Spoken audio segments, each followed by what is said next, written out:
The Endurance E-Racing World Championship 12 Hours of Nürburgring is presented in partnership with Global Flicks, Film Volt, Viper Gaming by Patriot, ESTV, and Motorvision.tv.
A 1v2 for the tournament. Pressure is on.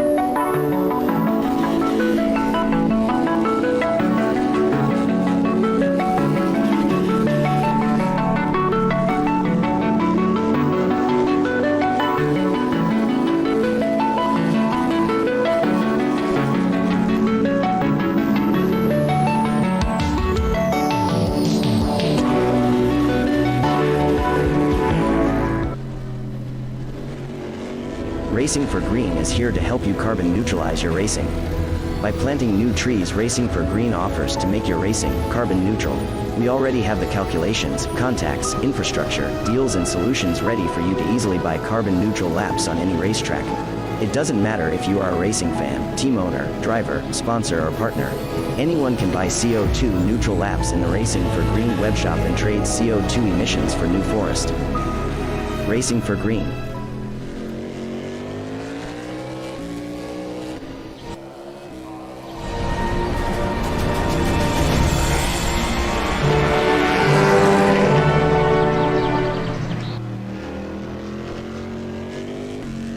Hello everybody and welcome to the fourth round of the Endurance E-Racing World Championship for 2021. Here today it is the 12 hours of the Nürburgring in Germany. Very much looking forward to this one. It's the final 12-hour race of the season. We've got a couple more 24-hour races before the season is up, but we've got a lot of new things to talk about and see how they get on throughout the day. So my name is Ewan O'Leary. I'll be alongside Yusuf bin Sahel for the duration of the race here today. Good to be commentating with you again, by the way, Yusuf. It's been a while for the EEWC. It's been nearly 4 months actually since our last race, so it's got a bit of a strange feel to it. It's very, very rare to have such a big gap between a couple of the races, but no, I'm sure all these guys are going to be going for it, and yeah, I'm definitely looking forward to the race. It's been a while, Ewan, for sure. Last round of the Endurance E-Racing World Championship all the way back in Sebring, and as you mentioned, many moons ago.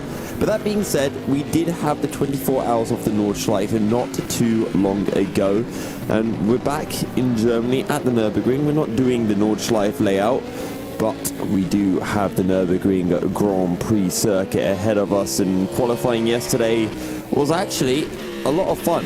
4 hours of qualifying at 2 qualifying sessions, the cumulative times, or I should say the average times of teams being taken to form our grid for today's 12-hour race, the last of the 12-hour races, as you previously mentioned as well, Ewan. Yeah, so by the end of today's race, in terms of hours of this season, we'll be halfway. But in terms of rounds, we're halfway right now. Although points, not so much because it is double points at Le Mans, but that's a long way away. Still, let's talk a little bit about qualifying then, because as you mentioned, that all happened yesterday with everybody, most of the drivers taking part in DPI. This is the new category, by the way, DPI. For satellite racing, it was a 1-2, 3/10 of a second. The 64 car beat out the 65 with Viaduct and 7/10 off of the pace. So those three cars are very well matched, actually. They're very close in terms of their averages, which is how we set the grid here. So yeah, I'm glad to see the DPI on the grid here this weekend. It's a fantastic looking car, fantastic sounding car, very well made in our Factor 2. So yeah, I'm looking forward to seeing how it's getting on in this race. But satellite racing at 1 and 2, and I have to say, to me at least, when I saw that result, it wasn't a particular surprise, I have to say. And you have to remember, in that 64 satellite car, it's the likes of Henry Sinek.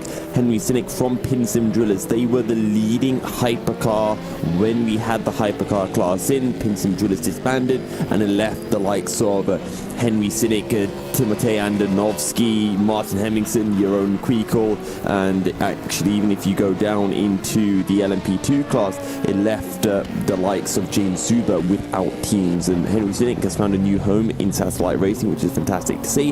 And he's pumping in the laps, so good stuff from him. DPI taking, satellite racing taking 1 and 2 ahead of Viaducten, who they saw the new class coming in, and they decided to switch from the I believe it was from the GT class to the DPI class, so they are our third team. But then we move on to the LMP2 class, and actually, as John Terrell just gives a notification to all the drivers for warm-up. But when we move to the LMP2 class, it wasn't really any surprise to once again see Marcel Czincek being the quickest of everyone with a 38.2, and actually quicker than the DPI drivers as well, Ewan.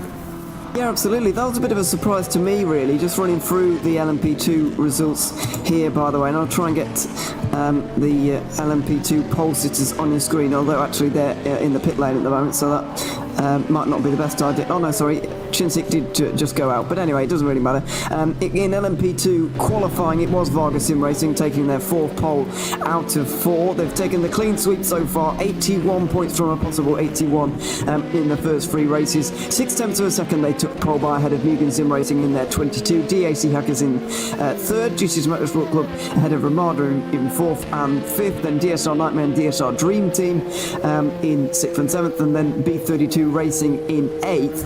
And teams that weren't on that list that are on the server right now include Team E Brit. They were not in qualifying, but we're seeing them on the server right now with Matt Webb currently driving that car. So I believe we're going to have 9 LMP2 cars to contend with in this race. But yeah, I don't know about you, but I really was surprised to see the DPI cars behind the LMP2s in the end. Satellite Racing were 3rd overall in qualifying, and I would have put the DPIs well in front of the LMP2s in the actual order, but it seems that hasn't really taken place, and the LMP2s topping qualifying in the end, which was a bit of a surprise to me, certainly.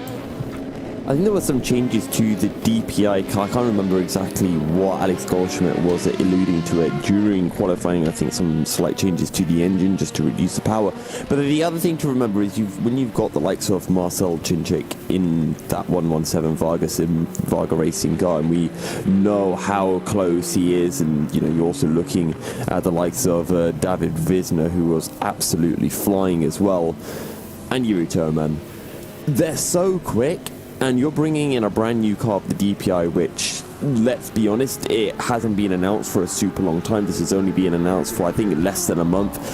It's still going to take time for the likes of Henry Sinek and everyone else in the DPI class to get fully accustomed to this car, compared to the likes of the Varga Sim Racing guys, who well, they've been driving those LMP2 cars for years now. They've got so much experience with it. And it's not as simple as, oh, I jump in the car, I get a few hours of practice. No, you also have to understand how the setup affects the car as well. If you are Henry Sinick and you have been racing in that HyperCar and, you know, maybe before you were in GT racing and not in LMP2s, jumping into a DPI will handle completely differently from a HyperCar. The setup will be completely different as well. Maybe it would have been a bit easier if you're transitioning from an LMP2 to a DPI, but that was not the case for the likes of Henry Sinick.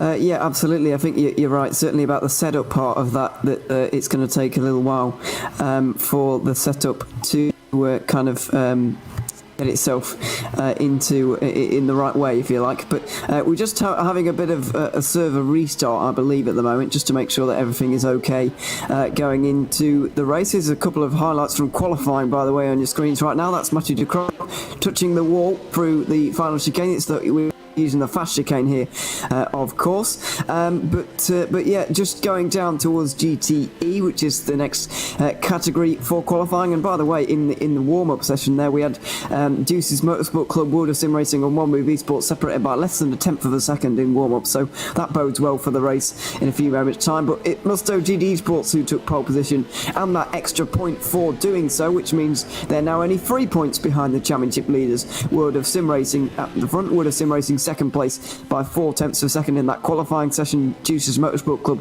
were in third. Then we have the other Musto GG Sports car, the 54, ahead of DIS SR Lab. A little bit of a gap to 1/10 of a gap to One Move Esports, and then the two Volante racing cars behind that. So very, very close in GTE qualifying, as we're used to seeing really in that category. It is easily the closest one we have in the EEWC this year anyway. So yeah, looking forward to seeing how Musto GD Sports and World of Sim Racing get on, because only 3 points separate them in the championship at the moment, and it's sure to be a great fight between them. And you mentioned 3 points because, of course, Musto have taken that bonus point for pole, so it is now 50 to 47. But the big surprise in qualifying yesterday wasn't the fact that we saw... Moving to warm-up. As we get a notification from John Terrell that we're moving to warm-up. But in that GT class, the biggest surprise wasn't that it was Manuel Biancalila in the Musto car absolutely flying. And when I say flying, I mean he was clapping harder than Vargas Sim Racing were clapping in LMP2. The F1 esports driver was on absolute fire for Musto.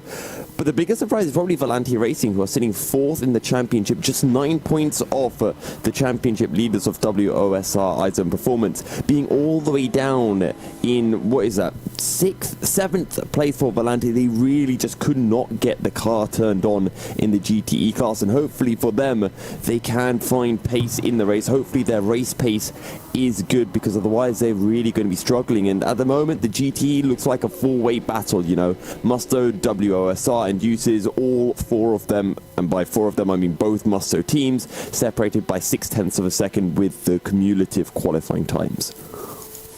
Yeah, very, very close in GTE, and you can be sure that that championship is going to spiced up by the 12-hour race here today. Going down finally to GT3 qualifying, which also happened alongside everything else yesterday. Mugen Sim Racing took pole position, so that championship gap has also reduced from 14 points to 13 points now, with Mugen Sim Racing's second pole position of the 2021 season and the first repeat pole position of the GT3 category this season. It's the first time a team has taken two poles so far, so they had that one by 3.5 of a second. One Move Esports were in second after their victory last time out at Sebring. They're definitely the team in form and looking to maybe take another one away from Mugen Sim Racing. Wait and see. Unison Racing just behind that as championship leaders, and then there's a bit of a gap to DIS Sim Racing, who are in fourth. Just a little bit adrift, 1.5 seconds adrift by the end of it. B32 Racing a little bit further adrift from that, with Glam Racing seemingly only taking part in one of the qualifying sessions, because that's not a representative time from them. 2 minute 47.6 on the average. That is not really where we're used to seeing them, so yeah, they'll be up there a little bit later on in the race. But yeah, interesting to see GT3 qualifying once again. Unison Racing still not happy with their setup. though. I spoke to Nikolai Bezrukov in practice. He said that the balance of the Aston Martin really is going away from them so far this season. They were absolutely loving it through Indianapolis and Silverstone, taking 2 victories. The car was handling beautifully, but through Sebring and so far throughout the Nürburgring race as well, they've really not been enjoying themselves. It's going to be another difficult race for them, it looks like. And you have to feel as well for Unison Racing, because when the season starts, as a driver, as a team, you must be putting in so much hours to try to find the perfect car for you, a car that you think will handle well at all of the tracks, that's easy to set up, whatever it might be. And then halfway through the season for a BOP change to come in, something that you can't really anticipate for, all you can do is take the car that you think you're the strongest with, and then halfway through the season, in fact before halfway through the season, it to be nerfed down, well, completely, at the very least, judging from Unison Racing's performances. It is a huge shame for them, and if that hadn't happened, they might still be dominating the championship. But it has been a lucky turn of events for Mugen and One Move, and now they might be leapfrogging Unison in the championship in this 4th round of the championship. Indeed. Another story from GT3, by the way, that I think is worth mentioning, and you and Alex might have mentioned this yesterday anyway, but I think it would be worth reiterating nevertheless. The fact that Glam Racing, we mentioned 6th place in the GT3 standings. They'll be starting the race from last, unless there are any runners who didn't qualify starting here today. They're raising money for the rest of the season, but for this race, the Spa race and the Le Mans race as well. They're raising money for a children's hospice in Denmark. If you go to GoFundMe, the website, and you can just type in Glam Racing, it should be there. You should be able to find it. And indeed, there is an article on our website where you should find the proper link in there as well. So make sure you visit either that website or gtr24h.org, and you can help out in any way that you can. So that is a good thing that they're doing, we'll look forward to seeing how they get on in the race. But they're certainly raising money for a good cause while they're doing so as well. Yeah, it's great to see from Glam Racing. Also, I did forget to mention when we were going through the GTE class, Juice's Motorsport Club, they have... so for Deuces, they have qualified 3rd with a 149.3 as their average time, but we were speaking to Nick Newcomber when he jumped in for a brief interview during qualifying, and he was saying that their race pace is really something to behold. So this isn't me telling porkies, this was Nick Newcomber himself saying to watch out for them in the race. So if Deuces don't dominate in the race, well, go complain to Nick, not me. I know that we'd all like to blame Nick for it, but anyway, I certainly agree, because Juices have been very strong in the races actually, and managed to get 2nd in Silverstone, if you remember. Was it 2nd or 3rd? I can't quite remember. They've definitely finished on the podium though. It was 3rd, and they got 3rd at Sebring as well, so they've been going well recently.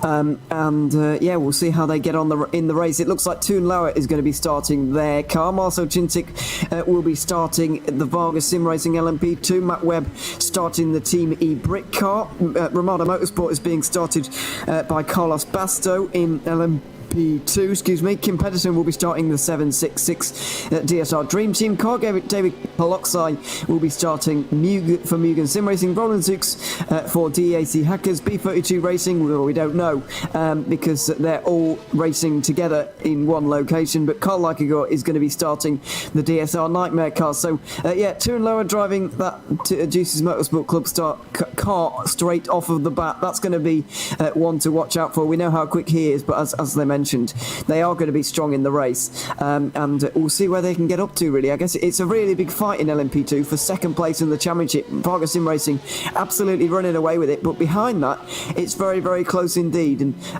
Juice's Motorsport Club right towards the 4 of that fight. So looking forward to seeing how Juice's Motorsport Club get on in the race. It should be a promising result for them, or at least that's what they're hoping for anyway.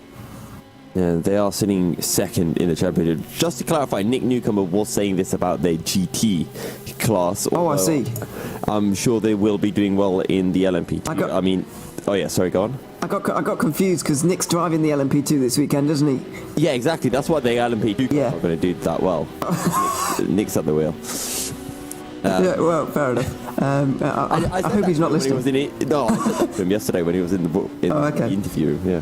No, I was pleasantly impressed by Nick actually in practice. He certainly was putting in some good lap times, and he was driving well. But anyway, we're not too far away from the race now. Just over 5 minutes until the 12 hours of Nürburgring kicks off. So before we actually do get into the race and miss the start, we'll take a quick commercial break before that happens. So we'll be back in a few moments' time, and then when we return, the race start from the 12 hours of Nürburgring will be upon us. Back in a moment.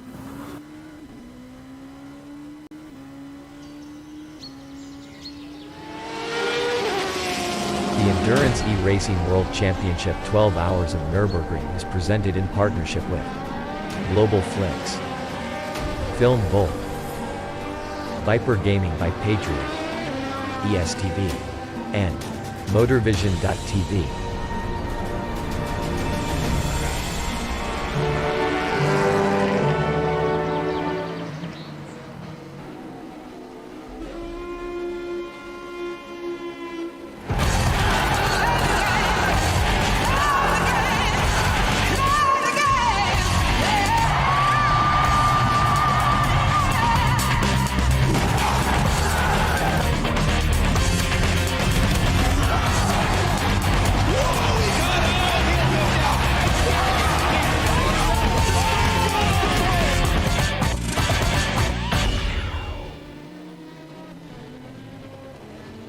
Racing for Green is here to help you carbon neutralize your racing. By planting new trees, Racing for Green offers to make your racing carbon neutral. We already have the calculations, contacts, infrastructure, deals and solutions ready for you to easily buy carbon neutral laps on any racetrack. It doesn't matter if you are a racing fan, team owner, driver, sponsor or partner. Anyone can buy CO2 neutral laps in the Racing for Green webshop and trade CO2 emissions for New Forest. Racing for Green. A 1v2 for the tournament. Pressure is on.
Line check.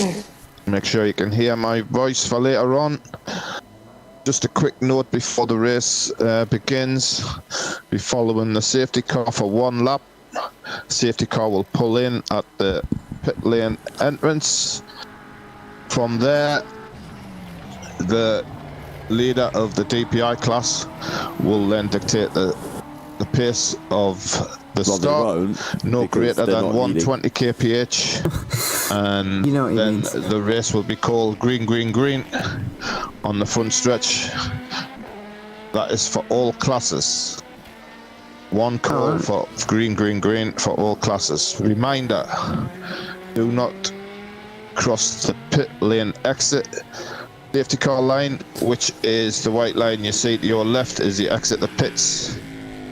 Any car doing so and also causing a collision will be dealt with under rules 6 of the rules and regulations. If you do not understand or have not read them, please do so. There is a picture illustrating what we mean. Similar to pit in, make sure you cross into the pit lane in good time. Do not hit the curb, because you will then probably give yourself damage, as we saw last night, but you may also bounce back into the track and cause damage to a following car.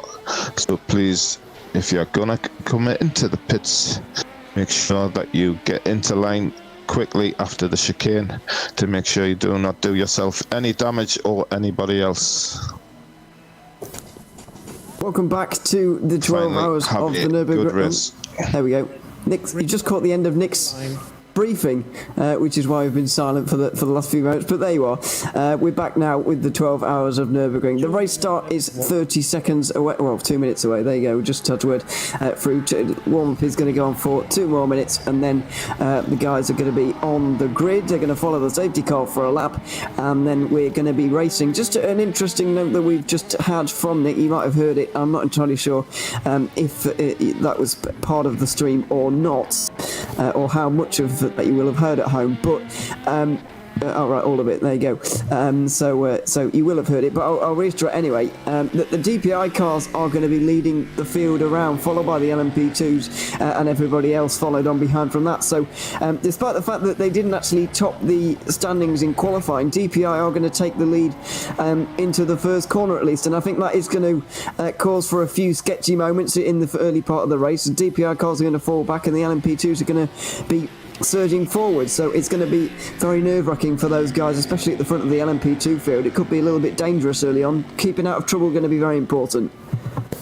And I'm interested to see how Marcel Czincik is going to navigate the field, because he is the quickest man on track. It's not by a huge amount, you know, when we talk about the DPIs being slower, it's not, you know, hugely slower there.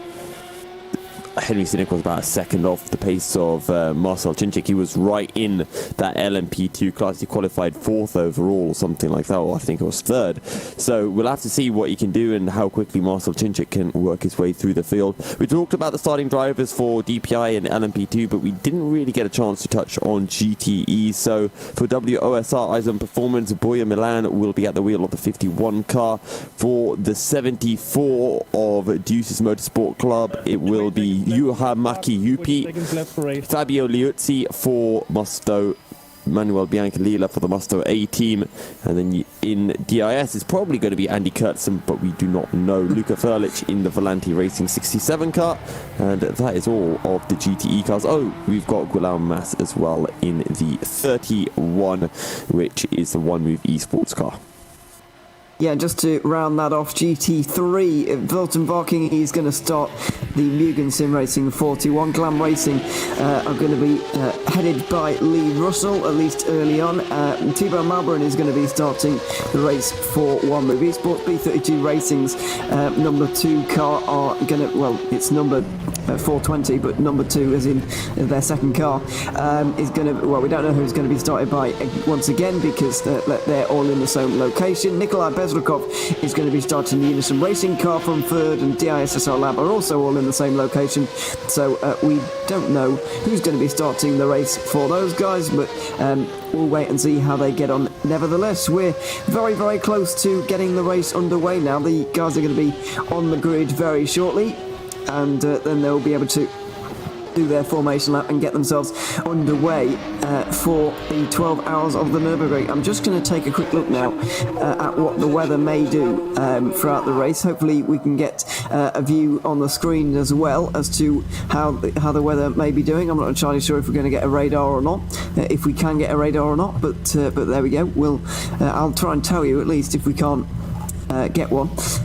So I'm just going to scroll down on the website though to find it.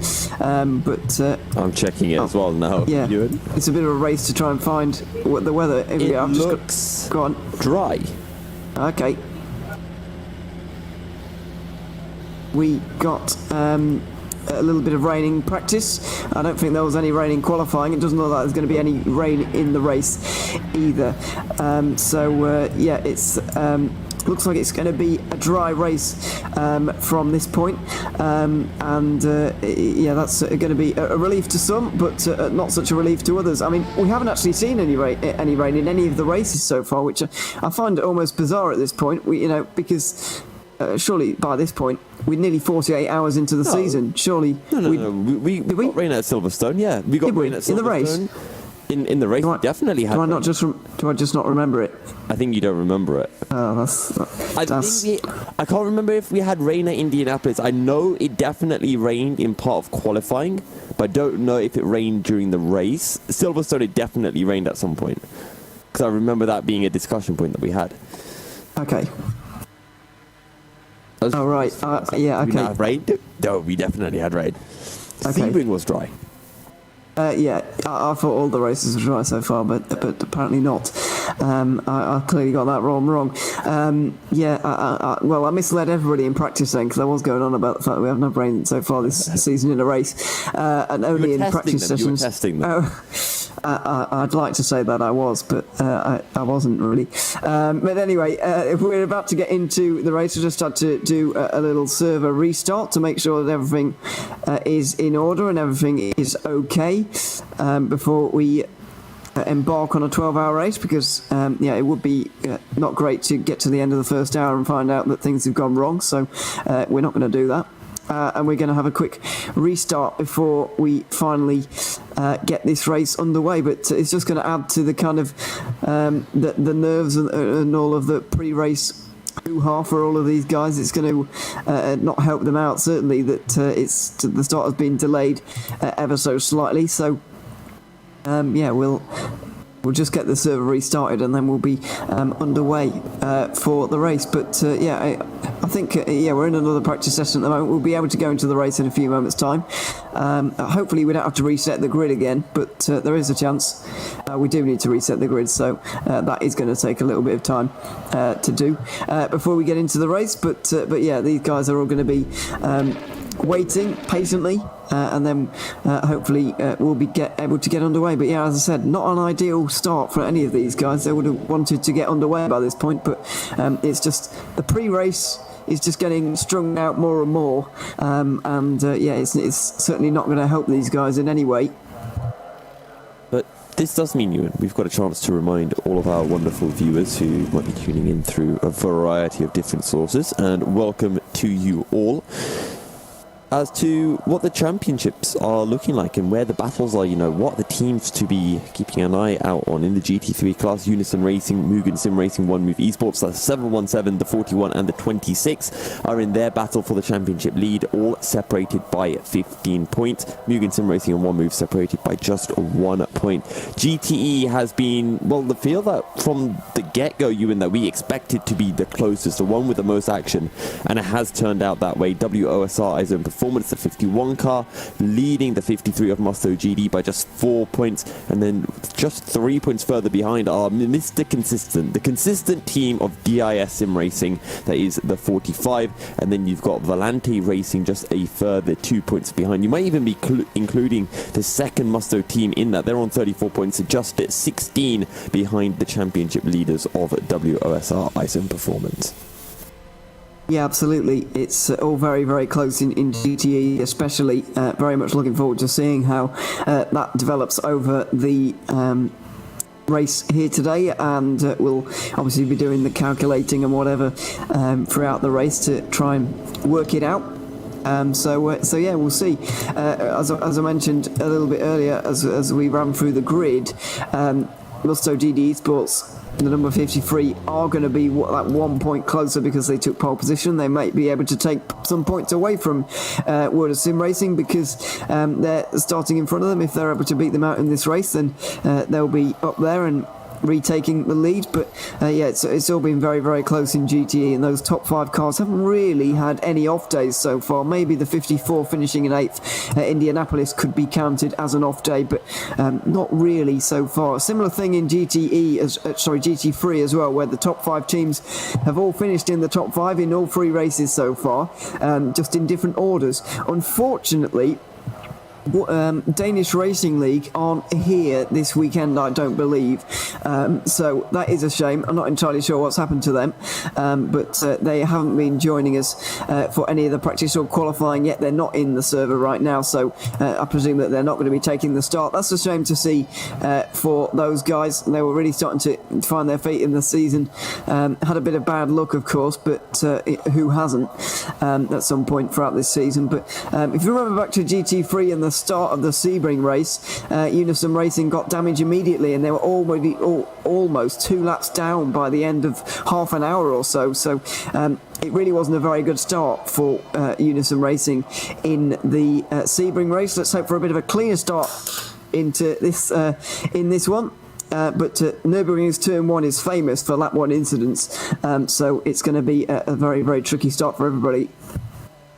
And just a reminder to everyone tuning in, if you do want to get involved, make sure to use the hashtag on Twitter, hashtag GTR248. We'll also be keeping an eye out on, I believe it is the YouTuber chat that we usually look out for. But if you aren't watching on YouTube, if you are watching through the likes of Roku, Amazon Fire, or through esports network, all of that stuff, motorvision.de, welcome to all of our viewers from everywhere, then make sure to head on Twitter, hashtag GTR248. I'll be keeping an eye out on that, and if we see some cool messages, we'll be sure to bring them up on the stream.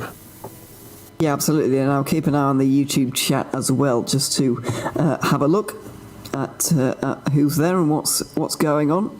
Hopefully, sometimes we do get some information as well that we otherwise wouldn't get from just us looking at it. So anyway, yeah, I was being proved wrong, by the way, earlier on by people in the YouTube chat. I've just loaded it up. People were telling me when we've had rain this season and completely showing me to be incorrect in every way about that statement. But anyway, we'll leave that one for the moment. We're just moving into the race session now, as you will have heard. So hopefully things are all in order this time. It looks like they are.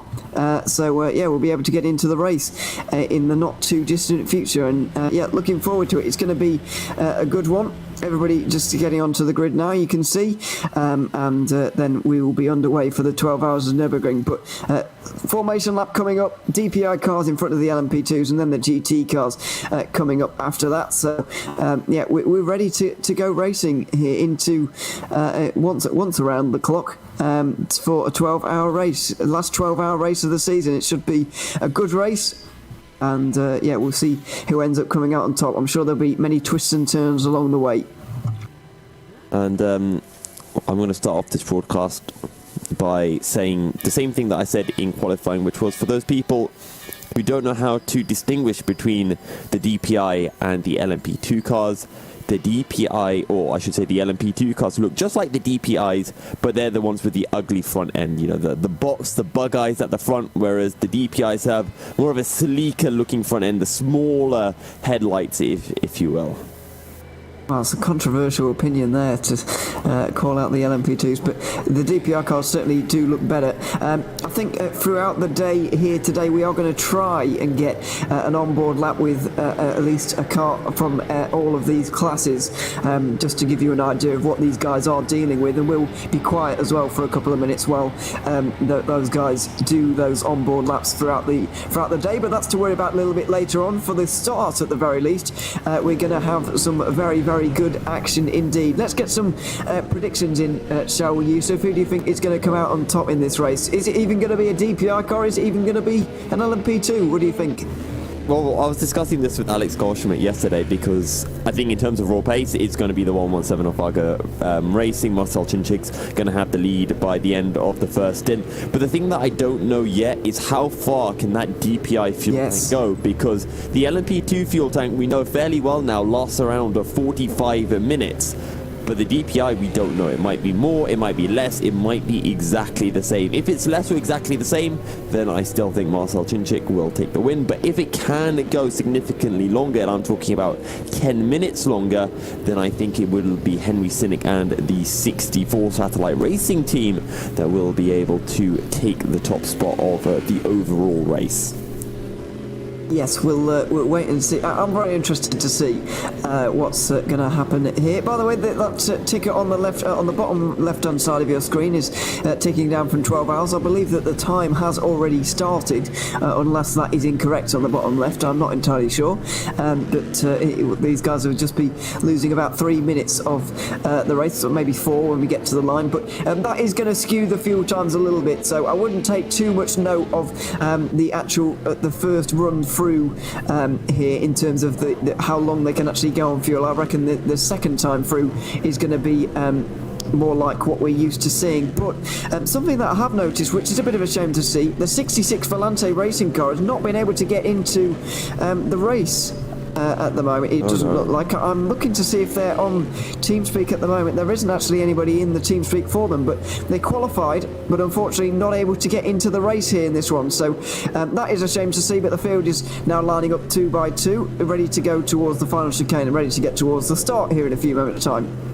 Disaster for Volante Racing, the team that was sitting 4th in the championship. Their sister team, the 67 Volante Racing car, they are out on circuit, and it's Luca Furlich at the wheel of the car. So big shame for Volante Racing. It's a shame in terms of the championship as well.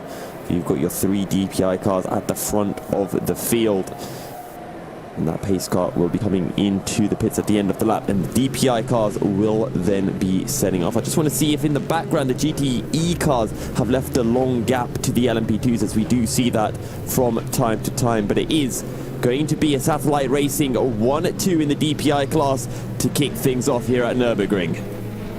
Yes, indeed, it is final corner. Henry Sinnick in control of the field, and the 12 hours of Nürburgring for the Endurance E-Racing World Championship is going to be underway. Henry Sinnick in control of the field, and we will be going racing for the first time here today. Down towards turn number 1 they're going to go, although they're all staying in single file at the moment, so I don't know what's going on with that, because they're all in one more lap. Is it one more lap? Okay, yes. We're getting a little bit excited. See, this is why we're not drivers, because I'm pretty sure John Terrell came on the radio at some point and said, right, pace car will come in and you do another lap. But I think we were busy trying to pretend as if we couldn't hear anything and just continue with what we were saying, that we had somewhat forgotten. So there will be one more lap without the pace car, and then we will be underway to a race.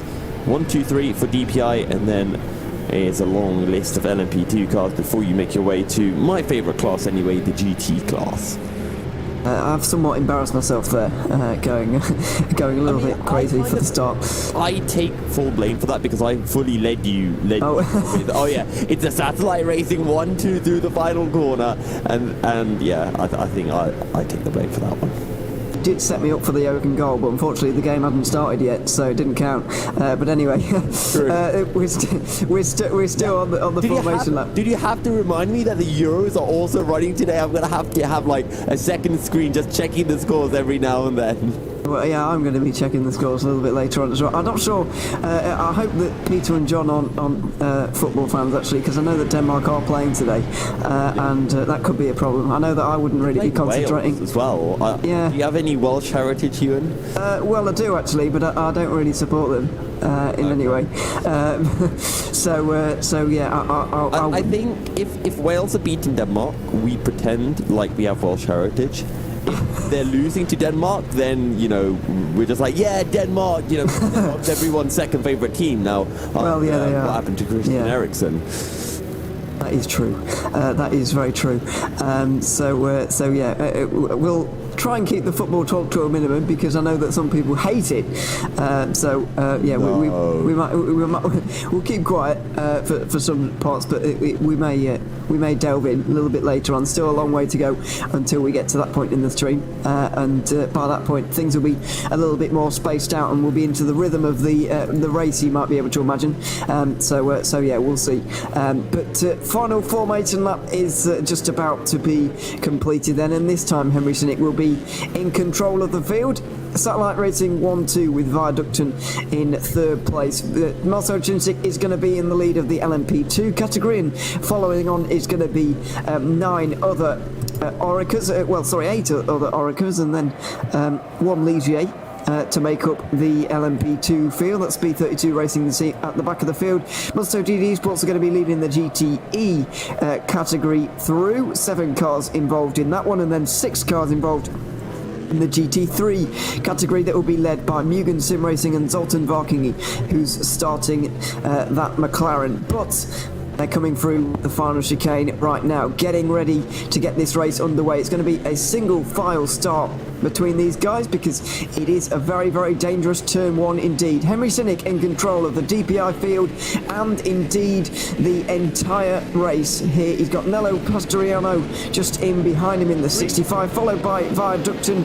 We are finally racing Viaducton. Very good start. You're right on the bottom left-hand side of your screen. They're going to be down the inside of the 65. Satellite Racing car. Who's going to come out on top? It's side by side between the two of them. Viaducton with the outside line for turn 2 though, and he's going to be pushed out now by Pastoriano, and that is exactly what's happened. Viaducton are consigned to third place with Vargas Sim Racing holding on to the lead in LMP2. They're in 4th place, but being pushed very, very hard indeed by Mugen Sim Racing just in behind. Yeah, it was a great start for Viaducton, but they were left hanging around the outside of the Mercedes arena. It's not what they would have wanted. Meanwhile, what's happening in the GTE class is still Musto in up front from Boya Milan, Juha Mäki-Jypi in the 74 Deuces, and then you've got Fabio Liuzzi. Meanwhile, DIS are coming under a bit of pressure from the One Move of the 31, and that is Guillaume Mas at the wheel for One Move Esports. Well, they've really been refining themselves in recent times for a little bit of pace here, and that's certainly good to see. They're in 6th place at the moment, not too far in front of the GT3 cars actually, which is just tailing the Volante at 67 of Luka Furlic. But further up front, it is Henry Sinnick who's going to lead the first racing lap of the 12 hours of Nürburgring here in 2021. The other Satellite Racing car just in behind, Viaducton in 3rd. The LMP2 cars very, very close in attendance, on board with Marcel Cinsic at the moment, heading towards the Coca-Cola curve, the very final corner of this one, and you get the feeling here that Viaducton are indeed slowing up Varga a little bit. When's Marcel Cinsic going to take the plunge and go down the inside though? I've also got some really bad news for One Move Esports fans. Thibaut Malbrun has dropped all the way down the GT3 field, so he's been involved in some kind of incident because he started 2nd in the GT3 field. Now he's got Lee Russell ahead of him and the DIS ahead of him before you get to Zoltan Varkonyi in the 41 and Nikolai Bezrikov in the 717, as DIS have been passed by Glam Racing, and it's going to be Thibaut Malbrun trying to follow through on the run down towards turn 1. He is indeed, as we're trying to see 2 battles at once here going on. Thibaut Malbrun down the inside of DISSR Lab, the 46 car, and they have been successful in making that manoeuvre. P4 it says for those guys at the moment, because B32 Racing are just a little bit further behind. As you can see, Glam Racing just in front as we go on board with the Frenchman trying to see. Oh, there's a bit of contact. One of the Musto cars, that's a GTE Musto car getting involved here, it looks like. Who's that? The 54, Fabio Liuzzi's clearly been involved in a problem because he's embedded within the GT3 field right now.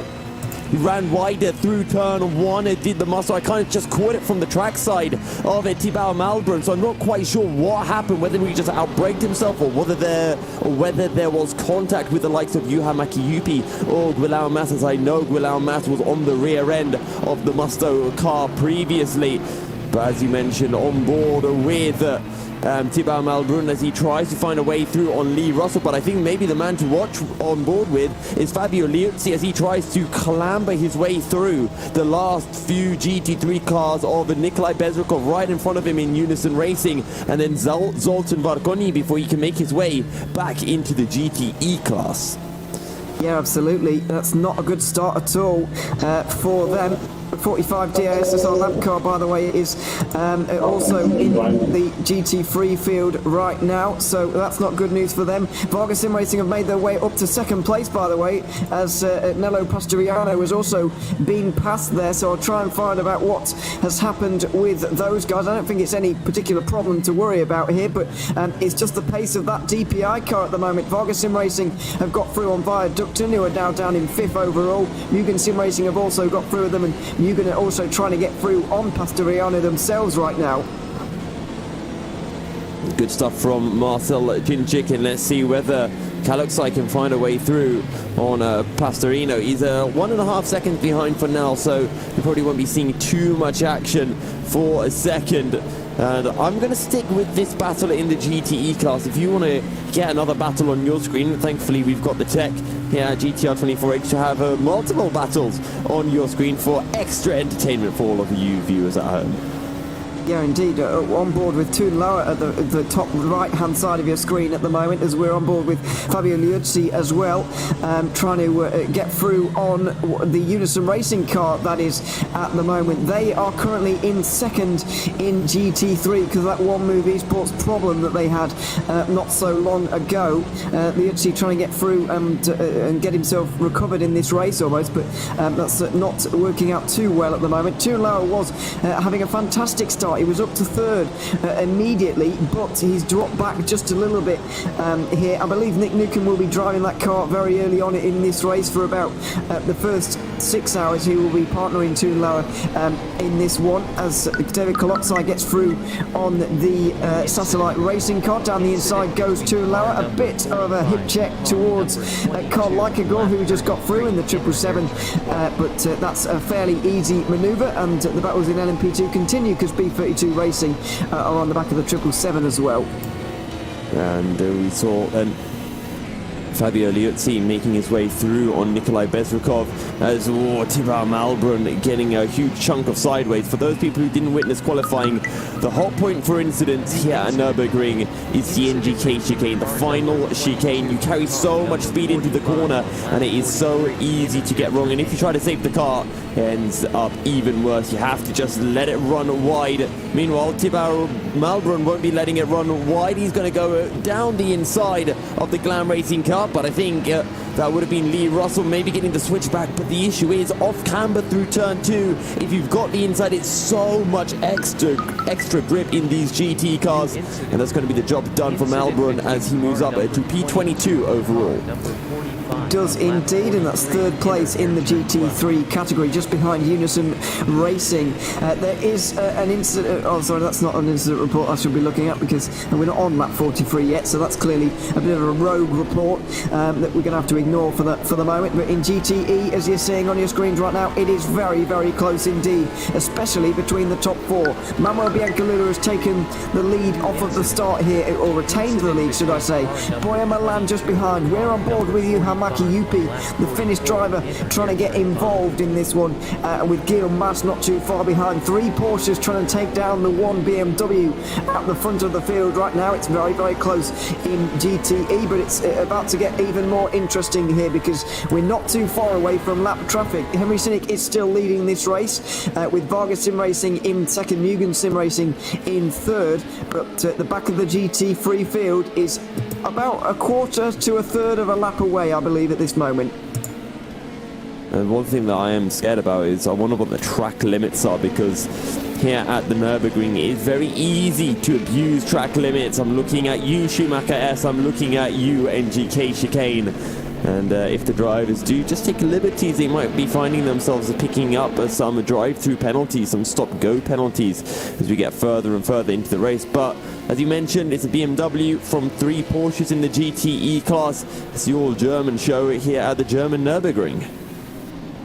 Yeah, absolutely. Yes, Tibor Malbrun tries to go down the inside of Unison Racing, trying to get through, not able to for the moment though. This is the battle for second place in GT3. We've got 3 different manufacturers in the top 3 as well. McLaren leading, and it's about to be a Ferrari in second place because they got down the inside of the Nikolai Bezrukov driven Aston Martin, and there you go, straight through into second place. A good recovery at least from Tibor Malbrun after a poor start. Yeah, great stuff from Thibaut Malbro, and he's back to the spot where he started the race. Remember, he started in second behind Mugen Sim Racing, and he has done a fantastic job to clamber up through the field. And we'll see whether he can now close up as well to Zoltan Varconi. He's got a couple of GTE cars between himself and Varconi, and that is the 45 of DIS and the 54 of Fabio Liuzzi. Expect Fabio Liuzzi to be clambering his way up to the field. He qualified 4th overall in the GTE class. Yes, indeed. Just had another pass overall. Ronzuk gets through on the team viaducting car, but as Liam Rance is reminding us it all in the YouTube chat, the DPI car is the slower car. It was in qualifying. It seems to be in the race as well, so this shouldn't be surprising to us. I know we're getting excited about it, but why not? It's an overall position, so we'll watch these battles as they continue on. Let's not forget, as in the early part of DPI, that the DPI cars did race in the same category as LMP2 cars, but until that that wasn't a thing anymore, and LMP2 got their own category. So yeah, we're watching a similar kind of thing going on at the moment. The battle for 7th going on between B32 Racing and DSR Dream Team, and I believe Team E Brit are involved. Matt Webb is trying to get involved, a little bit wide from Kim Pedersen going through there, and we'll see if Matt Webb is going to try and get through here, although we can't for the moment because it's an onboard shot, but yeah, he's not able to just for now, unless he dives it into the chicane. That was brave, and he's gone straight through as we cut up to the leaders with Team Viaducting. Carlos Basto trying to get through at the moment, but I guess the important battle is Marcel Cincic and Henry Sinnet, because it's getting quite close for the lead of the race at the moment. Vargas Sim Racing, it looks like your prediction is going to come true at the moment, because it looks like they are hounding the leaders and going to be getting through before long. It's just a couple of seconds between them. Marcel Cincic, to be honest, I think he's just happy to sit at this spot. To be honest, I don't really know if I want to believe whoever said in the YouTube chat that the DPI cars are slower than the LMP2s, because, to be honest, there's pretty much no time between them. I think they're pretty much spot on even, give or take. Maybe it's a few tenths between it, but I don't think it's anything too large. So, I mean, as I said in qualifying, I'm kind of looking at the DPIs and the LMP2s as just one entire field. And we've got our first lap car, and it is the 46 McLaren DIS. Yes, I believe it is, actually, because B32 Racing at the moment are in the pit lane, I think, after an accident. But yeah, although there is only a few temps in it, I would still say that they are faster, the LMP2 car. Liam Rutz said that Varga half second a lap faster, we believe, going through this race. Marcel Cincic the wheel. Well, it's going to be half a second quicker than anyone. Yeah, but Henry Sinnick also driving the satellite racing car, and he's not bad either. So, you know, they're both very good drivers, you have to say. But anyway, this is like a really passive-aggressive argument between Yusuf and Liam Rance in the chat.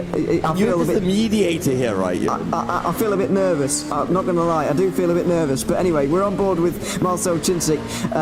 Henry Sinnick not too far up the road. Cincic's got a 3-second lead in the DPI category, by the way. Satellite Racing currently 4th overall as well. Viaducting are 6th overall, and they've got a number of LMP2 cars behind them. But yeah, this is the battle for the lead.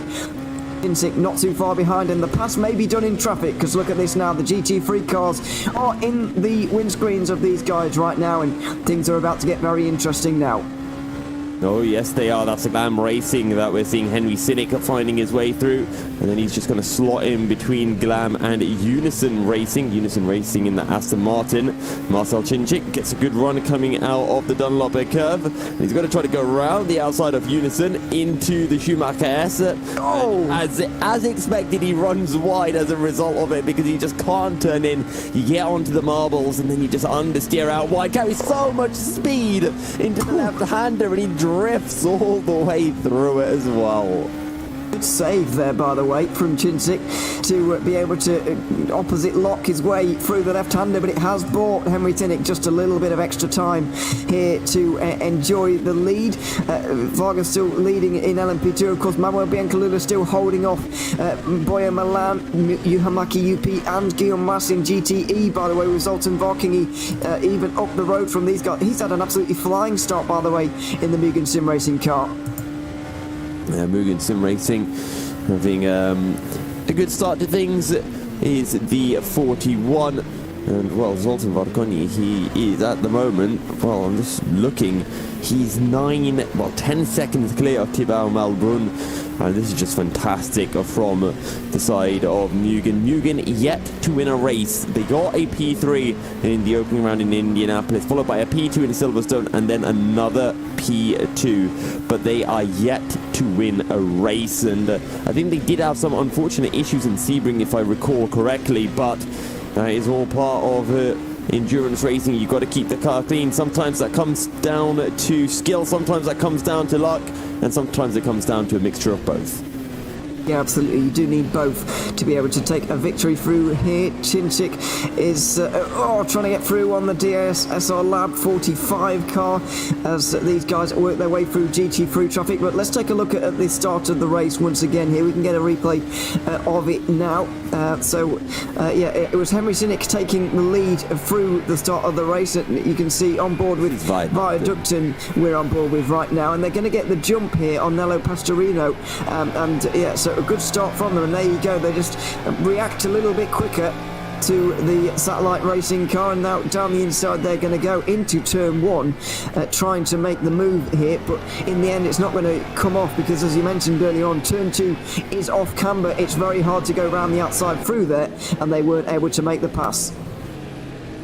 And we'll be seeing it time and time again. If you go down the inside for turn one, if the car defending can hang it around the outside, they have the inside for 2 and 3, and having the inside for those corners is so huge. I've been lucky enough to do a few laps here, although it was on a CET Corsa Competizione. It's similar kind of platform to R Factor 2, similar physics, but you have to turn in really early. And I'm actually riding on board with Henry Sinnick. You'll see the drivers, any driver that goes through turn 3, watch how early they turn in and how tight they hold it, as that's a Porsche battling with Unison. Guillaume Mas trying to go down the inside and get through, and he does, making use of traffic. It's not only a launch pad possibly for the prototype cars getting through on the GTs, it can also present an opportunity for a GT car to get on through on a fellow GT car, and that's exactly what we saw there. Fantastic driving from Guillaume Mas, very tactically astute. He knew what was happening there, and he didn't hesitate to take that opportunity.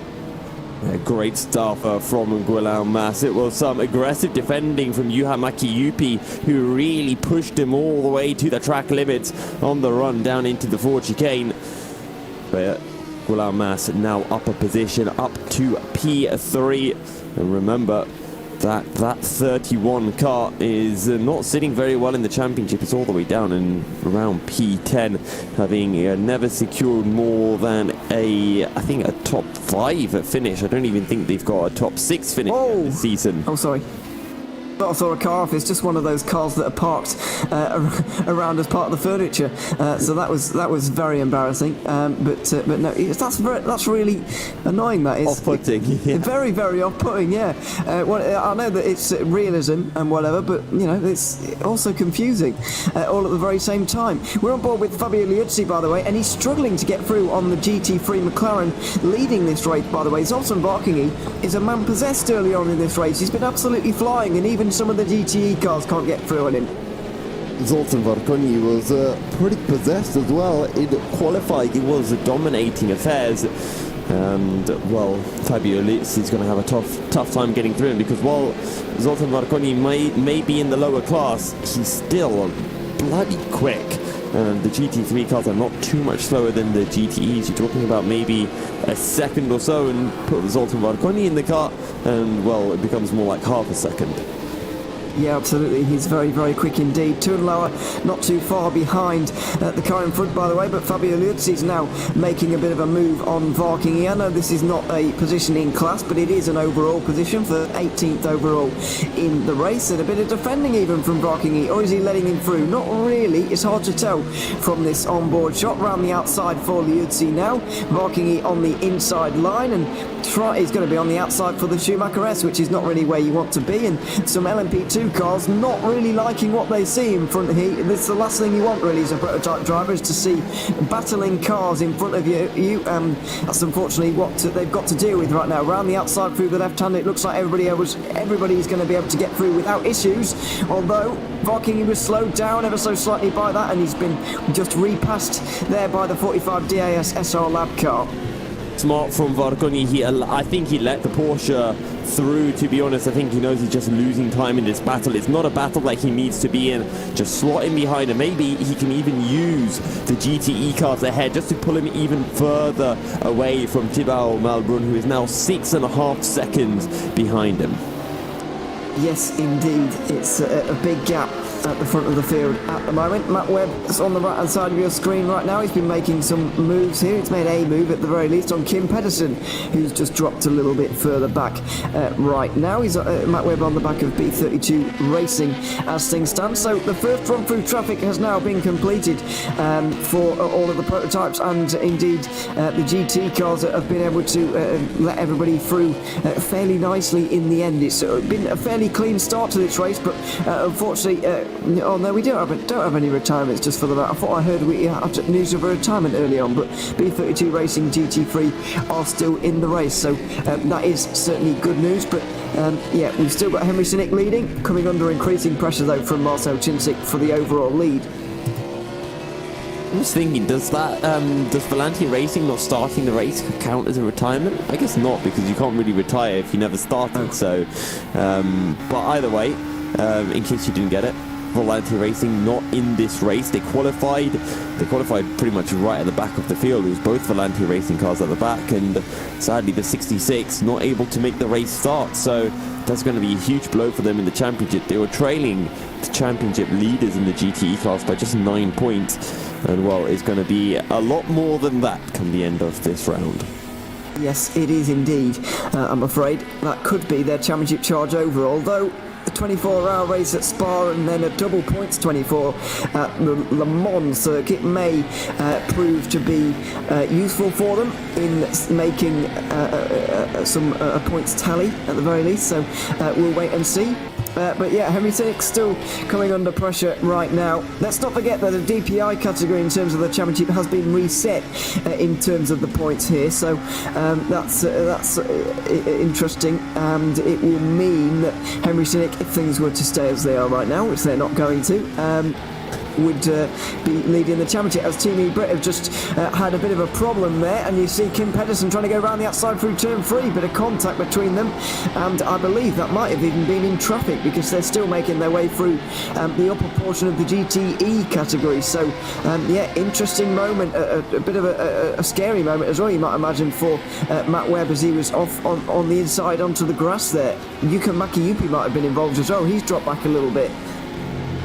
Yuha Makiyupi now 2.5 seconds behind Guillaume Mas. Remember, Guillaume Mas only overtook him a couple of laps ago, and Guillaume Mas now just 1.5 seconds down on Boya Milan. And honestly, One Move Esports in the GT class are absolutely flying right now. Guillaume Mas, he's quite literally looking like a man possessed. He went 0.5 second quicker than Boya Milan last time round. And let's see what we can expect from the 31 over the remainder of the race, over the remainder of his stint. But we are half an hour into the race now, give or take. And I think it is time for our first ad break of our race. So we'll be right back after a few words from our sponsors.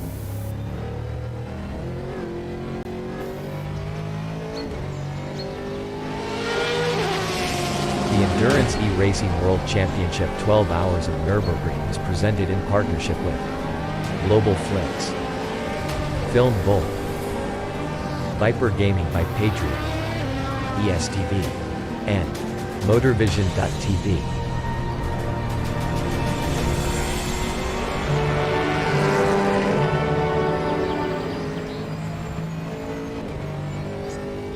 A 1v2 for the tournament. Pressure is on.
Racing for Green is here to help you carbon neutralize your racing. By planting new trees, Racing for Green offers to make your racing carbon neutral. We already have the calculations, contacts, infrastructure, deals and solutions ready for you to easily buy carbon neutral laps on any racetrack. It doesn't matter if you are a racing fan, team owner, driver, sponsor or partner. Anyone can buy CO2 neutral laps in the Racing for Green webshop and trade CO2 emissions for New Forest. Racing for Green.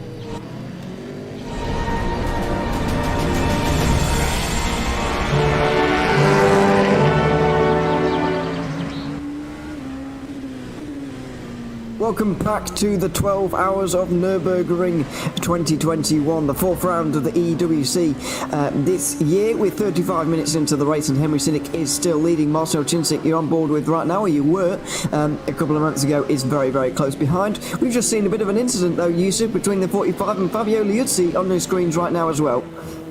Yeah, the DIS are just outbrake themselves slightly. I think he was heading down into turn 3. He just tapped the rear end. As now we're catching a replay of... okay, yes, here's the replay. And coming out of turn 2, just a bit too late on the brakes. And I think he thought that he could get well, I think he just thought he could switch to the inside. Misjudged it slightly. Very easy to do. Runs into the rear end. And to be honest, I wouldn't be too surprised if he gets a little penalty from race control for that. We'll have to see whether anything does come of it. Either way, the DIS car completely at fault for that one. Unintentional though, and we'll see whether he can find a way through because he is looking quicker on start-finish straight. He is indeed, pulls to the outside line, not going to switch to the inside this time, making the same mistake twice. Difficult to know where he is right now, but Fabio Liuzzi shuts the door firmly in his face. Now we're seeing almost a carbon copy as we go back to the leaders because Marcel Cincic very, very close to Henry Sinnick right now in the lead of the DPI category. Is he going to go for a move? Is he going to stay behind just for the moment? He goes for the lead. Marcel Cincic down the inside, LMP2 leader in front of DPI leader as we complete just over 35 minutes in this race. Cincic now to the lead, and you have to say that has been coming. Yeah, Marcel Cincic has looked quicker than Henry Sinnick. He's been able to find a way through pretty much, he's been able to just keep up with Henry Sinnick through the traffic, even when Henry Sinnick has gotten the traffic in slightly more convenient places, let's say. So Marcel Cincic, now that he's free, now that he's got some clear air, will really be able to see what he's able to do in that DPI car. In the LMP2 car. Yeah, it's easy to get confused, isn't it, between the two of them. Well, it's not the last time one of us will mix it up throughout today, but it's going to be a long race for everybody and for us as well. So we'll wait and see. Yeah, in GTE at the moment, I'm just having a quick look at the gaps. Manuel Biancalula is leading the race just by a few seconds at the moment. We've got Wood Sim Racing in second place. That's Boya Malam, followed by Mas in the One Move Esports Porsche, and then Yuhan Makiyupi a little bit further behind. But you can be sure that GTE is going to change around quite a lot throughout today, and yeah, we're going to see a lot of battling in that category throughout the day. As Vargas Sim Racing, leading the race. Sorry, my timing screen is just updating. I thought they were having another battle, but no. But I've been pleasantly surprised as well, by the way, that Nürburgring Sim Racing have been able to stay very, very close to Vargas Sim Racing at the front of the field. They're in third overall right now, but they're really not very far behind at all. Just 4 seconds less. David Kalaksai having a really good stint so far, and well, he's 14 seconds clear of Roland Zux in the 95 Deuces car. Actually, let me just double check that. 95, no, the DEAC Hackers. The Deuces car is the 15, which is being piloted by Turn Lower. He's down in P8, which is a P5 in the LMP2 class. It is indeed, and yeah, it's going to be a long race for those guys. If things go wrong, but things are looking okay at the moment. B32 Racing have dropped quite a long way off the back of the LMP2 field, by the way. I think they might have had some problems along the way. I'm not entirely sure what that's actually all about, but yeah, either way, they're dropping back a little bit. So getting lapped by Henry Sinnick there, which is why I mentioned it. David Clockside not too far behind, getting through on them to lap them as well. But the race is starting to calm down just a little bit now. We're 40 minutes into the race. Tune Lower making a little bit of a dicey move up the inside of Bezrikov there, but he gets through. Pit stops aren't far away though. LMP2s will be coming into the pit stops before long. Let's not forget we had those 2 formation laps before, so that took about 7 minutes off of the actual running time for these guys. But so I think they'll be able to run 3 or 4 minutes longer than normal, maybe a lap or 2, maybe 1 lap they'll be able to run longer. But yeah, they'll be coming into the pits before long, that's for sure. Yeah, we've almost done 40 minutes of the race, so expect that pit window to open up for the LMP2 cars in a short while. As now DIS once again, they look to the outside of Musto through turn 1. They get the switch back once again, but on the outside for 2 and 3 you just won't have as much grip, and that's why you're seeing the DIS car, you know, trying to get that front end turned in behind Musto, but they're unable to do so. Now they're going to try to follow the LMP2 car through, but Musto smartly slammed the door shut in their face. Yeah, they did indeed. It was the Mugen Sim Racing car getting involved there, by the way, trying to get through on them. The 45 car was trying to set up a bit of a over and under kind of manoeuvre, maybe into turn 3, but the Mugen car got its nose on the inside there, which meant that they couldn't really do that anymore, so things got a little bit difficult. So that was kind of a halt in their plans a little bit, but B32 Racing are now not too far behind them. Most of the LMP2 field are going to be coming through here, so we'll see if whoever's at the wheel of the 45 can do a bit of a Guillaume Mass and take advantage of some of that traffic to get through, maybe. I was about to say, I was just thinking, was it Guillaume Mass or was it... yeah, it was Guillaume Mass, yes, of course it was, in the 31-1 move car, where he was able to find a way through. And actually, when Guillaume Mass, I was going to say, oh, he's done a Max Verstappen, but I thought that might have annoyed you a little bit, Ewan. Oh, let's not have a Max Verstappen argument here. Maybe later, but for the moment, we've got a lot of racing going on. I'm gonna love it when I can let you know that Max Verstappen took pole at Austria later today. Well, I think it might not be a good idea, because I think there might be people watching this that might not want to know. But anyway, they're watching the motorsport stream. What do they expect? Yeah, but it's not the same thing, is it? Okay, I'll tell them that there's a spoiler alert coming, so they can that's a good idea. And go, okay. You know, like la la la la la, not listening. Okay, that's a good idea, because yeah, I know that I would normally watch it, but no, we're obviously busy, so yeah, I'll just find out the results. It's not going to be particularly exciting, is it? So well, that's to come later on. Anyway, Tune Lower on your screens right now. 4th place is the battle. This is with Ramada Motorsport and Carlos Basto, who's been starting that car here today for those guys. So they're not too far behind Viaducton. You can see them on your screens, and just up the road as well, I believe that is DAC Hackers, Ron Zooks involved. So the DPIs and LMP2s fairly well matched. The LMP2s just have a little bit of an edge, as we know. Vargas Sim Racing especially have a little bit of an edge over the rest of the field. However, it's still, as you said, I think it's I know this is not official really in terms of the championships, but treating them as the same class will kind of work here, really, because they are going to be mixing within their class quite a lot throughout this race, you might be able to imagine. Yeah, no social distancing on track between different classes. They're going to be getting fully stuck, and we've already seen it actually with Zoltan Vardkoni having battles with Fabio Liuzzi and the DIS car. Well, mainly Fabio Liuzzi, and we especially saw it in the DPI class between Henry Sinnick and the LMP2 of Marcel Chinchik. And don't forget, you've got Nello Pastorino stuck between David Koleksai and Roland Zurks. You've got Viaducton in the middle of the LMP2 class as well. So there's going to be lots of multi-class actioning happening, I should say inter-class intra-class battles occurring. I'm not going to pull you up on any English because I'm not sure either. But anyway, yeah, I know what you mean, certainly.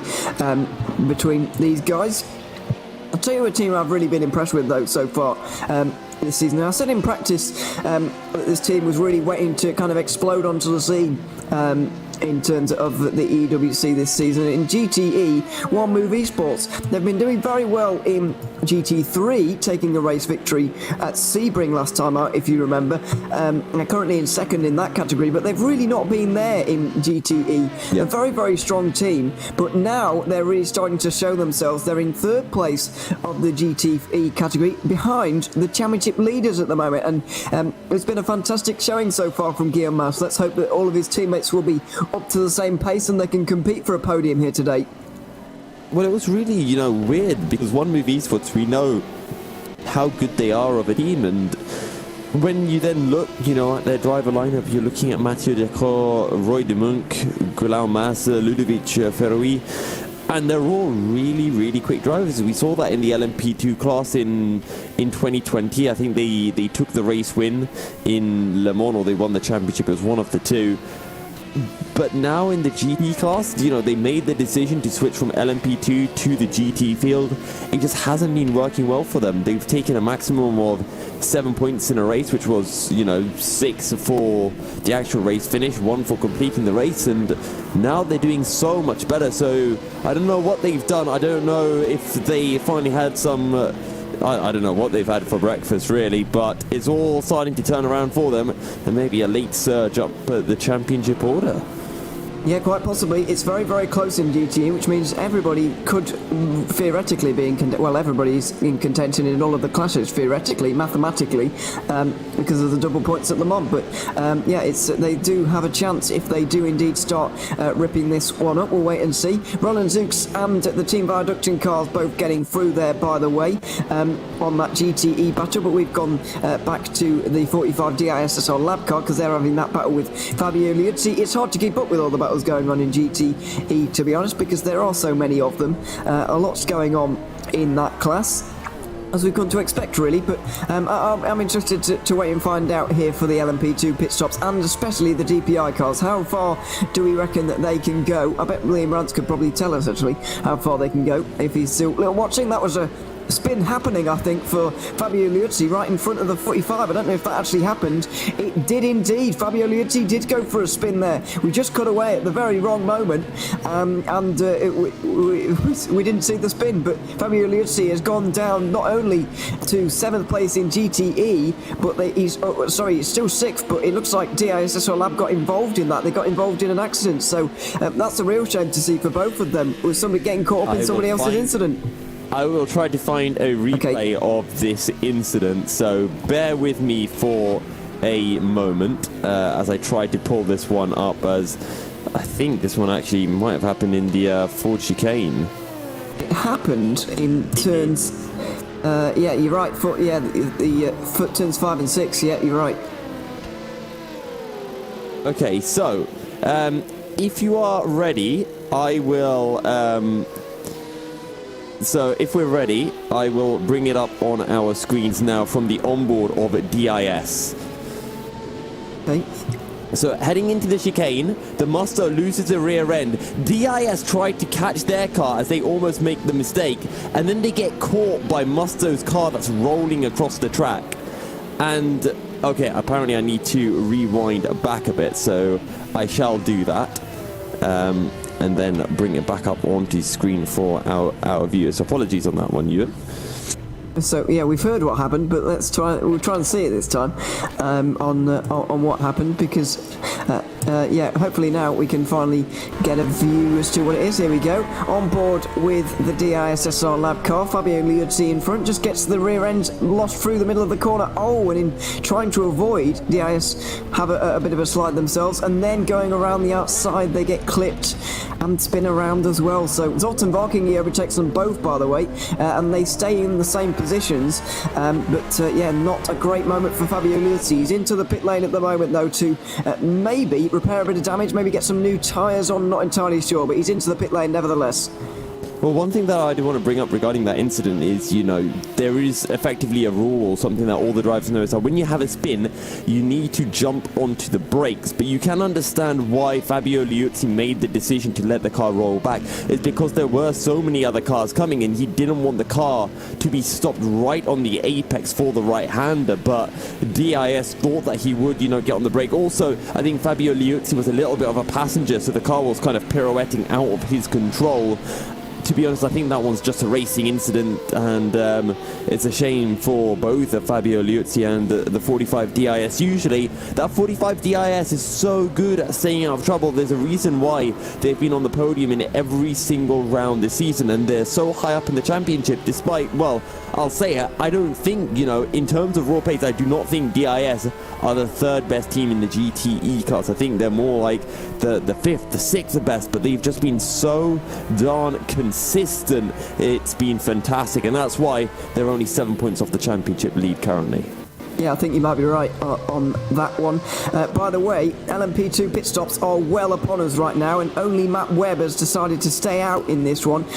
Team Brit have been able to, Team E-Brit have been able to stay out a little bit longer and go a lap longer than everybody else. So Marcel Cincic is back out again. He is in the lead of this one. David Kolotza is in second. Carlos Basto is in third. Roland Zux is just making his way out of the pits right now. He's going to be in fourth.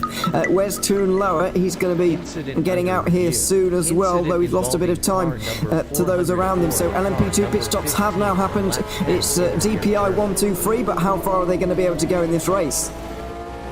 Yeah, well, let's see, because now that the LMP2s have started to come in, this is where we get an understanding of just how big the tank is for those DPI cars, how far they can go into a race. And don't forget, this is the LMP2s coming into the pits despite Marcel Cincic sitting behind Henry Sinnick for a while, as that's the E-Team Brit car that's flicking its way through the GTEs. Staying out once again here as well. That's Matt Webb driving that car at the moment. I was starting to think they're a little bit off the pace compared to what I was expecting from them. They've had some good races so far this season, not really many results to speak of because they've had a bit of bad luck, but they have had the pace, especially from Matt Webb. I do know he is a very, very good driver indeed, but seemingly struggling so far. I believe they might have just been fuel saving in the end, trying to do something a little bit different, as Viaducton and the 65 Satellite Racing DPIs are both into the pit lane. There we go, more pits are coming through Viaducton in, but also just want to point out, it is starting to look a little bit gloomy, at least from the point of view of Guilherme Mas in the One Move Esports GTE car. It is looking dark, but apparently there's no rain forecasted. Otherwise, I would say that those clouds definitely look like they could be bearing some precipitation. Yeah, at the moment the radar is looking very, very clear actually, as Viaducton have managed to jump Satellite Racing here fairly comprehensively. I'm trying to work out which prototype that is behind Viaducton right now, because there is one there. I'm not entirely sure who it is. It could be the DAC Hackers car, although that's not for position, so I'm not entirely sure how that would happen in this one. But anyway, maybe they haven't been into the pit lane yet. I'm not entirely sure, although maybe they have.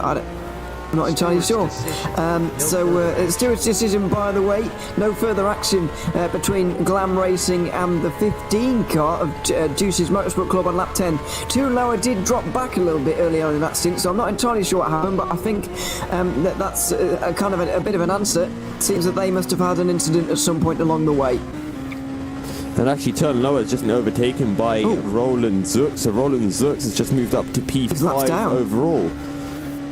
He's lapped down, it's Toonlower. He's a lap down. This is why it's the Juice's Motorsport Club behind Viaducton at the moment. So they're a lap down for some reason. I'll get in contact with Nick and try and find out here. But yeah, they are dropping back. And Toonlower is now back on Roland Zux. Is he going to look for a move? Yes, he is. And as you mentioned, this is Toonlower unlapping himself. And now he's got the Deuce's GTE car, the sister car in the other class. And I'm sure... Yeah, exactly, and that will be the 74 of Johan Makiyupi getting well out of the way of Toonlower through turns 2 and 3.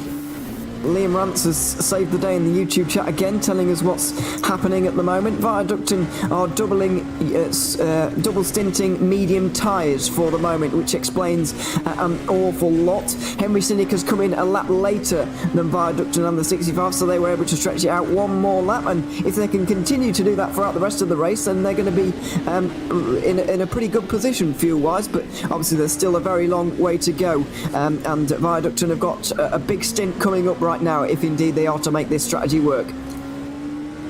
Yeah, and Viaducton, well, currently they are just 2.5 seconds clear of Henry Cynic, behind Marcel Chinchik, who I think is also going for the double stint on those set of tyres. So let's see how quickly Henry Cynic can get through Viaducton, because that's going to be fairly important for how this race does pan out. Nick Newcomb telling me, by the way, that Toonlow has had damage and an early pit stop, I'm afraid, for him, so must have missed that one. Apologies for that. Yeah, we'll hopefully, we know what happened now at least, and hopefully they can recover from it. We are just about an hour into this race, 5 minutes away, which means GT pit stops will be just around the corner. Before they happen, though, we're going to take a quick commercial break. We'll be back in a couple of moments with more racing from the Nürburgring.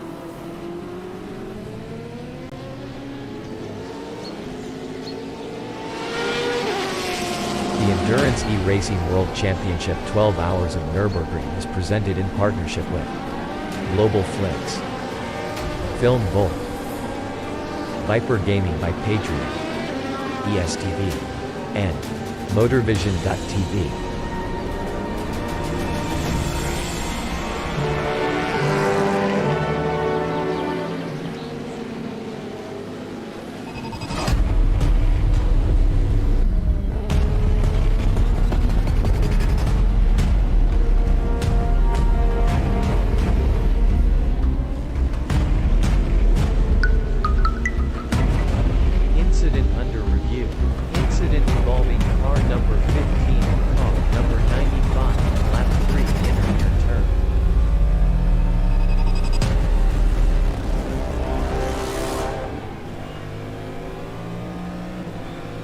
Racing for Green is here to help you carbon neutralize your racing. By planting new trees, Racing for Green offers to make your racing carbon neutral. We already have the calculations, contacts, infrastructure, deals and solutions ready for you to easily buy carbon neutral laps on any racetrack. It doesn't matter if you are a racing fan, team owner, driver, sponsor or partner. Anyone can buy CO2 neutral laps in the Racing for Green webshop and trade CO2 emissions for New Forest. Racing for Green.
A 1v2 for the tournament. Pressure is on.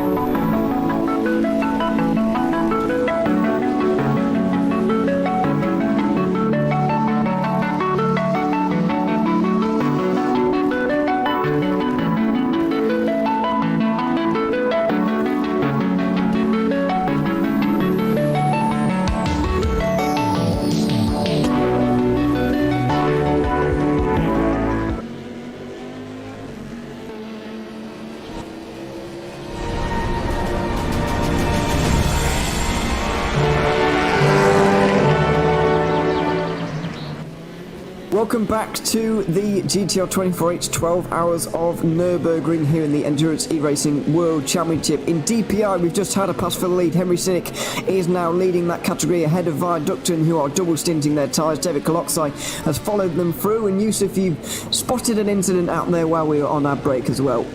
Yeah, so it's happened to the 46 DIS, so you'll just see going through the final corner, it's all looking good, and then he loses the back end, getting on the power before he even touches the curb. Oh no. And then the rear end just rolls into the wall and loses the rear wing. And actually, if we just fast forward then a little bit further, so we skim through turn 1 as the 46 nurses this damage and then runs wide and actually brings the car pretty much to a stop just to allow all of the traffic through. So it's really not been going well for the 46 car. No, it hasn't, I'm afraid, and things are only going from bad to worse, really. At this point, they're in the pit lane right now, getting their rear wing changed, although you weren't particularly displeased to see the rear wing leave that car, actually. Yusuf, you think it looks better without a rear wing? I mean, it does look really nice. Does it not remind you of like the Hot Wheels cars that you used to have as a child? It's nice and sleek. I know it's very sleek. I think it looks good with the rear wing, though. It's certainly better looking than the GT3 older version McLaren 570 or whatever it's called. It's definitely better looking than the LMP2s. Oh, here we go. I'm just here to annoy the see, every single broadcast I make a target of people that I just want to annoy, and this broadcast this weekend it's been the LMP2 fans. Yeah, wow. Well, that's disappointing for them, I suppose. But no, we're getting a battle in GTE at the moment for second place. An hour complete, just to the very, very day, actually. Not to the very day, sorry, to the very second is what I meant to say. We've had an hour in this race already, so the GT cars will be pitting very, very soon. It's still Manuel Biancalula leading in GTE in front of Boya Milan and Guillaume Mas, who are those two cars battling out there at the moment, as we're going to look at the standings because we are an hour into the race. It's Henry Sinnick leading in DPI, Viaducton are in second at the moment, Nello Pastorino is in third for the other satellite racing car. They're going to be having a battle before long because Viaducton are falling back, having double stinted tyres, whereas satellite racing are single stinting them throughout this race. In the overall lead and in the lead of LMP2, it is Marcel Cinchik in the Vargas Sim Racing car. David Koloksai's in second for Mugen, then it's Ramada Motorsport getting up into third ahead of DAC Hackers. DSR Nightmare having a good run in fifth, Team E Brit in sixth, B32 Racing in seventh ahead of 766 Kim Pedersen's in front of B32 Racing in 7th and 8th, and then Toonlower, having had those issues, is in 9th. GTE currently being led by Musto GD Esports. Boya Milan and Guillaume Mas are battling over second. Yuka Makiyupi is dropping back just a little bit in the early part of this race. He's in 4th ahead of Luka Ferlich. DISSR Lab are in 6th place, just ahead of Fabio Liuzzi after their little altercation they had a little bit later on. And finally, in GT3, it is Mugen Sim Racing still leading by a very, very handsome margin ahead of One Move Esports. Glam Racing are in third ahead of Unison Racing in fourth. Then we've had issues for those guys behind. DISSR Lab and B32 Racing have had issues, but an interesting first part of the race. It's going to be busy in the pit lane very, very soon. GT cars are going to be pitting before long. Yeah, and for Nikolai Bezhakov in the GT3 class, for Unison Racing, and for Fabio Liuzzi in the second of the two Musto cars, they've not been having a good time. Not too much has really gone wrong for Unison Racing. I think they've just been lacking a little pace. Meanwhile, for Fabio Liuzzi, well, we saw the incident between him and the 45 DIS car, and then shortly after, Fabio Liuzzi came into the pits with damage. So it's going to be a comeback drive for the 54 car, and this is the Musto car that took, I believe, I'm just going to double check this one. Yeah, they got P2 last time out in Sebring, so we know the pace that the Musto team can bring, but not really coming together for them in the early stages of the Nürburgring. No, not for the moment. Still a long race to go, though. As we look at the track map, you can see it is very, very busy out there at the moment. We're starting sort of into that point in the race now where there's always lappery going on. There's always prototypes getting through on GTs at this point, given that we're an hour into this race. So it's going to be that's going to be a feature of this race from now until the very end. It's just the way it goes, really. But the track is going to be not as busy very soon because the GT cars will be coming into the pit lane. Not for the moment, though. Guillaume Mas looks like he is struggling. You just saw that little bit of a slide. He was right on the back of Boyer Milan not so long ago, but now you can see that rear end starting to kick out a little bit, and you can see he's that gap opening up to a few car lengths now as well. So yeah, it's going to be difficult for Mas to get through, especially at this distance. He is still way behind, and looks like those tyres are starting to go off. Just taking another look at the weather forecast. No rain really expected. I mean, we can see the dark clouds from the drivers on boards, but apparently no rain expected. No real... I mean, there aren't even any clouds on the rain viewer. You know what? I don't trust this thing. I am going to go to good old Met Office and check the weather forecast like that. Wait and see as to what it's going to be like. I think it's just really overcast at the moment, and it's just not going to rain. But that's what the forecast says, anyway. Yeah, it's same on Met Office as well. Yeah, just very, very gloomy. Apparently, it's 19 degrees right now, and it feels like 18. 54% humidity, though. It is humid. Apparently there's a UV of 6, which is not good, so if the drivers were actually at the track, I hope they put on some sunscreen. I don't really know what that means, UV, but anyway, I'm sure there is. It's like how much of the UV rays from the sun are getting through, because in certain conditions, I think the cloud in the atmosphere absorbs more of it, and sometimes it absorbs less, and there's a misconception. People think, oh, it's always going to be higher UV when it's sunny, and that's not always the case. Sometimes a lot of UV can get through even when it is cloudier. You have completely lost me now, but anyway, I'm sure certainly people at home know UV what you're talking about. UV causes skin cancer. Okay. Don't be out when high UV. I'm glad you really dumbed that down to kind of my level there. So thanks. Right down to layman's terms, yes. I appreciate you really reaching very low for that one, because I wouldn't have understood otherwise. But anyway, we'll move past that now and concentrate on the battle in GTE, which is between Boyer Milan and Guillaume Mas, still going on, and I'm still not seeing any pit stops for the GT cars. Let's not forget we had those couple of formation laps at the start. 1.5 hours, isn't it, that they can go? Oh no, it was just over an hour, isn't it? Over an hour. An hour and 5, yeah, I don't know where you got an hour and a half from, but anyway. It's because of all of my karting we did 1.5 hours in, so I just had, these GT cars go long as 1.5 hours. I think my mind just defaulted to that. Yeah, quite possibly then, because these cars can't go unless without dramatic fuel saving.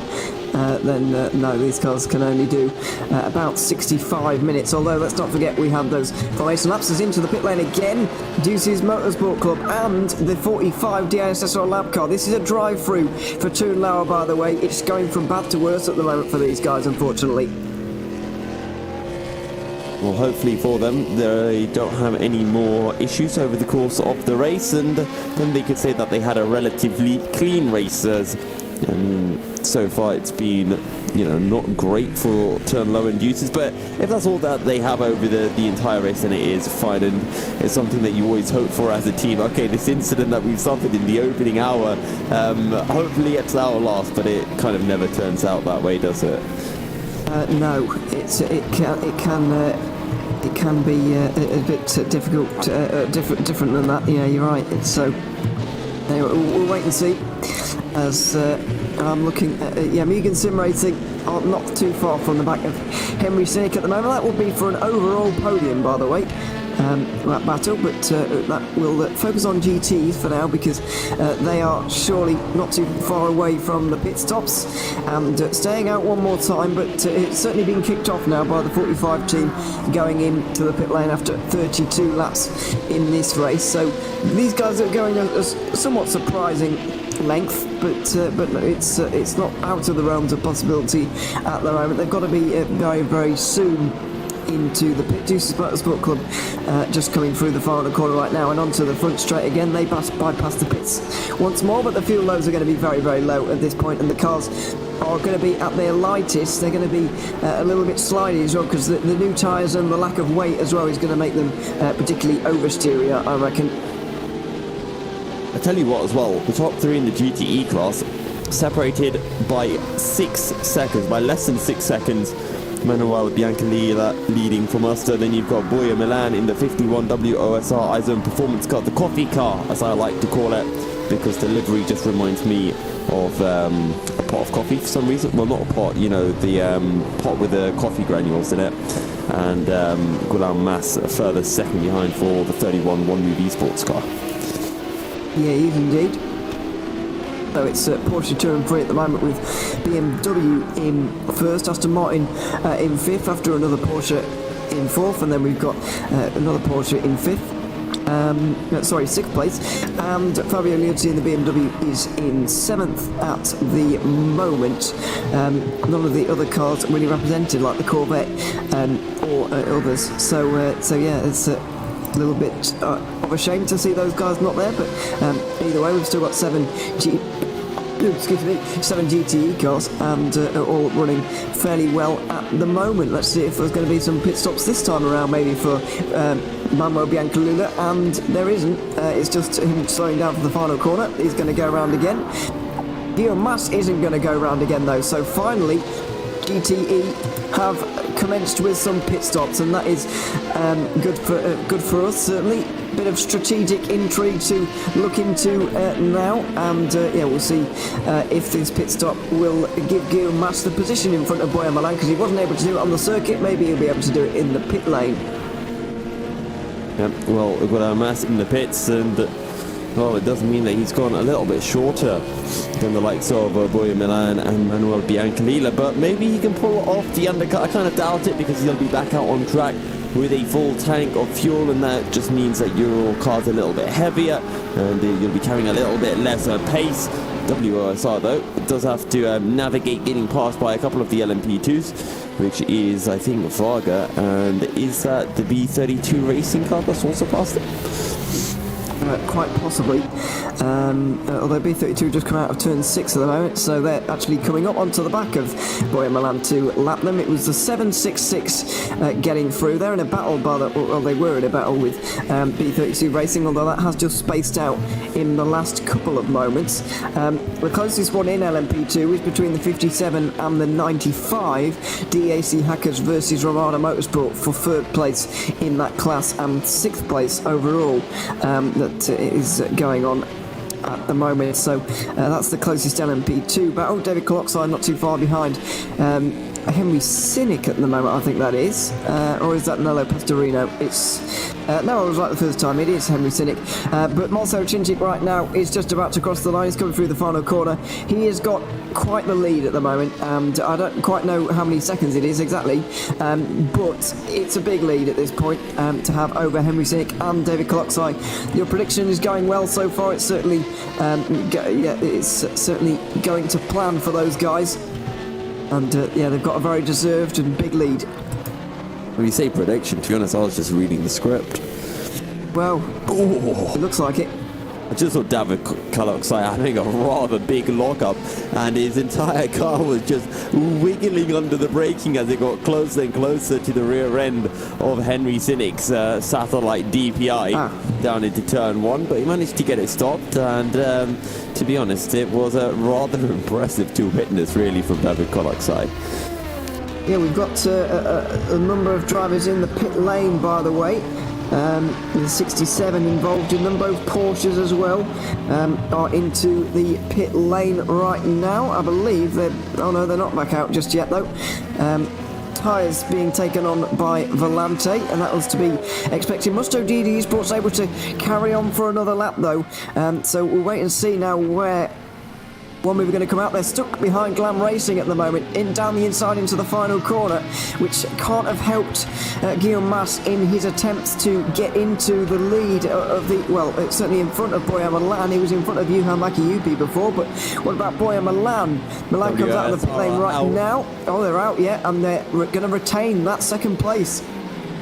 And they've actually, well, I was going to say they've pulled, but to be honest, not really. Maybe half a second, not even. So it's pretty much dead even in terms of pit stops. But now WOSR have 1 lap in hand in the pit stops. That means they can go that 1 lap further, or maybe just put themselves into a slightly higher engine mode if they want to try to pull away from one move and then, you know, be on the same strategy as one move. But with a 12-hour race, you never really want to push until you get to your final stint or final couple of stints when you know exactly how much fuel you'll have left. For now, just keep on stretching the fuel as long as you can. And I think you said both drivers on a fresh set of boots as well.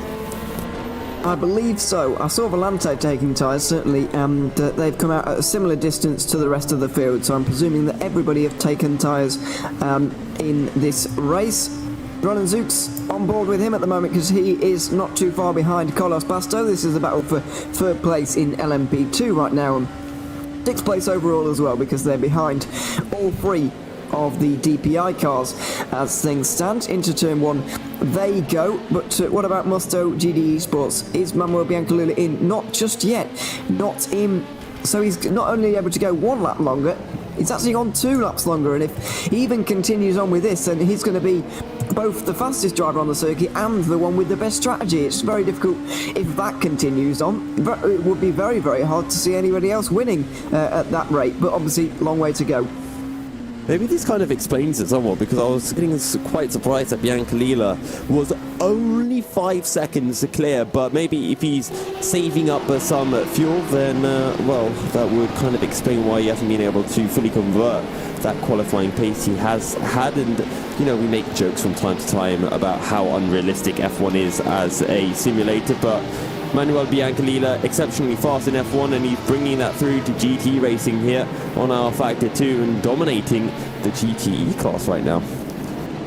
Yeah, he is indeed. Out front by a fair margin. Head of Boya Milan and Ilmas, who we've seen battling for a lot of this race, and we're continuing to see battle at the moment. It's a good fight between them. Going to get a view as to what the gap actually is right now. It is, oh, that's not actually right, is it? Because it's 14 seconds up to the next car overall, which is Thibaut Malbrun just in front, and obviously Malbrun is not going to be anywhere near these guys because he's in a different category entirely that is designed to be slower. So yeah, that's not a particularly good comparison, but either way they're going to be catching him up as well. And we'll see how long that takes. Musto GT Sports go around again here, but Biancalila carries on for a 3rd lap longer than everybody else, and this is remarkable stuff. If he has been going at that pace and saving that amount of fuel, then absolutely remarkable for him. There's been some fantastic pace, and got our master back onto the rear end of Boya Milan. I'm also keeping an eye on Nikolai Bezrikov, who's just over a second behind the Glam Racing car of Lee Russell. And honestly, Lee Russell's been doing a fantastic job for Glam Racing at the moment, sitting in 3rd place in the GT3 class, which, I mean, if things ended here, which of course they won't, it would be their best result of the season. So great stuff from Lee Russell. Did he just jump into the pit? Yes, he did. A late move into the pits. I remember the race control saying to make sure that they're in the white lines before the white lines start, and that looked a little bit late from Lee Russell, so hopefully he hasn't infringed any rules. Let's hope so.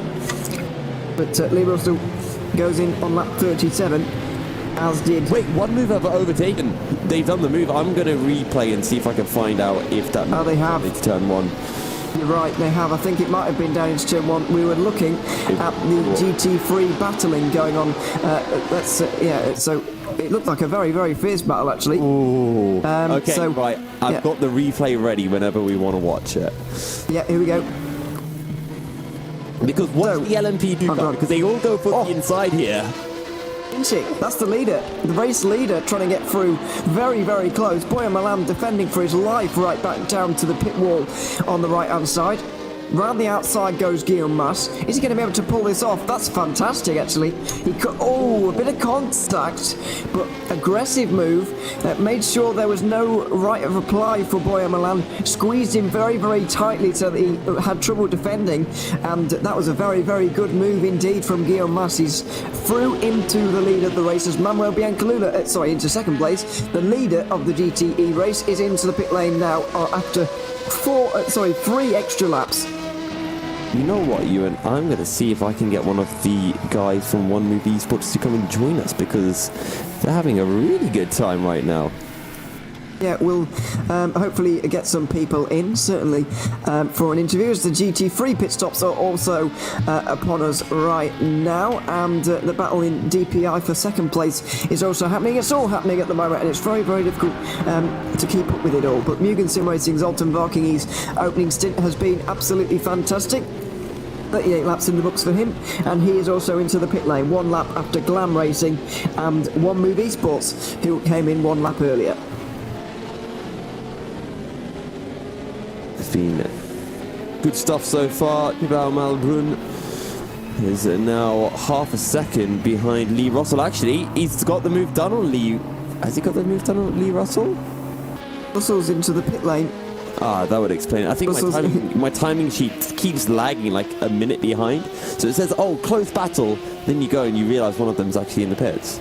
Oh yeah, and also probably it looked like a close battle between Mugen and Unison right now, because they're both in the pit lane together. But Mugen have just left right now. Zoltan Varkingi is going to retake the lead of the race. Thibaut Malbrun is a fair way behind them. The pit stops in GT3 in full flow, and they have been completed. Manuel Biancalula hasn't got out in front of Guillaume Mas by a very big margin, by the way, here. That gap is much, much smaller than it was before, so expect to see a good fight for the lead in GT3 over the next few minutes, or next half an hour or so.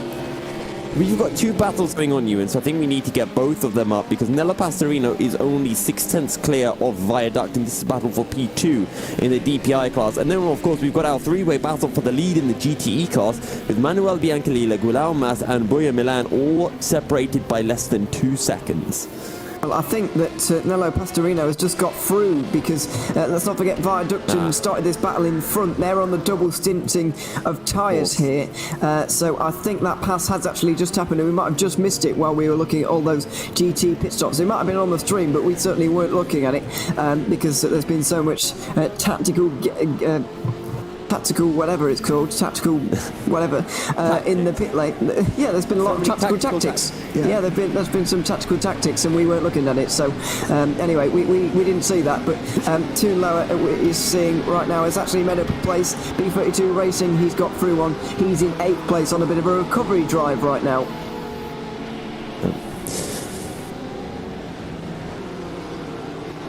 I'm just keeping an eye on this GTE battle right now. Guillaume Mas 6/10 behind Manuel Biancalila. Honestly, the Frenchman is flying right now. We've got Italian followed by Frenchman, and I can't remember where Boya Milan is from. I'm guessing probably that Czech. No. Is it a Lat? Is Boya Milan Latvian now? I can't remember. No. Either way, we've got an Italian, a French, and then not an Italian or a French. So we've got 3 different nationalities in the top 3. Spanish. And wait, Boya Milan is Spanish? I'm pretty sure. I'm not 100%, but I'm quite sure that Boya Milan is Spanish, yeah. Okay. Although, one thing, because in isolation I think it is, but second of all, the thing that I've got to back that up is World of Sim Racing do have a fair amount of Spanish drivers on their team. 4 out of the 5 initial entries are Spanish drivers. How do you know he's Spanish and not Portuguese? Well, I don't. I've not got a clue, really. But it's just off the top of my head. I haven't even written this down. It's just off the top of my head what I think it is. So anyway, now that while we're arguing about that, we'll continue our argument into the ad break. And while we're doing that, you can look at some commercials. We'll be back in a few moments' time. And we'll be back at the Nürburgring for the 12-hour race. 4th round of the EEWC coming up in a few minutes.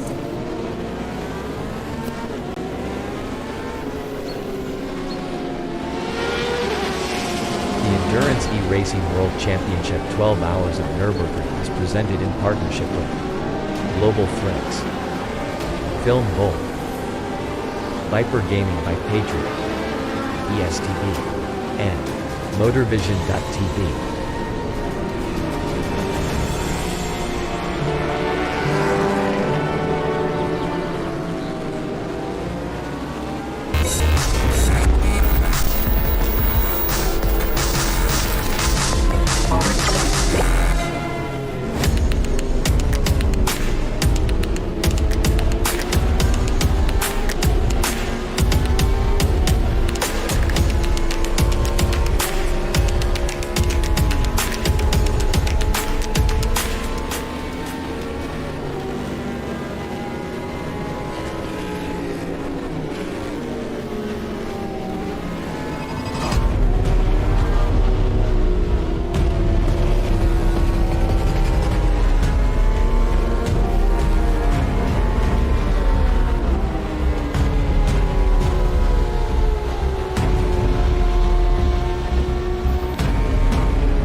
Racing for Green is here to help you carbon neutralize your racing.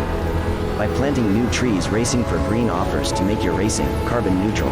We already have the calculations, contacts, infrastructure, deals, and solutions ready for you to easily buy carbon neutral laps on any racetrack. It doesn't matter if you are a racing fan, team owner, driver, sponsor, or partner. Anyone can buy CO2 neutral laps in the Racing for Green webshop and trade CO2 emissions for New Forest. Racing for Green.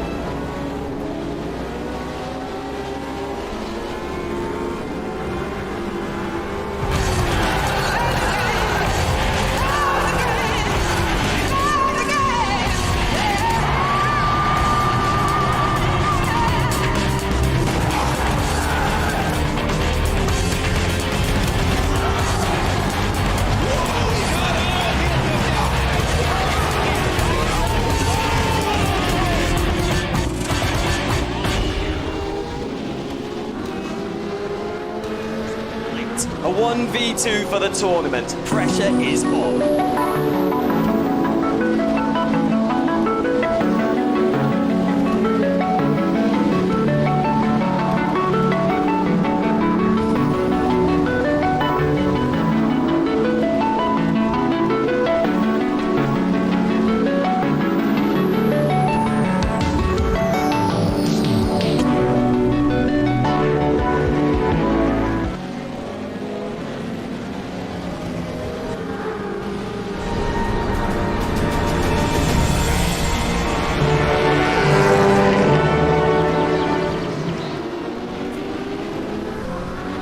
Welcome back to the 12 Hours of Nürburgring, the fourth round of the Endurance E-Racing World Championship for 2021. On your screens right now, it's the battle for GTE, the lead in that category. Just over a second separate Manuel Biancalula and Guillaume Mas. It's very, very close indeed, a further 2 seconds back to Brian Milan, who is just a little bit adrift right now, a car going through, but it's an interesting battle nevertheless. I'm Ewan Illyria alongside Yusuf Bin Sahel for the first hour and a half of this race, and we'll be with you throughout the day. It's been a good race so far, Yusuf. The first 90 minutes have absolutely flown by, I have to say. You can barely blink and they've already gone by, so yeah, it's been very good indeed. Lots of battles going on. GTE lead, a battle for P2 overall as well. It's very interesting because the LMP2 guys are about to come into the pit lane before long as well, so lots to be watching in the next half an hour or so. Yeah, David Kolaksai, who's second in the LMP2 class, is right on the back of the DPI leader Henry Sinnick, so we might be seeing some battles going on there as well. But yeah, the top three in GTE class separated by about 3 seconds overall, and last time round Manuel Biancalila put in a new fastest lap of the race for the GTE cars, a 51.13 tenths quicker than Guillaume Mas in P2 and 6 tenths quicker than Brian Milan in P3. Yeah, Boyer Milan just dropping back ever so slightly in the last few moments. Championship leaders, let's not forget, and if things were to stay as they are right now, then Musto GT Esports would be taking that championship lead away from World of Sim Racing, and it would be a 7-point margin in their favour heading towards the 24 Hours of Spa at the end of August, just about 2 months away for us here on GTR 24H. We'll be broadcasting that on all the way through. It'll be on for practice and qualifying as well, which is going to be good, but that's a long way away. The 12 Hours of Nürburgring is in the today, and we're seeing on the left hand side, right hand side, David Collott's side, not too far behind Henry Sinnick. That battle you just mentioned in GTE is on the left, the split screen, given that we've got couple of battles, but as I said, LMP2 pit stops are not too far away. As Marcel Cincic comes over the line right now, I think he will be doing another 2 laps, and then he will be coming into the pit lane. This is much more like what we're used to seeing from an LMP2 pit stop time, and now people will be starting to get into the rhythm of the race. I'm interested to see whether anybody can do a lap longer than their rivals, really, because last time everybody apart from Team eBrit came down the pit lane on the very same lap. Wonder if anybody is able to stretch it out this time as this battle for GTE hops up just a little bit. Yeah, that is one of the McLaren's McLaren's, that's a Ferrari that has been caught by Manuel Biancalina in just the wrong place, and that means that Guillaume Mas has been able to close right in behind the Italian. And we'll see if anything does occur. Remember, we did see Biancalina actually pitting 1 lap after all of the other GT drivers, or actually was it even 2 laps? Either way, he pitted after the rest of the drivers. And Ewan, I actually remembered something. Are you ready for a blast back to the past? I'm ready. So yesterday, no, it wasn't yesterday. I remember at the start of the season, we were talking about predictions for who we thought would be winning each of the championships. And I remember seeing pins and drillers for the HyperCar class and the LMP2 class. And pins and drillers were leading the HyperCar class. They weren't leading the LMP2 class, but since they've disbanded, we'll just go on to say that it doesn't count, right? Because they're no longer in it. In the GTE class, I can't remember if I said Muster or WOSR. I think I said WOSR, who are currently leading by 4 points, although that will all change after this round most likely. And in the GT3, I think I went with one move, but I can't remember, and they're currently sitting a 3rd, but if they can keep up the pace, they might be finding themselves 2nd in the championship. Yeah, I think I can't remember my predictions. We'll have to go back and see what they were, because I can't remember. I know that I made mine in practice. I think practice for Indianapolis, wasn't it? Well, I can't remember. I seem to remember you made your predictions in qualifying for Indianapolis because you couldn't be there for practice that race. I can't remember. It was Thursday night, and I had a sim race on Thursday night. Yeah, so Friday night, I can't remember if I had commentary, and then I think I jumped in for qualifying 2. Hearing some of the antics of qualifying 1. Right, yeah, I remember. That's what I seem to remember. They were our predictions. So we'll have to go back and try and find them because, it would be interesting to see how wrong or how right we were.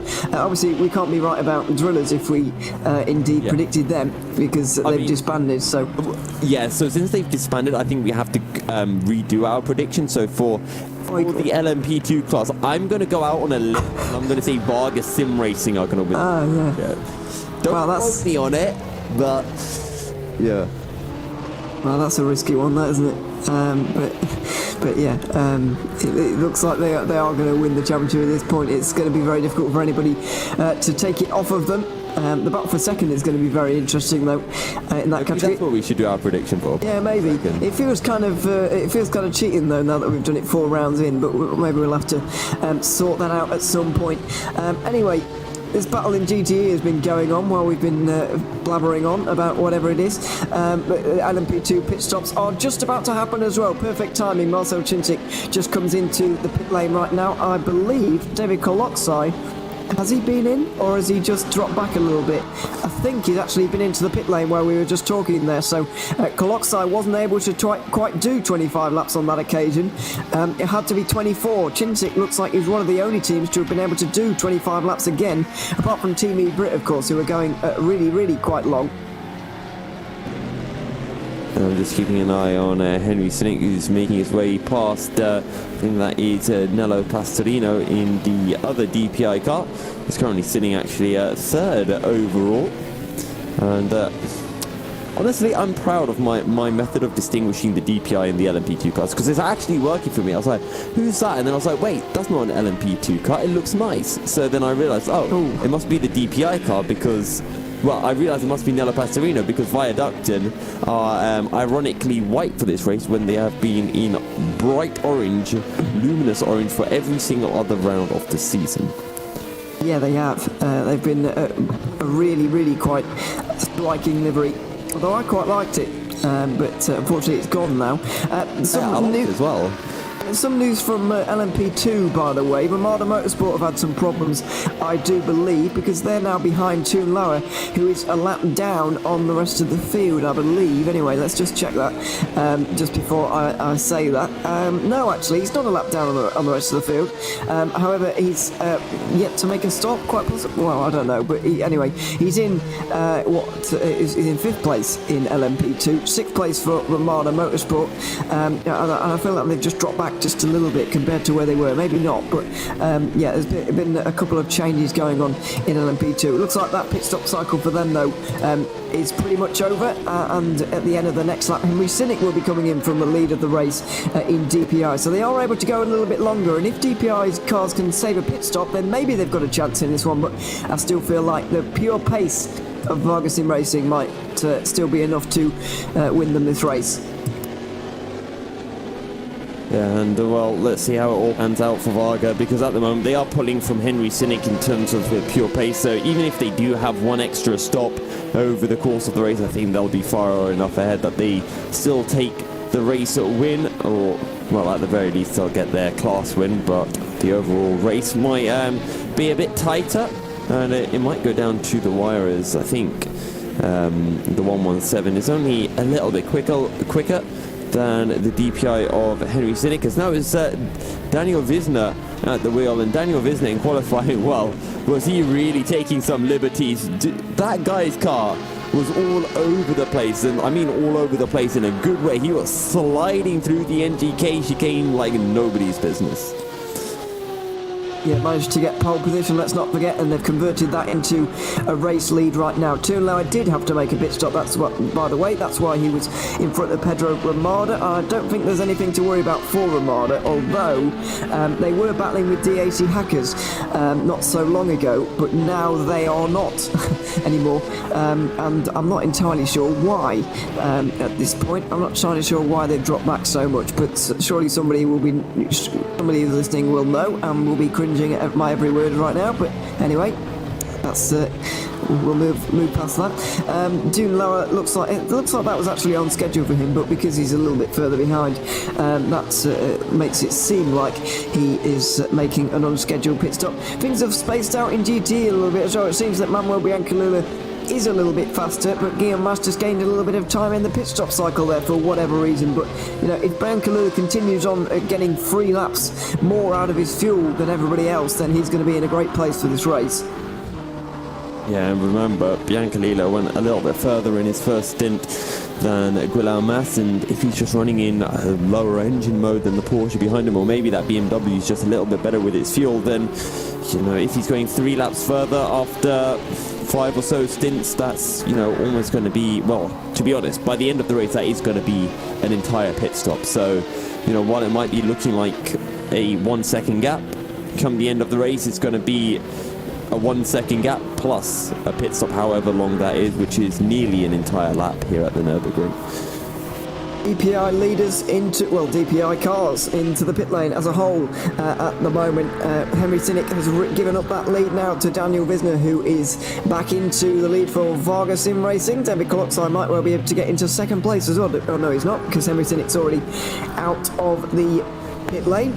It seems, though, that Viaductin's audacious strategy to go maybe for a double stint on those tyres hasn't really worked out for them on this occasion, and I think they'll be reverting back to the single stinting on tyres for the rest of the race, quite possibly. Yeah, as the Deuces car flies past one move as they lap LMP2 against GT car. not going to be anything too difficult. And it's at the Viaductum car now, not too far behind Tom Kapusta. It's a couple of seconds, okay, but Viaductum, remember, in that first stop, they actually double stinted their tyres, so they'll have a fresh set of tyres now on their DPI car. And maybe, if they have the pace, they can close in their, what is currently a 4-second deficit to the 65 Satellite Racing car. Yimi Nisela as well, by the way, has got into the 64 car, and they're not too far behind Koloksai, who's been able to jump in that one. So it seems that the DPIs can go one lap longer, maybe two if you fuel save for just a little bit of time. They are able to save a little bit of time, but it's going to take them 25 stints to gain a lap. A pit stop, so that might not happen in this race, unfortunately for them, although their final pit stop will be shorter. It's still looking very good for a Varga Sim Racing victory at this very early stage, we'll wait and see who does take the victory. Not seen too many driver swaps, by the way, so far, but as you mentioned, Satellite Racing have changed both of those their drivers. Bo Christensen's got into the 766, but other than that, we really haven't seen any driver changes so far. I expect at the next round of GT pit stops we're going to see a few, because they will have been driving for over 2 hours at that point. As now we see Deuces going, Viaductum getting passed by the Deuces car. That is the 15 of turn lower. Remember, turn lower all the way down the field, a lap down, so unlapping himself after having that drive-through penalty after some issues went the way of Deuces. So they're trying to recover their race. Still early stages, so they still have plenty of time to make up ground. Things, to me at least, looking quite promising actually for Team E Brit in this one. We'll wait and see if their strategy does indeed pay off in the end, but I think this is really going well for them at the moment. I'm trying to find them on my screen at the moment, and they're just heading through the Schumacher S. If we look at how much longer they're going on the pit stop, I reckon they're doing a good couple of laps longer every single time. I'll just wait and see at the end of this lap to see if they're going to come in, and I'll do some calculations when they do, but this is really turning out well for them. If they're able to save a pit stop, then they'd be in a legitimate third place in front of the likes of Roland Zooks, etc. So I think this is going fantastically well for the British team so far. Yeah, and I think even if they were to pit on this lap, I think they'd probably come out between, I think they'd come out just behind Pedro Ramada, maybe just ahead, but hopefully when Tom Kapusta or the other LMP2s of Roland Zooks come around, we can kind of compare Matt Webb's lap times, because he did set a 1:45 last time round, and we'll have to see exactly how much time he is losing, because the E-Team Brit car is definitely fuel saving somewhat, so they won't be at maximum pace. 43.7 last time round for Matt Webb. Tom Kapusta behind in the DPI class, a 44.3. The top two, Daniel Visma and David Koloksai, they're in the mid 41s. And I think for Roland Zooks, also low 41 for him, Pedro Ramada in the low 42. So they are lapping a fair bit quicker than the E-Team Brit car, and we'll only really find out how well this strategy has worked for them once we get to that stage where they actually gain that pit stop, and then they are back on effectively the same strategy as the other LMP2s. Yeah, and even if they're only doing 2 laps longer on a tank of fuel, then that is still going to take us 12-13 stints for us to work that out, and that is a long way away just for the moment. So it looks like they're going to gain one pit. It would be one pit stop if they're gaining 2 laps of fuel each time, but if they're managing 3, then maybe it would be a couple of pit stops they can gain a little bit wide through the left-hander there on that occasion. That was turn 10.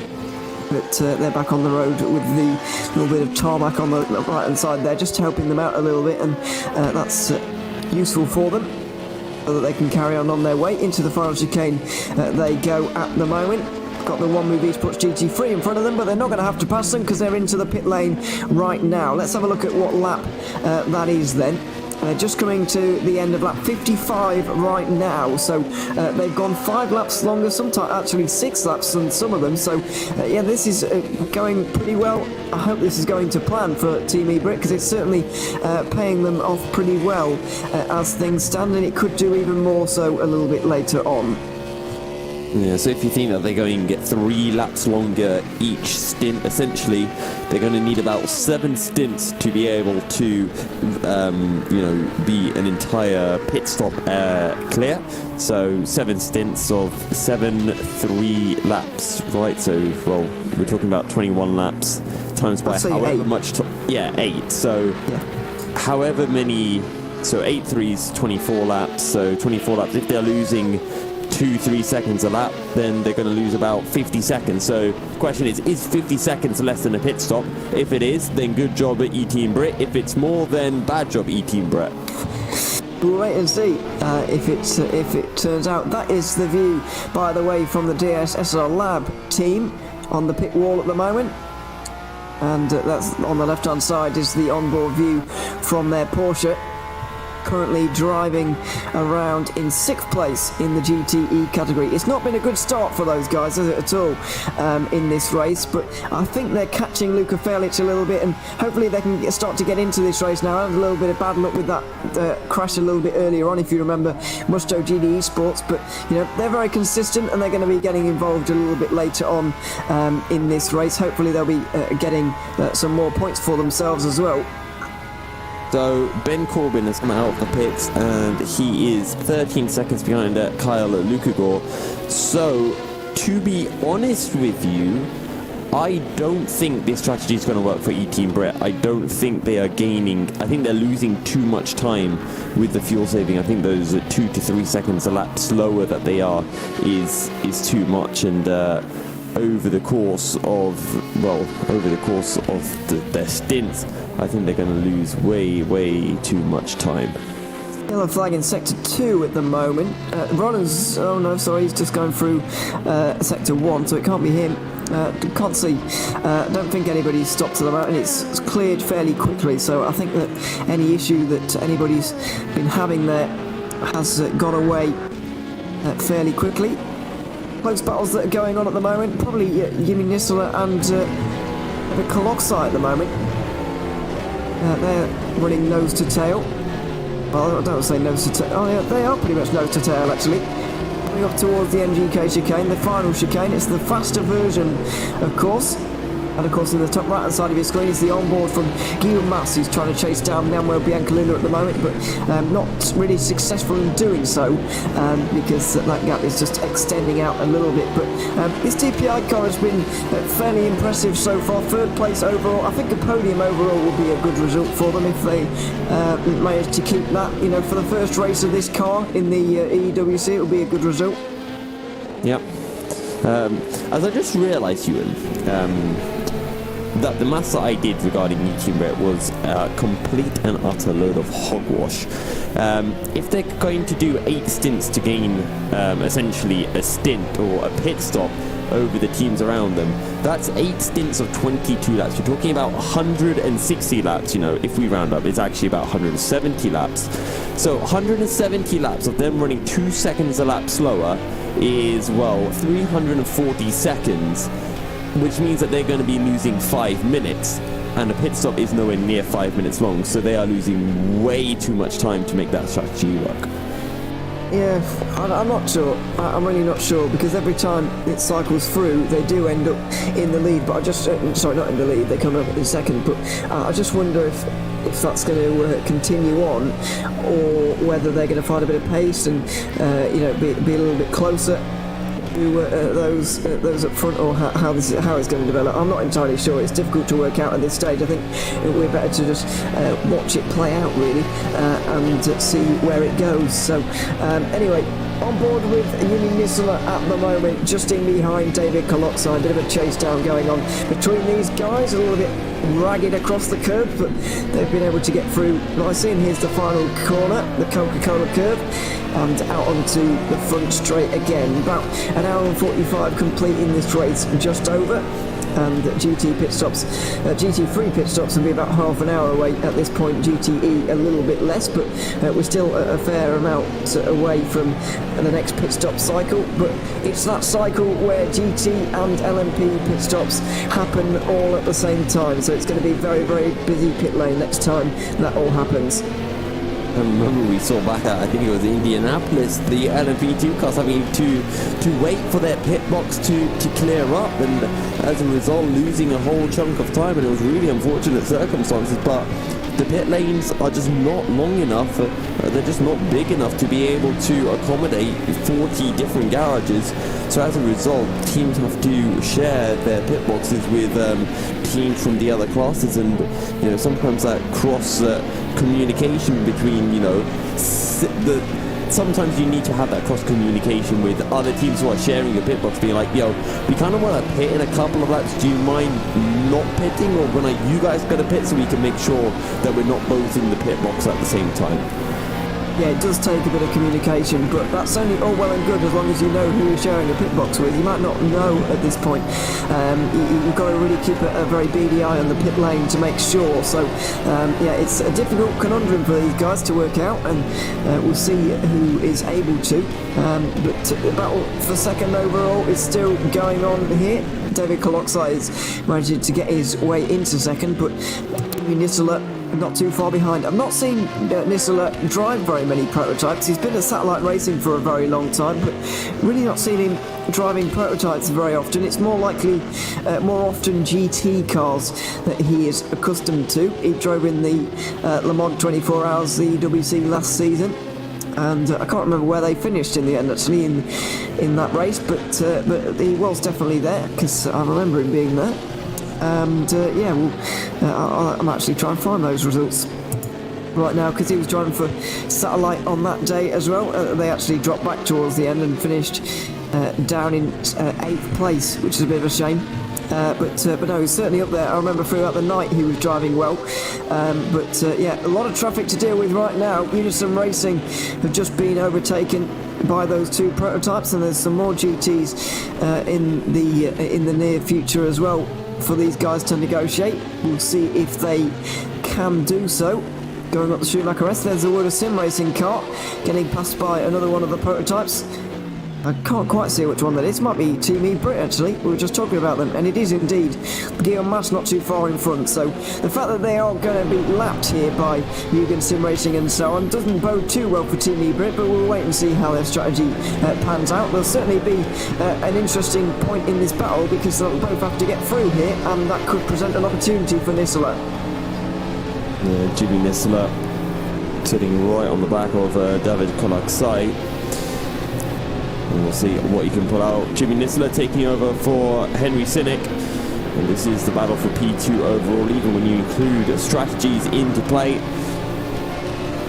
Of course, though, these two are in different classes, but the DPI and the LMP2 cars, very little separating the performance of them. They might as well be in the same class. Yeah, well, not quite. But because the LMP2 is faster, apparently, Liam Russ has told us. I mean, but even in similar. the heat I know. class, right, there's discrepancies. I think it has been greatly exaggerated, the difference between the cars. I'm so glad I opened those kind of words again. I really am. I just want to point out. LMP2 fastest laps. 40.2, 40.7 for your top two. DPI fast laps for your top two, 40.5, 40.8. It's about the consistency over a stint, isn't it? It's all well and good being good in qualifying. Consistency's down to the... No, I'm talking about the fastest laps from the race. Yeah, but I don't know, they might have bad tyre wear. They're the same car! I don't know.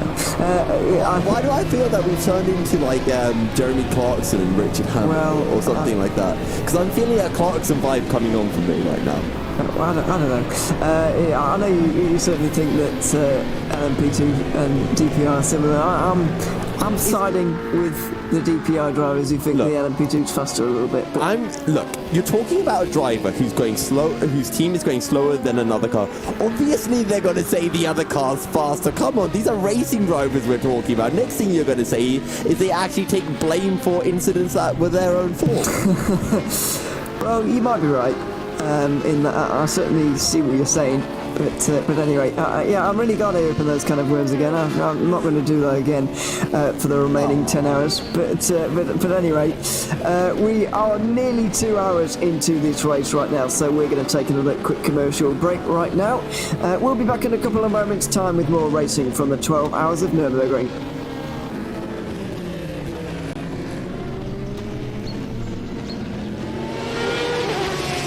The Endurance E-Racing World Championship 12 Hours of Nürburgring is presented in partnership with Global Flicks, Film Volt, Viper Gaming by Patriot, ESTV, and Motorvision.tv.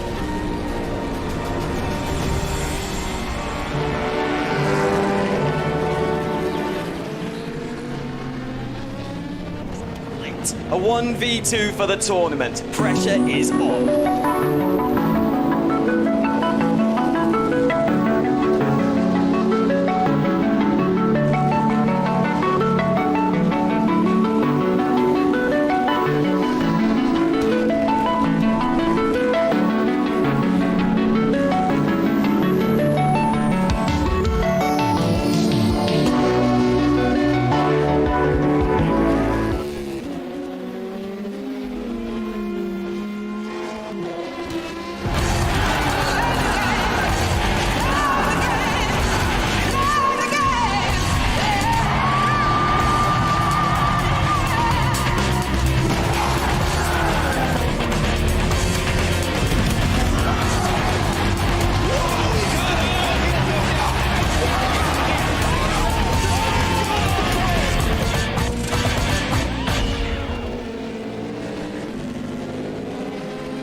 Racing for Green is here to help you carbon neutralize your racing. By planting new trees, Racing for Green offers to make your racing carbon neutral. We already have the calculations, contacts, infrastructure, deals and solutions ready for you to easily buy carbon neutral laps on any racetrack. It doesn't matter if you are a racing fan, team owner, driver, sponsor or partner. Anyone can buy CO2 neutral laps in the Racing for Green webshop and trade CO2 emissions for New Forest. Racing for Green.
Welcome back to the 12 hours of the Nürburgring. Just over 10 hours remaining in the race. The first 2 hours have absolutely flown by, to be honest, and we're now into single figures in terms of time remaining, or we will be in 4 minutes.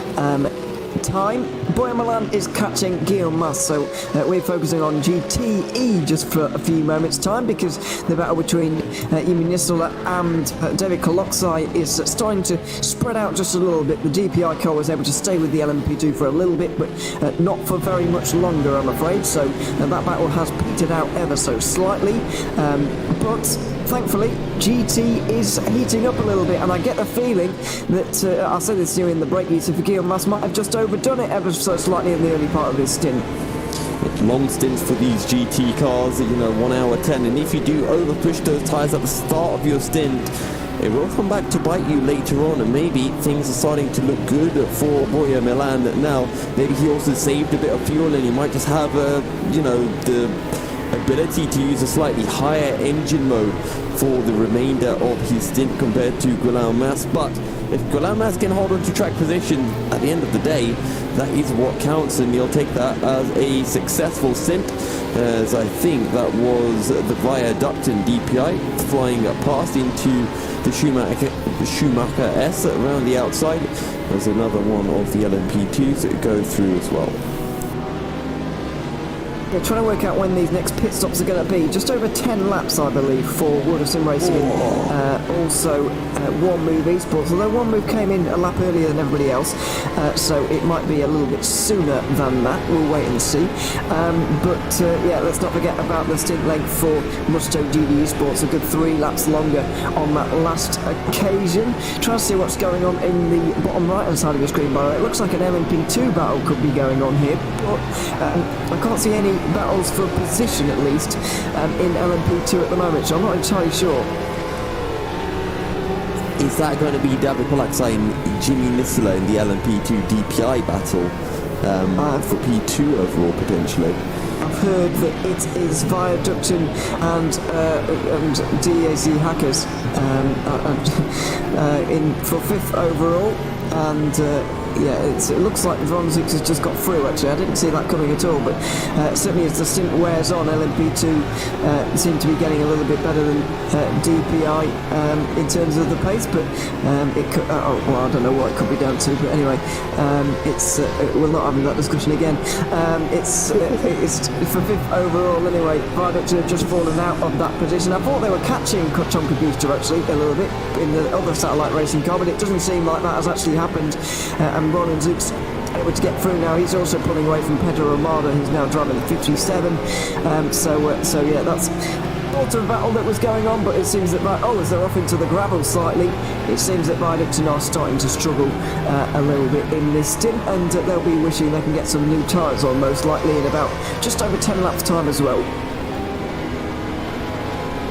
I also just recently saw Boya Milan on the previous lap round, actually through this corner right here, the Warsteiner curve, completely sideways. He went a little bit sideways again, but last time he was a full counter steer lock to the left to keep that car on the black stuff. And now he's a couple of seconds down on Guillaume Mas, as our producer tells us to check out the weather. And I remember when I looked, it was meant to be raining from Sunday evening, but for the remainder of today it is supposed to be staying bone dry. And indeed, the sun's out at the moment. It was very overcast 2 hours ago, but the sun's out, as you can see on the screen right now. We're just about to complete at 2 hour mark, by the way. We've got a yellow flag in sector 3. Wonder what that's all about. We're going to see it's Lee Russell in the Glam Racing car. So what's happened to him? Trying to go oh no, he's just in the pit lane. So it's not, oh no, sorry, he's just gone past the pit lane. He's on the pit straight right now. So it looks like Fabio Miuzzi's the one in the pit lane, but they have lost power in the Glam Racing car, and that's not good news for them. They've retired to the pit lane. I wonder if that's going to be the end of their day, quite possibly. Surely that can't be fuel. There's another 10 minutes until, we're expecting that fuel, or we're expecting the pit stops to be opening up for the GT cars. So, has he just blown the engine? I tell you what, I'm going to jump on board with Lee Russell and try to find out if we can see what actually happened to him. He will be reconnecting, by the way. He will be able to get back into this race, which is good news, but not good news that he has had to go into the pit lane and have that problem. It's been 3-4 places so far for Glam Racing. They're 5th place in the standings, almost certainly going to overtake Danish Racing League as long as they manage to get to the, well, even if they don't get to the end of the race, they'd still get 6th place points, just not that bonus for finishing the race. So they will be at least 4th at the end of the day, as Lee Russell is reconnecting at the moment, trying to get back in time. Will he be able to get in front of DISSR Lab, though, because they're coming up fairly quickly, but 2 laps down. We'll wait and see. Let's have a look at the replay of what happened here, Yusuf. Yeah, so here we go. He's on the power. Oh, he double downshifts. Double downshifts into first just before the pit, or just after the pit entry. Yeah, and that's the money shift right there. How? I mean, you've got sequential gearboxes. That's just... I mean, sometimes you do have a few sim rigs that the paddles are a little too short and it's very easy to double shift down, but yeah, that's entirely a driver error from Lee Russell, unless, you know, there was a hardware issue that caused him to double downshift, but I think that's just on Lee Russell. Yeah, sad way to go, really, but... because, you know, it's the one thing, I know that they're getting more advanced with almost every passing day. There's a new one with a new feature that makes better than the last and so on, but, you know, it's really, really difficult, I think, to kind of stop that. And I think, at least to my mind, that will be the next kind of improvement in sim racing technology. You know, how can we stop this double downshifting? I know it's not like an issue that plagues people all of the time, you know, 24/7, but, you know, it is an issue that we see pop up now and again. And, you know, there's... at least on top of my head, I can't think of any way of really fixing it other than I've seen sometimes some games that I've played in the past have kind of protection where it kind of realises that you've double downshifts, but it sometimes can get in the way as well, because if you're trying to just downshift quickly, it can get in the way. So yeah, I've not really seen a way of combating that, at least on the hardware side of things.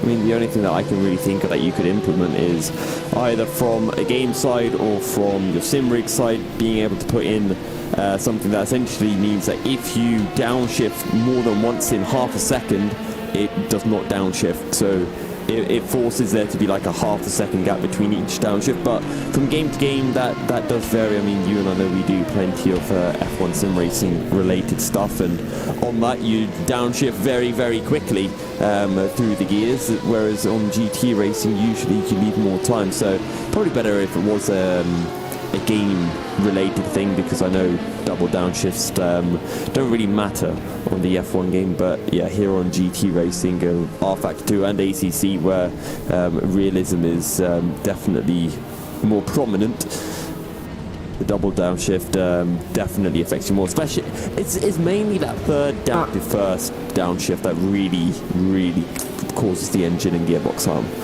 Lee Russell has just left the pit lane. By the way, he's coming back out again as there's a battle between Roland Zux and it's Tom Kapusta now driving that car. 4th place in the overall race. So Glam Racing back out in 5th place. Both B32 racing cars are into the pit lane a little bit off schedule, but they're both last in their respective classes, I'm afraid. This is the battle we're watching. Kapusta versus Zux going through the Mercedes arena here once again. The satellite racing car dropping away, and DAC Hackers really starting to rise to the fore as this stint wears on. DAC Hackers have had some good results recently as well, you know. And look at their most recent results. It was that P2 in Sebring. Okay, we go back to Silverstone. P10, maybe not the best of results. Before that, it was I think that's a P6, 6 points that they were able to take in Indianapolis, but they've really started to come alive lately in the championship, and well, they sit just 1 point behind Ramada Motorsport and DSG Motorsport in the battle for 4th place. And you know, with a good result, you know, they're only 7 behind Uses, so if they could take a P2 here, DAC Hackers, then they will likely find themselves sitting 2nd in the championship. As things stand, David Kolaksai from Mugen Sim Racing is doing a fantastic, sterling job so far, being only 11 seconds behind the 117 of Varga Sim Racing. The pit stop window, by the way, for Zux will be open in 4 laps when we complete this one, so not far away now, the LMP2 pit stops, but right now, you can see Glam Racing actually as they recovered. I think Volante were there as well, saw a couple of Aston Martins involved of multiple categories. Coming through the final corner they go right now. One of them into the pit lane there. Didn't quite, I think that was the 45 DIS SR lab car, and it was indeed the 45 car coming into the pit lane. So they've, I'm afraid, not had the best race so far, but they are catching Volante, as you can see, because Volante are just up here. You'll be able to see them in a few moments' time. On board with Zooks, though, this is a busy part of the track and a perfect opportunity now if one presents itself. Maybe down the inside into turn 3, although it's just a little bit too busy at this point. A bit of a stack up between everybody. Zooks nearly gets into the back of Kapusta coming through turn 3. Out of turn 4 they go and into the chicane at 5 and 6. They both get through on Volante, but Zooks hasn't quite been able to slip his way down the inside yet. Zooks just struggling at the moment, maybe down the inside, but no, there's a Musto car right in front of him. They're side by side now, coming out of the chicane, and oh, Tom Kapusta, you can't do that. He was boxed in between the Musto car and Roland Zooks, but he came out across Roland Zooks anyway, and yeah, that's just not acceptable in my opinion there from Tom Kapusta. That could have ended really badly. It could have, but it's just aggressive racing within traffic, really, and it's just very, very close quarters racing, really. And he just turned across it. Well, I can't say I was particularly watching at the time. I was trying to find out about DIS's strategy because they were coming in, but yeah. Sometimes it does get a little bit close, as we've just seen. But yeah, let's see who's off in Sector 3 now, I wonder, because there was a brief yellow flag there. But it seems to have gone away again, so we'll continue our focus on this battle. What this has done, though, is allowed Viaducton to get involved, because Zooks and Kapusta have been battling, with Viaducton kind of lurking in the background, and now they've started to throw a few punches. They're slowing each other down. Here comes Zooks, yeah, down the inside, late on the brakes, the lighter LMP2, able to brake that tiny little bit later. Oh, a good traction, actually, from Kapusta, but not able to make use of it. He has to resign himself to being off of the podium. Sorry, well, he's already off the podium, but he's down to 5th place now from 4th, and he's got Viaducton for company now as well. And Viaducton, this is actually a battle for position. Remember, Viaducton, after their first stint, they double stinted their tyres, so they were running much slower than everyone else around them, but now they'll have a fresh set of tyres on the car, and Viaducton can look to find a way past Tom Kapusta, who seems to be struggling a little bit for pace relative to Roland Zooks and indeed Viaducton. A very cool shot on the right hand side of your screen, by the way. That's the images from the Viaducton kind of team, wherever they are. Triple screen display by the looks of things as well, which is impressive. But 6th place for them at the moment. Not too far behind. Tom Kapusta trying to chase him down, and yeah, it's good to see these guys getting the well, we're getting kind of onboard shots from where they are in the world as well, which is good to see at the same time as in the game as well. But it looks like now that battle has stopped, Kapusta is able to just edge away ever so slightly. Viaducton don't look like they quite have the pace to catch up for the moment, although a good run through the fire chicane there has done them a little bit of good. I don't think they'll be overtaking Satellite Racing in the next few moments, although I could be wrong.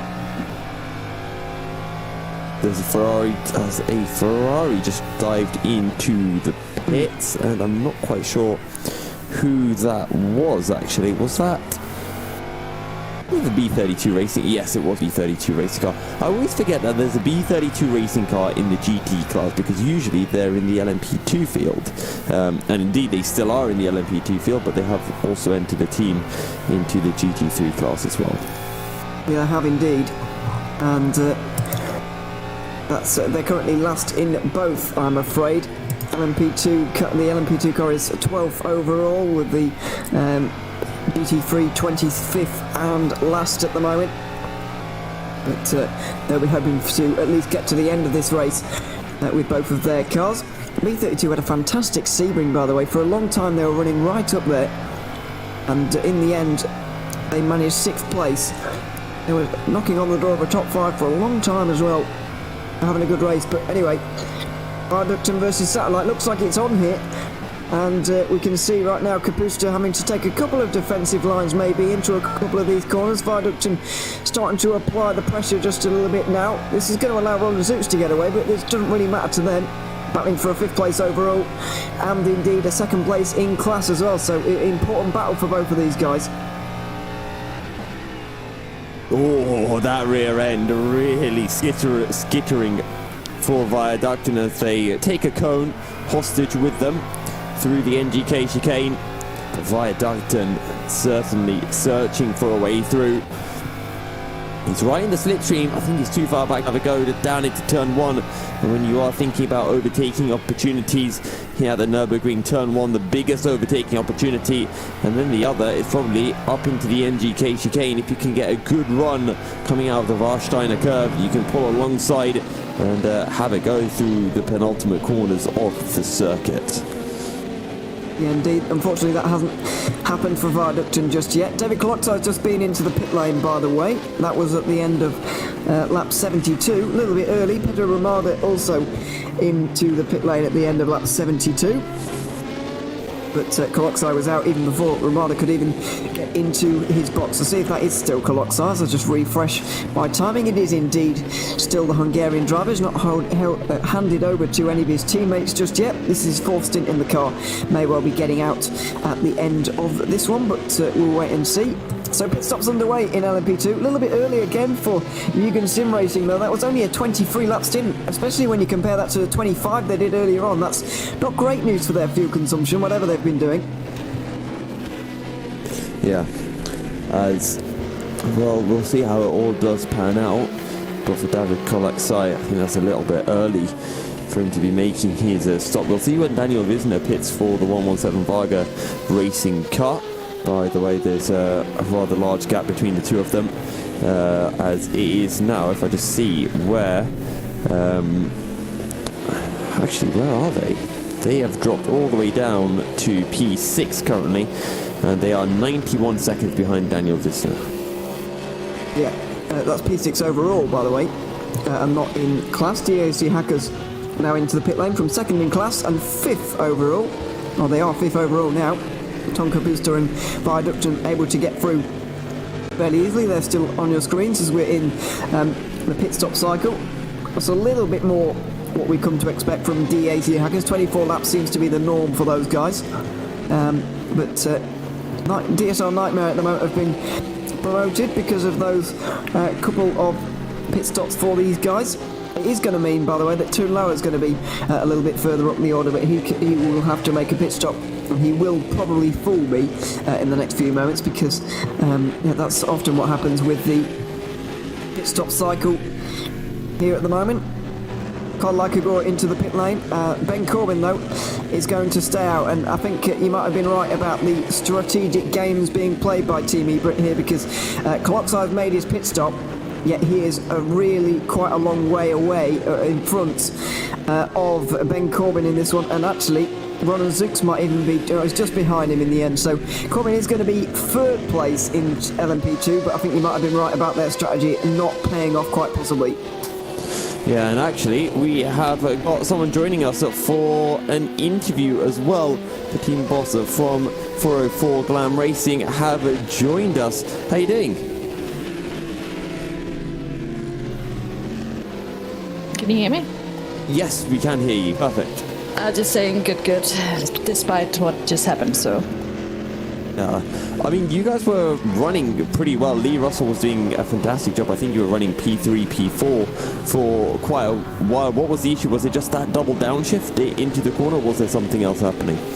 Double downshift. That stupid little thing. We know this car is terrible when it comes to that, because we have done it in other races.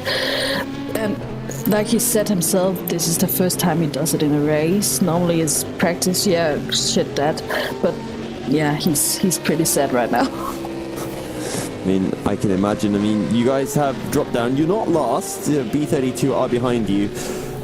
What's kind of the objective, the target for the team, you know, now that you have had this, you have suffered this issue?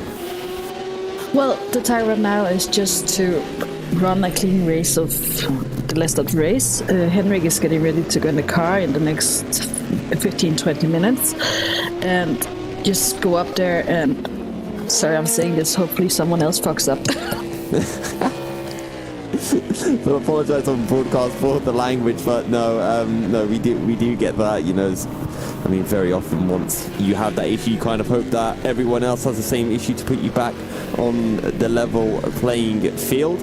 I mean, for you guys in the championship right now, you know, you are sitting on 39 points. You are close to those around you do you think you can maybe make some gains on the likes of Danish Racing League, who I don't think are racing today, so you should be able to get enough points to leapfrog them in the championship? Yeah, well, no matter what, because Danish Racing League is not competing, we are going up in 4th. So for that's going to be amazing. We are still hoping that because we have done all this race in 3rd place, that we are slowly going to crawl our way up there, because he just did his best lap, which was he was 1:52.6, which is good lap time for him. I mean, I'll throw it to you, and if you've got any questions for Glam Racing. Oh, just one thing as well I'd like to mention. I know that you mentioned this in practice, but would you like to kind of remind everyone about what you're doing for the final few races about in the EEWC in regards to your charitable cause that you're raising money for? Yes, of course, thank you. Like he says, we are doing charity. We are gathering money for a child hospice in Denmark, which is a special cause of mine. I think if anyone needs a bit of help, it's kids in a situation like that. So yeah, we have a GoFundMe charity. So if you go to the GoFundMe, just search for Glam Racing and you should pop right in there. So. Yeah, absolutely. So yeah, make sure you can do support them if you can. Just a last thing from me. Commiserations on the race so far. I know it's not been going your way, but good luck for the rest of the race from me. Thank you very much. Well, wonderful to hear from Glam Racing, and thanks for joining us for a short interview. Currently is Lee Russell at the wheel of Glam Racing car, sitting P24 overall, a few laps down on DIS, but we know that they have the pace, and over the remaining 9 hours and 40 minutes, they'll be looking to close that gap down and jumping back up into P4 in the GT3 class. And then it's Nikolai Bezrukov in the 717 Unison Racing who would be next on their list. Now then, Yusuf, there have been some interesting developments in the last few moments. Well, we've just been having that little interview. Mugen Sim Racing are deciding to roll the dice here and try and do something a little bit different to beat Varga Sim Racing, because you're not going to beat them by doing the same strategy as them all day. They've decided that doing something different might bring them a different result, quite possibly. So David Kolopsai has not taken tyres on this last pit stop, leaving Daniel Wisner to do the chasing and do a bit of overtaking in the next few moments as well. And this could really compromise Daniel Wisner. And I also wonder how this is going to pan out when you consider Jimmy Nisler, because he is yet to pit. And remember, he was very close to David Kolopsai before the pit. So if these two do battle somewhat, it would allow Jimmy Nisler to potentially leapfrog at least one of them. And this battle might very well be becoming a three-way battle for the lead. 20 laps is what David Kolopsai is going to have to do in this 22 LMP2 car before his next pit stop and before he has a chance to put on a fresh set of tyres. In GTE, by the way, Mathieu de Crop has got into the One Move Esports car and he's just jumped Boyer Milan by a fairly comfortable margin there, actually. So de Crop in front of Milan now, although I'm not sure if that is still Milan, but it's World of Sim Racing anyway. They have just jumped into the pit lane there. Jose Berenguer. Jose Berenguer, thank you. Tom Capusta has just come in, as so has the Team Viaduction car. So Wisner versus well, it's not Kolopsai anymore, is it? Oh, sorry, it is Kolopsai still. This is for the lead of the race overall. Ooh. As Nisler just comes out of the pit lane, not too far behind these guys at all. So this is getting very, very spicy at the front of the field now. What were we saying? Three-way battle for the lead. Those are going to be fresh tyres as the One Move Esports car. That's the 26. Just about seeing Jimmy Nisler in time down into turn 3 and leaves room for the DPI car to pass. But as Jimmy Nisler, I just want to get on board of this one, because he's going to see those two in front and he's going to be being told by his team, that's David Kolopsai, that's Daniel Wisner. Those are the two you're battling with for the race lead. He will be closing up to these two quickly, especially considering David Kolopsai is on an old set of tyres. And I do wonder, actually, does this mean Jimmy Nisler didn't switch tyres? Is he on the tyres he used from the previous stint? Because he's had the same kind of pit stop time as David Kolopsai, and they gained a whole chunk of time onto Daniel Wisner. I'm not entirely sure. Hopefully Liam Rance is still listening so he can update us, but because I don't know. But maybe even if he is listening, then he might not update us on that, because it is strategy that is playing out in front of our eyes right now, and he might not want to let that one slip just for the moment. So we'll wait and see anyway about that one. But the battle for the lead of the race, it is on between Mugen and Varga. A little bit of an early stop there from Mugen, which is an interesting one. Maybe they're doing that just to make sure they spend as little time on these tyres as possible, because they know that they are double stinting us. We've got a yellow flag somewhere around the circuit. It looks like Betrikov might have been off actually, but we won't worry about that for the moment, because they're a fair way behind. In GTE, by the way, DSSR Lab have jumped Luka Fairlich, who's dropped a little bit further down, and so a number of other things going on in the GT categories. But there's so much going on right now. You know, we've just had a quiet half an hour or so, quiet 45 minutes or so, and all of a sudden pit stops happen, everything explodes, and suddenly there's battles all over the place. And that main battle is for the lead in the LMP2 classes. Well, that is going to be Jimmy Nisler around the outside through the forward curve of one of the McLarens. I think that was the DIS McLaren. And you can still see David Kolaksai and Daniel Visma up ahead. For those of you tuning in, this is round 4 of the Endurance E-Racing World Championship. David Kolaksai leading from Daniel Visma by 0.5 of a second, but David Kolaksai is on an old set of tyres. He's double stinting his tyres, whereas Daniel Visma has a fresh set of tyres, and usually that gives you about half a second a lap, maybe a little bit more, but it's there or thereabouts over a 22-23 lap stint in these LMP2 cars. And we think that Jimmy Nisler also is double stinting his tyres as well, and we'll be closing up to the back of these two. But Jimmy Nisler is the leading DPI car, so in a different class, but the DPIs in the LMP2s somewhat similar on pace. I won't be controversial this time, but the difference between these two cars, I think even Liam Rance would agree, is less than the difference between a GTE and a GT3 car. Yeah, quite possibly at the moment. It seems from the onboard camera here from Daniel Visner that it's very, very dark and overcast, but that's not really the case when you look at the offboard cameras, so well, I'm not sure. I'm looking at the onboard camera from Jimmy Nisler and it looks really dry, so I don't know why. No. Yeah, it's rather bizarre. Actually, I'm going to try something, and maybe this will...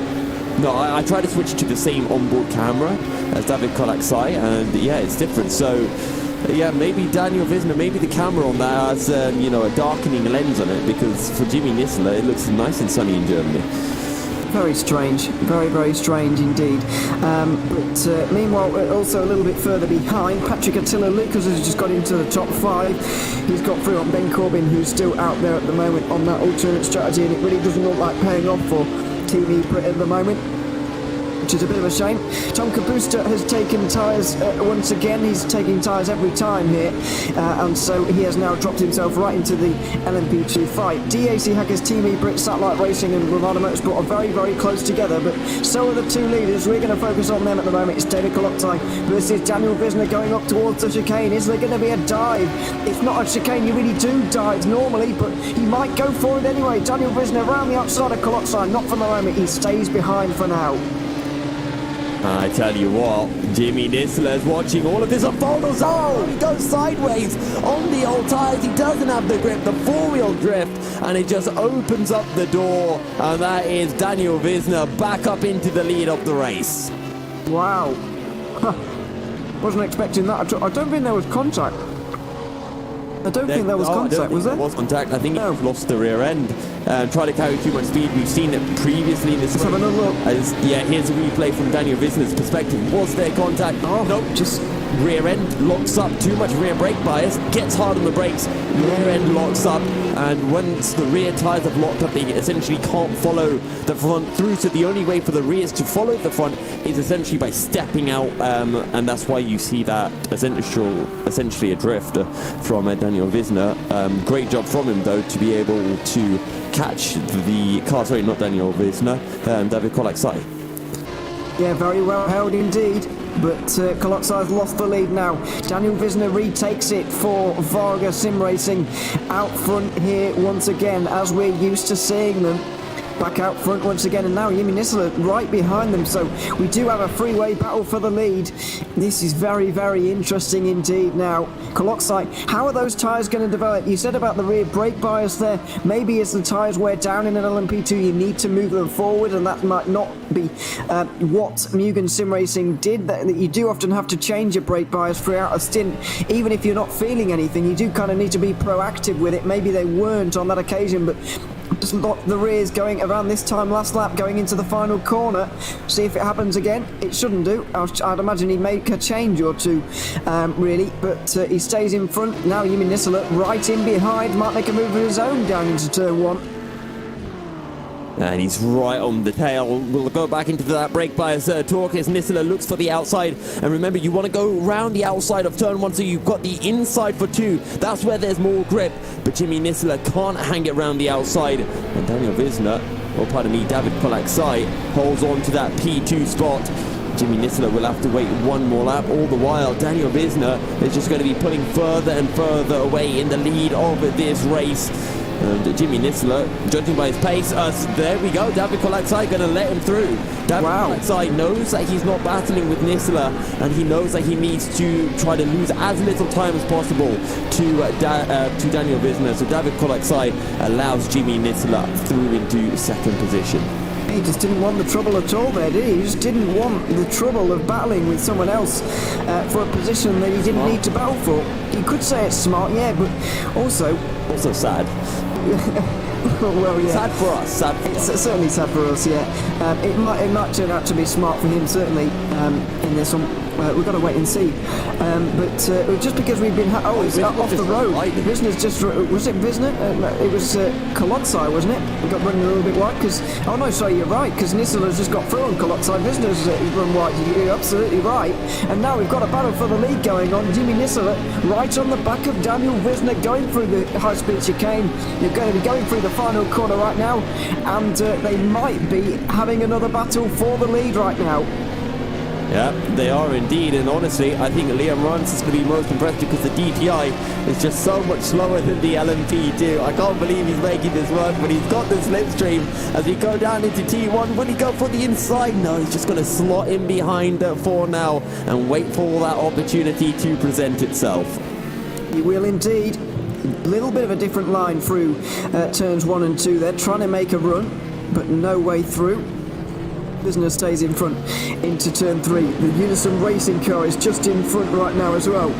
By the way, that's Bezrakov, because Cyril Malbron is now into the One Move Esports car. I believe that might have just happened on this very last lap. They might have come into the pit lane on lap 74. That would work out. Another 37 lap stint for those guys does make sense. So Bezrakov is now into second, but Jimmy Nisler also in second overall and looking for first at the moment. Visner still in front. A freeway battle for the lead. 2.5 hours into the race is fantastic to watch. Absolutely mesmerizing, as it does seem to be that on one of our PCs, as Mr. Coffolino has pointed out on stream, we've got a nicer filter effect occurring, just to make it look a little bit darker, just make you guys think that there is some rain to be coming at some point in the race. It looks like it. It's certainly getting a little bit darker on one of the PCs, but none of the others. It's dark, so yeah, who knows? I'll fix it. Well, yeah, maybe. It does tend to be the way. But yeah, I just wonder how long Nisler can stay at this pace for, really, because we've seen so many times this race so far that the LMP2s do continue at a pace that the DPIs can't quite stick at throughout a race. In terms of race pace, the LMP2s do seem strong, as we've got a yellow flag again. It's gone away again pretty quickly, so we won't worry about that too much. Nor pit stops in GT3 and GTE, by the way. The race leaders Mugen Sim Racing have been into the pit lane, as well as One Move. Unison Racing have just come in with Bezrakov, and also Manuel Biancalula from the leader of this race has just come in as well. He's put on a fantastic stint so far. And remember, Biancalila is going further than Berengawa and Mathieu Decroix on his stint, so this is exactly what Musto need. They're pulling away as well as going a little bit further in each of their stints, so they pretty much got this race exactly where they would want it at the present point in time. Meanwhile, Jimmy Nisler sitting behind Daniel Wisner still. And as you mentioned, Ewan, the pace of the LMP2 seems to be a little bit more consistent, seems to last a little bit longer. And you mentioned that the LMP2 cars are a little bit lighter than the DPIs. And if that is the case, it means you've just got a little bit less weight on the car. And it means that under braking, under load, your tyres essentially wear out that little bit less. So as a result, tyre wear less of an issue for the lighter LMP2 cars, which could be one of the reasons which explains why the LMP2s tend to have slightly more pace towards the end of their stint compared to the DPIs. Yeah, it could indeed. The kind of being lighter on its feet might help a little bit. So final corner again, Daniel Wisner ahead of Jimmy Nisler, ahead of David Kolotsai. 1, 2, 3 for the lead, almost as quickly as you can say it. Slipstream for the DPI again. Is he going to go through though? Doesn't look like it. I'll be very interested to find out from someone from Satellite Racing whether they'll be treating this as kind of one class. Are they wanting to win overall, or are they just trying to win their category?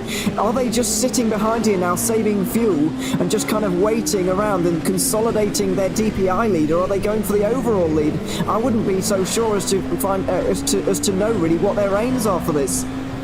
We're talking about racing drivers here, Ewan. Do they want to win the race? Well, yeah, I think they do. I mean, they are winning a race, but they might not win the overall one to win the race, if you see what I mean. Yeah, okay, they'll want as many wins as they can get, alright? So, I mean, I know for me, and maybe this is why I'm a bad driver, no teams would want to hire me, but the amount of times I've been in the race engineering room, we said, okay, right, take it chill now, we need to save some time, save some tires, don't want to battle with this guy, and then the moment it's my time to jump in, I know, like, right, okay, Yusuf, don't battle with this guy. The racing instinct just takes over and you just want to battle with the guy. Honestly, I don't know how David Kolotsai has had so much self-control to just allow Jimmy Nisler through. Yeah, that was pretty good self-control, to be fair, wasn't it? From Kolotsai, just to let him through. And I was very surprised to see that, especially considering some of the pace that the LMP2 has later on. I would have thought he might try to hold him off through the early part of the stint and then pull away a little bit later, but he's seemingly not done that on this occasion. Nisler was getting very close up towards the fast left-right chicane earlier on, drafting up to the back of Wisner there, and he might be getting up to the back of him again here, maybe for a dive into turn one. He's certainly close enough, but he's staying behind for now. I do just wonder if he's saving fuel, sticking behind just for the moment and biding his time just a little bit. I tell you what, if there were 10 minutes left in this race, you could be assured that Jimmy Nisler would be going down the inside into turn one. You can make that move work, but still early stages in the race. There's no reason for Jimmy Nisler to risk it all right now. As we mentioned, he's already winning his class. Winning the race would just be a cherry on the cake, but just like a cherry, just like the cherry on the bun, it doesn't really taste that good all the time. So, you don't want to really risk it for the cherry. The main part is the cake, which Jimmy Nisler has, and if he can get the cherry, he'll take it, but he doesn't want to risk the rest of the cake for just that one cherry. This analogy is going way out of control, but it's great. It is spiraling fast out of control, but anyway, thankfully these guys are under control at the moment, going through the Schumacher S and a little bit more traffic. Unison Racing just in front. Wisner decides not to dive down the inside into turn 10, decides for the outside at 11 instead, using the downforce of that LMP2 to get through, and forces Nisler to make a bit of a unorthodox, well, not unorthodox, but certainly not an ideal way to get through there. And now Kolotsai is right on the back of Nisler, and now then is this the opportunity for maybe Wisner to get away? Well, not really, because look at the speed for Nisler through the chicane there. He was absolutely flying through there, but I feel like it's going to be the same old story down into turn one. He's going to get a slipstream, going to get the speed, but he's not going to go for it. Or finally, is he?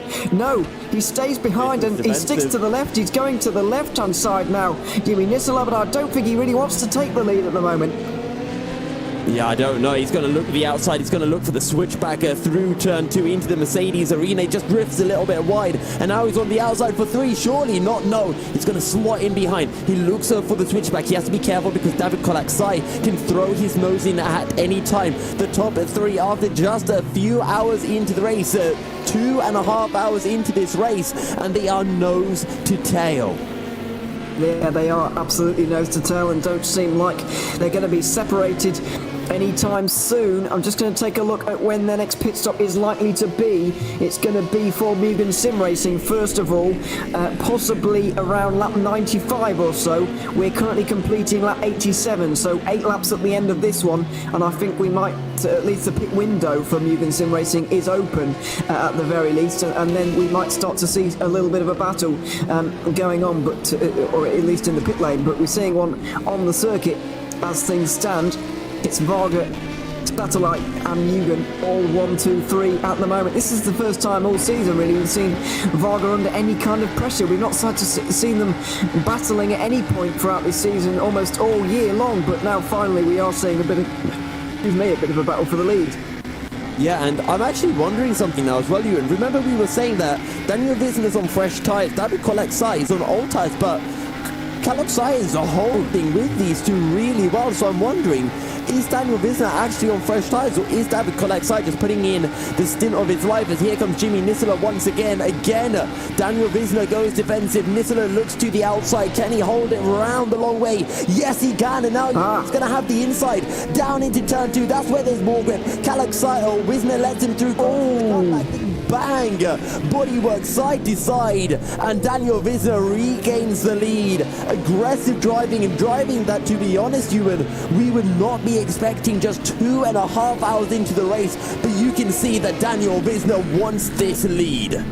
It does indeed. It was very, very physical through turn 2 there, but at least a good attempt from Nisler to try and get through on that occasion. Did just see, by the way, while that battle was happening, Cyril Malbran in GT3 had a bit of an off at turns 1 and 2. Just as those guys had got through there, just before they got there, Cyril Malbran was having a bit of a problem. He managed to regather himself before they got there, but I think he's gotten away without damage.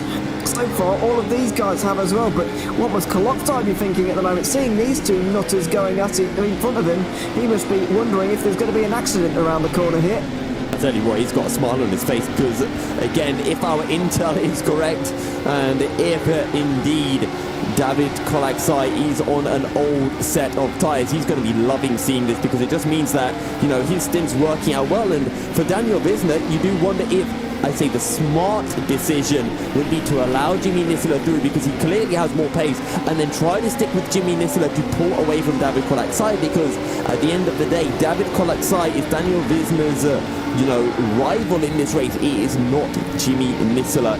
As now they come up to more traffic. Oh, this is dirty from Daniel Visner. Look how long he takes to get past the Porsche. He's trying to put Jimmy Nisler in a tough position to get past traffic. Really, really smart driving from Visner. He's certainly making his way through nicely. And this is Sarah Malbran, by the way, second place in GT3, but a good way off, I think, half a minute now. Now Visner trying again to get through. Nisler trying any which way he can, but Visner's gone to the middle of the road just to defend a little bit into turns 5 and 6. Can't quite get through. Can Nisler and Colexai not too far behind either. This is exceptionally close racing between these three. I just wonder as well about those guys behind. Is this helping Viaduct and DAC Hackers close in quite possibly? Well, I wouldn't say so. They're about half a lap down, and I think it's just going to be these three battling it out. Let's hope it's going to be like this for the next 9 hours. Honestly, Daniel Visner is the cheekiest driver on circuit right now. Next time he comes up to a back marker, watch how he overtakes the back marker, because Daniel Visner is purposely being slow overtaking the back marker, because what he's trying to do is he's trying to put he's trying to put Jimmy Nisler in a situation where it's really tough for him to overtake the back marker. So he gets the back marker in just the wrong point when Daniel Visner is able to break clear. And it is smart stuff from Daniel Visner. He's trying to build a bit of a buffer between himself and Nisler, but it is not working out. And once again, Jimmy Nisler right on the rear end of Varga Sim Racing out of the final corner. We'll see if there's going to be a move this time, quite possibly, from Jimmy Nisler. He's in the slipstream again.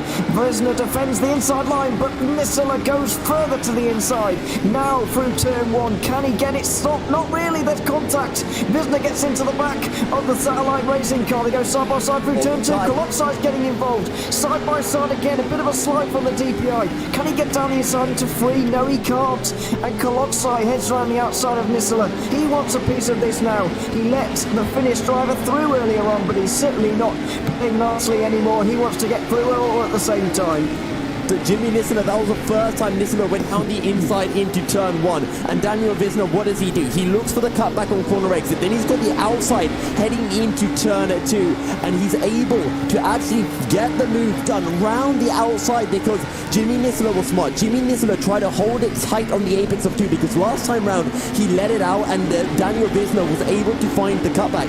This time though, Daniel Visner, smarter than Nisler, knows what Nisler's going to do, holds it round the outside, and as soon as he gets the move done, he slams the door shut, heading into turn 3. This is fantastic driving between the two of them, and it is just a mind game between the pair of them. Whoever is ahead has to try to think, okay, is the guy behind, is he going to try to hang it around the outside? Is he going to look for the switchback? And then whichever one he does, how can I answer that? If the driver is looking for the switchback, you want to hold it tight. If he's going to try to hold it around the outside, you want to let your car out and carry the most speed.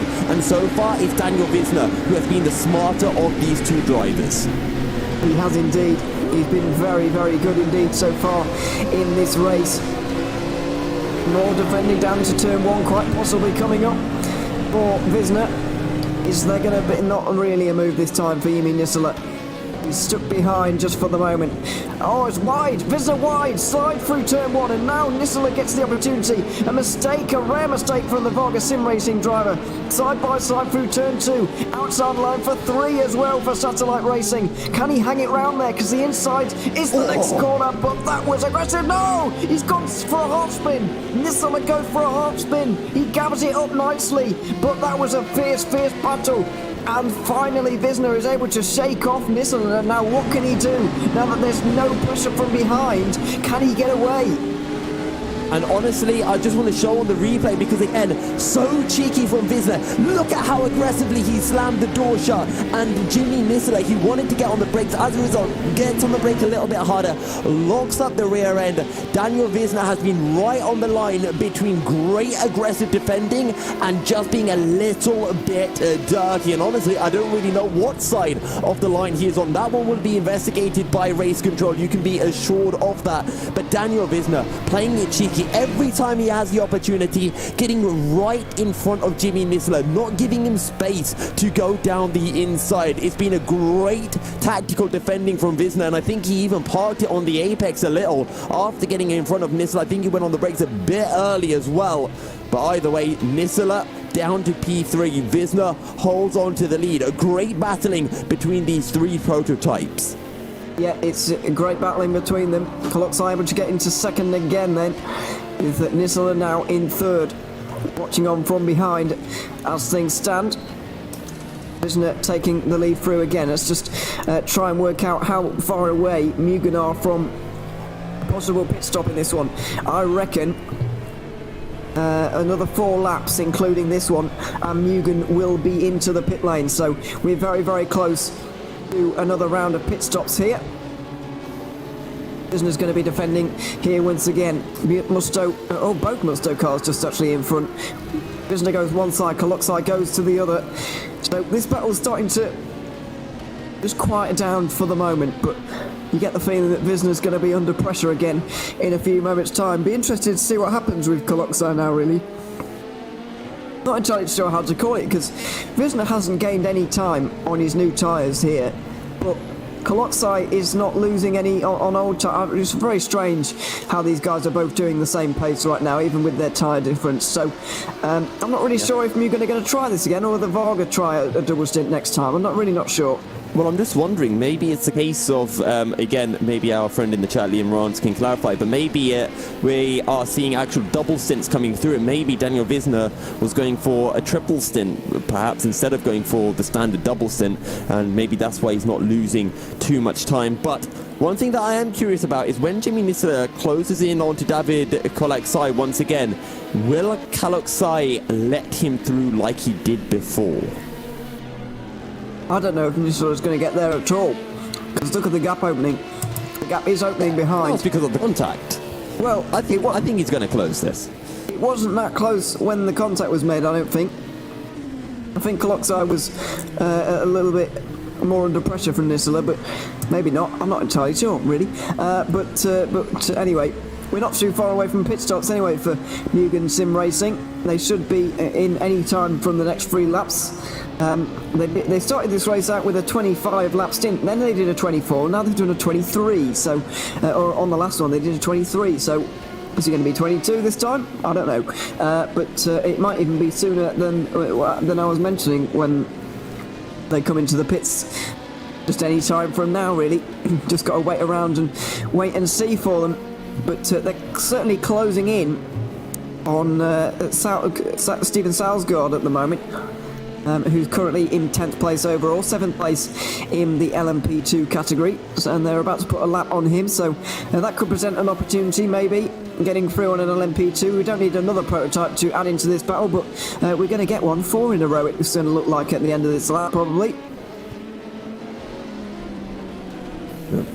And through the right hander we go, the Warsteiner curve up towards Advent, and Jimmy Nisler is close to the back of Kaloksai. Visner starting to pull away just a tiny bit, and that is the Dream Team up ahead.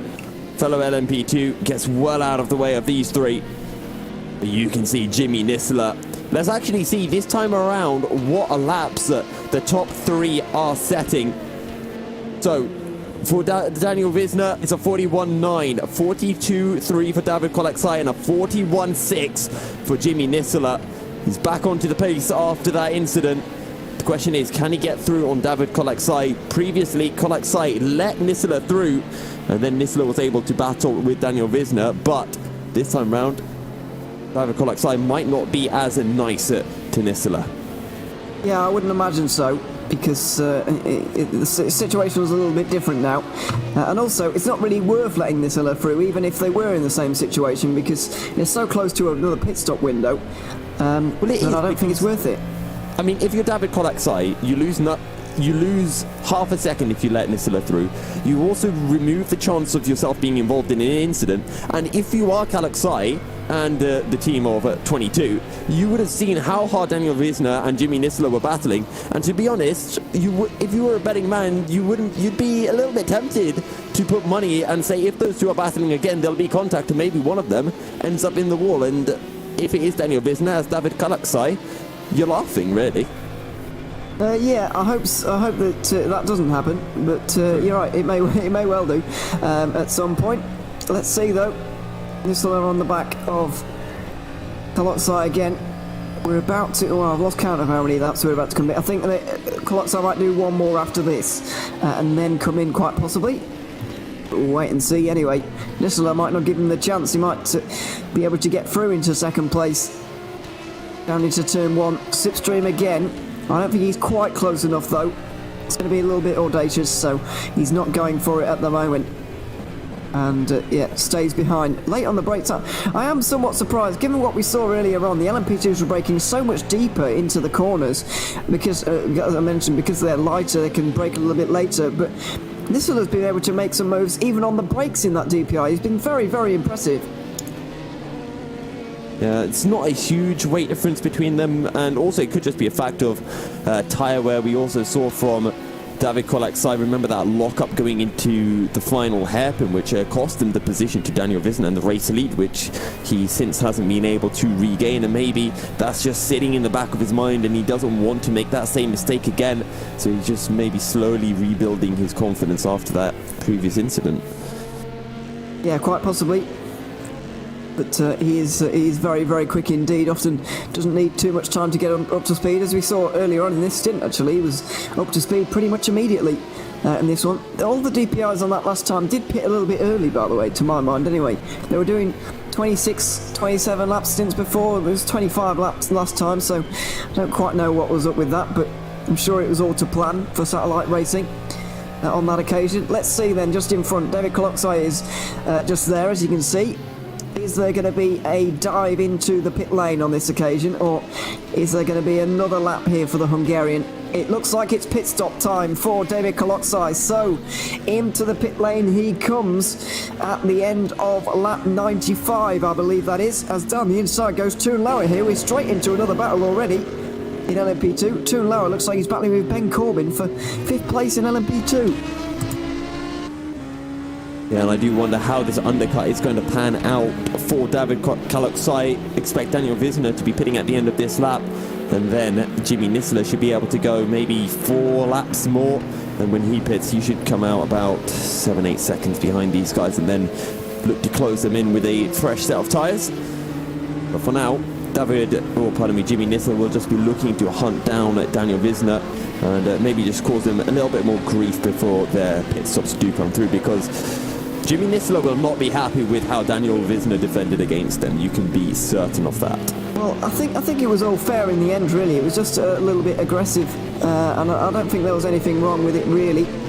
So I've seen that move being made many times through turn 3 and 4. It's just the Mercedes arena the way it is. It tends to get a little bit like that from time to time. And yeah, I don't think there was anything particularly wrong with Wisner, but maybe Nisler will feel hard done by, quite possibly. Wisner moved off his racing line just to get in the way of Jimmy Nisler, which, while I think it might have been an okay defensive move, I think Jimmy Nisler will still be a little bit ticked off with that one, because it was a very clear move from Daniel Wisner off his line just to really get in front and really get that defensive line into turn 3. But now Nisler is right on the back of Daniel Wisner once again, and he's practically pushing him out of the final corner. Surely he's got the move done. Oh, well, surely, but there's going to be another defence from Wisner here. 3 wide almost, with the one-move GT3 car on the left-hand side there. Nisler with the outside line through turn 2. They're braking so late on the brakes, and here we go. Wisner on the inside line. Nisler gets the inside for turn 2, though, and this could be the chance. Now he dives it into turn 2, very deep, blocks off Wisner, and now I think finally Nisler is going to have the move done. They've got the Ramada Motorsport LMP2 just in front of them, by the way, which is just not helping them. But out of turn 4 they go. Looks like Nisler has finally got the move done. Ramada let through one of them, but Wisner's going to be very unhappy with that, because Pedro Ramada finally lets him through, but halts him a little bit. So Nisler now gets to the lead, and DPI lead again for the first time in a good 2.5 hours. Good stuff coming through then from Jimmy Nisler, back up into the lead of the race. We're just seeing a replay of that move. Good stuff. And now Jimmy Nisler can try to pull clear of Daniel Wisner. Daniel Wisner should be pitting this time round. He would have now gone 2 laps further than David Kalokzai, and we'll see where he comes out relative to the 22 Mugen Sim Racing car. I've got a feeling he'll be going a little bit longer, actually, but I can't say for sure. He's got a Glam Racing's car, by the way, on your screen right now. This is Henrik Hoyer driving, and you can see him in real life on the right hand side of your screen right now as well. It's good to see. Does Wisner carry on? Yes, he does indeed. So while this battle has just died down for a moment and the pit stops are just around the corner, we're going to squeeze in a quick commercial break, because the last hour has been absolutely breathless. So we'll be back in a few moments' time. It's Satellite Racing leading at the 12 hours of Nürburgring. We'll be back in a couple of moments.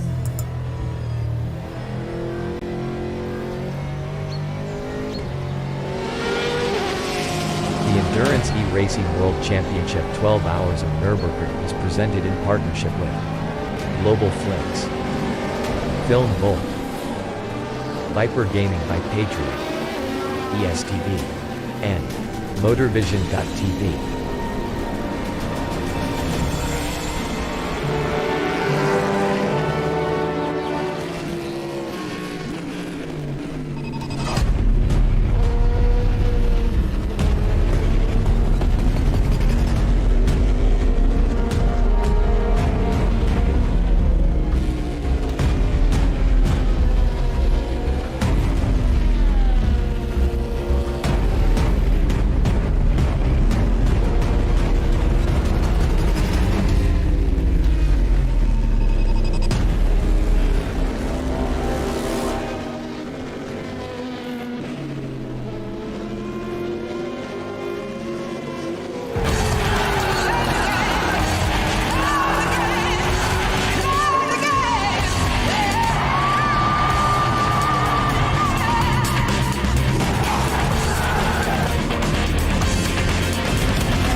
Racing for Green is here to help you carbon neutralize your racing. By planting new trees, Racing for Green offers to make your racing carbon neutral. We already have the calculations, contacts, infrastructure, deals and solutions ready for you to easily buy carbon neutral laps on any racetrack. It doesn't matter if you are a racing fan, team owner, driver, sponsor or partner. Anyone can buy CO2 neutral laps in the Racing for Green webshop and trade CO2 emissions for New Forest. Racing for Green. A 1v2 for the tournament. Pressure is on.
Welcome back to the EEWC's 12 hours of the Nürburgring here from Germany. We've got just over 9 hours remaining in the race, and the battle up front has been absolutely fantastic so far. Derek Klotzai came into the pit lane just before the ad break, and as we come back, Daniel Wisner is in. Klotzai still driving that car, by the way. He's been in since the very start, and he's been driving very, very well indeed. But can he keep pace with Varga for the rest of this race? That's the question, because Daniel Wisner, I believe, is going to be getting out of that car and handing over to either Marcel Cimcik, who started it, or indeed Yuri Toman, who's also connected right now and maybe getting into that car as well, but I'm not entirely sure who's going to be getting in, if indeed they are even making a driver swap at this point in the race. Klotzai's coming through and over the line right now, by the way, and it looks like he's going to be comfortably in front of Wisner there, actually. Wisner still not, and Wisner finally gets moving. Yuri Toman now in that car, by the way, but that's a big gap. The undercut from Mugen has really done them great favours there, and they've got themselves a good few seconds of a gap. But remember, this was what, a 4-lap overcut from the 117 of Yuri Toman, or I should say from the 117 of Varga Racing. So you have to remember that in a few hours' time, this might end up becoming an entire stint, an entire pit stop clear for Yuri Toman. So let's see what he can do, because he's now about 10.5 seconds behind David Kolaksai. We'll also see where Jimmy Nisila feeds up, because he should be behind David Kolaksai and probably behind Yuri Toman, as the undercut does seem to be quicker in the short term, because you are on that fresher set of tyres and you can put in a few quick laps. Yeah, Nisila should be, I think, at the end of this lap or next lap, he will be into the pit lane, but we'll wait and see on that one. Didn't see when everyone else came in, actually, to the pit lane. I only saw Mugen and Varga. We've been focusing on them so much recently that I didn't really see any of the others, or they might be so far in front of everybody else that they haven't actually come in, and they're just in front of everybody else because of their pace. But I'm not entirely sure which one is actually correct in that one. Seems that most people are staying out at the very least. I am somewhat surprised to see that Kolaksai has been able to manage to get such a lead actually over Toman there, but this is the way it goes, I suppose. The final couple of corners now for Nisila, and we'll be able to see in a few moments' time whether he's going to be into the lead once again. Into the pit lane at the end of this lap, or whether he's going to be carrying on for yet another one. Here's the final chicane, and does he swing right? No, he doesn't. He stays out for another lap, so he's going 3 laps longer than Varga Sim Racing on this occasion, clearly stretching this stint out a little bit. Just trying to see if there are any other battles. Manuel Biancalina around 15 seconds clear of the WOSR 51 car. And that is Jose Berengawa. And then it's a further 11 seconds to Mathieu Decroix. And actually Adam Baldwin in the 74 Juices car, 4 seconds behind Mathieu Decroix. I'm just going to give a little roast to Nick Newcomber, who jumped in for an interview yesterday night and said that the Juices car had a very good race pace and expect them to win the race, and they are currently down in P4, but they are closing in on Mathieu Decroix, so we could be seeing a battle there shortly. They've got a pit stop to, GTE, yeah, you're right. They are starting to get themselves into the equation here. Juha Mäki did lose a little bit of time in his opening stint, actually, which I was surprised about. He's been impressive so far this season for the new Juices Motorsport driver, but didn't do so well in the early part of this race, unfortunately. It looks like they're starting to refine themselves now, you're right, and catching Mathieu Decroix is Jimmy Nisseler with all 4 classes in one shot here. DPI at the back, LMP2, GTE, GT3 in front. It's very, very good to see a good photo opportunity for everybody as they go through on each other. All 4 classes on show in the EEWC into the final chicane they go now, and stuck behind B32 Racing in the only Ligier LMP2 car, but Nisseler out into the pit lane. He's able to go 3 laps longer than everybody else. On lap 102 he is in, and now it remains to be seen whether Coloxai is going to be taking the lead in this race or whether he is going to be out behind this car. Yeah, and actually he's much further up the road from David Coloxai than Yuri Toman was when Yuri Toman pitted. So I actually think Jimmy Nisseler comes out very close to Coloxai. I don't quite know if the DPIs have a longer pit stop time because they seem to be able to run a little bit longer, so maybe they need a few extra seconds in the pits to fuel up, but I think it's going to be close between Coloxai and Nisseler. Yeah, it's just a question of whether they actually have a bigger tank or are they more efficient? I'm not entirely sure.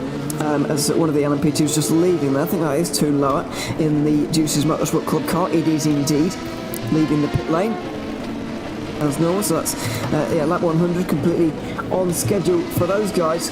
But yeah, Coloxai now coming through the final corner. Where is Nisseler still in the pit lane, and it looks like he is going to be getting out fairly easily. Nisseler starts to roll now. There's the pit exit line. I think this is going to be close. Into turn 1. Nisseler releases now, and now Coloxai is going to be into the lead of the race. So Mugen Sim Racing now lead. At the early part of last stint it was Varga, towards the end of the last stint it was Satellite, and now it's turned around to be Mugen Sim Racing leading this race.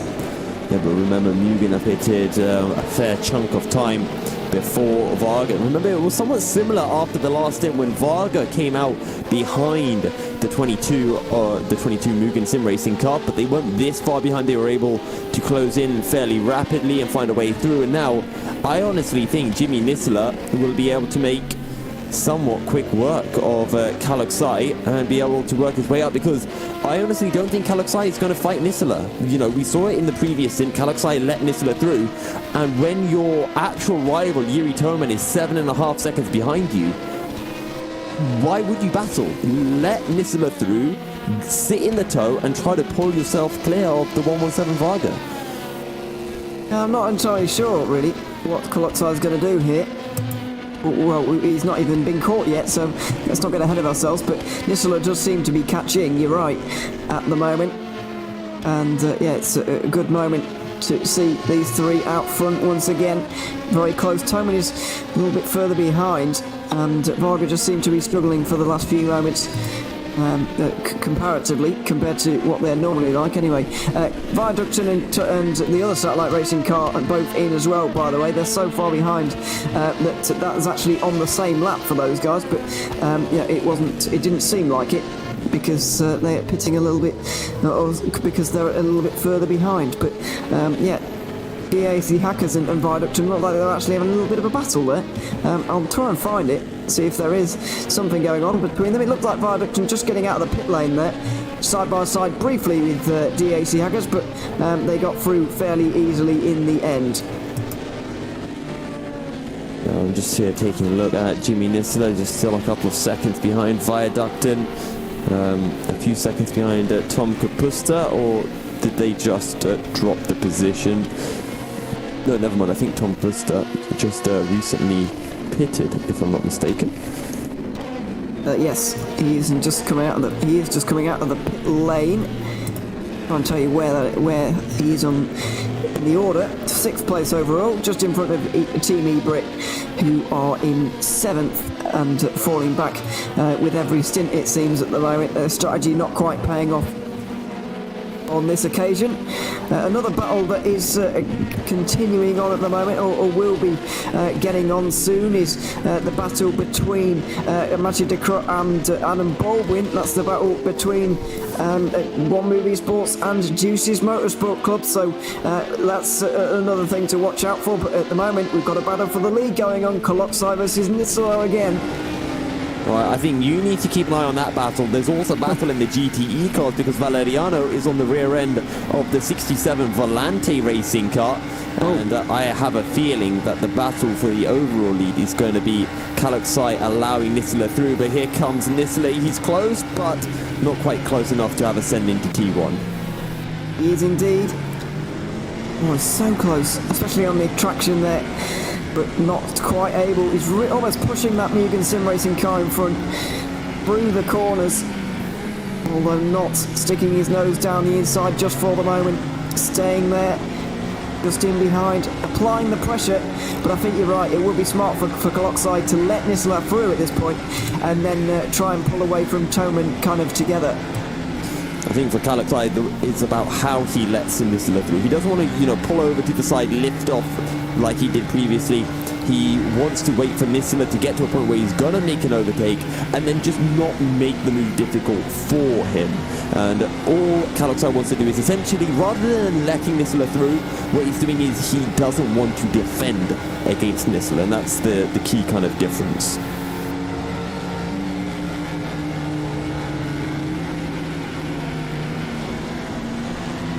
That's the 45 DIS car.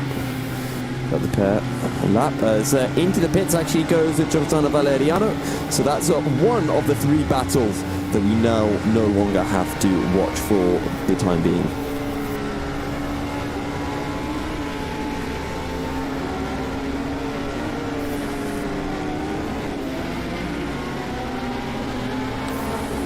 Oh, Ewan, you're muted on TeamSpeak. I could have sworn I'd unmuted myself there, but unmuted myself, but apparently I didn't click it. Already, yeah. Wind's going down the inside into right one. He's right in front of Koloksai. Yeah, he's right in front of the leaders. Goodness me. Rest pretty much. And this could end in absolute tears. As running wide is Mathieu Decroix on the exit of T2. Down the inside for 3. Looks Adam Baldwin. There's a bit of space. He tries to squeeze his Porsche into the gap, but he's unable to do so, and he's going to have to slot back in behind Mathieu Decroix.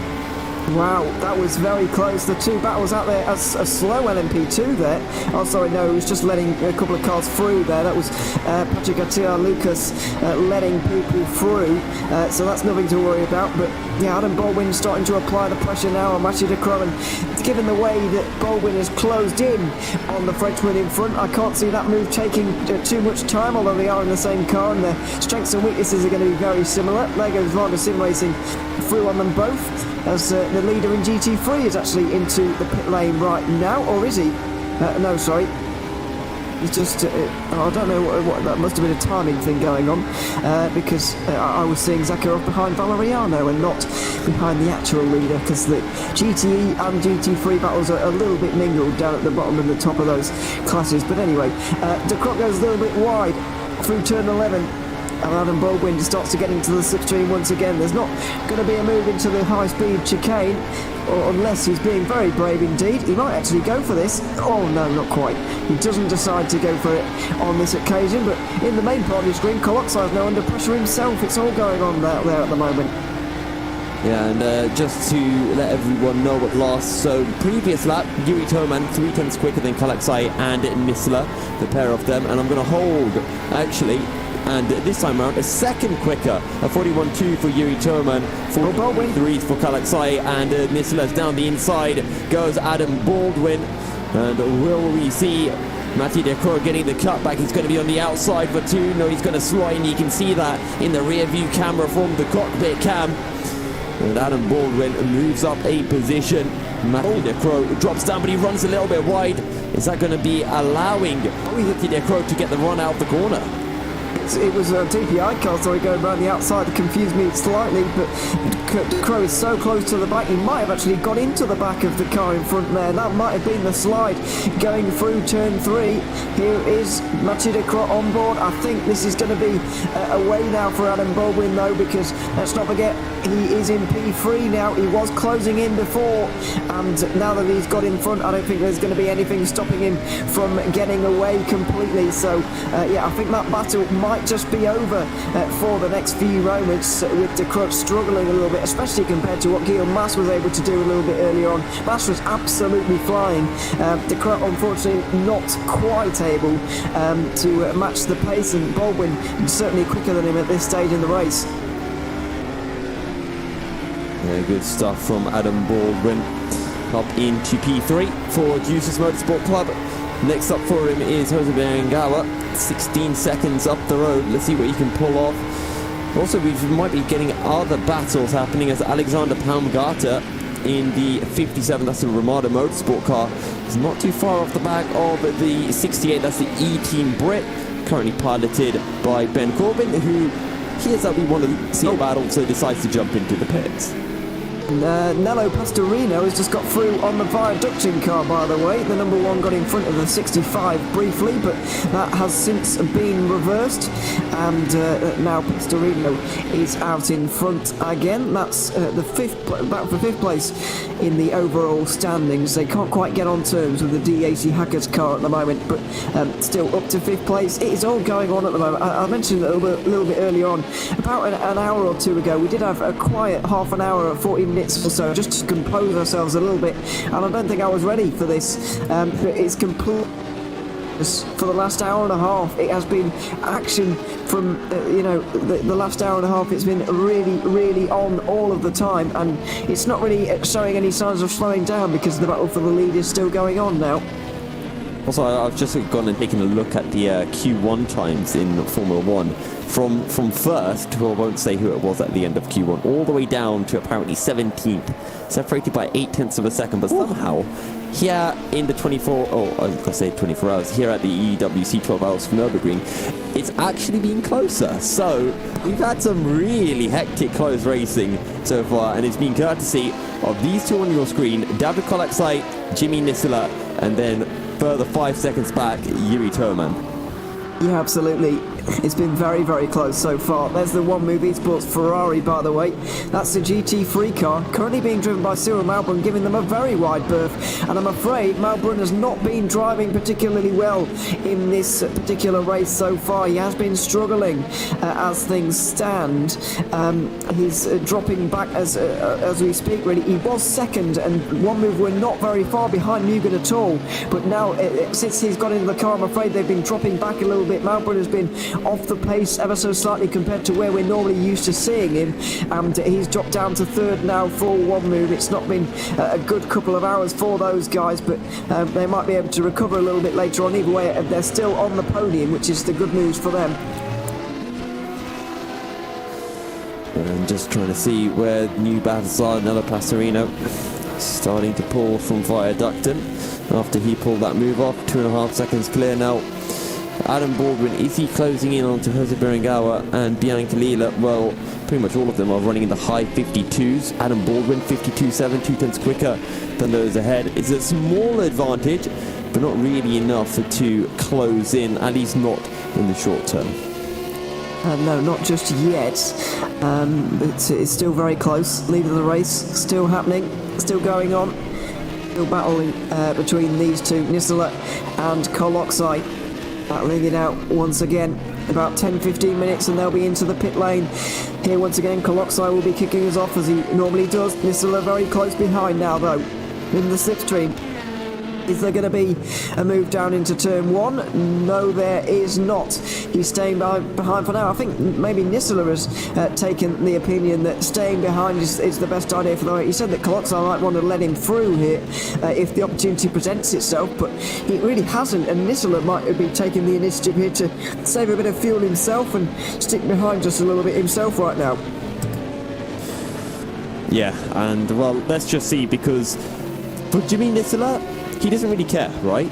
Or, pardon me, yeah, for Jimmy Nisela, he doesn't care, right? If he loses 5 seconds, it's 5 seconds, that's fine. He's a lap clear of Nella Pastorino and Viaductin. But for David Kalaksai, he definitely cares, because Yuri Toman is only 8 seconds down the road, and Yuri Toman is going to be doing one less stop this race than David Kalaksai. Well, we think so anyway, at this point. We think so, but you never know how it's going to pan out. Oh, off the road. One of the cars went off the road there. That's the 46 McLaren. That's the DISSR Lab GT3 car that just went off the road through the Schumacher S, right in front of the leaders, which was a real problem, but they've almost negotiated it properly, and this is the danger we see with traffic. This is what we always talk about. Silla there has lost a second and a half pretty much, through completely no fault of his own. It's just the way the traffic goes, and it gives and takes throughout the race, and unfortunately it has taken away from Nisela on this occasion. He's going to have to work hard to close that gap again now.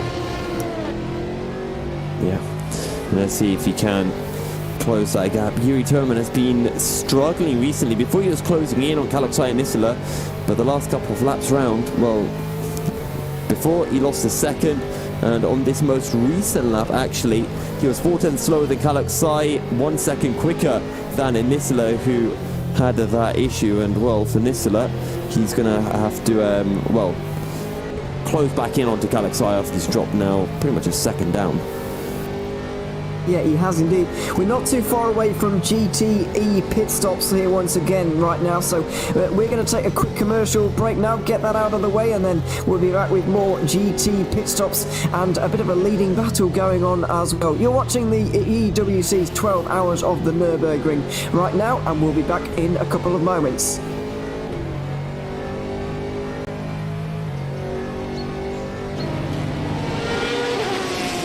The Endurance E-Racing World Championship 12 Hours of Nürburgring is presented in partnership with Global Flicks, Film Bolt, Viper Gaming by Patriot, ESTV, and Motorvision.tv.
Racing for Green is here to help you carbon neutralize your racing.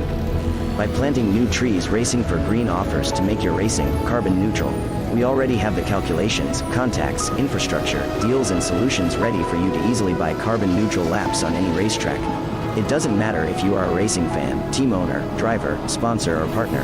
Anyone can buy CO2 neutral laps in the Racing for Green webshop and trade CO2 emissions for New Forest. Racing for Green.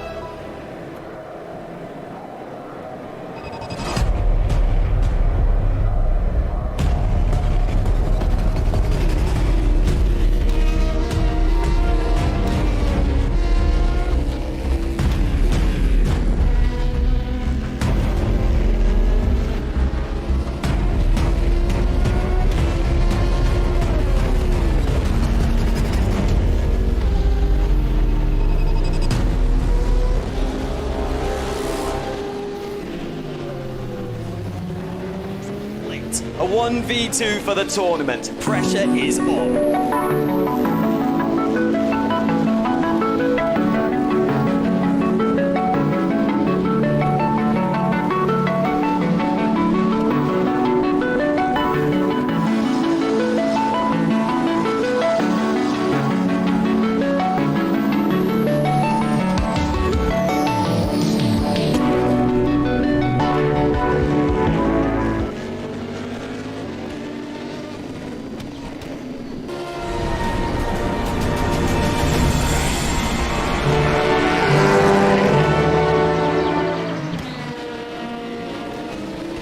Welcome back to the GTR 24-8 12 hours of the Nürburgring in the Endurance E-Racing World Championship for 2021. We still have a battle going on between Mugen Sim Racing and Satellite Racing at the front of this field. The GT battle, the GT pit stop, are well underway right now. GC's Motorsport Club have just been into the pits and back out again.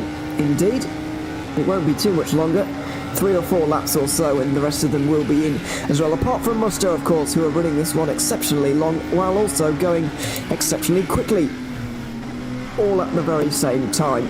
About 10 laps, and Mugen will also be in as well. It is all going on here at the Nürburgring at the moment. There's so much to talk about and not a lot of time for us to do it, and it's all happening all at the very same time. It's very, very difficult to keep up with everything that's going on at the moment. On your screen, Nisula trying to get through on the car in front, David Coloxide, who's leading this race by not a very big margin whatsoever. We're 3.5 hours into this race now. For the last hour and a half, 2 hours, it has been absolutely on between these guys. The battle for the lead has been no more than a second for the last 90 minutes.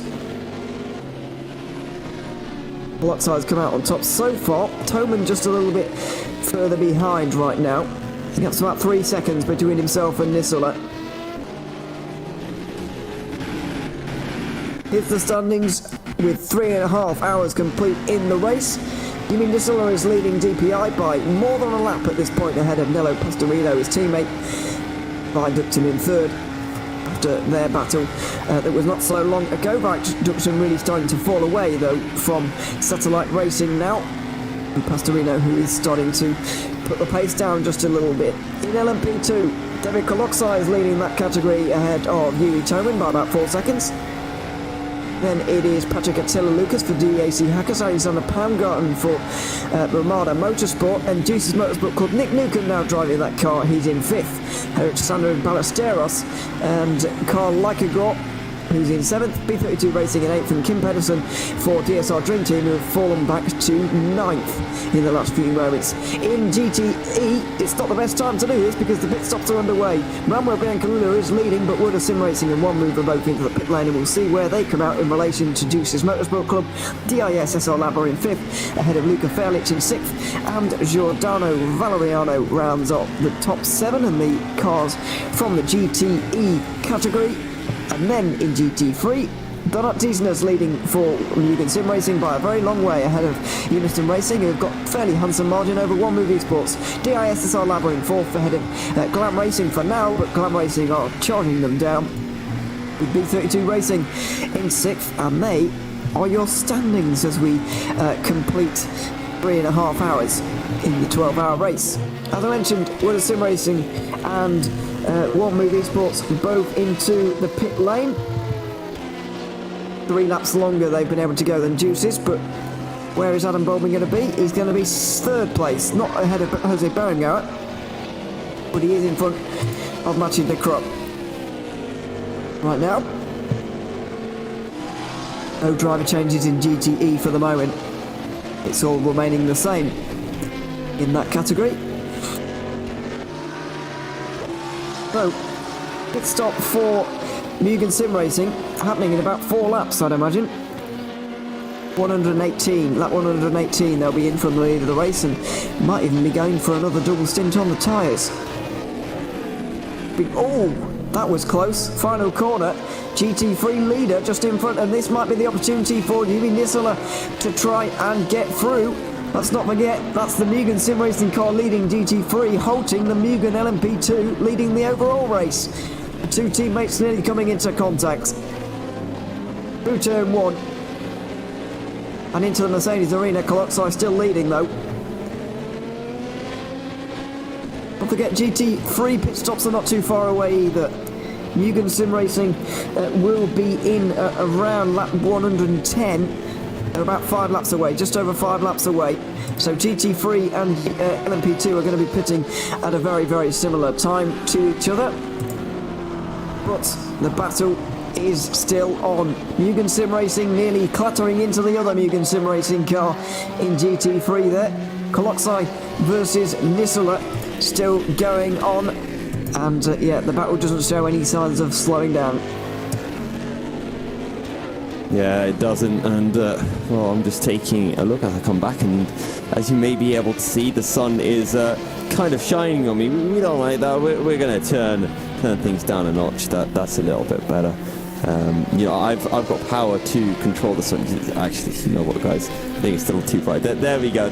I've turned the sun off, ladies and gents. Did it turn off for you as well, Ewan? Or was it the same? The sun's kind of behind me, but I can't have my window exposed because otherwise you won't be able to see any of me. Well, I can see the screen fine, but nobody else can see me. Good, actually, Chris. Thanks. I'll just be like this. Hang on a minute. I'll just be like this for the entire race. All you'll be able to see is this for the entire race. That's perfect for a scare. You know, I think once we get to the evening, I think we should get that out, and you should tell a scary story. Oh, yeah. Story, No, I don't have any really, but there we are. I'll give you one. Oh, okay, thanks. Anyway, but moving on from that, here's Glam Racing and Henrik Hoyt, who's been driving. He was waving to us just before we went to the advert break, by the way. Really? On the screen, he was just giving us a wave. He was actually going through the fast left-right chicane. I don't think it was the best idea, but anyway, he's on the screen again. Let's see if he notices this time. Just take his hand off the wheel there, just to relax the arm a little bit. But yeah, currently in 5th place in GT3. It's not been the best day for those guys after that double downshift a little bit earlier on, but the good thing about where they had their issue is that they've got a lot of time to recover from it, I guess. Yeah, always better to have your issues at the start of the race than at the end, I guess, because you know, if it happens at the start of the race, you can get your head down, and you know, you can still be hopeful, you can still be naive and think that you can do really well, whereas if it happens at the end of the race, you kind of know, well, oh drat, that's what this means, and there's no real time to make it up. So it does hurt a little bit more. You, as a driver, you always would rather be the driver who's chasing rather than being hunted, because when you've got a car ahead of you, when you've got a target, it just helps you go a little bit faster, and that's always been the case, I think, for most drivers. You know, when you can see a car ahead of you that you need to hunt down, you tend to find that extra tenth or so. And also, it's an endurance race, it's a long race. Sometimes you can feel very lonely out on circuit, but again, giving yourself a target makes you feel a little bit less bored, and you know, gives you something to work on. You can constantly be asking your team, okay, you know, have I closed in, you know, what do I need to do, etc., whereas if there's nothing happening, then it gets a bit dull. Yeah, unfortunately, they're not quite catching the SSR Lab just yet, but they're 2.5 laps away and losing a little bit of time for the moment. So yeah, it's not particularly encouraging for them at the moment, but they're going to look to get their fourth place in this season so far. They've had 3 already, and another 4th place would do them nicely. They would have liked a little bit more, you can imagine, from the race, but you know, it's hard to argue with a 4th place. Giordano Valeriano we're on board with right now, because he's right on the back of Luca Ferlich in the 67 Volante racing car. This is about for 6th place in GTE. A bit of a recovery actually from the 54. Not a great start to the race for this Musto car, but they have got themselves up there nicely now, and they're well involved in a battle. I'm just keeping an eye on this battle for the top spot overall between David Kalaksai and Yumi Nisila. Also, Yuri Toman, you know, he's running quicker than the top 2, half a second quicker 2 laps ago, and then on the most recent lap, 3/10 slower. So he's slowly but surely making inroads, but he's still 6.5 seconds behind. And to be honest, I don't think he's going to be able to catch up to these two until his thing comes to an end, as Jimmy Nisila, or pardon me, David Kalaksai, into the pits. And remember, at the end of the previous stint, David Kolaksai pitted with Yuri Toman and the 117 right on his rear end. This time, David Kolaksai was actually behind Yuri Toman. This time, David Kolaksai 7 seconds clear. Yeah, absolutely, and he's extended that margin ever so slightly throughout the stint as well, which has been good news for him, certainly. But just saw a bit of an off there for Valeriano, by the way. It wasn't the best moment for him, because he just had a bit of a spin, I believe, anyway, throughout that little minute there. And there's a yellow flag again in sector 2, although it's gone away very quickly indeed. So Felic has got a bit of breathing space now, and he should be able to consolidate 6th place for Volante at the moment, with the 54 car still in 7th. But the battle going on a little bit further down that I'm watching once again is Nello Pastorino versus Patrick Attia Lucas in the DAC Hackers car. I believe that is for 4th place, and it is indeed. So those front three are kind of running away from the rest of them, and those behind have been left to battle between themselves. That's exactly what they're doing right now, and Lucas is trying to get through on Pastorino. I think he is quicker as well overall, so I think he should be able to make the move. And also, I was just checking Furlich and Valeriano. Valeriano has been overtaken by Furlich and is now dropping further and further back. That is in the GTE class last time round. Actually, Giovanni Valeriano doing a 2-minute dead, so he lost 5 seconds to Furlich. I wonder if he made a mistake somewhere on his lap, actually. Mercedes Arena made a mistake, okay. So, well, that would explain why he's dropped behind the Volante racing car. Now he's got to try to climb back up. It's not going well for the Musto second team. Meanwhile, for the Musto A team, it's going really well for them. Biancalila 82 seconds clear of Berenguer, albeit he does have to pit. But otherwise, things are looking pretty good for him. Yeah, they are indeed. Though there's a long way to go. 8.5 hours just under, but it's still looking good nevertheless. Valeriano just making his way down towards the hairpin right now, as I'm still waiting for Biancalila to come into the pit lane, because there's actually only 4 cars on the lead lap for GTE at the moment. Because of that, that number will increase when he does indeed come down pit lane. But it's going well for Musto at the moment, at least at one end. The 54 not having such a good day of things. I'll be interested to see when Varga come in here, because 24 laps on the last occasion. If they continue to do that, then they will be able to, as you mentioned earlier, make up a pit stop, because every 23 laps Mugen are coming into the pit lane. But I guess we'll wait and find out soon enough. This will be 21 laps at the very end of this lap right now for Varga, so we've got a little bit of waiting to do before we find out where Yuri Toman is going to be in all of this. But it's all very interesting to watch now between those guys, and it just remains to be seen what Varga can do at this point. We've not seen Varga at this particular point so far. We've not seen Varga in this kind of situation, have we? We've not seen Varga under pressure at all this season, but now finally they are finding themselves under pressure, and we'll see how they cope with it, because we've not seen this from them so far. Yeah, let's see what they can pull out as I'm just taking a look down the order and trying to see where the battles are. Yuri Toman's still out. I think we're expecting Yuri Toman to be pitting around 7-8 laps after the 22 Mugen Sim Racing car now.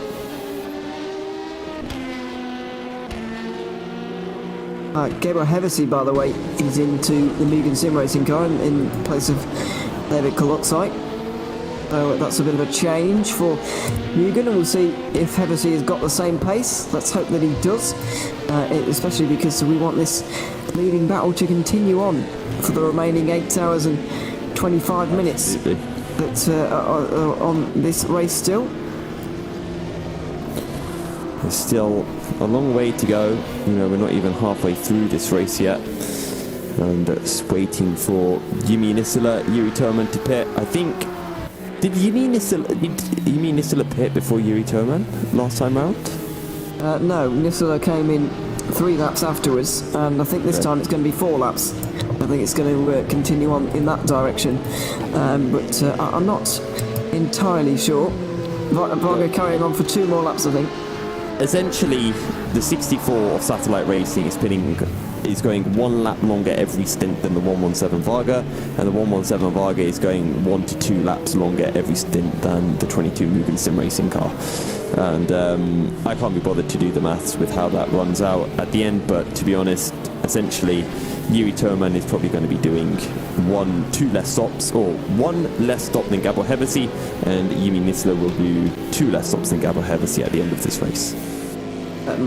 Maybe, if it carries on the way it is. It could be 2 and 3. Who knows? Who knows? Yeah, I don't know.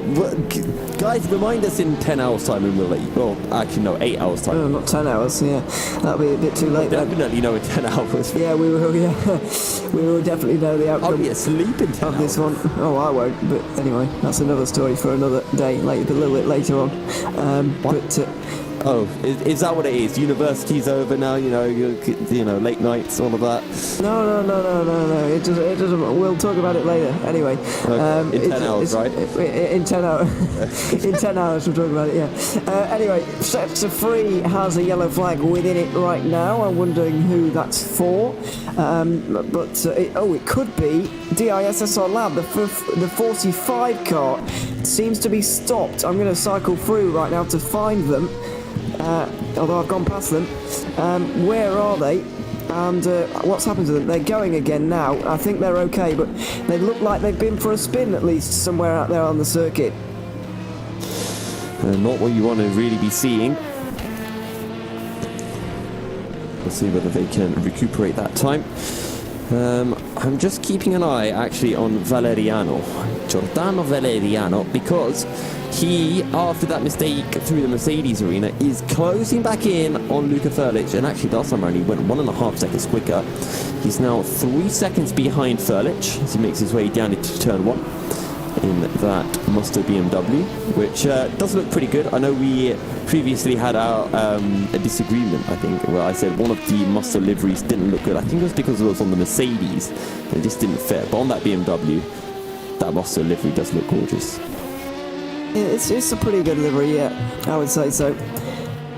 So we've seen a lot of it, of course. You remember back to Sprint Series that they, well, I don't say dominated, because they got run pretty close by Euronics, I think. One did that might say in the we end. got lucky at the end that Euronics had a disconnection. Well, yeah, you could argue until the cows come home about whether they were lucky or not. What we can agree on is that the Musto A team and the Euronics A team had a great battle that season. It was a good battle, yeah. It was very, very entertaining indeed. And just an update, by the way, with regards to what's coming up soon on GTR 24H. The Sprint Series will be returning very soon. I believe the starting time is around late summertime this year, so keep your eye out for that. Make sure you follow us on the socials and keep up to date on the website and so on, because there will certainly be some info before long, and make sure you look out for that one. But yeah, we'll back to this race. Yuri Toman has gone over the line for another lap. That's lap number 123. So he's doing 25 laps on this stint, and he's going to take this stint 5 laps longer than Gabor Hevesi was able to there. So that's impressive, and if they're able to continue in that way, then they might be able to cut out a pit stop at least from this race. And to those who are interested in... I'm feeling like I'm giving too many F1 updates, because usually, honestly, I don't care about F1, but actually this year of F1 has been kind of decent. So I'm kind of intrigued, because, there's interesting battles happening in that. Just like we have currently in the EEWC.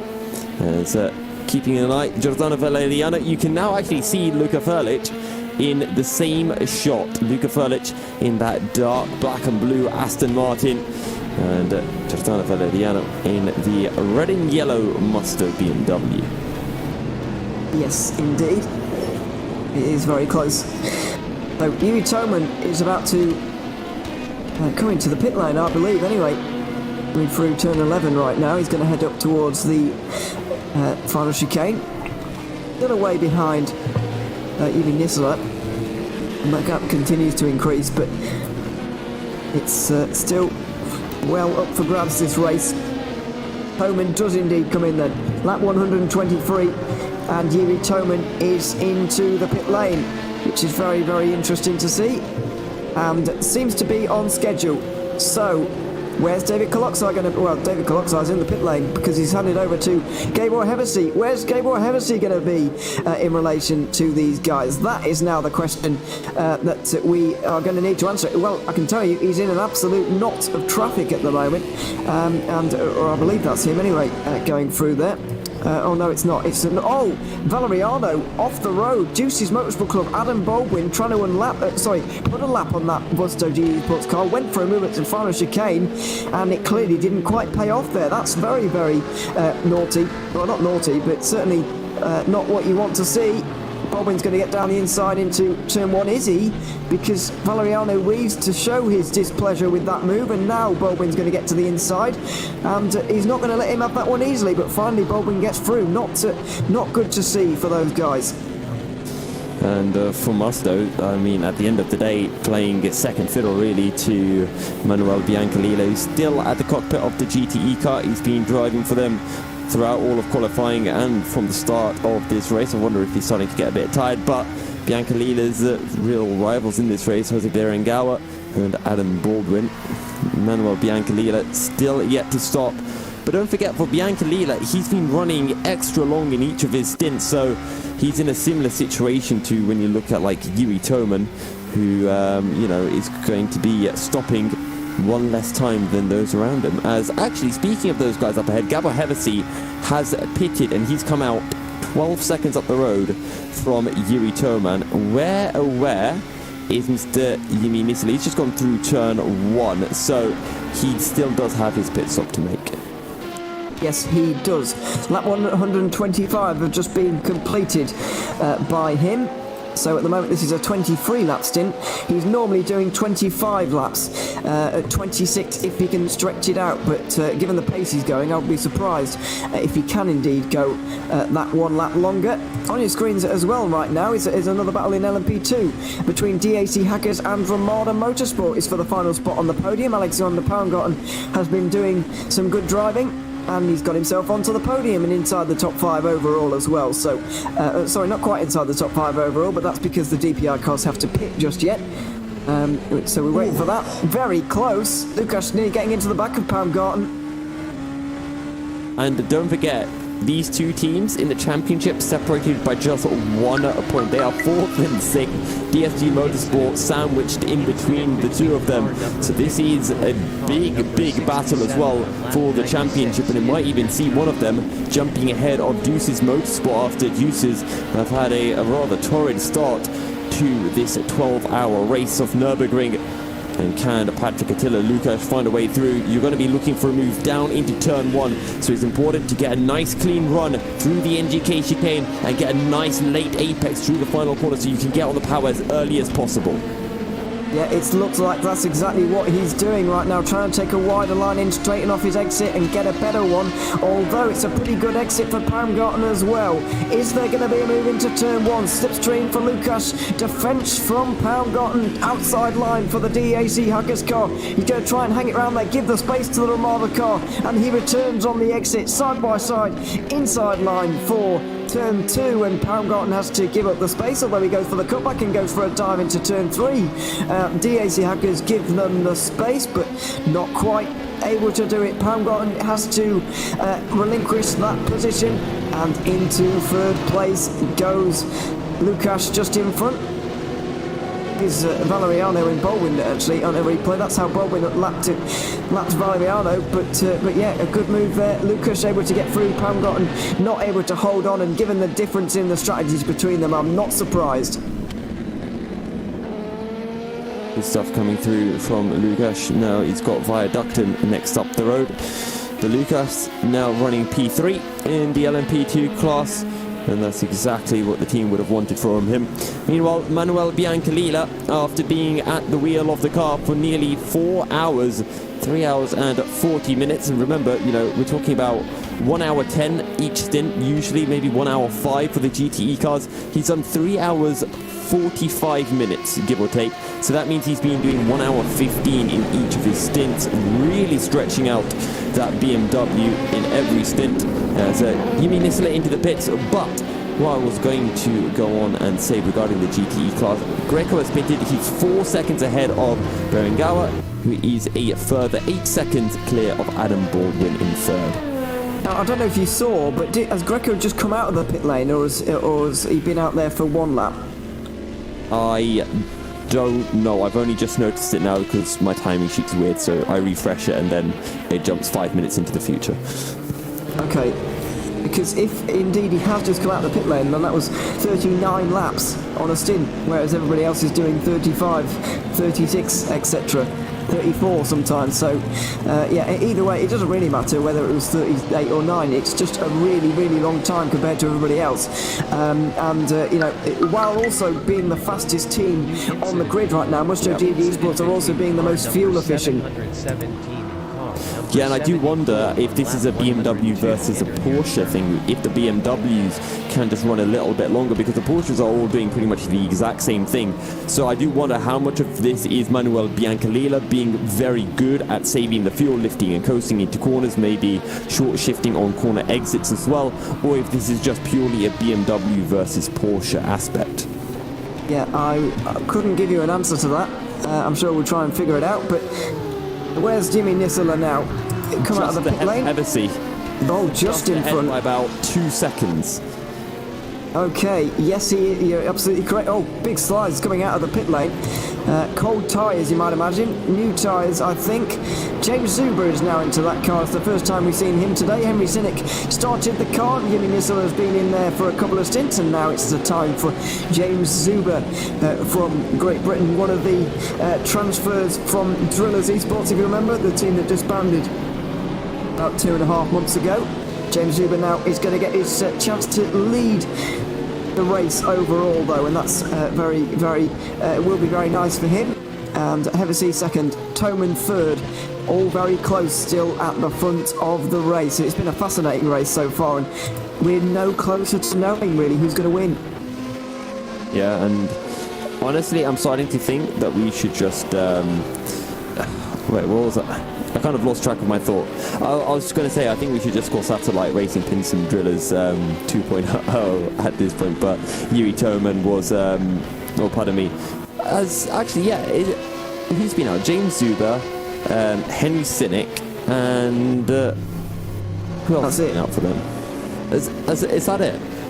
Well, that's not the only team drivers.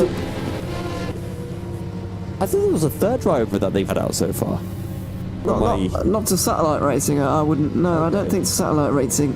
A couple have gone there. I can't remember where Andonovsky and so on have went, but anyway, they've kind of all spread out all over the place, I believe. Anyway, so yeah, it's been a bit of a difficult time for those drivers finding new places to go, etc. But yeah, they've seemingly found somewhere, and yeah, they're back on teams again, but still in the endurance racing scene and R-Factor 2, etc. And yeah, they're out here driving out there. So yeah, anyway, James Zuber leads the race. It remains to be seen whether his pace is going to be up to scratch compared to where Jimmy Nisler's was, because he was absolutely fantastic throughout his stint. Is James Zuber going to be up to the same pace? You'd have to think that he'll be pretty much up there in comparison to what Henry Sinnick was doing. But let's see when the lap do come through. 9 seconds between Hevesy and Yuri Toman. And just looking down the order, Alexander Baumgartner falling back from Patrick Attila Lukács.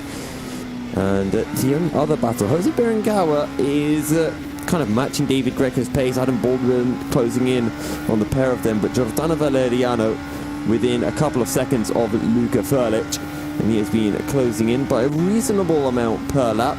and last time round actually went a second quicker than Furlich. So let's see what he can pull off. Yeah, indeed. Let's see, this is the yellow flag for the 46 DISS or lab car right now. We'll try and see what's happened to them. Looks like they're back going again, are they? Or are they? Where are they? Oh my word, they're off at the Schumacher S. Getting a long way off. They're back onto the road now, and somehow they've managed to crash there and get away without getting any damage. That's a near miracle, if that is indeed the case. If there's no suspension damage or anything on that car, then that is a near miracle for them to go off at such a high-speed corner and get away with it. That Schumacher S is where we were expecting to get one of the most incidents. The other corner was the NGK chicane. The Schumacher S is, pretty much flat in the GT cars, and you have to have so much commitment that if it does go wrong, there's no real room for error, and it can end rather disastrously badly. And if there's a car following behind you, they just end up thwacking into your side. Yeah, absolutely. So we're nearly 4 hours into this race. So I think it's time we took another quick commercial break. Battle for the lead still going on. Satellite Racing versus Mugen Sim Racing. When we come back, we'll have more action from the 12 hours of Nürburgring. We'll be back in a few moments' time.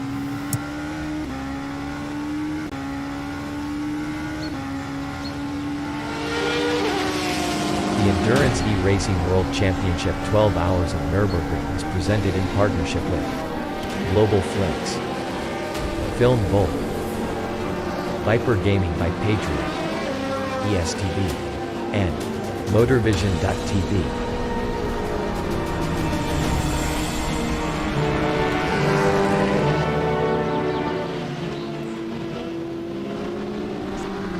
A 1v2 for the tournament. Pressure is on.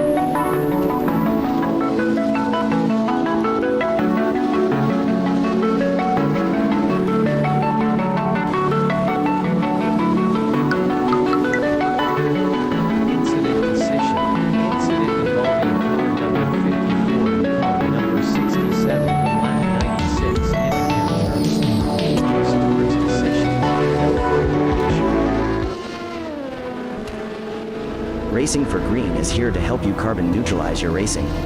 By planting new trees, Racing for Green offers to make your racing carbon neutral.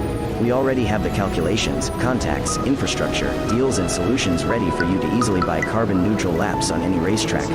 It doesn't matter if you are a racing fan, team owner, driver, sponsor or partner. Anyone can buy CO2 neutral laps in the Racing for Green webshop and trade CO2 emissions for New Forest. Racing for Green.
Welcome back to the 12 hours of Nürburgring here in the Endurance E-Racing World Championship for 2021. It is the fourth round of 6 in our 2021 season. And James Zuber is leading overall in the new GPI category ahead of Gabriel Hevesy and Yu Toman, who are in second and third. Those guys are all a lap in front of the rest, as there is a drive-through penalty for car 74, the Juicy's Motorsport Club car, for a move on the 717. That's the Unison Racing car, driven by Alexander Zakirov at the moment, for a move, well, I can't quite read that actually, in or near, it doesn't say what turn it was, but in a turn somewhere. They've got a drive-through for that, I'm afraid, so that's going to drop them from third, maybe down to four, because One Move Esports are a fair way off them right now. One Move Esports at the moment, a fair bit down as you mentioned, and just checking actually on, so you've got the One Move Esports car in the GT3 class, which is Tibau Melbourne, 24 seconds behind Alexander Zakharov. And then you've got the other One Move Esports car, which is Matthew Decroix, who is 25 seconds behind Adam Baldwin. So both of the One Move Esports drivers in a similar situation. Giordano Valeriano, a couple of tenths behind Luca Furlich at the moment. Meanwhile, 11 seconds, or 12 seconds I should say, separating the top three drivers in GTE. David Greco 6.5 clear of Jose Berengawa, who's 5.5 clear of Adam Baldwin. And those three, just to check their lap times, Jose Berengawa, the fastest of all three, gaining half a second on Greco last time round. Yeah, we'll see. Contact. Valeriano and Furlich have come into contact, and around goes Valeriano for the second time in this battle. Musto GD Esports in the 54 car have not had a good day. They were battling side by side through the Mercedes arena. I just caught the end of that one. I know that we had that one on the stream, but we'll try and get a replay on it for you. I'm not entirely sure if we can do. I've got it up and ready. Okay, yeah, we'll have another look at the incident, because it looked like Furlich and Valeriano were battling very hard through the opening corners of that lap. Yeah, so heading down into turn one, Valeriano late on the brakes. He has a look for the inside. That was definitely contact between the two of them. And then slightly later, you go through turn two. It's all looking neat and tidy. Does Valeriano actually hit the back of Volante? Oh, that's from really far back, doesn't... How has Valeriano done that? I don't know, because so far back. I'm not entirely sure, because we can't see that on the stream at the moment. Yeah. Peter, can we get the replay up? I don't know. Oh, sorry, behind the race leader. It was the 46 car, I think. Yeah, the 46 DIS or lab car went off. Oh, there's the back end of it. It seemed like a strange spin, because they went one way and then back the other. And it was a bit of a strange spin for Valeriano, but he's back going again. It's just a shame to see for that car. They spent so long catching Volante, and as soon as they finally get there, they spin around and have to do it all over again. Yep. And now Valeriano is, well, I don't know how far behind he is, but he's a good few seconds off Volante. In fact, you can't even see Volante on your screens anymore. Have Volante pitted? No, he's just 9 seconds behind Luca Furlich. Fair enough. I mean, he did fully spin the car around. Okay, but further up the order, Yuri Toman, 3 seconds behind Gabor Hevesy. And where is James Zuber? So here, James Zuber going down into turn 3 now. Gabor Hevesy out of turn 2. Okay, so your top 3 currently separated by around 6 seconds. Yeah, which is pretty standard compared to what we've seen so far, and it's very, very entertaining indeed. But speaking of LMP2 battles, at the moment in the green room we have Toon Lauer, and I'll just move him in right now. Toon Lauer now joins us, driver of course of one of the drivers of the number 15 Deuce's Motorsport Club car. Welcome along, Toon. Good to have you along in the booth once again. A good opening stint from you, but I heard that you had a couple of issues out there early on to make an early pit stop and a penalty as well. Just talk us through the first hour or two of your race, because it wasn't without issues. Yeah, I was a bit too aggressive on the start, and was defending from, I think, the DI hackers, and then moved into a DPI, so we got damage from that, and later a deep and drive-through to it, but it was the only mistake we had. Then we had to stop, like, on the normal time, but we fixed the damage, and that's what cost us more than we thought it would, so we lost a lot of time. Then we just tried to make back the time, and I think we did good. And we also had an issue with Nick not getting his game started, so I had to do 2 hours more than what expected. But we got through it, and everything is fine now. You say everything is back to where you expect them to be. Where are you expecting to be at the end of this race in terms of position? What are your new ambitions for the rest of this race now that you've factored in those problems that you had? At least P5 we are now in, that's for sure. But we are still trying for the podium if 2 fast guys are still coming, and we are trying our best to get at least a podium. Yeah, that would be certainly a good result for you. And just one thing as well, Nick driving the car at the moment, I think this is the first time he's done any kind of endurance race for a very long time now. So what's it like working with Nick? How do you think he's doing out there at the moment? Nick is doing fine now. His first stint was a bit rough, because he was still building his endurance work and has no time to prepare and get the rhythm offline, but he's doing in the second set now really good and having good test times and keeping up with the field, and even getting faster than the guy ahead, so he's doing good now. Yeah, it certainly is. Tim, great to have you along. Great, thanks very much for coming for an interview, and good luck to you and the rest of your team for the rest of the race. Thank you, and you too. There we go, to and lower of the number 15 Deuces Motorsport Club. Good to hear from him in LMP2. But speaking of that category, I guess we've got to go straight up to the battle, Yusuf. It's on between Varga and Mugen once again. Yuri Toman for the 117 Varga Sim Racing outfit on the back of Gabor Hevesi, the 22 Mugen Sim Racing. The gap between them just 3 seconds, and then further up the road will be James Zuber somewhere around. But for now, we just focus on these two. This is the battle for P2 overall, the battle for the top spot in the LMP2 class. Remember, Yuri Toman currently, with his strategy, is also going to be doing 1 less pit stop than Gabor Hevesi, as he's been running about 6 or so laps longer than Gabor Hevesi and Mugen Sim Racing on the previous set of pit stops. He's going to have a little bit more fuel in the car. Maybe his tires will be a little bit more warm, though. It kind of counters itself out to some degree, but Yuri Toman is expected to be quicker at this point because the tires have more of an effect than the fuel in general on R Factor 2. I think up ahead through the Schumacher S, you can see James Zuber, who just made his way through. But for now, Yuri Toman just sitting behind Gabor Hevesi will wait for an opportunity to present itself. Yeah, we will indeed. If indeed one does, before the pit stops. It doesn't even take a mistake. It could just be a run through traffic. We have completely no control over that at all. I believe that Mugen are going to be in next, about 23 laps after they last came in, which would be lap 141. We're about to complete lap 137, so 4 more laps after this. As he dives down the inside of DISSR Labs GTE car going into the final corner. And not a great run through there for Toman though, so he loses a bit of time, drops back a little bit, and I think that may have bought Gabor Hevesi at least 1 corner or 2 of breathing space.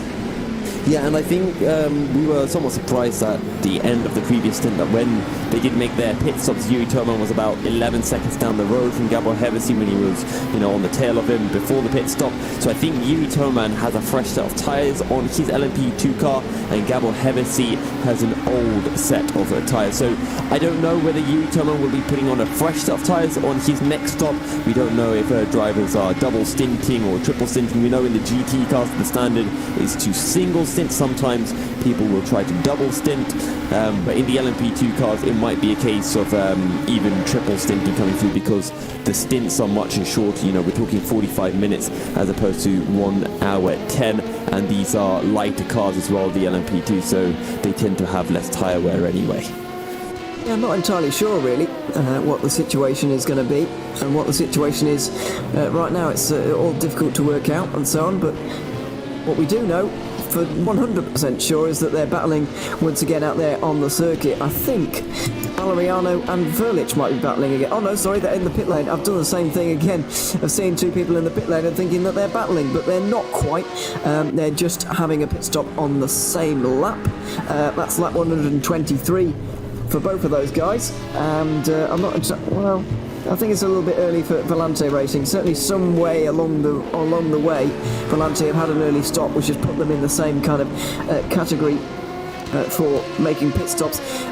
DISSR Lab will also be in before too long as well, because they pit fairly early, but that's all difficult strategy to try and work out in the next few moments. I think DIS might be coming in this time around. They are indeed. So DISSR Lab also into the pit lane along with the 54 and the 67, but they all come in a little bit earlier than the rest of the field in GTE. Though, yeah, even though it does seem... well, I guess there are a couple of laps behind the leader, so it seems very early, but it's not actually that early. It is on schedule, but they're just a little bit out of position. I think it's safe to say that the top four are really the ones in contention for this race win. You know, Musto, Wheeler Sim Racing, Deuces, one move, they're all in contention. The other guys dropping away just a little bit more than they might have liked. Yeah, it's a 3-horse battle, and that is not only for the overall race win, but down in GTE somewhat as well. I'm talking, well, actually, Adam Baldwin made a mistake. He lost 5 seconds on that last lap, and he's now 21 seconds behind Jose Berenguer, and before he was only about 5-6. He served his drive-through on that lap. He's got one. Did he have a drive-through? Oh, yeah, that would explain it then. Yeah. He's probably served that, I would imagine. So I think that would be the reason. But yeah, you're right, it's dropping back certainly. Jose Berenguer seems to be catching David Greco just a little bit, or at least holding the margin, which we've not seen all day really from those guys. We saw that freeway battle in the early hours, let's not forget. But in GTE we saw that freeway battle going on, but not anymore. It's starting to quiet down just a little bit in GTE, and yeah, it's going to heat up a little bit later on, you can be sure. But for now, the prototypes have really taken centre stage, because the battle between Satellite Racing, Mugen Sim Racing, and Varga Sim Racing has just been fantastic so far. There's been a lot of it going on, and it's been very, very entertaining to see these three teams battling it out. It looks like this battle between Hevesy and Toman is giving Zuber a little bit of breathing space here. He's been allowed to go up the road just a little bit, and I think Toman, in terms of an overall victory, has got to worry about that Satellite Racing car just a little bit. That car seems to be getting faster and faster as we go along here, and especially given that they may be cutting out a pit stop compared to Varga, I think Toman does have to be at least have an eye on them. Oh, that's a mistake. That's a mistake from James Zuber around the back. Marcus and now, or pardon me, mistake from Gabor Hevesy, and now Yuri Toman looks to the outside, down into the left hand. I think he's done. I think he's got the move done. Down into the right-hander, and he is not clear. They're still side by side between the pair of them as they make their way up through the Bergen curve. Side by side into the fast left-right chicane. Who's going to back out? Surely he can't go through here side by side. Toman with the outside line and his car slightly behind has to just take it a moment and just let the car through. So Hevesy holds on, but you're right, that car just slowing you up through the Schumacher S. Sometimes you can't even wait for a mistake. Sometimes it's no fault of your own when you get slowed up. And that opened the door for Toman, and it nearly allowed him to get through, but that was absolutely no fault of Hevesy's at all. No fault of the GTs either, really. It's just the way that the traffic falls.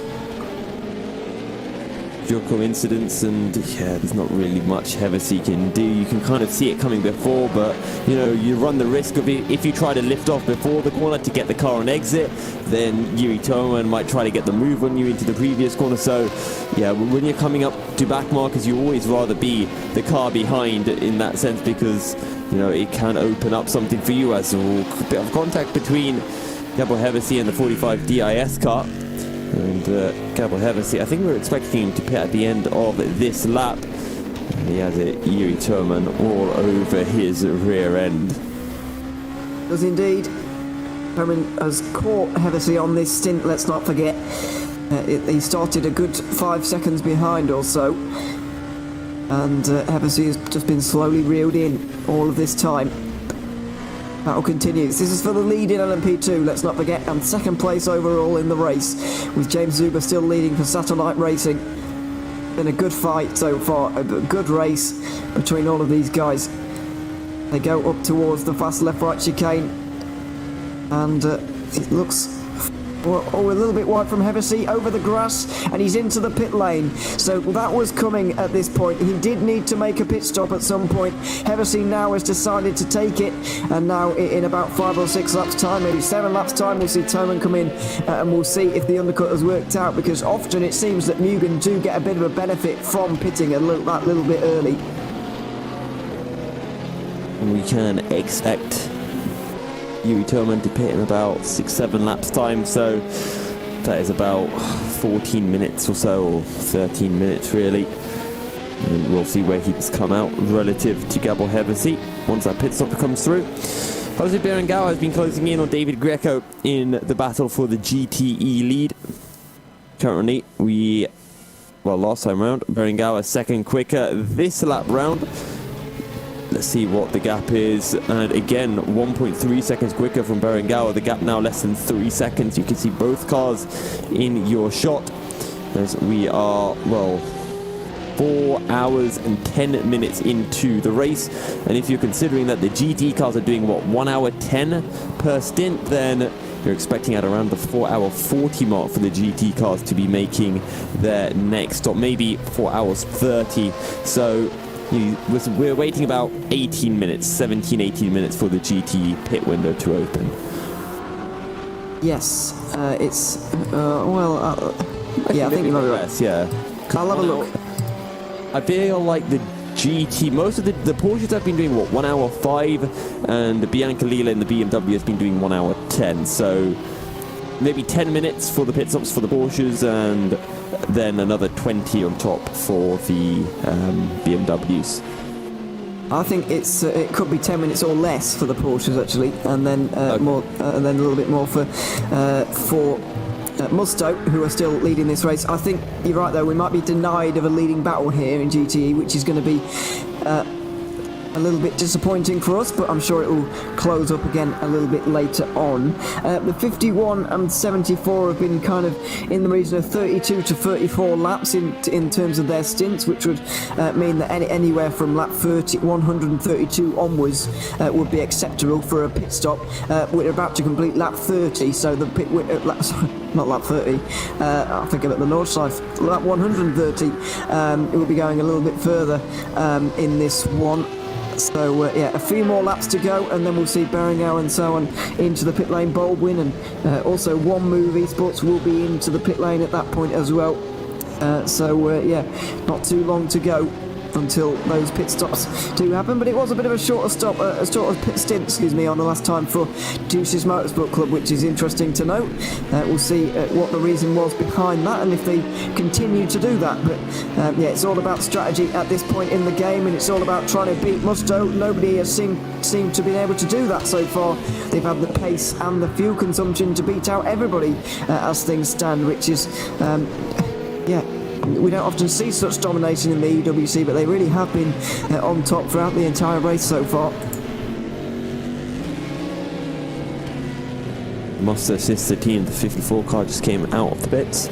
Has fed out behind Jose Berenguer, about 5 seconds down the road or so.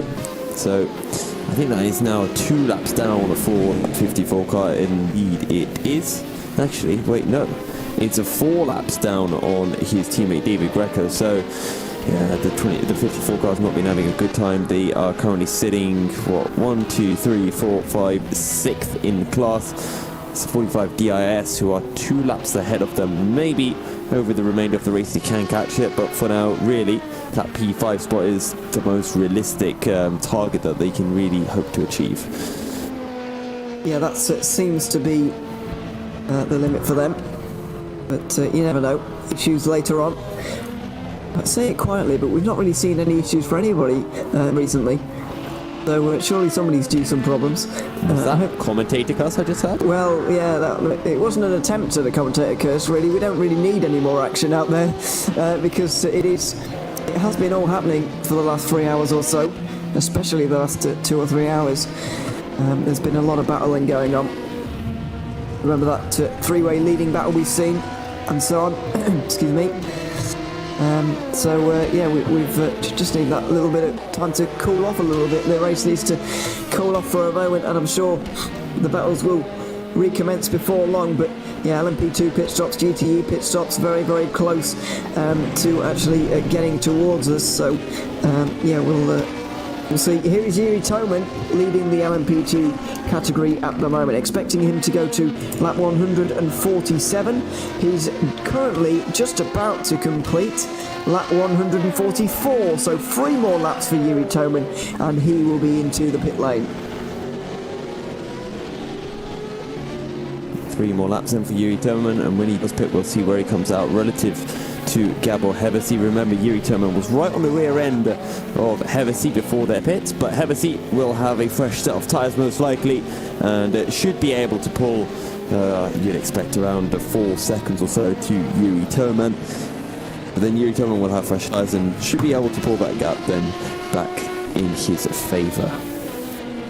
Yeah, it's all going to change around all again, even though Toman was very, very close to getting through on Hevesi, and was in front for a few hundred metres, although he had to relinquish that first place very quickly. I think he'll be second nevertheless when this pit stop does happen in about 3 laps time, when our World of Sim Racing and Juice's Motorsport Club are going to be in. They're currently completing lap 132, 31 laps at the end of this one for Juices. Are they going to decide to come into the pit lane on this occasion or not? Well, they're coming up towards the final chicane.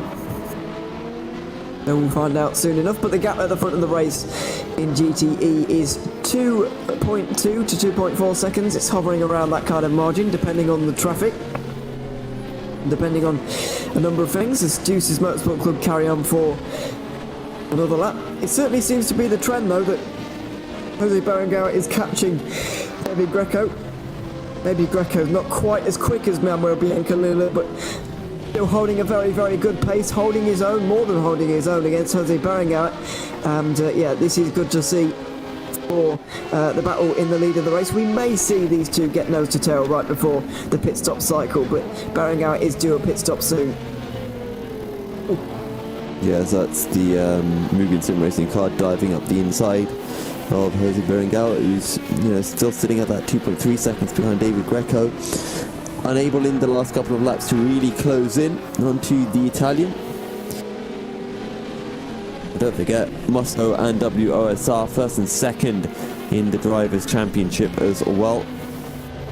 Musto 4 points behind WOSR. Whichever team takes the win will be leading the championship heading into the penultimate round of the season at Spa-Francorchamps, which is our first 24-hour race of the EEWC as well.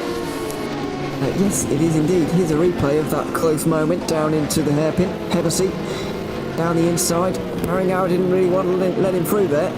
There was only just an LMP2 size width there, but he managed to squeeze himself into it nicely. And yeah, Berenguer could probably do with less of those close moments, to be honest. But it's not slowed him down, and he got down to 1.5 seconds at the front of this race now.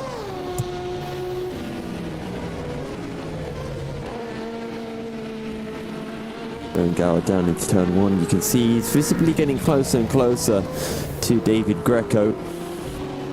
Still waiting for James Zuber to make his pit stop, and for Yuri Toman as well. Yuri Toman currently sitting 80 seconds clear of Gabor Hevesi. And last time around, Gabor Hevesi pulled 4/10 out of Yuri Toman, which is to be expected, with a set of fresh boots on the Mugen Sim Racing LMP2 car. Yes, indeed. That is going to just skew things just that little bit. Still coming down at the front of GTE. Viaducting just in the background of Beringauer here, and we're about to see a very similar situation to what we did a lap ago. Although maybe Mugen were a little bit closer when they made that dive into the hairpin last lap. But a little bit wide from Beringauer. He's okay though, still closing. Up the inside for Viaduction. That's not going to help Beringauer. Well, it's not going to hurt him too much either. So yeah, the nerves will start to ramp up in both of these camps now, but I get the feeling even though Musto are being caught now, it doesn't really matter to them if they're able to do the fuel mileage that they're able to do. I mean, it's been astonishing so far, so they could happily lose the lead right now and still carry on with their race, really. Yeah, and, well, I mean, for Musto, they've played the strategy really well. And they know that currently they have about half a stint advantage over WOSR, so the important thing is that they carry on saving fuel, they carry on doing their own thing, because while they might get past, while they might be trailing by 10 seconds to WOSR in the next hour or so, in about 4 hours time, they're going to be finding themselves an entire pit stop clear. They are indeed. Yuri Toman carries on for another lap, by the way. This is a lap longer than I was expecting, I have to say. At 147 I was expecting to see him in, but he carries on again and continues to extend the point of which, or the amount of which, the amount of time he's putting into Mugen Sim Racing in terms of these pit stops. He's going a lap longer each time and continuing to make it more obvious that he wants to make one less pit stop in this race. James Zuber, though, is he able to maybe make this pit stop, make this race a pit stop shorter for himself? Well, we'll have to find out. But the battle for GTE is certainly going to be on now. David Greco versus Jose Beringauer. Half a second separate them, and we've got another leading battle in another one of these categories. We've had DPI leading battles, we've had LMP2 leading battles. The only thing we're missing is a GT3 leading battle. I'm sure that will come later, but for now the focus is all on GTE as it gets very close once more.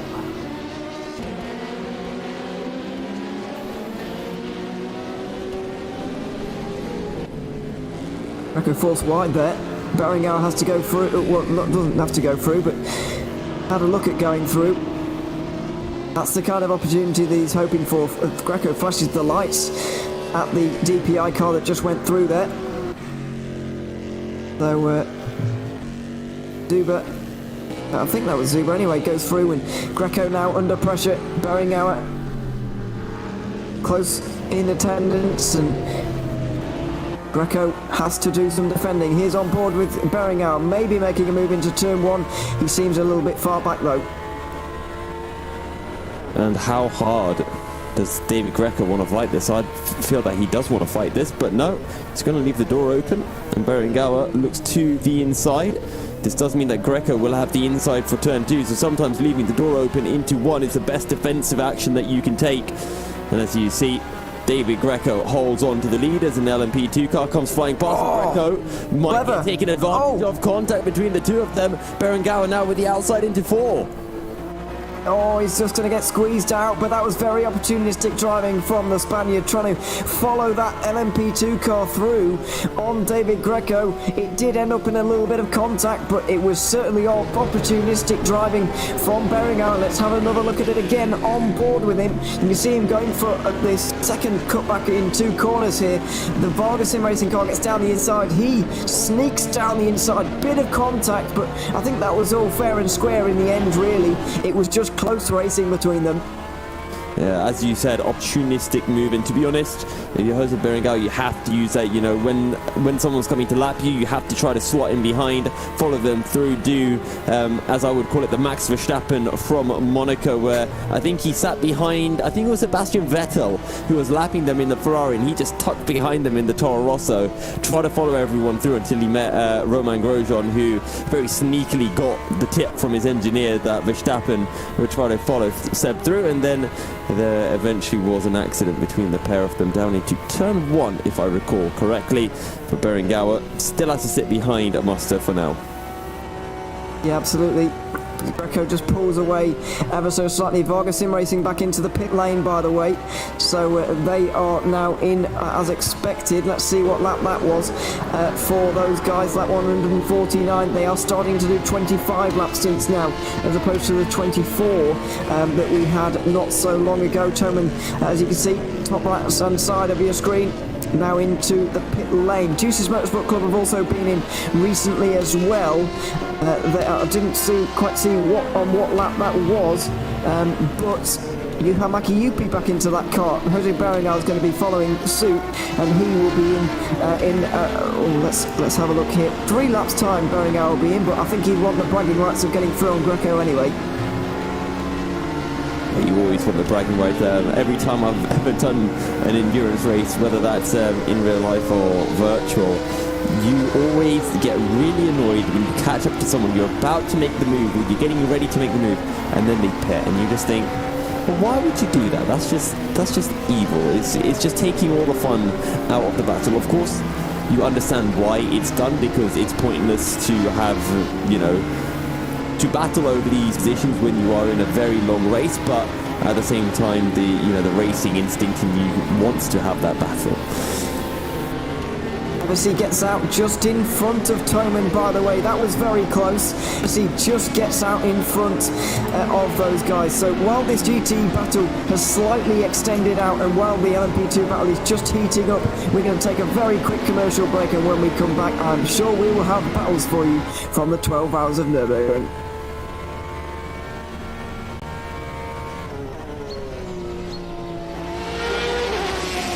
The Endurance E-Racing World Championship 12 Hours of Nürburgring is presented in partnership with Global Flicks, Film Bolt, Viper Gaming by Patriot, ESTV, and Motorvision.tv.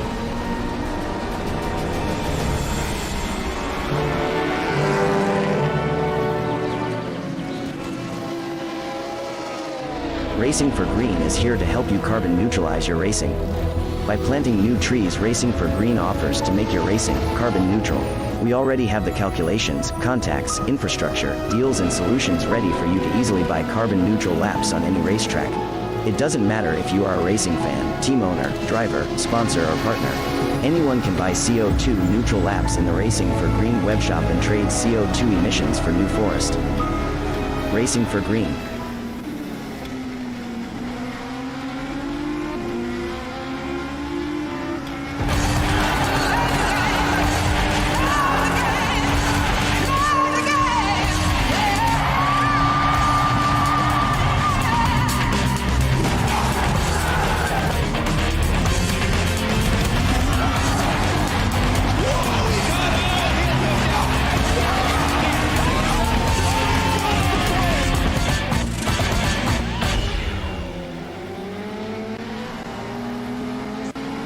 A 1v2 for the tournament. Pressure is on.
Welcome back to the 12 Hours of Nürburgring, here the fourth round of the Endurance E-Racing World Championship 2021. We've just had a pass for the LMP2 lead here into turn one. It was Marcel Czincik versus Gabor Hevesi, and there was only one winner in this fight in the end. Czincik has been very, very quick indeed, as we've seen all throughout the season.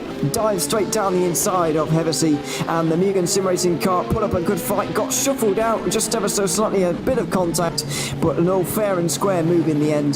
Czincik gets through very nicely indeed, and he's now in the lead of LMP2. Yeah, it's a great stuff from Marcel Czincik right when Varga, there are starting to be some doubts. We're starting to say, ooh, look at this, Mugen are battling Varga. Varga say, okay, Marcel, jump in the car, show these buffoons just why they're completely wrong. And Marcel say, yeah, sure guys, I got this. Jumps in the car, takes Gabor Hevesi, and now we'll just be flying up the order. Let's see if he can close in onto James Zuber as well. Yeah, we'll see. James Zuber hasn't been into the pit. Oh, is he just coming out now? I'm just caught a glimpse of him. Yes, he is coming out of the pit lane right now. So how many laps was that on a stint? And is he still even in the car? Is it still James Zuber? Yes, it is. But that was lap 152, another 25 lap stint. If this carries on, then it's not great news for Satellite, really, because not only are they being caught by Varga now, because Czincik is actually in that car, but also they're not actually gaining any laps on Varga in terms of their pit stops. So, although they are pitting a few laps later, they're not gaining any more laps, which isn't good news for them at all. Yep, so WSR jumped on the inside of the B32 Ferrari. I tell you what though, Gabor Hevesi is not... Actually, never mind, my thing didn't update. I was going to say Gabor Hevesi's within a second of Marcel Czincik, but no, he's 2.5 seconds behind. Marcel is flying right now. Just seeing if there are any other close battles. Carlos Basto, 18 seconds behind Martin Mergli. And that is Romano Motorsports DEAC Hackers. We saw DEAC Hackers getting past the 50 or getting past the 57 car not too long ago, actually. Yeah, we did indeed. You're right. So that may reignite sooner rather than later. A couple of driver changes to report on then, other than the ones that we already have. Martin Mergli is into the DEAC Hackers car, as we've already seen. Who else has got into car recently? Blazus Mask is into the car for World of Sim Racing, the Polish driver in second place at the moment, because Maciej de Krop has just been into the pit lane, and he is going to be getting back out again soon. He's just leaving now, but is it still going to be him at the end of that? No, it isn't. Guillaume Mas is getting back into that car. And Daniele Primavera has got into the 54 for Giordano Valeriano, who was driving a little bit earlier on. Also, an update on Volante Racing, the number 67. Unfortunately, they're now down to last, and they're in their pit box at the moment. I don't think they're going to be coming back either. I think that might be our first DNF of the race, unfortunately. Yeah, and such aim for Volante, the 66 car that was doing well in the championship, in all honesty. They were sitting fourth, and in my opinion, they were punching above their weight, weren't able to make the start of the race. Then the sister team, the 67 car, now in the pits, and well, at the very best, they are trailing by a long, long way, and at the worst, they are out of this race. Yeah, absolutely. It could be the worst for them. It looks like they're still going to pick up points for 6 points. Although not the one for actually finishing the race. That's going to give them 20 on the season, but rapidly falling out of championship contention, although that's not their main car. The 66 is. They were only 9 points adrift in this championship coming into today, and it doesn't look like that's going to be it's going to be their day at this point. James Zuber is coming over the line right now, and I did promise you an onboard lap with them at some point in this race, so we're going to be quiet for a couple of moments while we watch this onboard lap, and more importantly as well, listen to this Cadillac noise, because it is pretty amazing.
James Zuber in that number 64 satellite racing car, currently leading this race.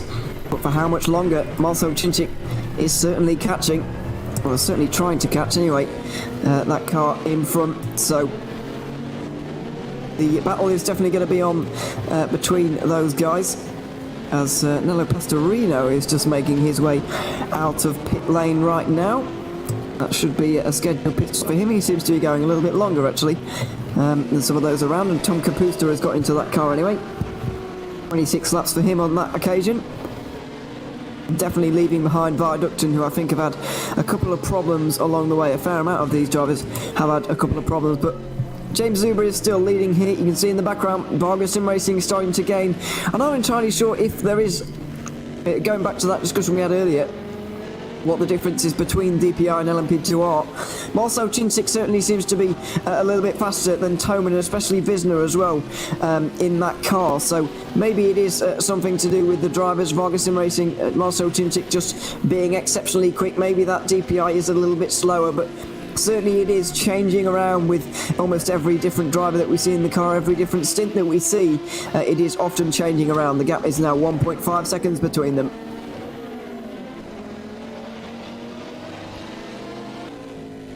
Yusuf's muted on the TeamSpeak. I can hear him talking, but you can't. There we go. Yeah, you're welcome. I followed in your footsteps from earlier, but I was saying, when we were kind of sitting back and enjoying the sound of that prototype, I realised that our cameras are still on the screen at that point in time, so I could see you eating your sandwich, and we need to have a way to remove that camera when we have our onboard lap. Otherwise, it's just really awkward with one of our mates being there in dead silence.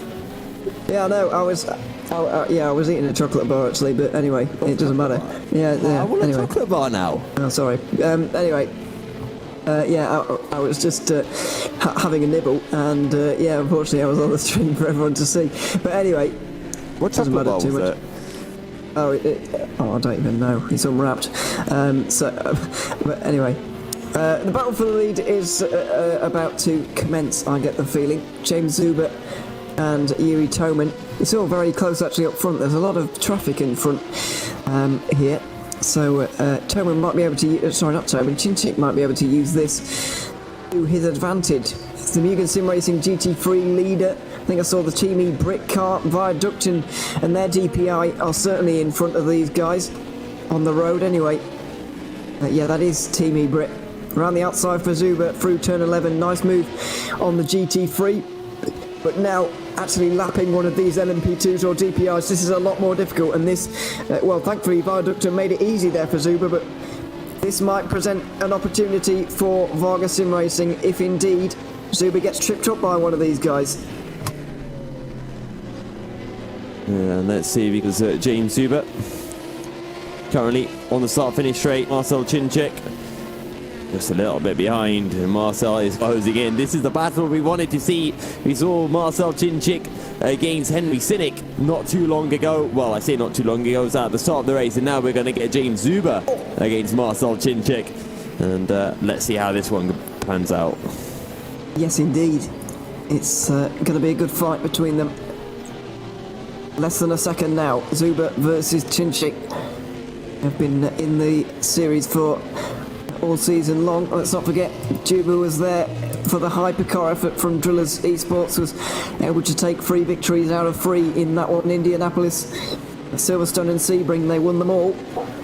And looking to take another victory in the Nürburgring 12 hours. It looks like they're going to in the DPI category and score maximum points, but are they going to be able to take an overall win in this race? The gap back to Gabriel Hevesy is 9 seconds. Mugen Sim Racing starting to fall away a little bit as now Zuber gets a bit of traffic at the Schumacher S, not where you want it. It's the World Sim Racing car, and it looks like they're, well, not too far behind one of the Musto GTE sports cars actually, who've been having clearly some issues, the 54, but not the other one, which alarmed me initially. But here they go, Zuber and Cinčić towards the final couple of corners. It looks like Zuber's going to be held up by this Musto car, and here comes the opportunity for Cinčić. And Marcel Cinčić closing in, then I'm going to grab an onboard view because he is right up the rear end of James Zuber. This is not a battle in class. These two are in different classes. It's DPI versus LMP2. And Marcel Chinchik in the LMP2. We saw him send one up the inside of Gabo Hevesi right here down into turn 1. He has a think about it. And he's going to have the outside. Looks for the switchback. But this means he's got the outside for turn 2, Ewan. Oh, little contacts. I thought they were going to go both spinning around them, but they keep it going in the right direction at the very least. The cutback has not quite worked on that occasion. You can definitely see, though, that Chinchik is more pacey at this stage in the race, and he's certainly been faster right now.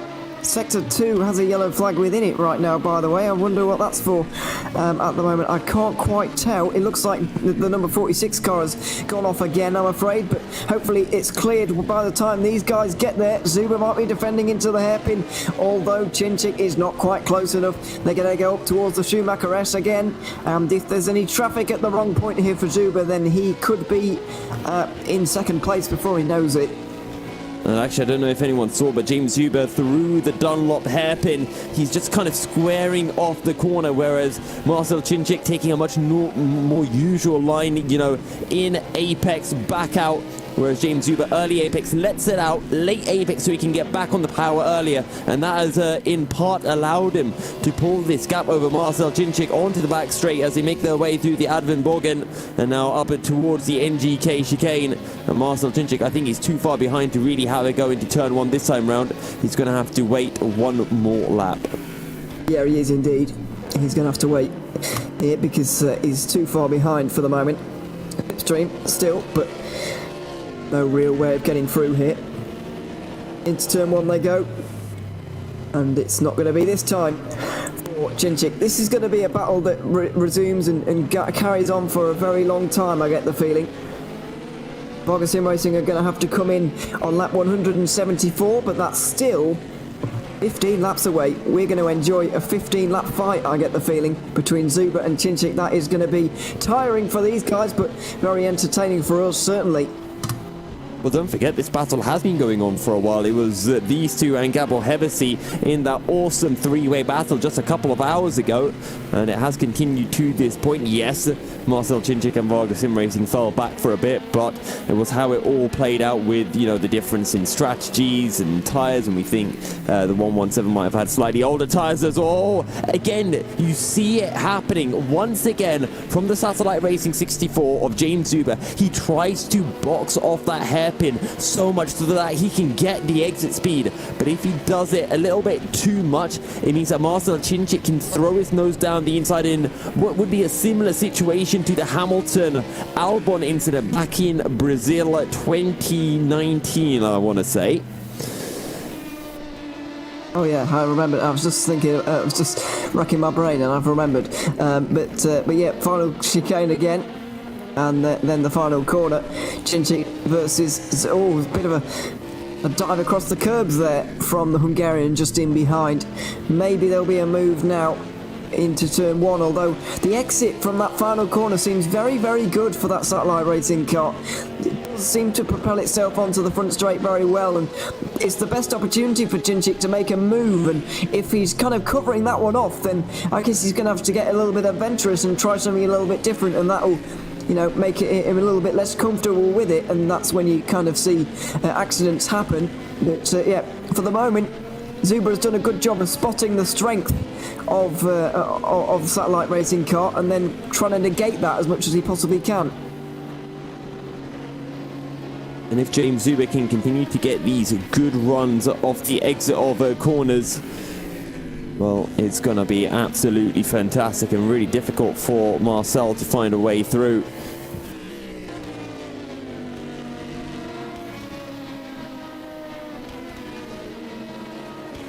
Yeah, it is indeed. He's still behind. Where's the next piece of traffic going to come from? I wonder. Can't see just for the moment. Just an update, by the way, on some of those further down the field. B32 Racing look like they may be retired from this race at this point because they're dropping down rather rapidly, and that's not promising for them whatsoever. Yeah, that is a real shame to see for those guys, but Looks like they may join Volante Racing as retirement from this race. It took us a good 5 hours to get one, and now it seems that two have come along in fairly quick succession.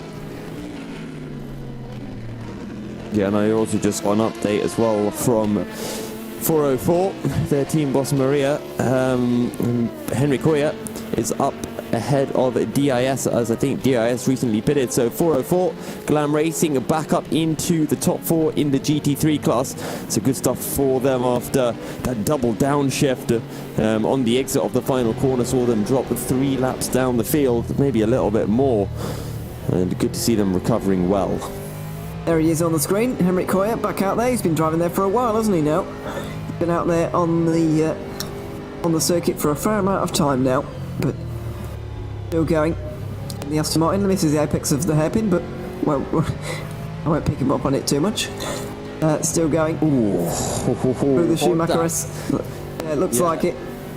Contact. Marcel Cinchik was tapping the rear end of James Zuber. Again, traffic coming into play. Nothing bad about it, but yeah, it's just how the back markers come into play, and Marcel Cinchik, he's trying to time it. He's trying to get a good exit so he can pull alongside of James Zuber, and James Zuber has to play it smart with the back markers, you know, try to get past that time that Marcel Cinchik won't expect, so that he can't get caught off guard. So look at that rear end. You can tell that the brake bias is set to the rear on Marcel Cinchik's LMP2. Back end stepping out through the right-hander of Scheifen. And up through Adven we go towards the NGK chicane. Thrilling battle so far between these two. It is indeed. Although Cinchik again not quite close enough through this final corner. You see the way that Zuber just went wide through the first part to, as you said earlier, box the corner off and get the good exit that he needs to get the move down in, or to kind of protect from the move down into turn 1. There's about to be a bit of a problem though, because there's a lot of traffic in front right now, and one of them, prototypes, GTs, they're all involved down at the Mercedes arena at the moment. One of them's the Glam Racing car, not too far up the road as well, we're seeing on screen. So yeah, it's very, very close, and there's going to be a lot of traffic to contend with now. Just wanted to give an update as well. David Greco, he's not, what a move. These LMP2s and the DPI really trying to thread their way through as quickly as possible. Just quickly to give an update, we still haven't seen David Greco pit. He still has not pitted. He's still out there in his GT car, and that is 4 hours and 45 minutes into the stint. So whereas the Porsches are doing 1 hour 8 minutes, 1 hour 7 minute stints, he's doing 1 hour 15 minute stints for the muscle car. Expect him to be pitting relatively shortly, but considering he's going nearly 10 minutes per stint longer, he's going to be able to pull that extra stint in, well, around, I think we'd be saying it's 7 stints or so, and we are about 4 stints through currently. Yes, we are indeed. All of these guys doing a little bit longer than an hour, so whereas sometimes normally we see 11 pit stops in a race for a GT team, it looks like it's only going to be 10, although maybe 9 for Milsto. We'll wait and see about that. On board with Cinchik again. Is there going to be a move into turn 1? I think it's going to be the same old no into the hairpin, but he closes in. He just needs to be a little bit closer than that, and he's got base for the dive there. But the ISSR lab just getting in the way. Well, not getting in the way, but they are in front. Well, they are getting in the way, but it's not that they're doing anything wrong. Certainly just driving their own race at this point. Zuber negotiates it well though, and Cinchik has to follow him through, and the battle continues on. No real move being made so far, only one kind of half move from Cinchik. Zuber was able to fend that one off, and so far since then he's had it all his own way so far. Yeah, and just to explain to maybe some of our viewers who are more familiar with sim racing, not endurance racing, and wondering, why aren't these back markers getting out of the way? In sprint racing like F1 and, all of those series, when there's a blue flag, the onus is on the car being lapped to make sure that they move out of the way and do not hinder the car lapping them. Whereas in the endurance racing, when a blue flag comes out, well, there isn't a blue flag to be honest, but the car being lapped doesn't need to let the car behind through. All they have to do is not defend the position. So they stick to their racing line, and the car that's lapping goes offline to get past them. The reason for that is in endurance racing and multi-class racing specifically, you're lapping people more than once a lap usually. So to require the driver getting lapped to, go offline, slow down, they're going to be losing 4 seconds a lap. So that's why the cars being lapped have to stick on their line, and that way it makes it also clear for the faster cars exactly what they're going to do, so nothing crazy happens with a backmarker pulling offline suddenly. Bit of a lock up from Zuber into turn 1 that time. Inchik is still following on behind. I think these guys are just stretching out ever so slightly over the... Oh, I'll say that. Zuber makes a small mistake, and Chinchik is right onto the back of the satellite racing car in front, so nose to tail again between the two of them. Oh, pushing hard, both of these guys pushing very, very hard. I get the feeling sometimes as well, this battle might be helping Mugen Sim Racing. If they're focusing so much on each other, then they're slowing each other down, and while Mugen are having a little bit of a slower stint right now, it's going to be kind of helped a little bit by the fact that these two are battling, because these two are going slightly slower as well. So maybe a battle like this would help Mugen Sim Racing, despite the fact they are losing time in the race right now. Yeah, I mean, they're only about 14 seconds behind or so. Let me just actually double check that. 17 seconds. Okay, they've lost about 5 seconds over the last few laps. Now, has David Greco finally pitted? No. So right now Mosto have done 4 hours and 50 minutes, and they are yet to do their 4th stop, which is absolutely fantastic for them and for any Mosto fans out there. Yeah, absolutely. They're going very well at the moment. That is for certain. Uber just pulls a couple of car lengths again. So while this battle is just slightly stretched out a little bit, we're going to squeeze in a quick commercial break. Hope that it doesn't change. And then when we come back, this battle will continue on. You're watching the 12 Hours of Nürburgring from the EEWC. We'll be back in a couple of moments.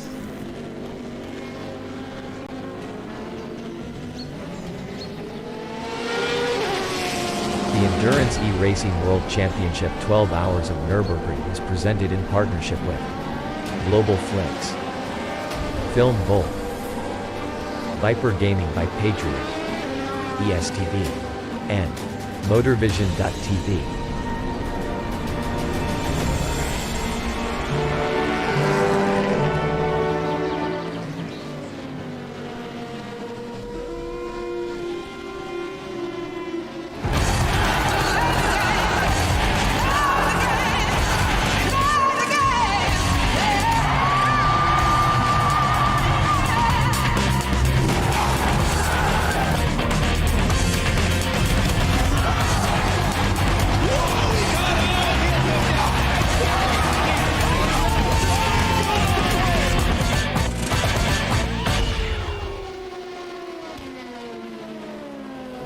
Racing for Green is here to help you carbon neutralize your racing.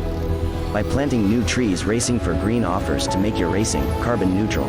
We already have the calculations, contacts, infrastructure, deals and solutions ready for you to easily buy carbon neutral laps on any racetrack. It doesn't matter if you are a racing fan, team owner, driver, sponsor or partner. Anyone can buy CO2 neutral laps in the Racing for Green webshop and trade CO2 emissions for New Forest. Racing for Green.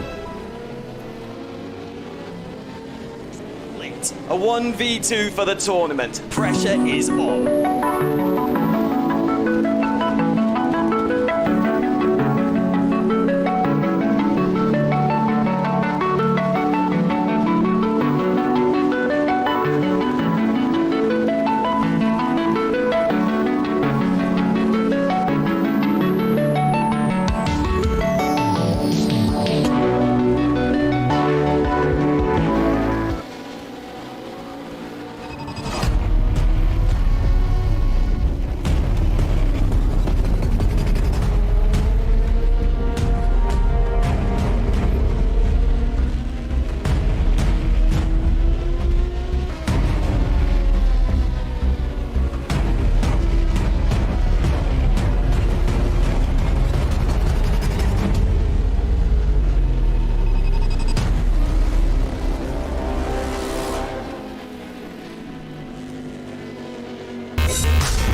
Welcome back to the 12 hours of the Nürburgring, the fourth round of the Endurance E-Racing World Championship for 2021. James Zuber is still leading the race. Marcel Cinczyk is still second. The battle is still going on though, and they can't seem to leave each other alone so far in this race. David Greco has finally been into the pit lane while we are on the break there, and that has led World of Sim Racing back into the lead of this race as expected.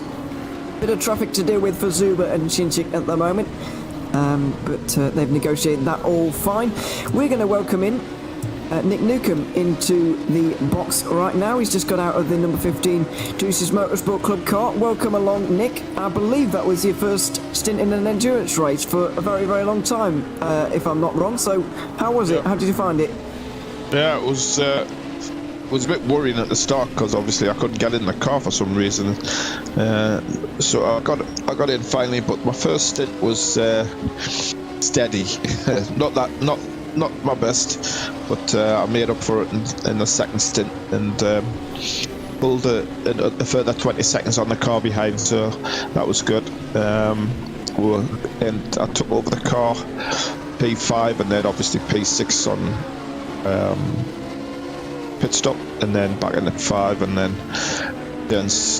back up to P5 again. So it's all on pit stop, so we need to pull a gap to make sure that we can get in and out the pits without losing a spot.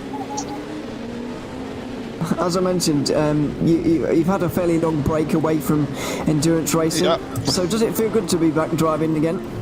It feels good, yeah, definitely, especially when the times were getting there. Obviously it was difficult with traffic, and since my last race, change of pedals, everything. So yeah, it feels good. I've just been practicing and building up this day, so it felt good to be on the track, dealing with traffic and such like. Hopefully nobody felt any danger from myself, but yeah, it was good. Yeah, it's good to see a lot of cars out there racing, and it was very interesting and enjoyable for sure.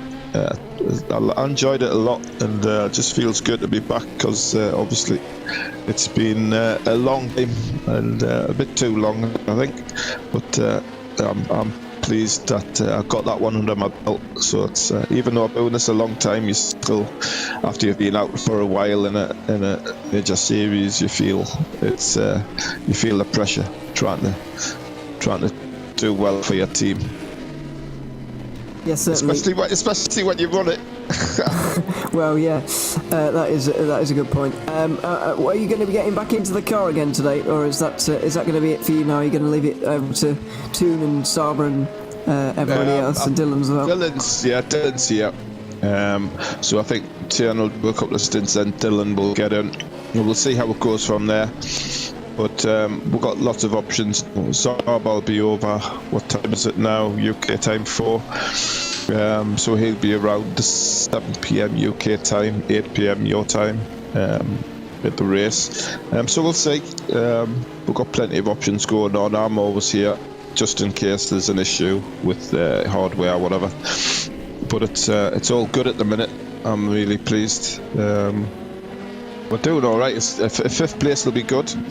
That's what we've got at the minute. We intend to hold that, keep out of trouble, and if anybody further up the field gets into trouble, hopefully we'll be near enough to get back on terms and maybe push them towards the end of the race. Yeah, absolutely. You never know what's going to happen, but it's great to have you back, Nick. Great to have you back in a car once again. Thanks very much for coming to talk to us, and I wish you and the team luck with the rest of the race. Yeah, thank you very much. Keep it going, guys, and keep it going, everybody else on track as well. Speak soon. Cheers, Nick. Cheers. Good to see Nick Newcomb back in a car again. 15 Juice's Motorsport Club car. Just to clarify, 5th place in the race, as he said. 5th place in LMP2, I should say. And 8th place overall in the standings. Another lap completed out front of this race. James Zuber still heading Marcel Cinczyk. That's 170 laps completed and 4 more until Cinczyk comes into the pit lane. Gabriel Hevesy has been in already, and he's back out there again now. Blasius Mieska's just taken the lead in GTE, by the way, because there's been some stops there. David Greco finally coming into the pit lane. So he's now second in front of the other Juicers Motorsport Club car, the GTE. You can see when Greco came in actually, but I'm pretty sure it was on schedule compared to where he's supposed to be. He'll next be in on lap 190, which is ages away. Just yet. Very, very long time wait still. Some driver changes as well. Yuhamaki Yupi is into the other Juicers Motorsport Club car, taking over from Adam Baldwin, who got out and wasn't very pleased with the penalty that he was handed actually, but hopefully he's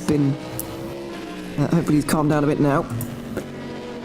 Ian Mass is into the One Move Esports car, as I mentioned earlier. Who else? Adam Surridge is now in the Wigan Sim Racing 41. Donat Diesner was driving, and now he is not anymore.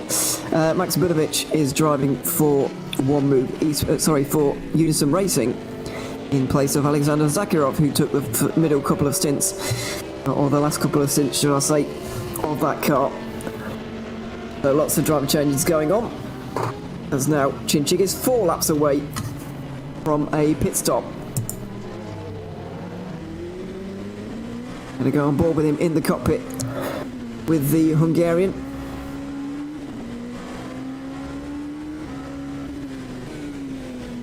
Very, very quick driver indeed.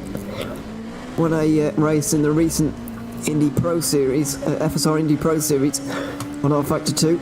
It was last winter, or earlier this year. I think it was last winter actually, but that had some very big names in it, and to win a race in that kind of company shows how good he is. But James Zuber is not a bad driver either, and he'll be pushing him hard into the hairpin.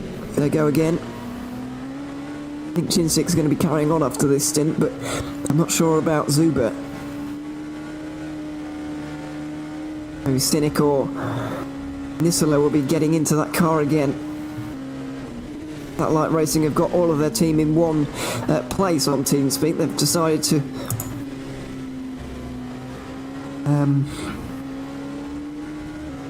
get both for the 64 and 65 team all in one place.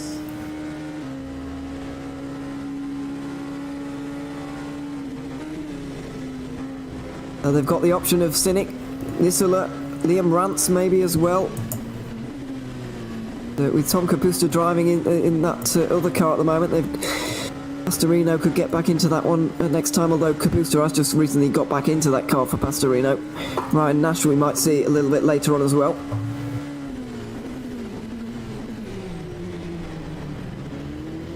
Zuber holds on to the lead though. 3 laps away from pit stops for Cinczyk. Gabriel Hevesy continues to lose just that little bit of time. I don't think Mugen Sim Racing are out of it just yet, as we look at the standings right now. James Zuber leading the race in front of Tom Capusta and Team Viaducton. That's the DPI standings, by the way, and not the overall. Oh, Cinczyk just on the grass, going down towards Dunlop hairpin. Wasn't looking quite where he was going there, but he's still leading LMP2. Here's the standings. Gabriel Hevesy's in second, ahead of Carlos Basto, who's taken over that car. Ramada Motorsport in third, ahead of the DAC Hackers. They're in a bit of a battle. Juicers Motorsport Club in fifth. Nick and Toon have both told me that they're happy with fifth for the moment, unless there are issues for those in front. Matt Webb's in sixth ahead of Stephen Salsgaard and Bo Christensen in the DSR cars, and unfortunately B32 Racing out of this race. Also, one car retired from GTE. Luca Fairlich in the Volante Racing 67 is out, but leading it's Wood Sim Racing ahead of Musto GD Esports. Under 5 seconds between those two cars at the moment. Juicers Motorsport Club in third ahead of One Move Esport, the ISSR Lab and Musto GD Esports with 54. And finally, in GT3, Adam Surridge is leading from Max Bunovic, Tibor Malbran, the DASSR lab car, Jeff Van Nylen, who's just got into the Glam Racing car, and B32 Racing in their GT3 car, which is the last running car, as they're just about to overtake the LMP2 car, which is retired, as I mentioned. Also, Chinchik into the pit lane then. 173 laps completed. One lap short of what he was doing before.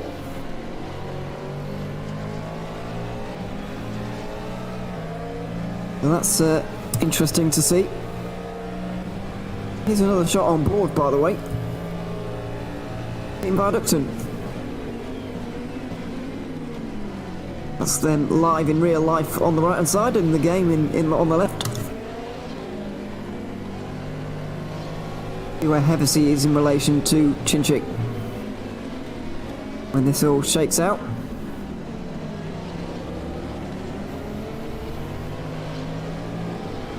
Looks like Chinchik is already going, and so he will be out in front. Here fairly comfortably. Ahead of Gabriel Hevesy. And that is indeed the case.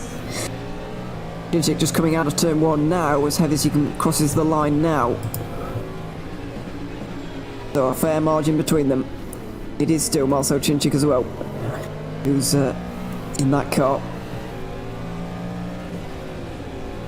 Good to see the DPI out there at the moment though. Currently 5th place for Viaducton. They're nearly a lap down on the car in front though. Bit of a battle behind Viaducton going on between Ramada and DEAC hackers. Nose to tail going up the Schumacher S right now. Carlos Basto versus Martin Mergley for the final spot on the podium in LMP2.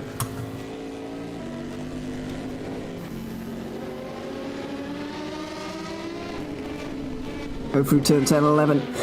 The chicane. Out onto right again. Little kink in it, and then a move maybe from Basto is going to get overtaken. Oh, contact! Oh dear, contact. Basto has to go across the corner. Martin Mergley goes for a little half spin. We'll try and get a replay of that, but I don't think it was smart to dive down the inside of the chicane there. And here we go again. This is on board with Chinchik, by the way. Making a move on One Move Esports. Got a little bit of a tight moment there, but the replay we're looking for should be coming up in a couple of moments' time. Oh no, that's not it. Well, it wasn't the right replay we were quite able to grab there. Let's try and get the right one. And might be it. Here we go. This is the one we're looking for. Martin Mergley gets a good run, but there really isn't the space for that going down into the chicane. I call that a racing incident personally, given that the party at fault didn't really disadvantage the innocent party. Wouldn't have said anyway. The battle for the final spot on the podium is going to continue. Boone Lower and all of Juice's Motorsport Club are going to be hoping for a few issues. Sector 2. Another yellow flag out there. Right. Oh, it's the B32 racing car, I'm afraid. The GT3 B32 racing car. It looks like it's got going again now, though. Thankfully. They're back in the race.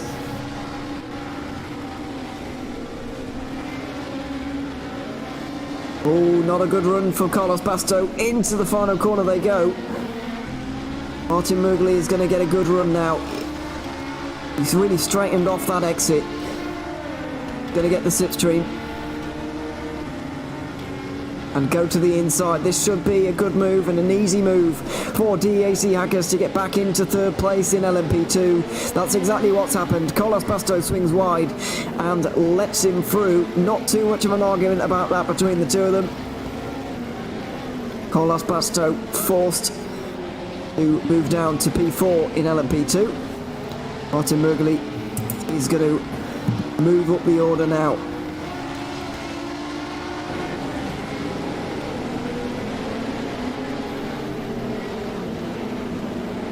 Asto down to 4th. Mergley upper position. DAC Hackers into 3rd.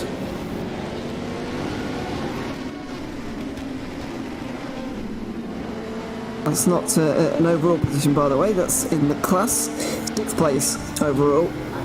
They're not too far behind Viaducton. I don't think that's out of the question, getting Viaducton in this race. You never know what could happen.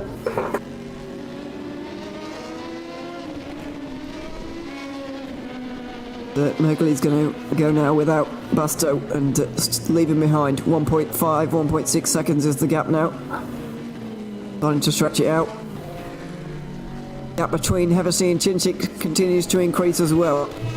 At 18.5 seconds now. The big gap.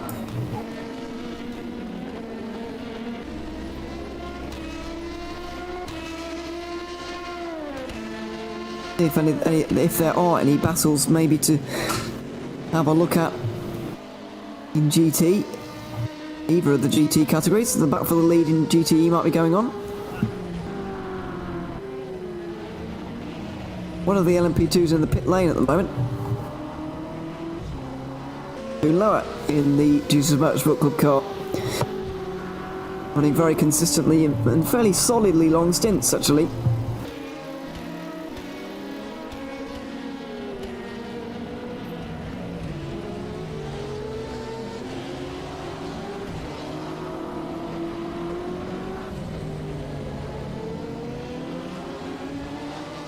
What the gap is. Just under 3 seconds, excuse me. Oh, Guillaume Mas off the road. Schumacher-esque, Guillaume Mas has gone off. And he's back going again in 4th, but not what we're used to seeing from him.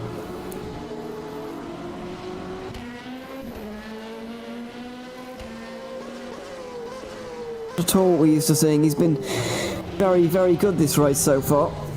Very, very good. Was right up there in 2nd place, let's not forget, by the time he got out of the car earlier on in this race. Up just over 3 seconds to World of Sim Racing now.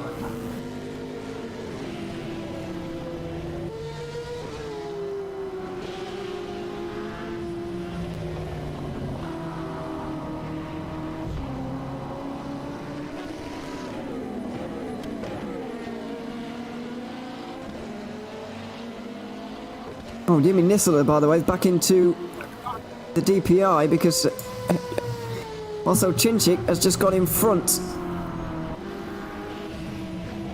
Also Chinchik now into the lead. Jimmy Nisler into the car though. That is on schedule. 25 laps again from Nisler, from Zuber, who was driving.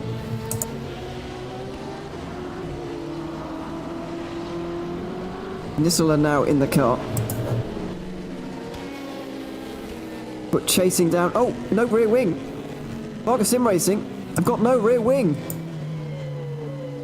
Am I seeing that correctly? They have got no rear wing. Vargas Sim Racing, the leaders of LMP2, the leaders of the overall race, without a rear wing. Oh dear me. I'm going to try and rewind for a replay in the not too distant future, unless it was caught on the stream, but wow. Varga now out. Oh my word. Well, they're not out of the race, but they are certainly going to be struggling to do anything from this point with no rear wing. Didn't see what happened to that car, but also Chinchik already down to 2nd.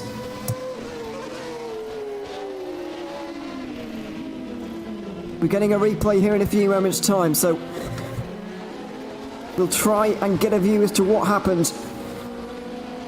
But Marcel Chinchik is going to be in the pit lane at the end of this lap. Nisler retakes the lead then. Well, big moment in the course of this championship.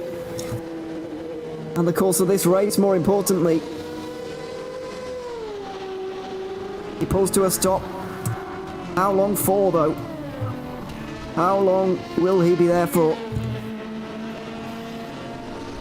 They've got a big margin in this championship, let's not forget. It looked like it was with one of the one-move esports cars. Guillaume Mas looks like he might have been involved in that incident. The one-move Porsche in GTE currently running fourth. The one-move GT3 car is actually in the pit lane right now. Here we go with the replay. Also Chinchik into turn 3 right now. Everything seems okay.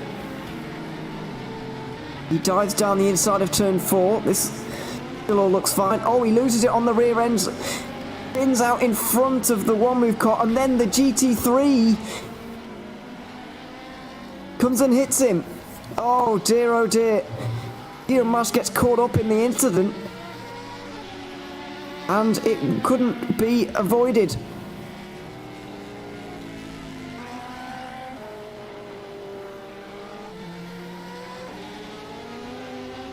Oh dear, Thibaut Malbrun involved, and he's been in the pit lane because of it. Thibaut Malbrun is in the pit lane because of this incident we've just seen on the screens.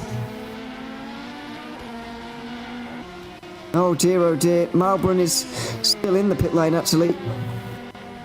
And it was a very long and sketchy run back to the pit lane for Chinchik. That's not even halfway through the stint for Thibaut Malbrun, who was catching Max Bunovic for second place, looking to repeat the win that they got in Sebring.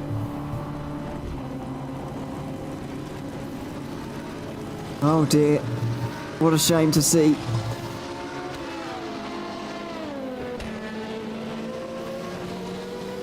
Lara, by the way, has just got through on Matt Webb. A 5th place in the LMP2 category. And wow, very big moment in the course of this race. Chinchik in the pit lane, damage to the back of the car, and he's going to be dropping a long way down in this race now. What have I missed, Ewan? Yeah, well, yeah, I know that you're back now. I'm afraid you have missed the most important part of the race so far, because Varga Sim Racing, while leading, had a spin themselves, got tipped to it, or got involved. Guillaume Mas got involved in the one-move esports GTE, and then the GT3 didn't really have many places to go and clattered into the back of Chinchik, taking off their rear wing and some of the suspension parts as well, which has meant Varga Sim Racing down to 4th place and not even on the podium anymore. Oh dearie me. Well, Alex Goldschmidt was talking yesterday about, well, it's not always guaranteed, as I was saying, that Varga Sim Racing will have the title wrapped up before Le Mans, and well, with this turn of events, they probably won't have it wrapped up by Le Mans. We're not even halfway through the race yet, so there is still time, that being said, for Marcel Chinchik to claw back. I mean, you're looking at Carlos Basto, Martin Merkley. I think he can get past both of them. I feel like a P2 is still possible for Marcel Chinchik, but maybe taking the win of Mugen Sim Racing will be a bit too much of an ask, even for Marcel and the rest of Varga. They're going to need issues for some of those in front as well. So, yeah, Yemi Nisula then has got a handsome lead right now in front. It's also meant that Thibaut Malbrun is having a long stop right now, and it could affect the championship in GT3 as well, let's not forget. One Move Esports were in 3rd coming into today, and they really could do without losing any more points compared to Unison and Mugen. If they were to come 4th instead of 3rd, then I know it's only 3 points, but that's the kind of margins we're talking right now. And yeah, it would not be good news for their championship whatsoever. So it's just, as I said that, he's just out again. He's just got out again. So Thibaut Malbrun is back out there on the circuit in 3rd position, thankfully for his sake, but Goodness me, big moments. Nisila leads then ahead of Gabriel Hevesi. It's Satellite Racing in front of Mugen Sim Racing. Satellite Racing in third in the other DPI car. DAC Hackers in fourth ahead of Carlos Basto and Ramada Motorsport in fifth. Varducton are now in sixth. And Toon Lauer is about to, is he about to overtake Marcel Cinchik or is he about to unlap himself? I'm not sure. Tom Caboose is definitely in the... sorry, there's a yellow flag in Sector 1. It's B32 Racing again. Sorry, go on. I was going to say, I think he's going to overtake Marcel. Oh, yeah, you were right. Yeah, him and Matt Webb. In fact, so Marcel Cinchik drops down to P9, P6 in class. Now, I have noticed that David Greco is 5.5 seconds behind Blase Mishk in the 51 car. Did David Greco drop behind on track, or was that after he made his pit stop? That was through the pit stop cycle, yeah. So, Wood Sim Racing made that driver change and probably some new tyres, a lot more fuel, and were able to get through. In the end, the gap between the two pit stops was 14 laps, and it's extending at a rate of 3 laps a stint at this point, maybe even more in some places. So, yeah, it's going to plan, I think, for Musto GD Esports, even if they're not leading right now. And we talked about how they are going to find themselves an entire stint up at some point. So, David Greco, 5.5 seconds behind the 51 car currently. There's a 51 of WOSR Eisen Performance, the team that are leading the GTE class in the Endurance E-Racing World Championship. Meanwhile, Jeff Van Islen, 6.5 seconds behind DIS, and that is a battle for P4 in the GT3 class. After DIS, then Jeff Van Islen will have 4 laps if he wants to close in onto Cyril Malbrun in the 26 one-move esports car. So for now, I think Jeff Van Islen and the 404 car can at best really hope for a P4, unless some issues do befall the top 3 teams. Yes, I think you are correct. Marcel Cinchik is back out onto the road again here right now. 6th place in LMP2, 9th place in the overall standings.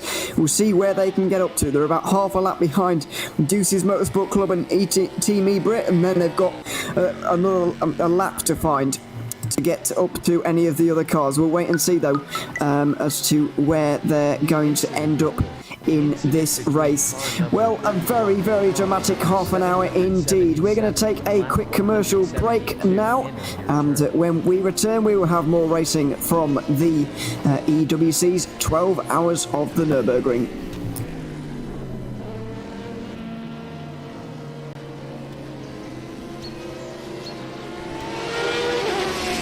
The Endurance E-Racing World Championship 12 Hours of Nürburgring is presented in partnership with Global Flicks, Film Volt, Viper Gaming by Patriot, ESTV, and Motorvision.tv.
Racing for Green is here to help you carbon neutralize your racing. By planting new trees, Racing for Green offers to make your racing carbon neutral. We already have the calculations, contacts, infrastructure, deals and solutions ready for you to easily buy carbon neutral laps on any racetrack. It doesn't matter if you are a racing fan, team owner, driver, sponsor or partner. Anyone can buy CO2 neutral laps in the Racing for Green webshop and trade CO2 emissions for New Forest. Racing for Green. A 1v2 for the tournament. Pressure is on.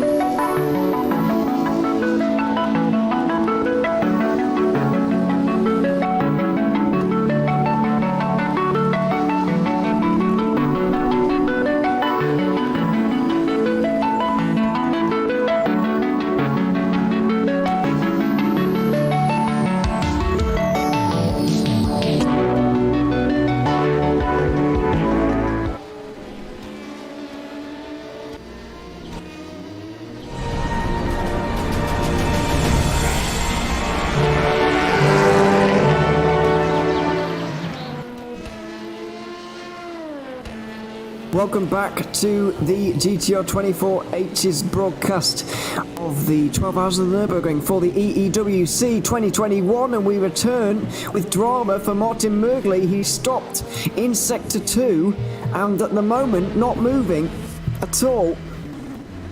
He's shifting down the gears and he's going again now. Is there damage? Oh, that looks like a wheel problem to me. Looking on board, I just saw there. Oh, it was looking so good. A second place finish quite possibly for DAC Hackers. They were running. But seemingly, in the 6th hour of this race, all the LMP2s are falling apart. Yeah, and it's starting to fall into Marcel Cinčic's hands. Also, you want to know something interesting about Marcel Cinčic? He just went green Sector 3. Marcel Cinčic is pushing, and, well, Marcel Cinčic is normally very, very quick, so imagine how quick he is when he's actually pushing. And actually angry as well. Yeah. We figured out. It's mad, like mad angry. He's going to be flying. His wheel is definitely having some problems here, Martin Mörgli. Trying to get these fixed, but it's very, very difficult to do that on the fly. Ramada Motorsport easily up into 4th place overall and 2nd place in the LMP2 category right now. Here's a replay coming up of Martin Mörgli's problems into the Schumacher S of all places. If there's ever a place you don't want wheel problems, it is this place. He just goes straight on and there's absolutely nothing he can do. Did his wheel just snap? Because he put on the brakes because he seemingly realised, wait, my wheel's not working. I need to bring this car to a stop and reset it to the pits. And, oh, that is disaster for the DAC Hackers. They were doing so well. Well, I mean, they were effectively P3, P2 after the incident that befell Varga Sim Racing, but, oh, they're going to drop far down the order. Will they drop behind Marcel Cinčic, actually? They will now. Let's see. They're still stationary, and Cinčic is not too far away now. Where is he on the circuit? They're just coming down towards the hairpin. Cinčic just put in a 40.8. A 40.8 from Cinčic. Fastest man out there. Well, I saw a 40.3 actually. I saw. I'm saying 40, but it doesn't matter. He is quicker than the rest. That's the bottom at the top of it. Yeah.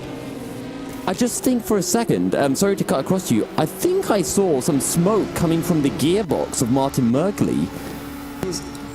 Here's a view on board, by the way. Getting a good view as to the wheel is going to snap here in a moment. We've got an off-board view, but the wheel is going to very, very suddenly snap in one direction. And there it is. Ooh, just see it there. I'm not sure if he's locked the brakes there or whether that's part of the failure as well. But you're right, if he did have control of his pedals, then he definitely would lock on the brakes like that, but it would seem a little bit strange. Kimi Britt, by the way, in the pit lane, so Marcel Cinčic already up to 4th. I just want to say I hope Martin Mergley is okay, because when you use I don't know what kind of wheel he has, but if you've got a direct drive wheel and it fails like that, where it snaps to the left and you're going through the Schumacher S holding on tight and it snaps, that can actually, break your wrist when that kind of stuff happens. And it's one of the few situations where actually sim racing can be more dangerous than real racing, because if you're in an actual car and your toe link snaps or something, you can deal with it. It's a very natural movement of the wheel that you can anticipate and predict, whereas in a sim rig, if that wheel just snaps to the left, you're not expecting it and it can cause permanent damage. So I do hope Martin Mergley is okay. Yeah, let's hope so, that he's not done any damage. Still, there is I can't see which car we're on board with at the moment. That is a McLaren. It's a McLaren, you're right. It's the Mugen Sim Racing leading GT3 McLaren. Adam Surrej currently driving. The window's wide open at the moment, and it's clearly very hot. I can't remember He's got where. the fan running, doesn't he? I can't remember where Adam Surrej is from. I'm just going to check. Hungary, isn't it? I think he's from Hungary. He is indeed. I should have guessed, actually. Mugen Sim Racing are almost entirely from Hungary, and their driving lineup. I think they are actually entirely. But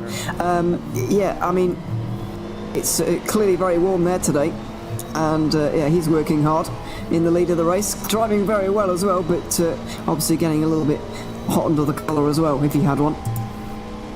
For another 45 in for Marcel Ginchik. Honestly, Ewan, I think I've got recently, over the years, I've actually become rather talented at being able to identify Hungarians. It's almost like a superpower. No, okay, it's not. But essentially, they've got really distinctive facial features and a very distinct kind of Eastern European accent. So, like, whenever I speak to someone who's Hungarian, I'm like, this sounds Hungarian. This actually feels Hungarian. I don't know why, but it's from plenty of time. I think probably talking to Ben Shabakoni and Danny Berezhny, two names that you're probably more than familiar with, Ewan. You do tend to pick up these things, don't you, from time to time? Well, as time goes on, you do tend to pick up these things. I've just, Juha Mäki-Juppi is actually right on the back of Guillaume Mas right now. He's recently he pitted in the not too distant past, and he's back out there again, trying to make a move. Right now, what I was going to say is that I just spoke to Roland Zooks, by the way, and although it's quite obvious to us anyway, I did just confirm it with him because he's actually been speaking to Martin Mergley, so I thought it was a good idea. He confirmed that it was a wheel failure, as if we didn't need any more confirmation. That has definitely come officially from the team, definitely a wheel failure, and hopefully they can get back going again, but they've been stuck there for a good few laps now. And I'm just looking now. Juha Mäki-Juppi last time round 2 seconds quicker than Guillaume Mas. This is the battle for P3 in the GTE class. The pair of them are 17 seconds behind Blazej Mishka in the 51. That is the WOSR iZone performance. So for now, it's the 31 of One Move Esports against the 74 of Deuces Motorsport Club. The Deuces Motorsport Club that, may I just remind everyone, Nick Newcomb said would win this race. Did he? Well, hang on. Yeah, he said that. There's a problem here. Hang on. One Move Esports in GT3. Another problem. These guys have had so many problems today. Oh no, front right wheel. No front right wheel for Cyril Malbran. Cyril Malbran has no front right wheel. Bleep, has that happened? Did someone run into someone hit his side going into T1, or did he lose the back end coming out of the final corner? We saw someone else do that, hitting on the powers. Someone's had a huge moment. That's the Unison Racing car, isn't it?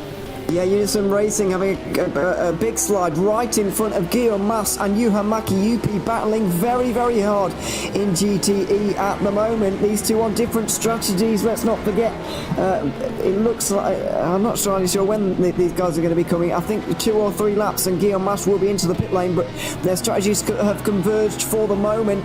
And this is the battle over P3. Unison Racing don't want a part of it, getting out of the way. But goodness me, this race has absolutely gone off in the last hour or so. So many problems. Yeah, and do we have a replay of this, actually? I'd just like to see how that actually happened, because that is, well, bizarre to say the least. Well, he's off through the Sumacher S and nearly hit Martin Murgley, who's still stationary there. That's me. There's been some... Oh, down the inside. That was so close from Juha-Matti Juppi. Wasn't able to get through there, though. Guillaume Mas slams the door firmly in his face. Yeah, that's, well... There's brave and then there's crossing into another word.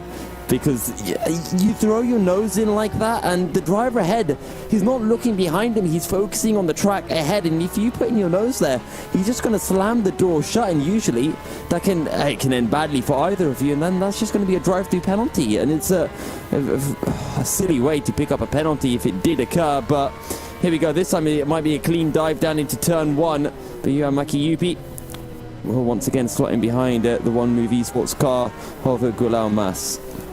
The other One Move Esports car is into the pit lane now, by the way, so they've finally been able to sort that one out. Glam Racing have managed to get up to 4th place as well, in front of the 46 DIS Lab car, because they've come into the pit lane, but DAC Hacker's still stuck there, I'm afraid. Martin Murgley is still stationary, exactly where he was before, and yeah, that's a real shame for him. He's the last running LMP2 car, if indeed he is still running. Here's what happened to Cyril Malbrun coming through the chicane. Oh no, don't tell me he's trying to come into the pit lane and he's missed it. Oh no, sorry, he wasn't even trying to come into the pit lane, he was just trying to go through the final corner normally. But he's cut the apex so fine there, he's trying to hold it so tight to the apex that he's clipped his front right wheel off. Oh no. That's just... Oh, we kind of thought, we saw this happen actually once in practice. One driver actually hit that wall. Actually, I think 2 did. One clipped it, the other one went like smack bang into it. So I guess it has happened in the race as well. Yeah, and of course you can't drive backwards to go back to the pit lane. You've got to do the entire lap, even though you're only a few meters in front of the pit exit. Very frustrating for them, and a very long... Oh, as in comes the other One Move Esports car. Finally, it did indeed come in. We were expecting that. Juha-Matti Juppi has now been released from that battle, as Martin Murgley is back to the garage, I'm afraid. The DAC Hackers car back to the garage. Hopefully they can get back out, but this is going to cost them so much time. It's not how they would have wanted things to go. That is... to say the absolute least. And I'm just trying to see if we have got any more action really out on circuit. I need to refresh my page. And oh, would you believe this, Ewan? Marcel Cinchik is still doing 1 minute 40s, and yeah, he's gaining 2.5 seconds a lap onto turn lower, and nearly 3 seconds a lap onto Viaducton, and 3.5 seconds a lap onto Carlos Basto in P4 in the LMP2 class. Quite remarkable. He's already looking at a podium, quite possibly, in LMP2. Already looking at a podium. If indeed that is going to end up happening for him. A remarkable drive from Vargas Sim Racing so far today. Zoltan Boda, by the way, has just got into the Mugen Sim Racing car. They've been into the pit lane recently. About 3 laps ago. I think we were focusing on other things, to be honest, and rightfully so, but they've been in. Zoltan Boda in for the first time today, and we'll see what his pace is like compared to Gabor Hevesy, who was in there before, and all the other drivers, David Koloksai as well. But yeah, what a last few moments we've had. Here's Cyril Malbrun, by the way, on board, and that's how his wheel came off on the front right. Yeah, so getting the replay and oh,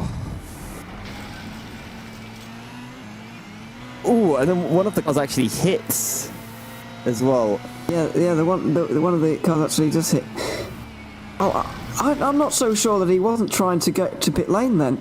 He wasn't trying to go in pit lane. No, he's just trying to get it as close to the... He's in first gear.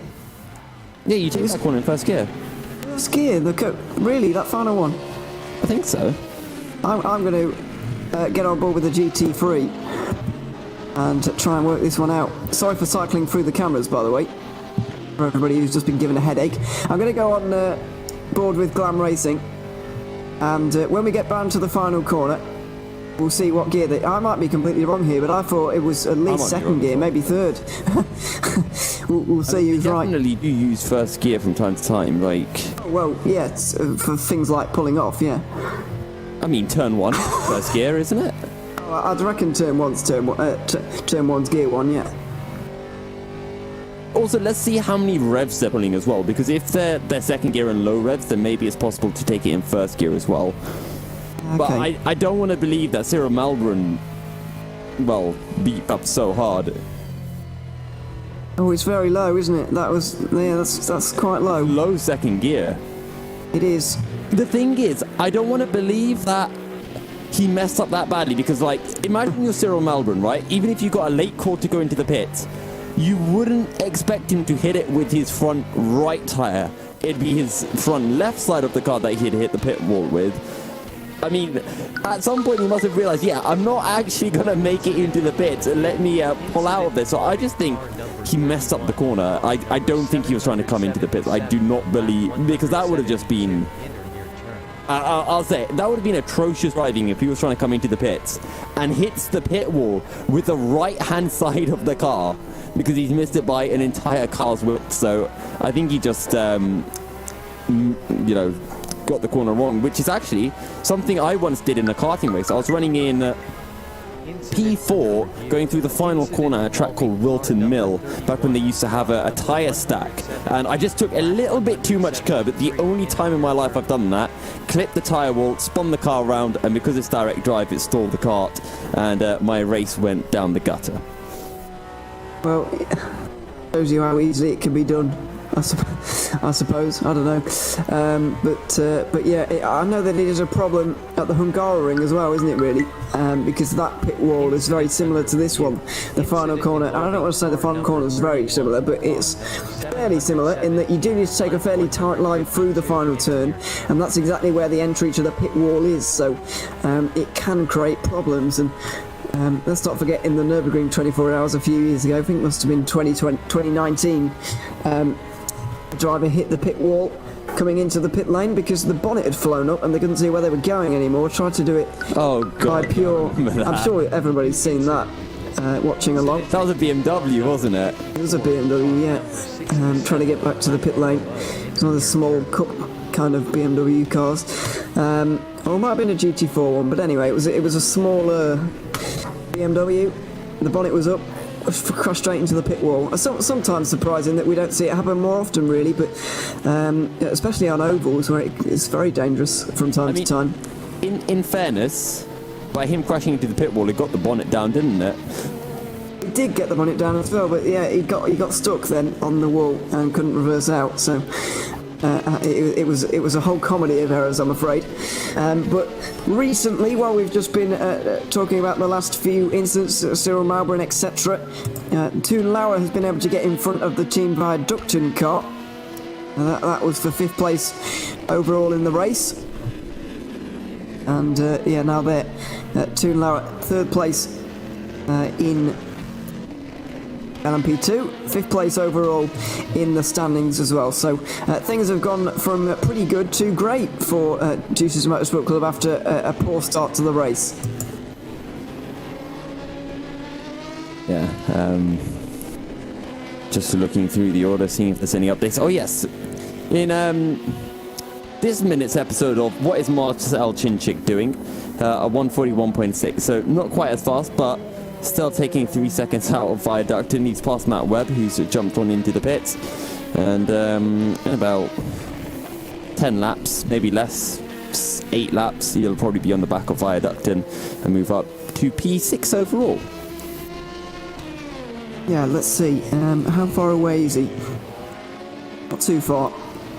Pardon me, he's 25 seconds behind Turn Lower because Viaducton's a different class, so it doesn't give us that gap. I always forget this. Well, it depends where you're looking, really. If you're looking on your timing, then I think you might be right on that one. But yeah, I mean, Venlo and Viaducton are separated by about 2 seconds anyway, so... Yeah, they're very close. So it might be just over 20 seconds to Viaducton, but even so, the gap's very similar. Jeff Van Island off the road. Oh dear. In Sector 1, Glam Racing. He's going again now. Yes, please do, because Jeff Van Island has been off the road. He's just overtaken Cyril Malbran actually, so Glam Racing are on to the podium for the first time this season at the expense of One Move Esports. Well, they're not onto the podium for the first time this season, but if they were to finish there, then it would be the first time this season. This one, I think we want to get the onboard view, so I've got it up whenever you're ready, Ewan, to witness this beauty unfold. Right, so here we go. Heading down into turn 1. We still can't see this, by the way, on the stream. Oh yeah, we can't, can we? Let me rewind. No, not yet. Hopefully, help us, because we need to see. Here we go. Yeah, here we go. So pushing forward, then he drops down the gears. First gear, turns, decides to cut the corner, gets on the power on the grass. Oh no. And then sees a call 112 number. I don't know. Maybe he called 112. I don't know what happens when you call 112. Do they give you advice? Do they help you out of the situation? No, let's not try. Let me try. Let me grab my phone. No. That's not a good idea. Wait, hang. 111 is the NHS helpline number, isn't it? I don't know. Okay. I think so. Well, anyway, we won't be checking. Just in case it's some very serious thing. Don't want to do that. There's this thing called Google. Yeah, just Google it, and it'll be fine. But yeah, anyway, somebody will know. So yeah, anyway, Jeff Van Island still in 3rd place. So apparently 112 in the UK is exactly the same as 999 and directs you to the same emergency call centre. Oh dear. There we go, that's why it's on there. Yes, folks, don't call 112. No, unless you are in an emergency, in which case do. But anyway. Cyril Malbran back out there onto the circuit. One Move Esports car has rejoined.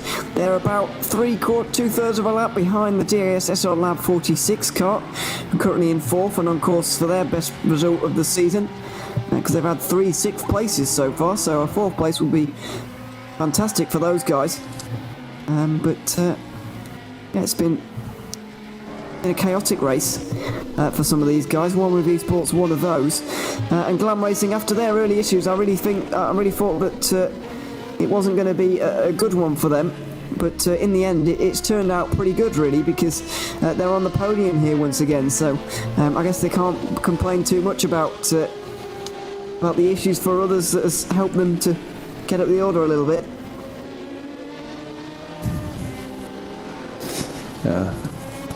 You mean they're still leading the race?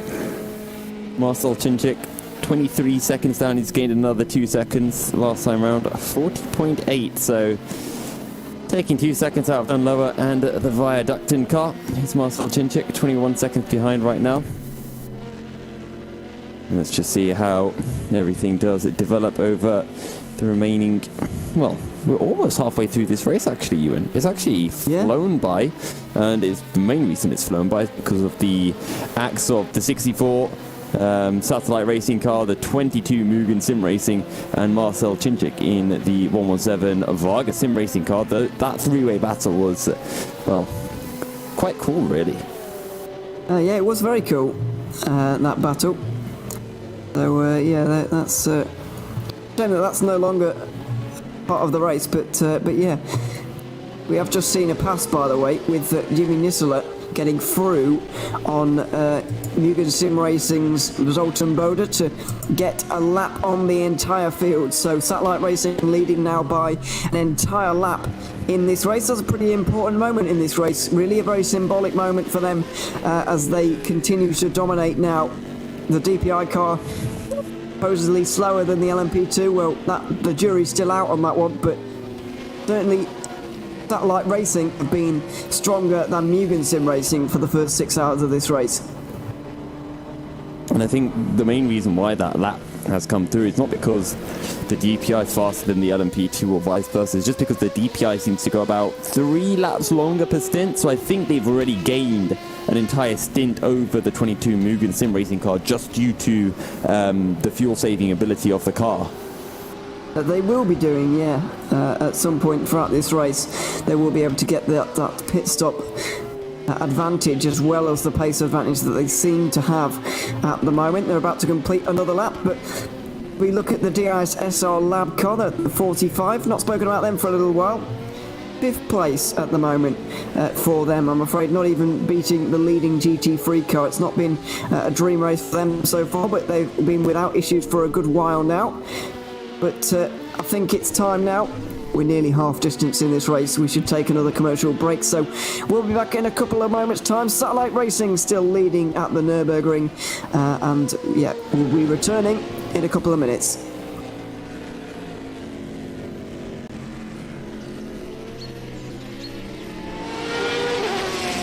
The Endurance E-Racing World Championship 12 Hours of Nürburgring is presented in partnership with Global Flicks, Film Bolt, Viper Gaming by Patriot, ESTV, and Motorvision.tv.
A 1v2 for the tournament. Pressure is on.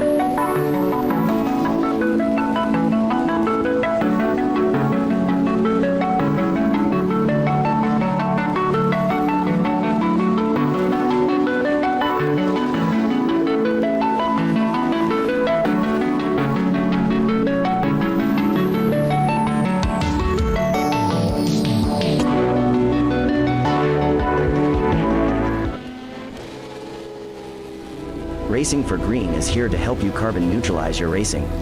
By planting new trees, Racing for Green offers to make your racing carbon neutral. We already have the calculations, contacts, infrastructure, deals and solutions ready for you to easily buy carbon neutral laps on any racetrack.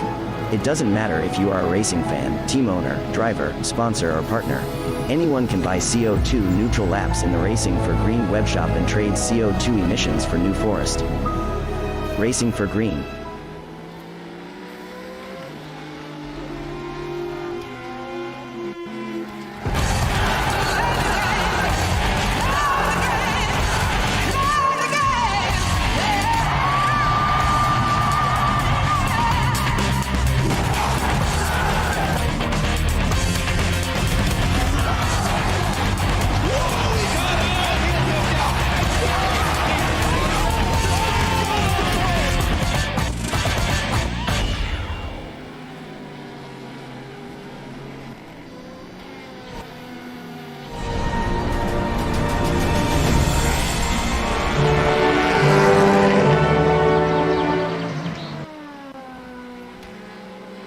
Welcome back to the GTR 24H 12 hours of Nürburgring for the Endurance E-Racing World Championship in 2021. I'm Una Luria alongside Yusuf bin Sahel for the first 6 hours of this race, and yeah, it's been a good race so far. In the last hour or so, Yusuf, we've seen everything absolutely kick off. We've had Varga Sim Racing off DAC Hackers now, unfortunately, out of the race. One Move Esports with 3 wheels on their wagon. It's been a crazy last hour, hasn't it, really? And hopefully things will be a little bit smoother for all of these guys in the next hour.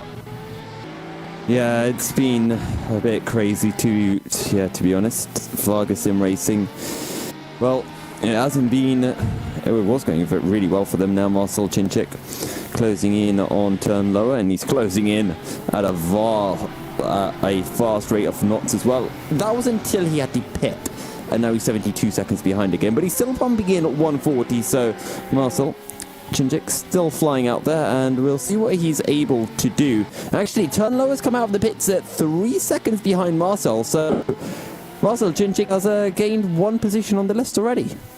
I'm still seeing Toon Lower in the pit lane, unless I'm seeing things wrong here. I just refreshed, so that might be why.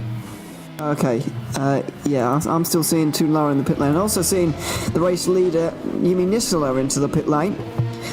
So we'll see if he gets out this time. Hard to tell because Satellite Racing just have all of their drivers all in one TeamSpeak channel at the moment, and it's very difficult to tell who's going to be getting in next. But what I can tell you from looking up and down TeamSpeak at the moment is that I think DAC Hackers unfortunately are out of this race after the issues that they have had still in the garage at the moment. Martin Murgley, his issues with the wheel confirmed to us, and that's such a shame. You don't like to see races ended like that, but unfortunately it's just the way it goes sometimes. Yeah, and it's our... Oh, what have you... Sorry, Cyril Malbran and Jeff Van Island were just completely off the road there together, and I'm not entirely sure why, but they're both back on now and still going in the right direction. Yep, and well, let's see how this all does turn out. As well, just taking a look at the standings and all that. Turn lower now, 15 seconds behind Marcel Chinchik. So that 2 seconds must have been when he was still in the pit lane, or slowly coming out. But yeah, Luca Furlich out of this race, B32 Racing out of this race, and we saw that incident with Cyril Malbran where he lost a wheel on his car, which was, I mean, it was somewhat entertaining, but at the same time it's disastrous for the 26 car because they were doing so well up until that point. You know, One Move Esports third in the championship, 1 point behind Mugen, 15 off the championship leaders of Unison Racing, and they were potentially going to beat Unison Racing as well tonight. So this has promoted Jeff Van Island up into P3. He's only got Max Bunovic in that Unison Racing car and Adam Suresh in the 41 Mugen Sim Racing car ahead of him. Yeah, absolutely. It's been a good race for some and a not so good one for others at the moment. Varga Sim Racing have had the best of both worlds in that sense, really. A little bit disappointed to see that that incident happened to Inchik, really. It was going to be a great fight between themselves and Satellite Racing, but now all they can hope for really is a podium here, and it's going to be difficult for Varga Sim Racing to get much more than that out of this season. So although, yeah, I am a little bit disappointed on behalf of Varga Sim Racing because we would have had a great fight for the lead of the race, and we might still, with any issues that could befall Satellite Racing, but certainly things have been made more issues or more difficult for Varga Sim Racing. But as I say that, and as Varduction and Varga crossed the line pretty much together, we just crossed over the 6 hour mark in this race, so we have half of it done, and the second half is now upon us. The second half where the points are going to be won, the titles are going to be won in terms of the race, and here are some mid-race standings. DPI currently being led by Yumi Nisela ahead of Tom Kapusta, and Team Varduction. A lap separates the three of them, as Yusuf, LMP2 standings are about to appear on our screens as well. Yeah, so in the LMP2 class, as we wait for it to appear. It is Zoltan Boda who is at the top of the standings. That's for the 22, which is the Mugen Sim Racing car. Then you've got Pedro Ramada. He's P4 overall, P2 in the LMP2 class for Ramada Motorsport. And that is actually a pretty big result as well for Ramada, who are currently finding themselves 4th in the championship and could see them really jump high up the order.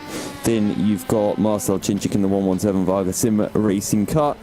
They are 4th, or pardon me, they are currently 3rd in the LMP2 class, and they are your championship leaders. Turn lower 5th for the number 15 Deuce Motorsport. They're 2nd in the championship, 4th in the LMP2 class, ahead of Matt Webb in the 68 Team Ebrit car.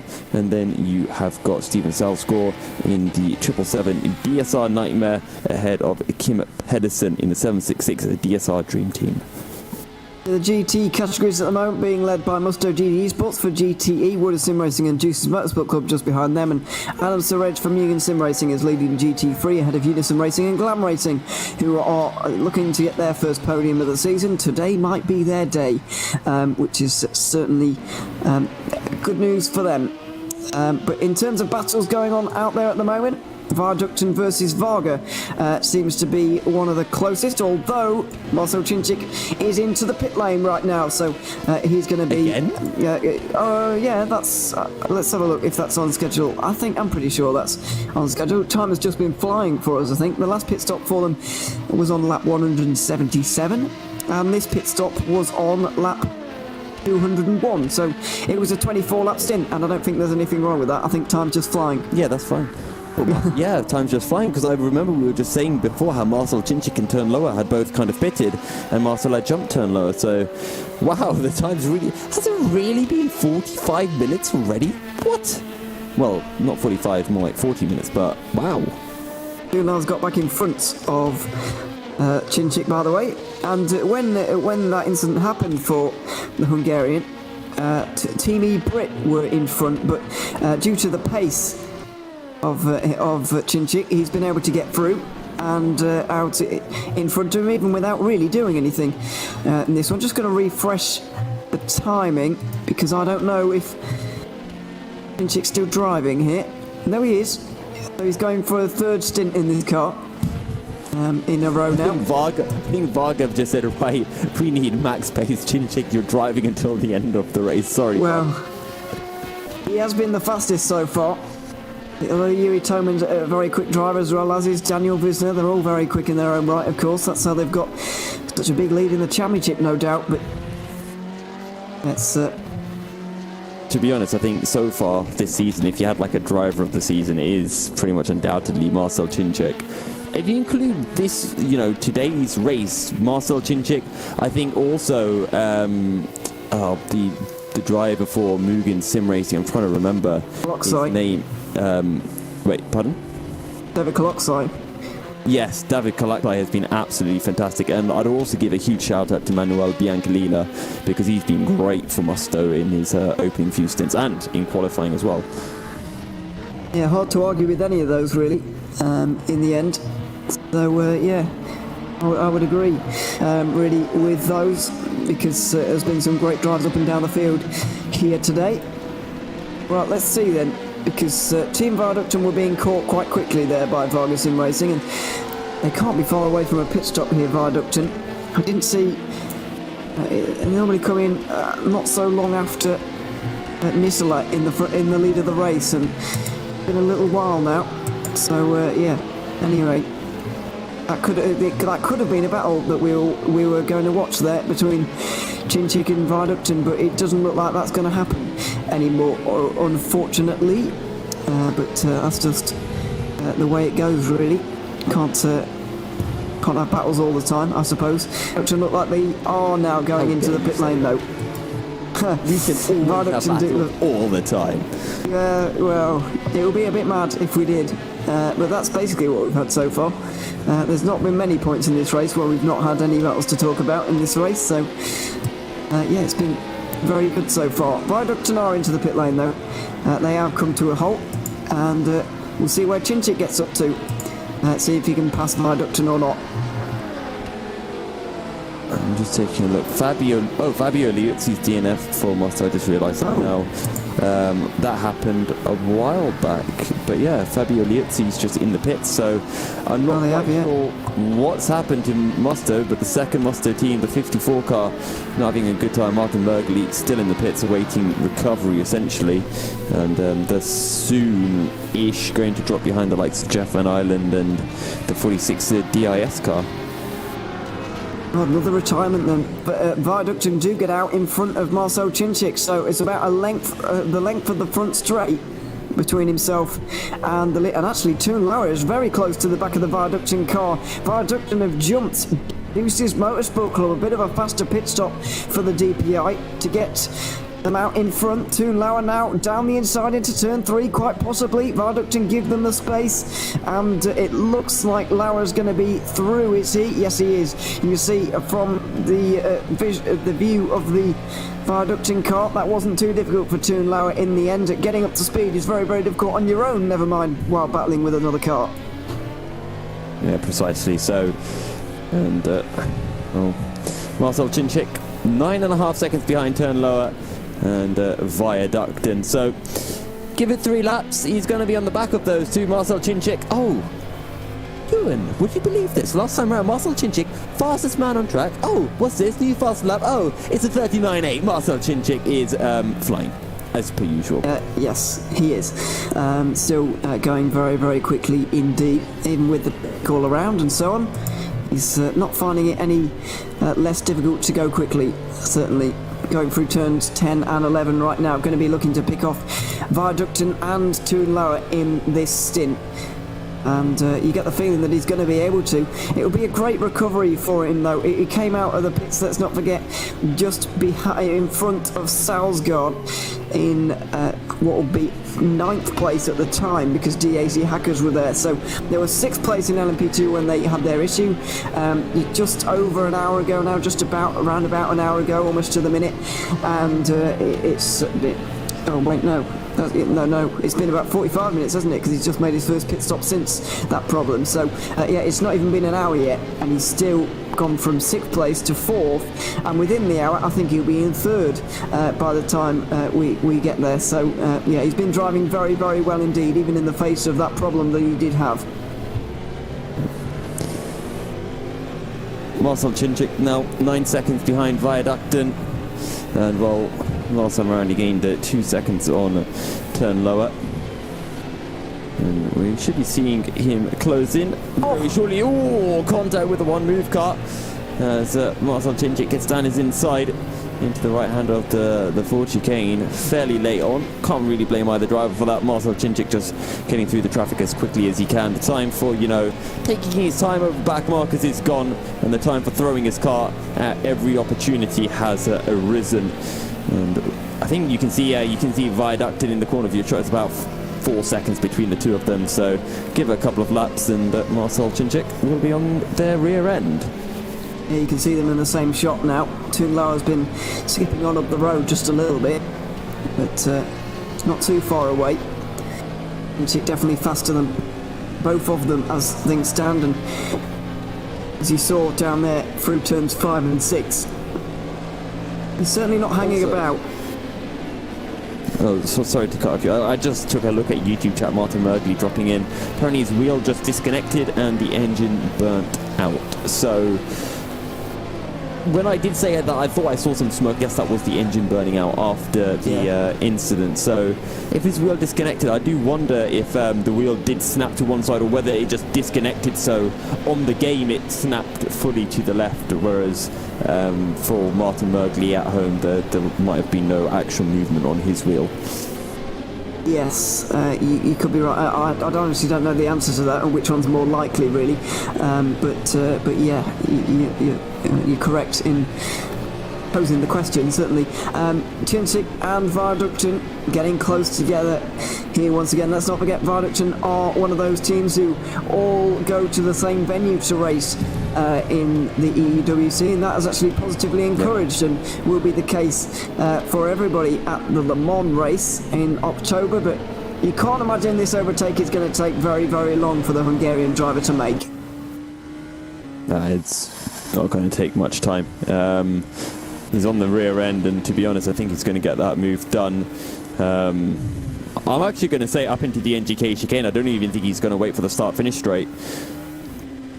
Would be a risky one, but he might well go for it. Here he comes out of turn 11. Not the greatest run though. I feel like the DPIs do have good traction off of these corners, and if, like we saw a little bit earlier on, I can't remember who was driving at the time, I think it might have been James Zuber, just boxing off those corners, getting a straight exit on this corner here, the Coca-Cola curve, the final corner. If you can get a good exit, then you can stop the LMP2s getting down your inside into turn 1 with their braking performance, but it doesn't look like that's happened this time. Viaducton have to go round deuces.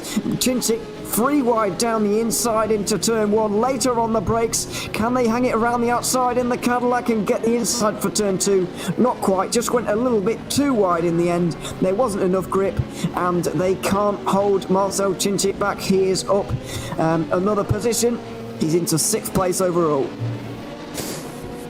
Yep, up into P6. Good stuff from Chinchik, and last time around it was a 1:42, so not quick because he did spend time, but he gained half a second on turn lower anyway, and is now 3.5 seconds behind, riding on board with Chinchik. You can see turn lower just up the road, making his way down into the Dunlop curve, and you can count it 1, 2, 3, 4. Yeah, so about 3.5 seconds between the pair of them. And Chinchik will keep on trying to whittle away at that gap, as actually Juha Mäki-Jypi, while all of this has been going on, we kind of saw this battle. Juha Mäki-Jypi within a second of David Greco here. Yeah, Greco has just been into the pit lane, by the way. That's why this has happened. So the pit stops are continuing in GTE. Now Musto GT Esports have got 22 laps over Juicy's Motorsport Club in terms of the stint. They've got 19 laps on the World of Sim Racing car, and they have 16 laps on the One Movie Sports car. They are stretching this out so long in that BMW, and the Porsches, in terms of fuel efficiency and fuel mileage, they don't really have an answer. Yeah, those BMWs seem to just be able to go, what did we say it was? 3 laps longer stint, something like that? Yeah, 3 or 4, yeah. And over a stint which is about 40 laps, I think, in these GT cars. Essentially, after 10 stints, that is enough to gain an entire stint. So over the course of the race, it will just be 1 stint less that Musto car has to make. Yeah, absolutely. We've just reached over the halfway point in terms of that cycle, if you know what I mean, and we've just reached over the halfway point in the race as well, so it looks like this is going to pay off for them, although the gap between themselves and World of Sim Racing, every time this happens, it does get a little bit bigger, that gap. So yeah, it's going to be close between them. I don't think it's as much in Musto's favour as it was earlier on in this race, starting to come back to World of Sim Racing ever so slightly. Maybe another stint with Manuel Biancalula driving might fix that one, but we'll wait and see if that indeed does happen. I believe David Greco is still driving, by the way. He is indeed. So yeah, 1, 2, 3, 5 pit stops being made. This is the 6th stint of the race. It seems that doing 3 stints in the car and then getting out is the norm for Musto. So maybe at the end of this stint, in about an hour and 5 minutes, David Greco will be getting out of that car, maybe handing over to Manuel Biancalula, because that is the only other Musto driver entered and connected to the TeamSpeak server at the moment. Well, Chinchik's got through on Toon Lauer. Sorry, we just missed that a few moments ago, but Chinchik has just got through on Toon Lauer. I'll try and get a replay of it for you, and we'll try and share it on the stream. And I mean, just to go back on what you're saying, while Ewan tries to get the clip up for David Greco, I mean, Manuel Biancalula put in some great stints, fuel saving as well, as here is the move then, Ewan. Yeah, out of turn 11, Chinchik gets a big slipstream on Toon Lauer and doesn't even have to wait for the front straight into the NGK chicane. Lauer backs off on the way in there and lets Chinchik through. Very smart driving from the youngster, actually, just to let Chinchik through. He knows that they're not really fighting in this race. He knows that Chinchik is faster. Letting him through at this point was the smarter thing to do. That's exactly what he did, so very smart driving. Yeah, good stuff from turn lower. He knows not to compromise his own race. He knows that he's not really battling with Chinchik. So yeah, going back to what you're saying, yeah, Bianca Lila did a really good job just gaining time while... also, speaking of Bianca Lila, I just see him in the YouTube chat now. White Lilac, that used to be the old name he used to race with back in F1 2018. Muster White Lilac was the name that he went by then. But yeah, Bianca Lila did a really good stint at the start, able to save fuel, gain time while not really losing too much time to the Porsches, who have kind of been pushing as much as they can really, and going 3-4 laps shorter in their stints. And now David Greco also doing a good job. Yes, he's been losing maybe a little bit of our time to Juha Mäki-Jypi, but at the same time I think he might actually be taking that BMW even further than what Bianca Lila was able to do in his opening stints. I think they're remaining fairly static on their stints. Remaining the same. Okay. It's remaining fairly the same, yeah. I have to say I'm not paying full... Sometimes I am missing the pit stops from time to time because we're probably talking about something else or watching something else. So it can be tricky, but no, it's pretty decent at the moment for Musto.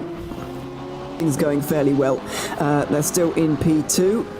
24 seconds just about behind Maisk, but let's not forget they're going to be cutting out a pit stop in that race, and you know, if Wood Sim Racing were to make a pit stop now, they wouldn't come out in the lead, nowhere near. They've still got a long way to go to pull that margin. Yeah, I mean, well, considering that they are only 26 seconds clear, yeah, they do have some work to do to get to that stage. I think what a pit stop is about a minute 20, minute 10, something like that. And Blaze Mishk will have to pull out another minute almost, really, to get within that window. As right now, Juha Mäki-Jypi just sitting behind David Greco as we hear an exclamation from our producer, so I'm guessing something good has happened. Yes. Did Denmark score, didn't they? I'm pretty sure they did, yes. Because I can hear John screaming in the background. He's absolutely loving it, and Peter in our ear as well is going bananas. So yeah, it's it Denmark. It hasn't even updated on Google yet. It did make me jump, I have to say. It did make me jump just a little bit. But thankfully I wasn't talking at the time. So yeah, Denmark have gone 1-0 up, and there you go. There's still a long way to go, though, to be fair. Good hour of the game, so yeah, we'll keep you. Well, we won't try and keep you updated, but we'll just naturally know what the score is. When Italy's playing whoever they have to play Austria. Later on, Austria. When Italy's playing Austria, I'll get my fellow Italians in, and we'll get ourselves cheering. Oh, I forgot that. I forgot about that. Yeah, the Musto guys are mainly Italian, aren't they? I hope they're not interested in football either, because I said this actually in practice. I know that if England were playing while one of these was on, I would not be concentrating at all, really. But anyway, thankfully I don't have that problem because we're playing on Tuesday, so that's all alright. I'm just seeing a bit of banter going on in the YouTube chat between Adam Baldwin and Manuel Bianca Lila. Adam Baldwin talking about, I think, some kind of payback for Sebring. So just asking when Manuel's getting back in so he can jump in the car at the same time and maybe meet him out on circuit. I can't remember what happened between them at Sebring. I don't know if you can. I can't remember though. I don't remember. I'm going to pretend like it probably didn't happen during my shift of commentary, and it happened when you and Alex were doing the commentary. Okay. Well, it may have done, but I don't remember either. So one of us has got to have remembered, because I'm sure Adam Baldwin and Manuel Bianca Lila, well, I'm sure Adam Baldwin will definitely remind us. Technically, we didn't crash at Sebring. So I promise you won't hit a wall, okay? Okay, I don't know what happened, but I'm definitely detecting some sarcasm here from Adam Baldwin. I'm not entirely sure if he's talking about the EEWC 12 Hours of Sebring either. Yeah, maybe it's a different race. I think, yeah, maybe. But I'm not 100% sure. We did hear as well, by the way, from Martin Mergley, that his wheel in real life didn't actually snap to the left, so thankfully that didn't happen, because that would have been quite dangerous. But his wheel remained in the centre in real life, it just turned off, which made it do that in the game. So you were right to suggest that, Yusuf, and that's exactly what happened. Yeah, thankfully it didn't snap because that can end more than badly, to be honest. There's I'm Roy, still riding on board with you, Hamaki UP. Still sticking within a couple of seconds of David Greco. And, well, for now, David Greco doing everything he needs to do, staying within about 24 seconds of the 51W OSR as in performance car, and doing everything that Musto need of him. Yeah, absolutely. The battle continues on then. We're going to take another quick commercial break from the 12 hours of the Nürburgring. Satellite Racing still leading overall, with Musto at esports and Juice's Motorsport Club also battling behind in GTE.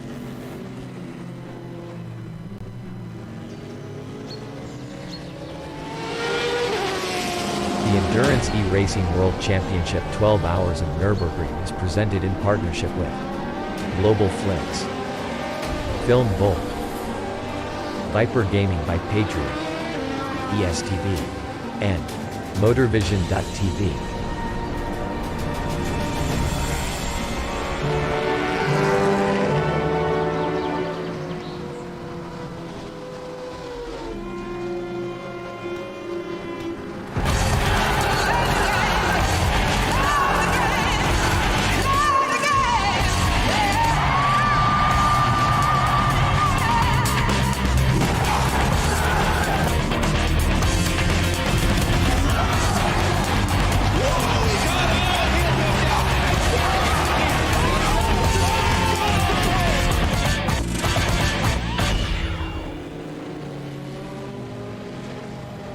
Racing for Green is here to help you carbon neutralize your racing. By planting new trees, Racing for Green offers to make your racing carbon neutral. We already have the calculations, contacts, infrastructure, deals and solutions ready for you to easily buy carbon neutral laps on any racetrack. It doesn't matter if you are a racing fan, team owner, driver, sponsor or partner. Anyone can buy CO2 neutral laps in the Racing for Green webshop and trade CO2 emissions for New Forest. Racing for Green. A 1v2 for the tournament. Pressure is on.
Welcome back to the GTR 24H 12 Hours of Nürburgring. Juha Mäki-Upi, by the way, just having a very, very close moment indeed with the pit wall. Just barely scrapes it and gets through fine, luckily. But yeah, a close moment for Mäki-Upi. He's been driving well recently. He's chasing the Musto GT Esports car, but not able to get through at the moment. They're still running just 1 second apart from each other. It's very, very close. Juha Mäki-Upi sneaking with the Musto car, but the important thing is how far are these two away from a certain Blazej Mishki in the WOSR as in performance? And the answer is 24.5 seconds. It's not really been changing much. WOSR have been pulling from these two by a few tenths per lap, but not more than that. Also taking a look towards Marcel Cinczyk, running in the low 41s, actually slower than Zoltan Bodo last time around. Don't know what Marcel's doing. Honestly, absolutely atrocious. Get him out of the car. But he is closing in onto Pedro Ramada, 2.5 seconds quicker last time round.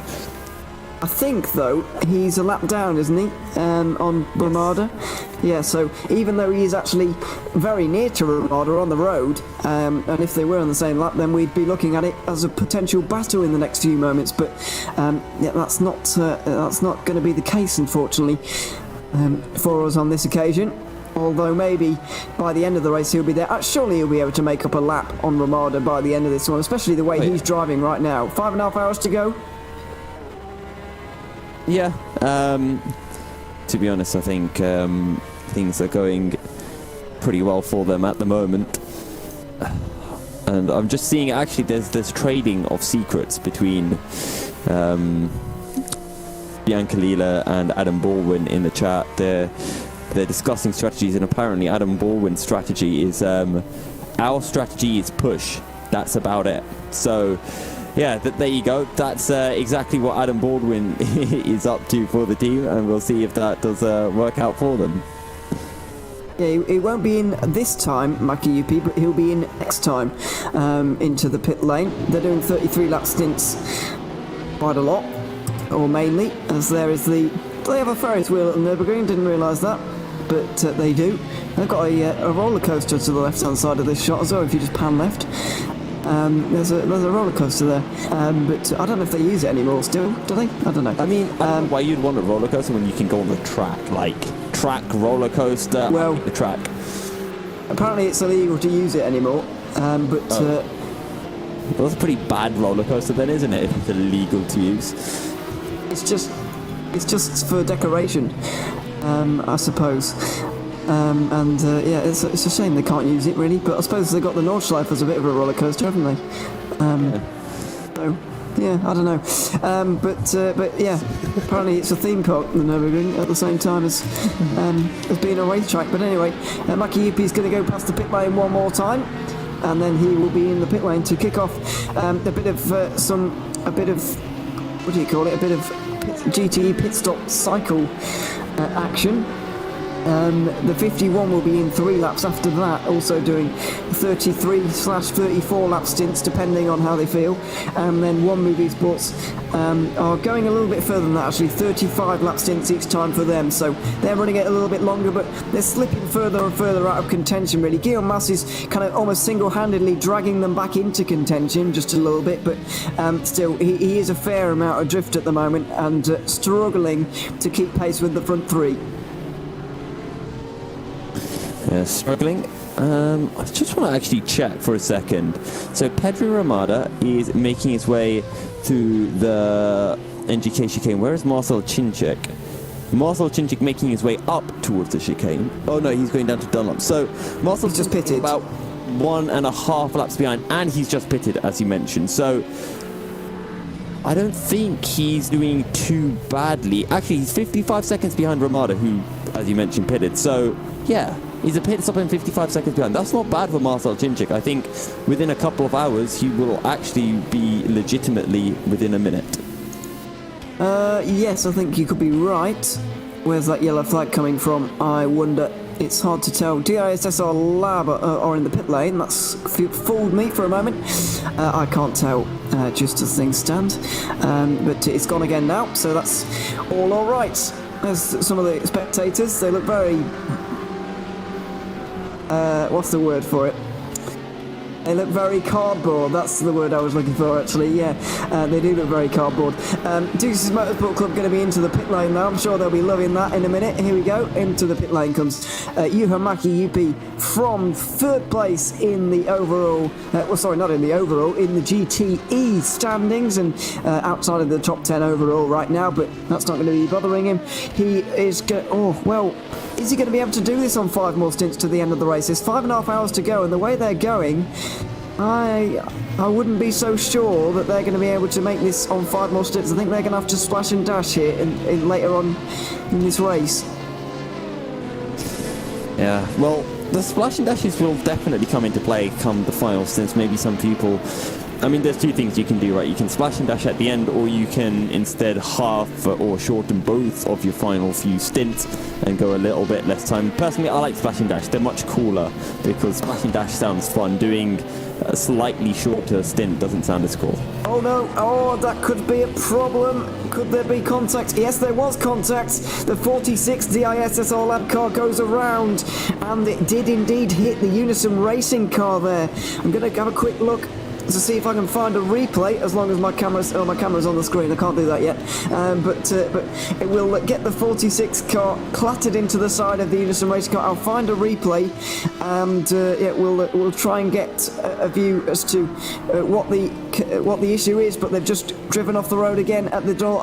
It's really not been a good race for the 46 team. Yeah, it hasn't been going too well for them. And well, to be honest, for the B team of DIS, does it ever go well? They're currently sitting down in penultimate place in the championship, only Teleforinningen behind them, who are not racing tonight actually. And DIS had a chance to jump ahead of Glam Racing maybe, considering the misfortunes that befell the 404 car, but that hasn't happened. Danish Racing League not here, so maybe DIS could jump the DRL, but aside from that, it's looking like they're going to fall further and further away from those top 4 teams. Well, I'm trying to find a replay at the moment, but it's impossible because for whatever reason, the what do you call it? The kind of menu bar at the bottom of the screen has decided it doesn't really want to work anymore. So that's a bit tricky to work that one out. Anyway. Let's see, they could be into the pit lane at the end of this, and they are indeed. It seems that some damage has been done. Anyway, from what I saw anyway, the 46 car got pushed out wide through turn 5, went across the grass and the gravel, and obviously when you're on there, you can't really slow down very quickly, so they went, as the corner comes back on itself, they clattered into Unison Racing. Here is a replay of it on your screen, so we can see it for ourselves exactly what happened. They were pulling to the inside to try and let Musto through, but on that tight line, things just a little bit different. They went onto the grass and the gravel. You see, there's just no way they can stop Unison Racing hit them. Max Binovich might be a bit of damage from that one, quite possibly. Yeah, and that's not what Max Binovich needs. He was sitting second in the GT3 class, and now all of a sudden Jeff Van Islen might be starting to think about getting that P2 spot, but he's 8 laps down, and sadly as well, you know, you look further down the order, and that could have been Cyril Malbran who could have been gifted that P2 spot, but for the 26 for the 26 One Move Esports car, sadly not going to go their way, as they were previously involved in an incident. They dropped many laps down, and now they're just trying to recover, currently 3 laps behind DIS. Yeah, are they even still in the race here at One Move Esports? Because they've been in there for a good 4 laps now. They're 4 laps down on the ISSR lab. Okay, yeah, maybe that is the case. I don't remember it being that bad, their incident. Surely they... I mean, he lost his wheel, didn't he? And then he had to reset to the pits, Cyril Melbourne. Well, he got back to the pits, and I've seen him back out again since, but... Oh, okay. Maybe there is something else then. Maybe. I'm not entirely sure at this point. B32 Racing are still in the race, by the way, and they're about to make up a load of positions here because there's a lot of cars have retired in the recent future, and they're just catching up to some of them because they were in front before. So B32 Racing and their 32 are about to get through. It looks like then that we've got 4 confirmed retirements and 1 maybe from One Move. Whether they're retired or not, I don't know. But yeah, a possible retirement for those guys. And yeah, DIS look like they're going to be... oh, actually, Unison Racing are in the pit lane as well right now. So they're a lap down and a half down now. A lap and a half down, which is... this pit stop might be scheduled, but still, it's a little bit early. to my mind anyway, and especially considering the damage they might have got from that contact we just saw them have. This isn't good news for the championship leaders. No, it's not good news for the championship leaders. More updates on Marcel Chinchik, 40.8 last time round. He has taken over 3 seconds out of Pedro Ramada, and he is closing in. But sadly, after he catches to Pedro Ramada, he's then got 2 further laps if he wants to catch up to the 22 of Zoltan Boulder's Mugen sim racing car. Yeah, it's a long way away still for him to be able to do that. Yeah. I think, no, Chinchik hasn't been in yet, has he? He's still got a fair way to go. No problem. Before Chinchik comes into the pit lane once again. About 8 laps or so, I reckon. I'm not entirely sure. Maybe 10 laps, but yeah, he's got a little time until he pits. And the gap between World of Sim Racing and Musto GTE Esports has just stretched to over 26 seconds now. And yeah, that's quite a big margin. That is also increasing, as I mentioned. So yeah, it's in the balance, GTE at the moment. Okay, I'm trying to do some quick maths, Ewan, and I'm failing, right? So Bianca Lida said in the YouTube chat that they are gaining 4 laps per pit over Adam Baldwin and WOSR as well as users, right? I reckon they're gaining 5 laps a stint on them, because Musto are doing 38 and Juices are doing 33, so yeah. Okay, so if it's 38 to 33, we're talking about 5 laps per pit stop, and we're expecting the Porsches to be pitting around 8 times, I want to say. No, they're going to be doing 9 pit stops, I think. So if you do 9 pit stops times by the 5 laps that they're gaining, that is 45 laps, and a pit stop is, or one stint is what, 40 laps, right? 38 for 38 for Musto, yeah.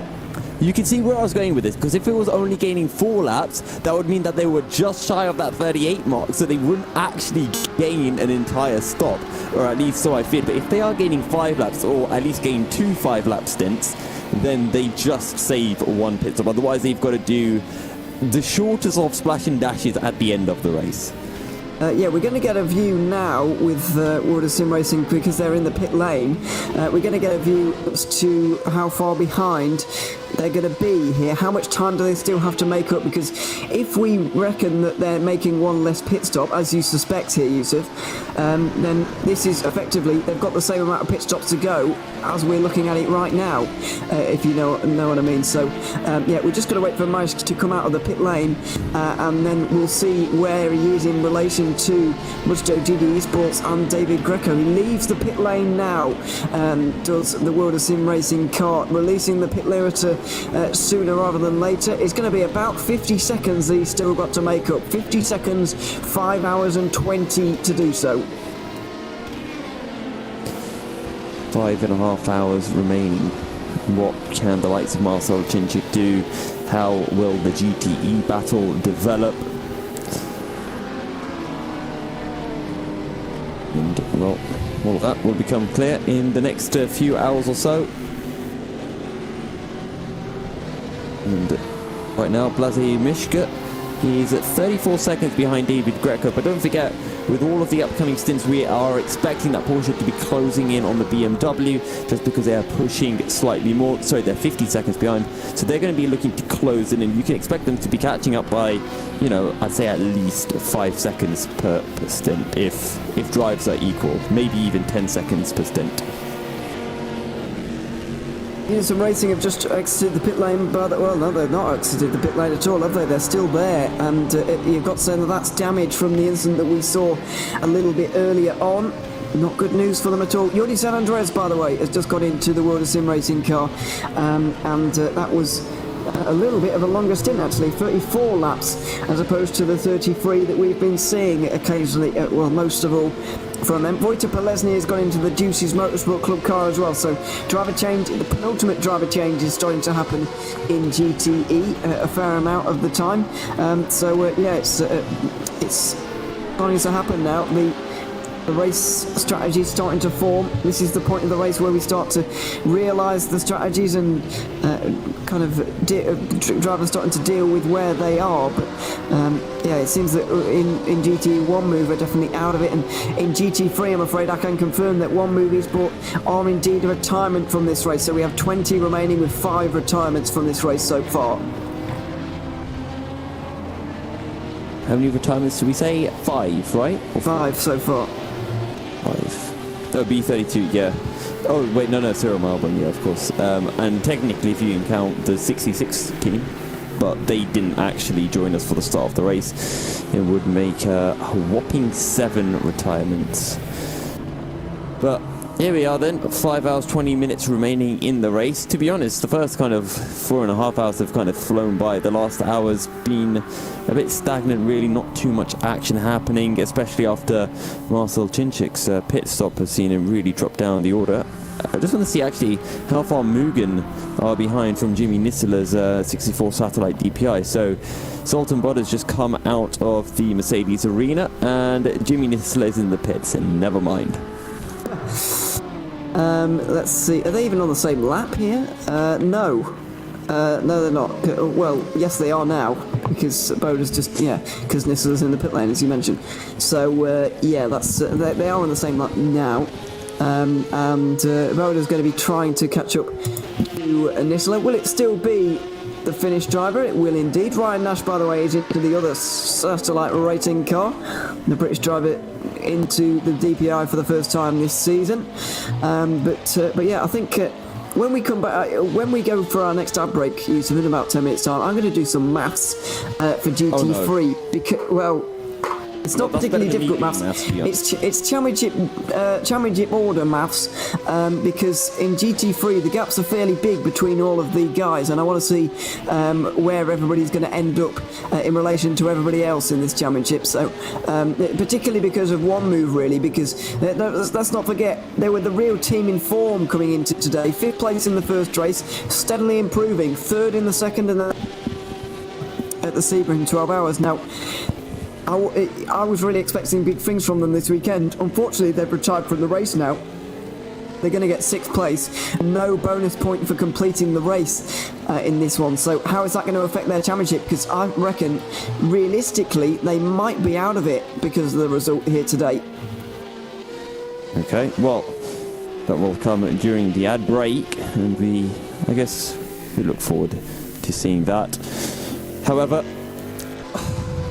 I actually don't know where to go with that. I was going to go, again, my default right now is just Marcel Cinčic, who is 35 seconds behind Ramada, still gaining in by 1.5 seconds per lap. But aside from that, honestly, everyone's really spread out. This is usually the part of the broadcast where I quite literally, I get my chair, I lean back, and I start talking about random stuff. So, Ewan, what random stuff do you want to talk about until we have action back on circuit? Well, it's half time in the football that I've just seen. So yeah, our producer and race director. I don't know which race John's director, because one of the race directors is Nick. Well, yeah, I know. What's John's official title? Because he does kind of everything. So I don't really know. But Big boss man.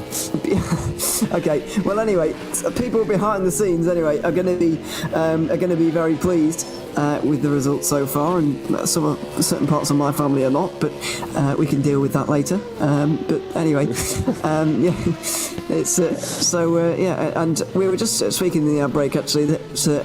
Around where John and Peter are right now, because they're in the same place trying to run everything from Denmark at the moment, is that there's people around the place at the moment just out, probably drinking, chanting football songs, and so yeah, it sounds very much like the UK when he puts it like that, really. But anyway, yeah,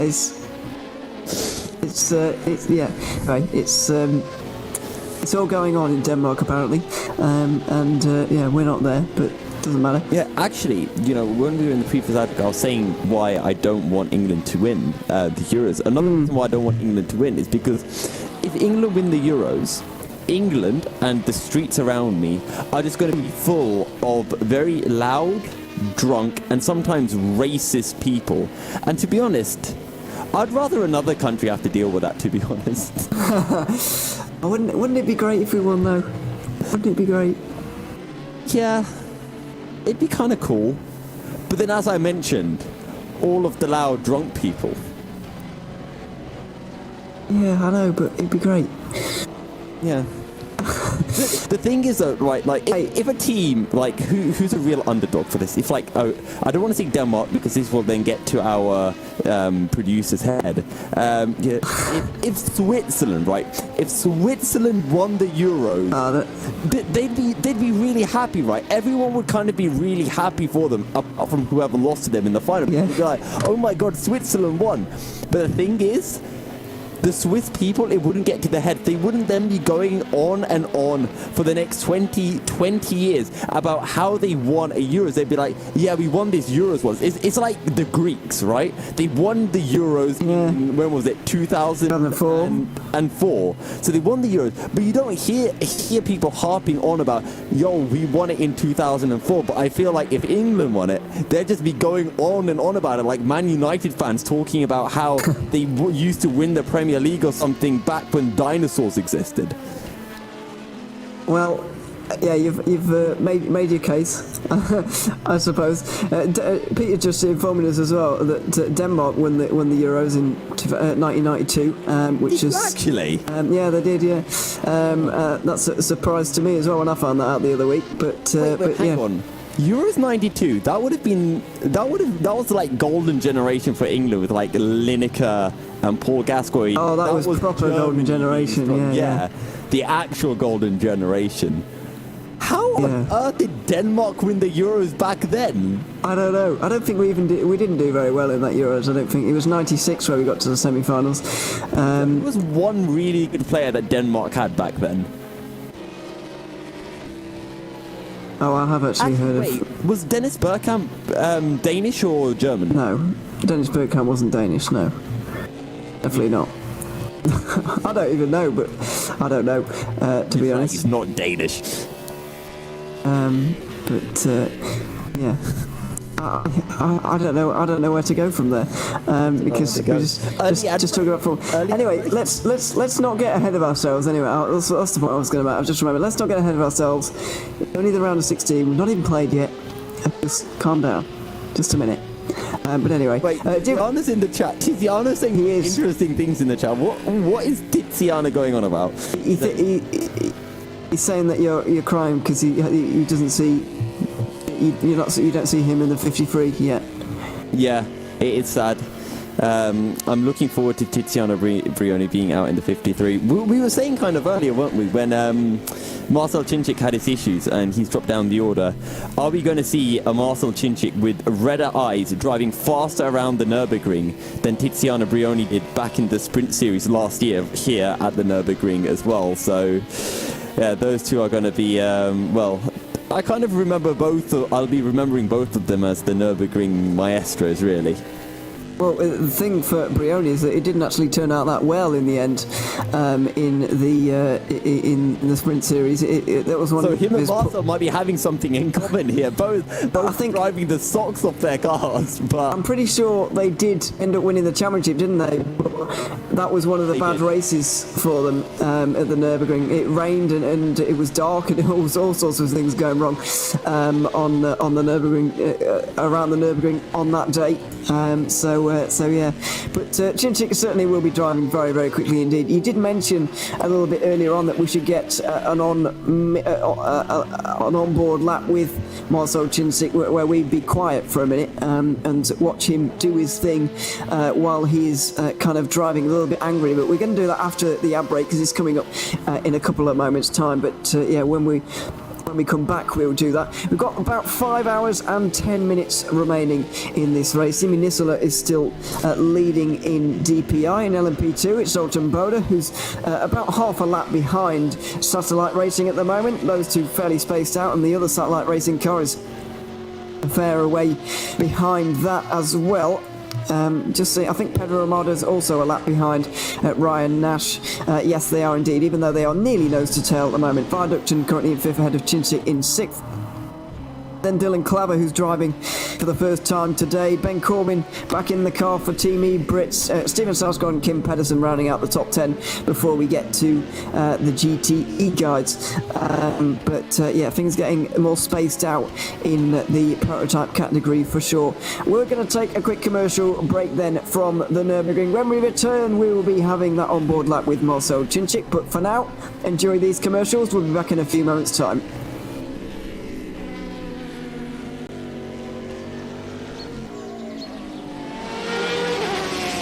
The Endurance E-Racing World Championship 12 Hours of Nürburgring is presented in partnership with Global Flicks, Film Bolt, Viper Gaming by Patriot, ESTV, and Motorvision.tv.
Racing for Green is here to help you carbon neutralize your racing.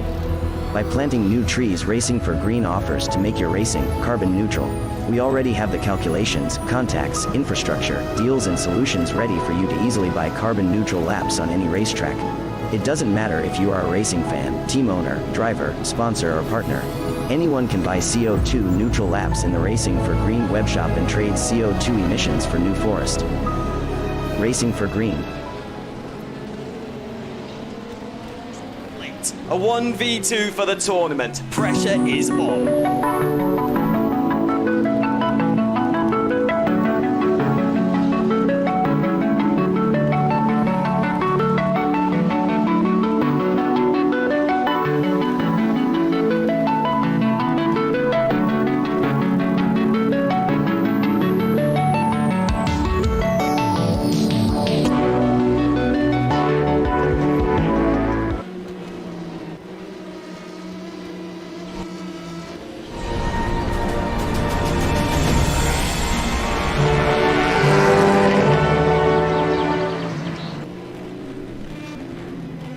Welcome back to the Nürburgring. 12 hours. We've got just over 5 of those hours still remaining in this race.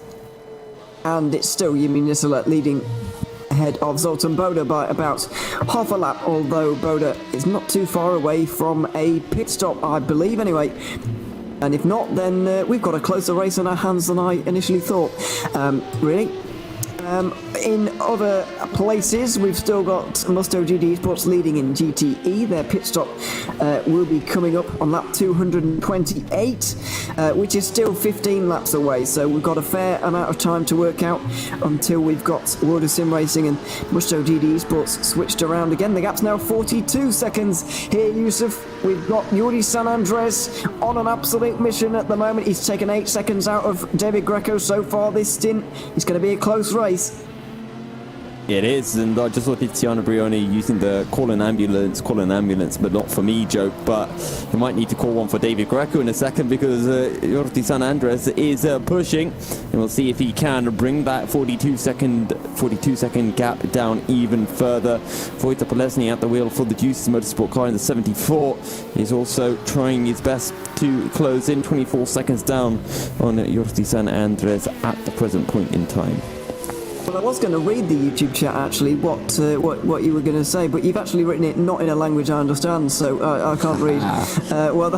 It could be completely derogatory about me, and I wouldn't have a clue. Well, I mean, you didn't say like human being written around, like even when people are talking in other languages, but it's about you. You know that they're talking about you. Well, only if they use your name. Yeah, true. No, I mean, you get that sixth sense. You're like, I'm pretty sure they're talking about me. Oh. I feel bad for you then.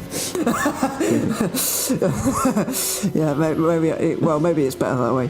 Anyway, Adam surrendered into the pit lane from the lead of GTE3. I don't know what we're talking about anymore. Nikolai Bezrukov is in second place, but he's a good 3 laps down, I think, at this point. 4 laps actually. He's about to unlap himself and make that 3 as he goes over the line. Oh my god, that nearly made me jump. Denmark are winning 2-0. The game's just kicked off again, and things are looking quite good. It makes you feel better. Just think about how pleasing it's going to be when Wales pull a Liverpool and they come back and win 2. Wow. Yeah. It's it's going to be. There's going to be some celebrating tonight, and I think it's already begun by the sounds of it. Adam Surrej leads the pit lane then, and he's back out onto the circuit. He's got a 3-lap lead still on Nikolai Bezrukov. What I was going to mention before I started talking about the GTE battle and football again, and other languages, covered a lot in the first 5 minutes of this segment, but what I was going to say is that Team Viaductum recently came in the pit lane, and Juices Motorsport Club were very nearby. They had a small battle. It's one of those battles where Viaductum came out of the pit lane on cold tyres again, and Dylan Claver was all too happy to sweep up the pieces of that one, really. Problem. Oh, did you see that? The Viaductum just completely cut out for a moment there. And the car just went on going as it was before. That was very, very strange. It just cut out for a moment there. Yeah, not what you want to be seeing for Viaductum. I mean, at the moment, I'm trying to see how far behind Ryan Nash they currently are. They're a lap down on Ryan Nash, so they can bring it back. It's not over for them just yet, but, well, the car cutting out definitely won't be helping them in that regard. I wonder if we can maybe get a replay of that one, because it was very weird, but they're certainly losing time on Juices Motorsport Club now. It's trying to go away from them just a little bit. This position out front at the moment. What is it? Sixth place in the overall standings, because Vargas Sim Racing have really got away from them. I believe is it about 2/3 of a lap now between Varga and Ramada, or is there still more than a lap between them? I can't remember. It is at 90 seconds, I think, between the two of them. Yeah, 81 seconds. So okay. Yeah, it's nearly a whole lap down. They currently are. Well, yeah, but with 5 hours to go, 81 seconds is nothing really for Marcel Chinchik, is it? So. Yeah, I reckon that they've got a real chance of second place even in Vargas Sim Racing. Well, to be honest, you can definitely see them getting past Pedro Ramada, and then, well, they're 3 laps down on Zoltan Boda. They need an issue for Zoltan Boda if they want to be able to jump ahead. Yeah, they do, really. But you never know what can happen. You never know. Never over until it's over, as they say. Zoltan Boda, speaking of the devil, he's into the pit lane right now. And yeah, that's all scheduled for him. It means Ryan Nash can stop being 2 laps down and go back to being 1 lap down in this race right now. So that's all running to schedule so far for Mugen Sim Racing. We've not seen anybody get back into the car for a second time though, but it seems to be just Koloksai Boda driving here today. Are any of those 3 going to get back in? We'll wait and see. But for the moment, things staying where they are. We're going to, or I'm going to set up this onboard lap here with Marcel Cinczyk because, sorry, I've just missed him. He's actually just in the first sector, so we've got a few moments, but while that's actually happening, because I forgot to do it in the ad break, I'm going to do some calculating for GT3 because it could be interesting to see what's happening in the GT3 Championship. The gaps are really quite big actually in regards to this race. Mugen Sim Racing have got a 4 or 5 lap lead at the moment. Glam Racing are 5 laps behind Unison Racing. DISSR Lab are 3 laps behind the next car. B32 7 laps behind the next car, and One Move Esports slowly drifting further and further away, of course, because they are out of this one. So the gaps are quite big in this field. And so that's why I've chosen GT3 to try and calculate, because all of the other categories are kind of up for grabs, really, aren't they? Anything could kind of happen in them. Yeah, and, DPI, right now, Satellite Racing, Jimmy Nisler has that in the bag. For the LMP2, it's fairly certain that it's going to be going the way of the 22 of Mugen Sim Racing. But once we get to GT, that's when things start to get entertaining, because David Greco from Master in the 53, only 40 seconds clear of Jorge San Andres, who is closing in. But remember, there's still another 4 or so stints where Jorge San Andres is going to be closing in. And David Greco has 1 less stop to make, but as they both have the same amount of stops remaining. So the question is whether Jorge San Andres can close in those 40 seconds over the remainder of the race. I say Jorge San Andres, and of course the rest of WOSR. Vojta Polesny a further 25 seconds back. Maybe he could get himself involved as well. And then down into the GT3 class, well, it's the 41 of Donat Diesner, who is absolutely blasting it around for the side for Mugen Sim Racing. So it looks like we might be getting a Mugen Sim Racing, or 2 Mugen Sim Racing cars that are taking a win today.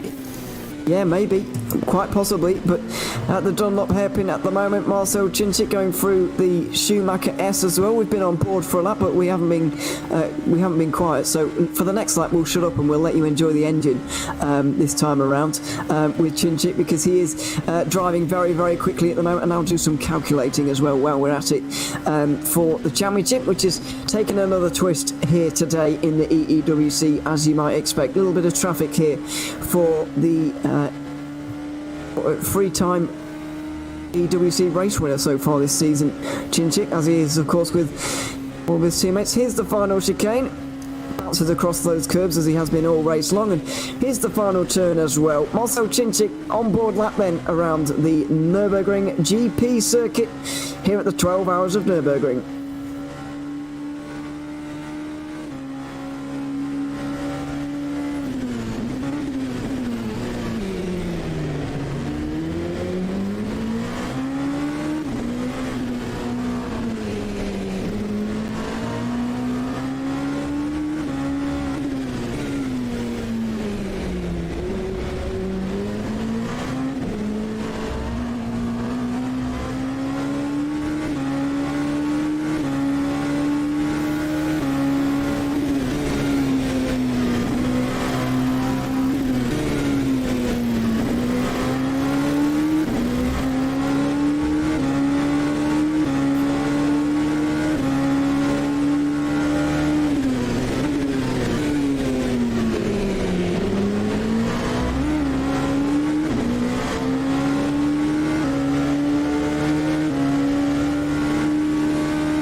On board lap with Marcel Cinczyk, and expertly done once again he's been knocking them off pretty much as soon as those issues have befallen him, and he's not really looked back ever since then either. He's been absolutely fantastic so far this race, on the back of Ryan Nash in the 65 Satellite Racing DPI car. But as I promised, I did do the maths on the GT3 standings, and if things were to end as they are right now, then Unison Racing still would be leading this championship, but the gap would be reduced to only 6 points by the end of this. However, the gaps behind that do get much, much larger compared to where they were before. I get the feeling this is becoming a bit of a two-horse race in the championship for that reason. One Move Esports would be 34 points adrift after their DNF here today. Glam Racing would be 41 adrift, despite the fact they've scored a podium in this race, although I'll have to check that one. I'm not entirely sure on that one, actually, now that I've looked at it. I think, now that I've calculated again, it might be 33 points in the end, but anyway, I'll wait and see. And also Danish Racing League, 54 points adrift. That's a big margin. So given that Unison and Mugen are only 6 points apart from each other, and all of the others are more than 30 points away, I know that there are 70.5 points on the table for the last two 24-hour races, but that does seem a bit of a stretch for anybody else to take it from here. It's going to take, well, to be honest, there's 5 hours remaining. Still a lot can happen. I mean, how many times have we seen so far in the EEWC that come the last hour, something has happened to one of the leaders or the top 2 drivers in A class? There always seems to be something that comes around, whether it's someone misfuels, whether it's an incident of their own fault, or, you know, due to another driver making contact with them. There always seems to be something. So this is going to be the one time that I'm going to not consider the race done until literally they cross the checkered flag.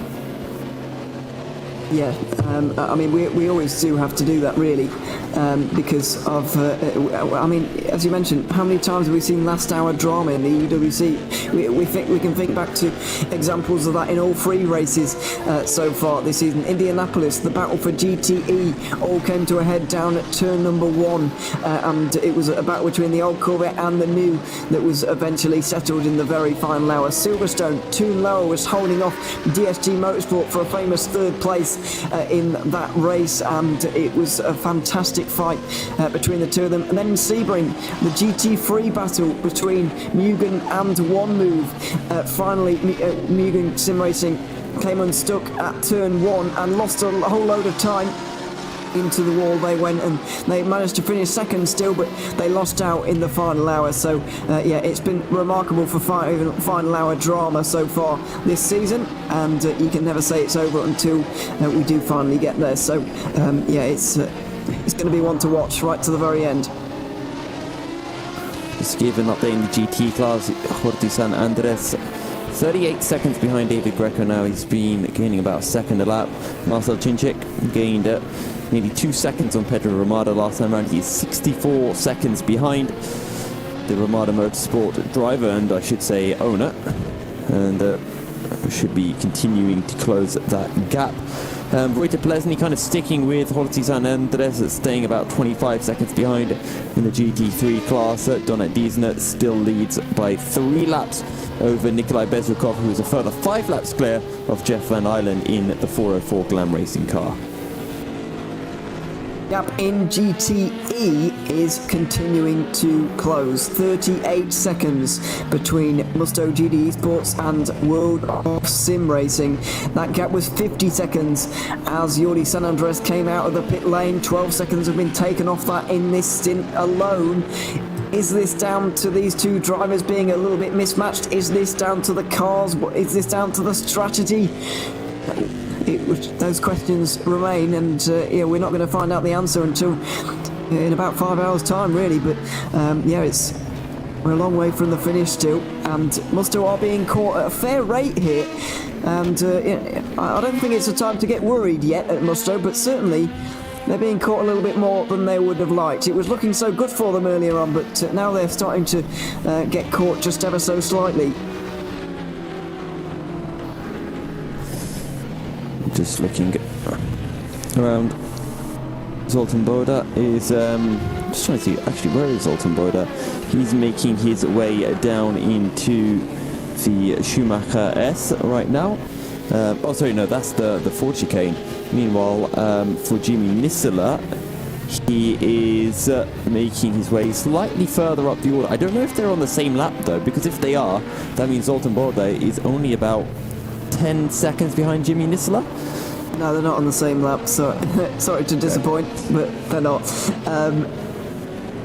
Yeah, it's a little bit more than a lap at this point in the gap between Bode and Nissan. I get the feeling, though, that Bode is fairly happy with an LMP2 victory and won't push all out to get an overall victory. If you just think about Mugen Sim Racing and how long they've been trailing Varga Sim Racing in this particular season. I mean, they're third place in the championship round, tied second, 46 points adrift. They've not been able to get a look in yet this season. Varga have had a perfect record, but finally now they've got a chance to beat them in an LMP2 race. I don't think they're going to risk it all by going for an overall victory here. I think they are going to sit back and take the LMP2 victory because it's very well earned for them.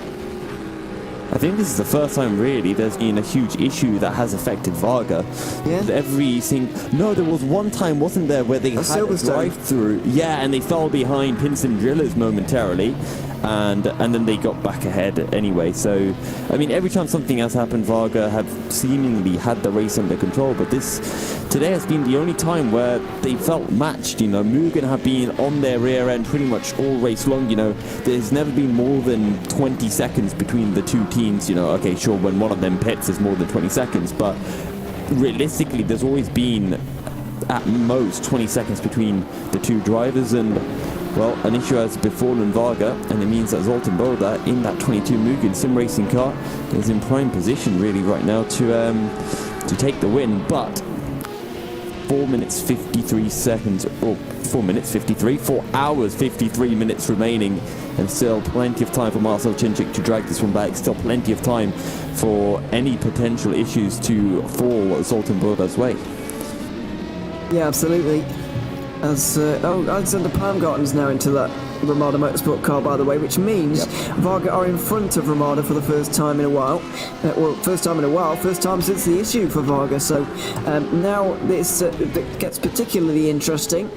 Chinchik is going to be hitting before long, and he's going to end up behind Ramada Motorsport. You get the feeling, though, that there's absolutely nothing that Alexander Palmgarten or anybody on that Ramada Motorsport team can do about Chinchik. He's just on a mission right now, and it doesn't look like he's going to be stopped by anybody. And so I feel like second place, while it might be the limit for Chinchik, it's also very, very possible for him to get there within the time remaining.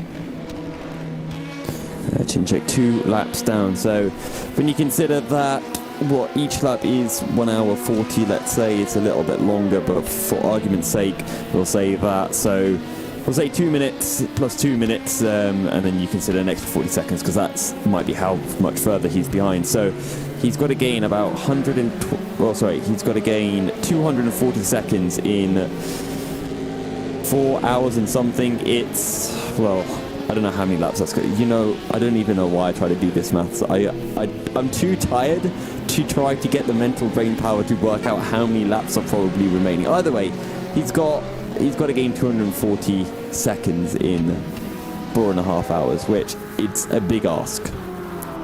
Yeah, I mean, do you reckon there's 120 laps remaining? I do. So what's that? 2 seconds a lap you need? That's a lot, isn't it? Yeah. That's too much. Yeah, it's not going to happen unless Zoltan Bode and Mugen Sim Racing, something happens to them. That is the only way that Marcel Chinchik and the 117 Varga team come back into this. They need something to occur to Zoltan Bode. It could be anything. They could have a downshift and then a transmission failure. It could be contact. They could lose their rear wing in a similar way to how Mugen lost their rear wing. It could just be a disconnect, and then they have that 3-lap penalty when they rejoin the server. There's a whole host of different issues that could, befall any team really in these 12-hour races. Yeah, absolutely. It was 1.4 on the last lap between Bode and Chinchik. I reckon third place overall is possible, though. They can catch Satellite Racing. He's recently unlapped himself, so to now only be 1 lap behind. He's not even a lap behind Ryan Nash at the moment because of the way the pit stops are. He's actually on the same lap as Ryan Nash, so yeah, I think it's possible for an overall podium here for Chinchik, and definitely a second place in LMP2 is possible, but other than that, I don't think very much is. It just depends on the pace of Toman and Wisner as well, really, with no disrespect to either of them. Chinchik has been a little bit stronger, and it's going to be difficult for them to keep up that pace and keep them reeling in, unless he goes for the entirety of the rest of the race, which of course isn't going to happen. And that race is not going to be continuing for the rest of the race. Dylan Clark is actually 49 seconds behind Alexander Baumgartner, and maybe we could be seeing some aggression, some development in that part of the LMP2 class, because for Marcel Chinchik, Alexander Baumgartner 24 seconds behind, and then you are looking a further 30 seconds down to the next driver, which is Dylan Klaver, 50 seconds behind. And if we just look at the lap times, Dylan Klaver actually last time around he's a second slower, so maybe we won't be seeing too much in that regard. Maybe not, we'll wait and see at this point. I want to take a look at GTE just a little bit for a moment. Mathieu de Crop is currently on your screen. There's all of his other drivers, but I want to look at the gap between Musto and World of Sim Racing, and to make a bit of a point that Tiziano Brioni has in the YouTube chat. I think it was a while ago now, but I've only just noticed it.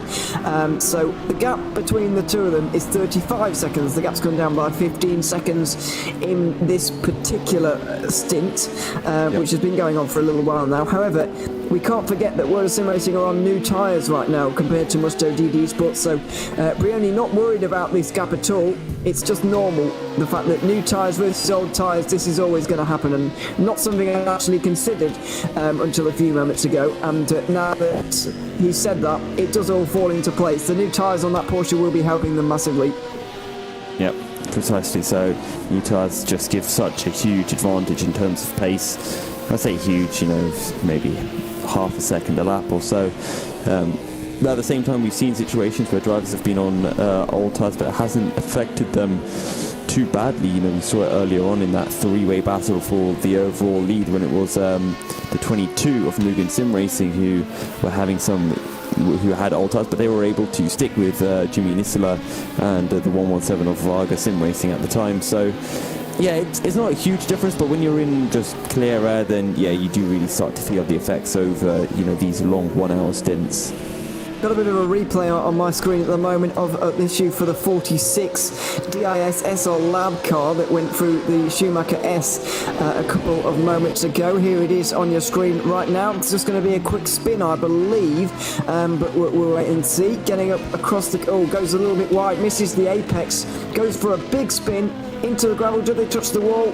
No, not quite, but lucky to get away with that kind of issue at that kind of part of the track. I thought, is it going to be a case of EIS losing that rear wing yet again? We've seen it quite a few times, dropping off the rear end of the car, but not this time round. Now, let's just see how the gaps have developed in the GTE class. So it's still 35 seconds, Horti San Andres trailing David Greco by. Who is the next of those two meant to pit? It's David Greco, right? Oh, yeah, definitely David Greco. I'm going to just check for you how many laps that is until he pits. Because he's got to pit, it's another 20 minutes, and then after that, Horti San Andres pits. Maybe actually 30 minutes now at this point. I don't know, not entirely sure, but Greco won't be in this time, but next time into the pit lane. So we might have a little bit of a late ad break here, but I do just want to see where Greco comes out in relation to everybody else as he goes over the pit lane one more across past the pit lane one more time, into turn one once again, and clearly been driving very well. Haven't seen a mistake from any of Musto, GD, Esports, World of Sim Racing, Deuces Motorsport Club.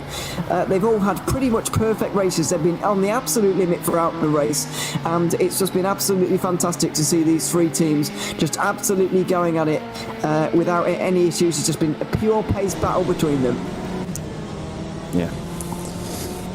And that's what you like to see, no real issues affecting the drivers and just getting to see the pace, just what the drivers themselves are able to do to determine the outcome of the race. And that's how it's been in the GTE class anyway. Nothing, and I hope this isn't a commentator curse, but nothing has affected those top three drivers as of yet. Well, you're going out on a bit of a limb there, and hoping that the commentator's curse doesn't come to bite. Yeah, maybe. Yeah, maybe. As Greco goes through the Schumacher S, you've got to expect as well, he's been in that car for over 3 hours now. Might be getting a little bit tired. Surely he's got to be getting out of this pit stop. Manuel Biancalilla might be getting back in. Yeah. Biancalilla and Tiziano Brioni hasn't been out yet, so to be honest, I'd expect that it's Tiziano next into the car, unless he's taking a stay of absence away from the team, which I doubt. So expect Tiziano Brioni to be in probably next stint, because they've had two separate drivers in now, Biancalilla, Greco, and the next should be Tiziano Brioni for the next 3 hours, because that's how much they usually do it. 3 stints for each driver, so 3.5 hours, and then maybe Biancalilla does the final stint. Can't see Brioni in TeamSpeak at the moment, so I can't say it's promising to see him in the car just yet. World of Sim Racing are definitely going to take the lead here, by the way. That is pretty much guaranteed at the moment. World of Sim Racing taking the lead. That's a great camera angle. Thanks, cameraman. There we go. World of Sim Racing. We just get to see the back end of someone's wall, but David Greco is definitely in the pit lane. I can assure you of that. And Jordi San Andres is going to take the lead here. Why have Deuces Motorsport Club suddenly dropped a minute? Is my next question. Have they pitted? I honestly don't know. They may have pitted. That's early if they have. Very early. Have they already lost an entire stint to David Greco? And they've just lost a minute out of nowhere, and I don't know why. Yeah, they were 20 seconds behind. Did they have a drive-through penalty? Or a 30-second stop-go would pretty much match a minute. I'll speak to somebody at Deuces in a couple of moments while we're on ad break in a minute. Yeah, let's go scream at Nick. Yeah, we will. Musto GD Esports leave the pit lane, then Manuel Biancalilla gets into that car. Brioni confirms to us, by the way, that he will not be driving here today. It's just going to be Manuel Biancalilla and David Greco driving here today. It's going to be Musto GD Esports versus World of Sim Racing throughout the latter part of this race as well. But Biancalilla back out there, absolutely on schedule. And now for the next instalment in GTE, we've got to wait another 10 laps before World of Sim Racing come into the pit lane.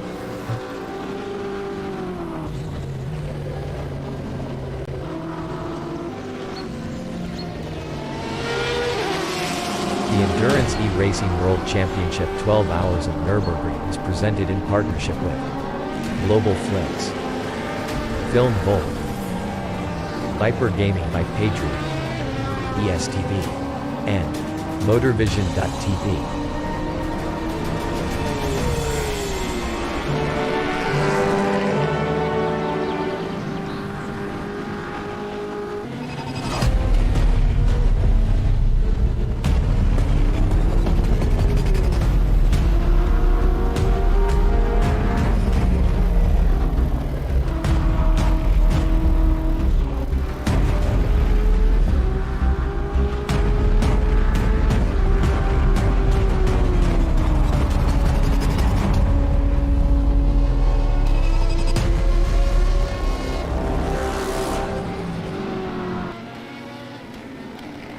Racing for Green is here to help you carbon neutralize your racing. By planting new trees, Racing for Green offers to make your racing carbon neutral. We already have the calculations, contacts, infrastructure, deals and solutions ready for you to easily buy carbon neutral laps on any racetrack. It doesn't matter if you are a racing fan, team owner, driver, sponsor, or partner.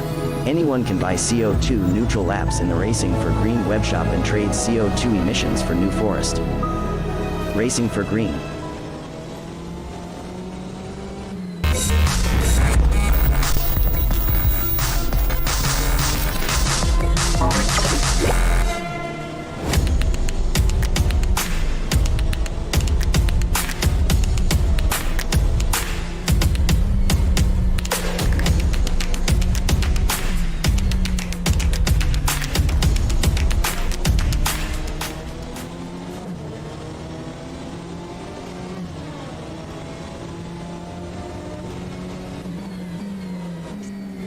A 1v2 for the tournament. Pressure is on.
Welcome back to the 12 hours of the Nürburgring in the fourth round of the Endurance E-Racing World Championship, and there's cardboard people on the screen, which is what we love to see. The Dunlop hairpin. Here are the overall standings. James Zuber has just got into the leading Satellite Racing number 64 car. Ryan Nash is driving the 65. They're in second place, separated by 2 laps as things stand. Team Viaducton are in third, a further 1 lap down in the DPI class. They're spread out all through the top 5 overall, by the way, with Viaducton just slipping outside of the top 5 because Marcel Cincic has just got, Yuri Toman has just got within it.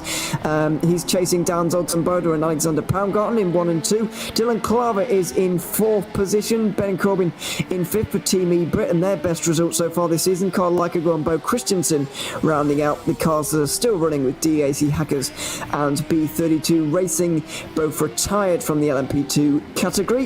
In GTE, Wood of Sim Racing have now taken the lead because of a recent pit stop for Musto GD Esports, but I expect to see the 51 in before long. Adam Baldwin is now driving the Juicy's Motorsport Club car in 3rd place. Actually, driving One Movie Sport in 4th. DISSR Lab are in 5th, ahead of Musto GD Esports in 6th and Volante Racing in 7th. They're unfortunately out of the race at the moment. Mugen Sim Racing are leading in GT3, ahead of Unisim Racing. Those two fighting hard for a championship at the moment. Glam Racing looking to pick up their first podium of the season in 3rd. DISSR Lab also having their best race of the season so far in 4th, ahead of B32 Racing on their debut in 2021 in 5th, with Cyril Malbran's One Movie Sports Ferrari in GT3 out of the race. Well, 5 retirements so far in this one, still 4.5 hours to go, and a very interesting race so far here, Yusuf. It's been good, it's been a fun one. And we're still Satellite Racing leading by a fairly comfortable margin at this point.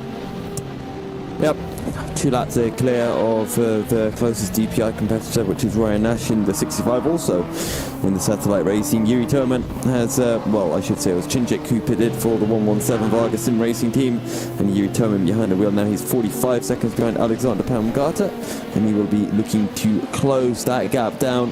He set a 40.4 last time around, which was 2.5 seconds quicker than Baumgarten, so really cutting away at the gap. Also, we saw David Greco jumping into the pits for Musto. Manuel Biancalila at the wheel, and from being 40 seconds ahead, they are 33 seconds behind. So we're talking about 75 to 80 second pit stop time for Musto. And we'll see actually if they can close in on Jorge San Andres, because last time round, Bianca Lila 1.5 seconds quicker. And considering that this is the quote-unquote fuel saving from Musto, it's a pretty good. It's going well at the moment for Musto. Things changing around fairly quickly, but let's not forget Jordi San Andres is going to be into the pit lane soon for some new tyres of his own. Let's see how many laps away that still is. 6 laps until Jordi San Andres comes into the pit lane and will be making his stop.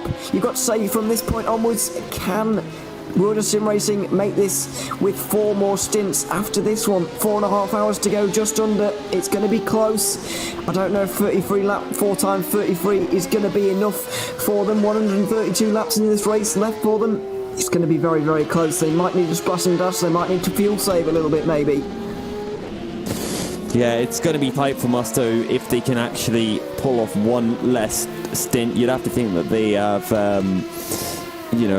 calculated it, and I think it's going to be very close. So maybe they'll just have to do a couple of stints where they just do a bit more lifting and coasting, maybe just run in slightly lower engine mode, because as things stand, it's all looking good for them. It is indeed. Let's see who comes out on top at the end, though. Just been speaking to Nick while we were in the adverts there, by the way, asking him about his Deuces Motorsport Club car, that things are going to plan so far, and that he is getting into the car at the end of this stint just to change things up. Dylan Claver is currently driving that car, by the way.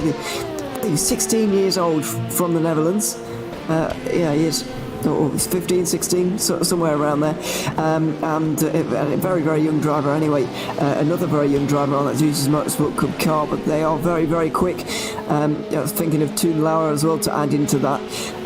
They're trying to close up on Ramada Motorsport mainly to make up for the issues that they had earlier on. Said that they might have been able to get a podium maybe without those issues, but they are still a lap and a bit behind Alexander Palmgart, and I think it's going to be difficult for them to get onto the podium in an LMP2, but you can't knock them for trying. It's going to be tricky for them. They're going to give it a good shot though, with just under 4.5 hours to go. I just heard a massive bang in the room next to me. I was like, oh, what just happened? I'm sure the house isn't falling down yet. If I randomly disconnect, then the house probably fell down, just as an advance warning to everyone. Yeah, I'm going to guess that's what happened. But yeah, let's hope not anyway.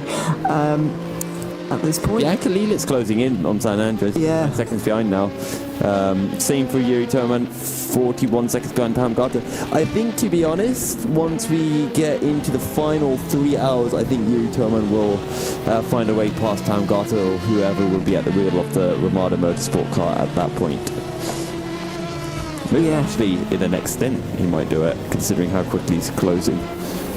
40 seconds, maybe next stint, because I think he's nearly halfway in this one now, so the stints do tick off quite quickly in LMP2, but we'll wait and see if it's this stint or next. We could both be wrong, and it could be 2 stints time, but we'll see. Toman is certainly closing though, and Bianca Lula is very much on the money as well right now.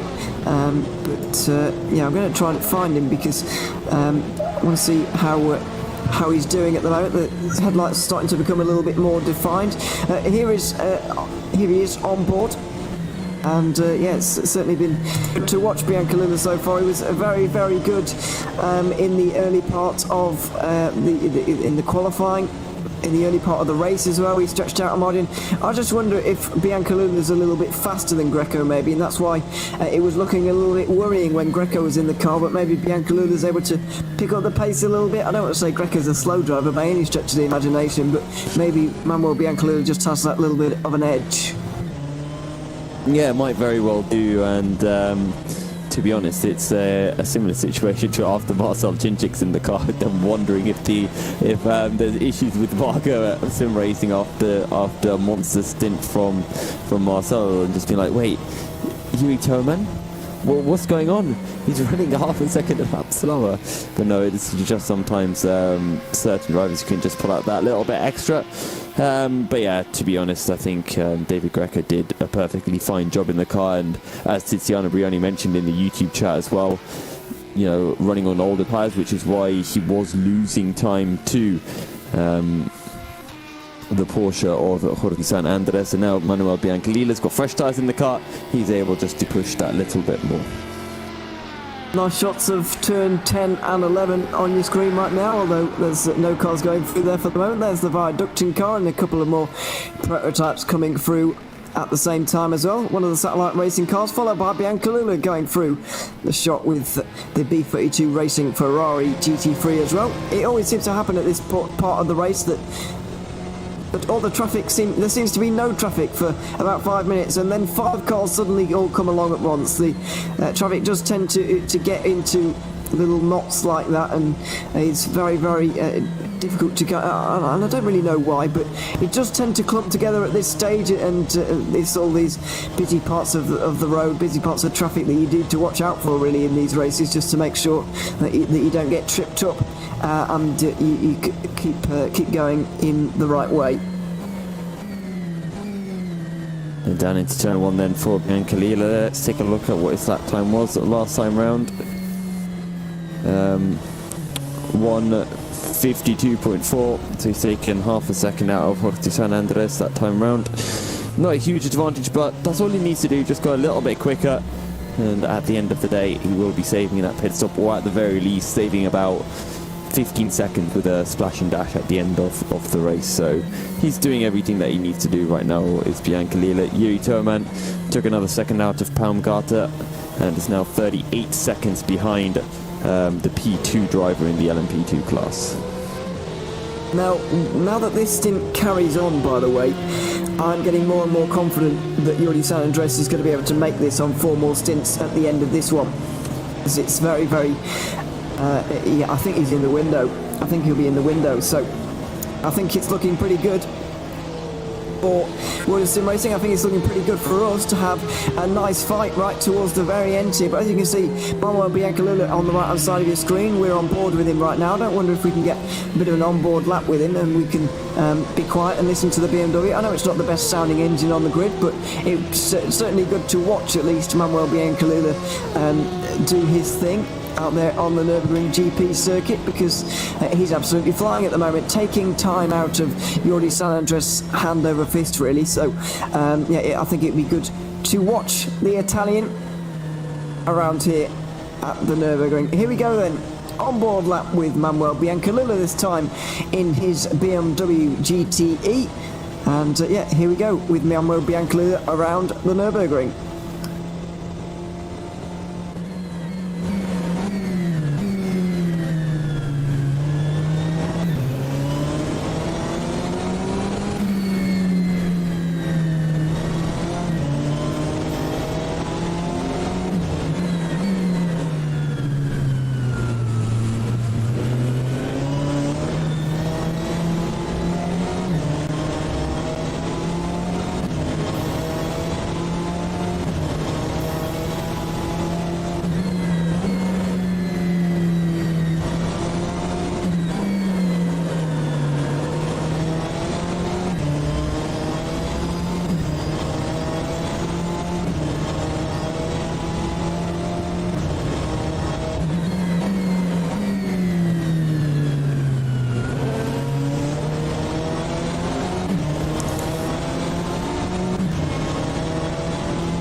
on-board lap with Manuel Biancaluna around the Nürburgring in the BMW.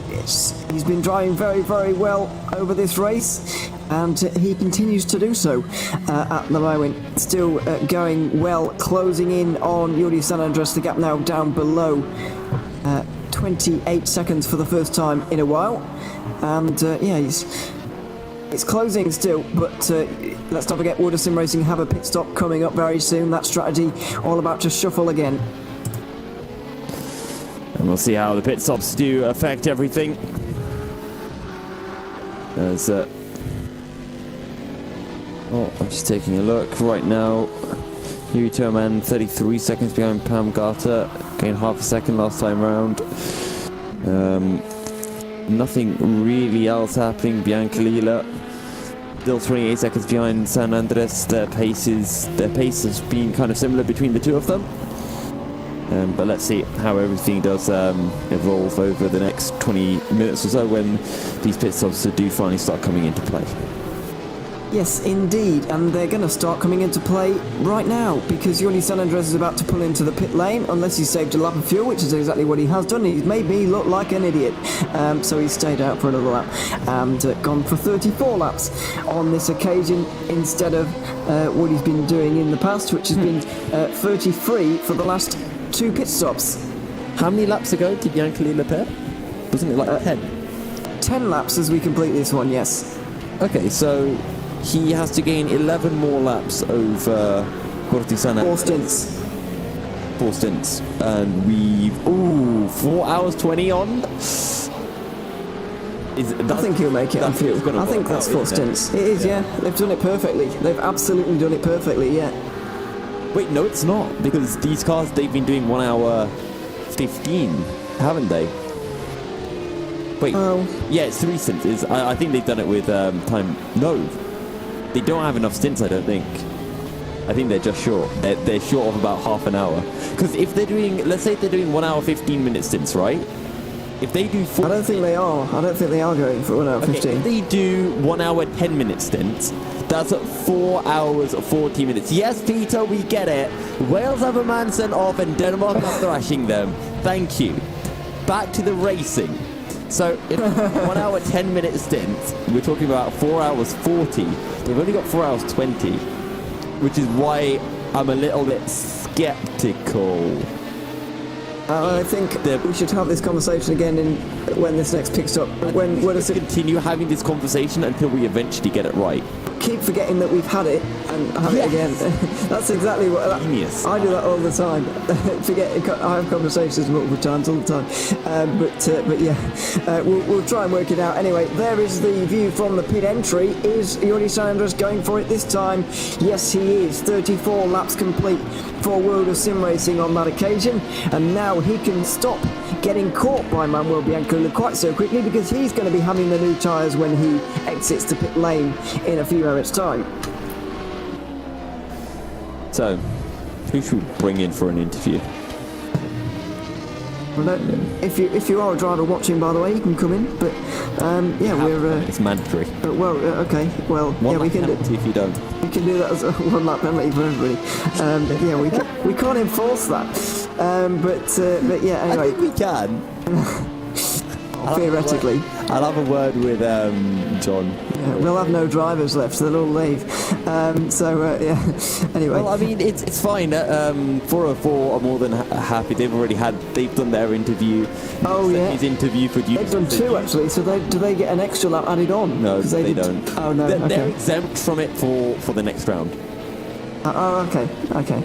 Also, No, Nick had to do it twice because they've got 2 Deuces teams, so you have to do 1 for each of the Deuces. Okay, fine, yeah. So, they both filled their quota. So, I like to get the Musto guys in because I'd like them to do well, Italian camaraderie and all of that. So, Titiana, hop on in. He's not on TeamSpeak at the moment. I don't even know if he's still watching. Yeah, I'm sure he's watching. Look, we've got an hour to get him in before the Italy game starts, alright? Yes, the Italy do start playing it in just over an hour. So yeah, there'll be probably updates on that one a little bit later. but fortunately we haven't got an Italian producer, so it won't be quite as Say that. the same. I have an Italian producer for some of the other streams that I do for that's on League of Legends. So, well, I guess I should be. Actually, I don't think he cares about football, so he doesn't know. Yeah. Oh, that's all right then.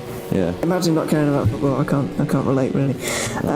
I stopped caring about football once I finished uni, or at the end of uni, because that was the point where I was doing, Fantasy Premier League. I was just doing that all the time to keep me entertained, and then watching like Match of the Day whenever it came out, and watching the City and Everton games because my housemate was an Everton fan.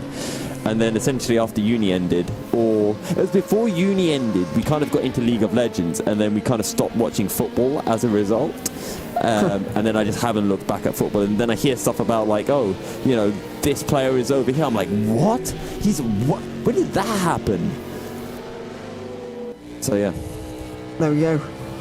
So yeah, it's. We're getting another nice cinematic shot. The sun seems to be setting a little bit, getting a little bit lower in the sky at the moment. You can see it kind of glinting off the circuit at the moment.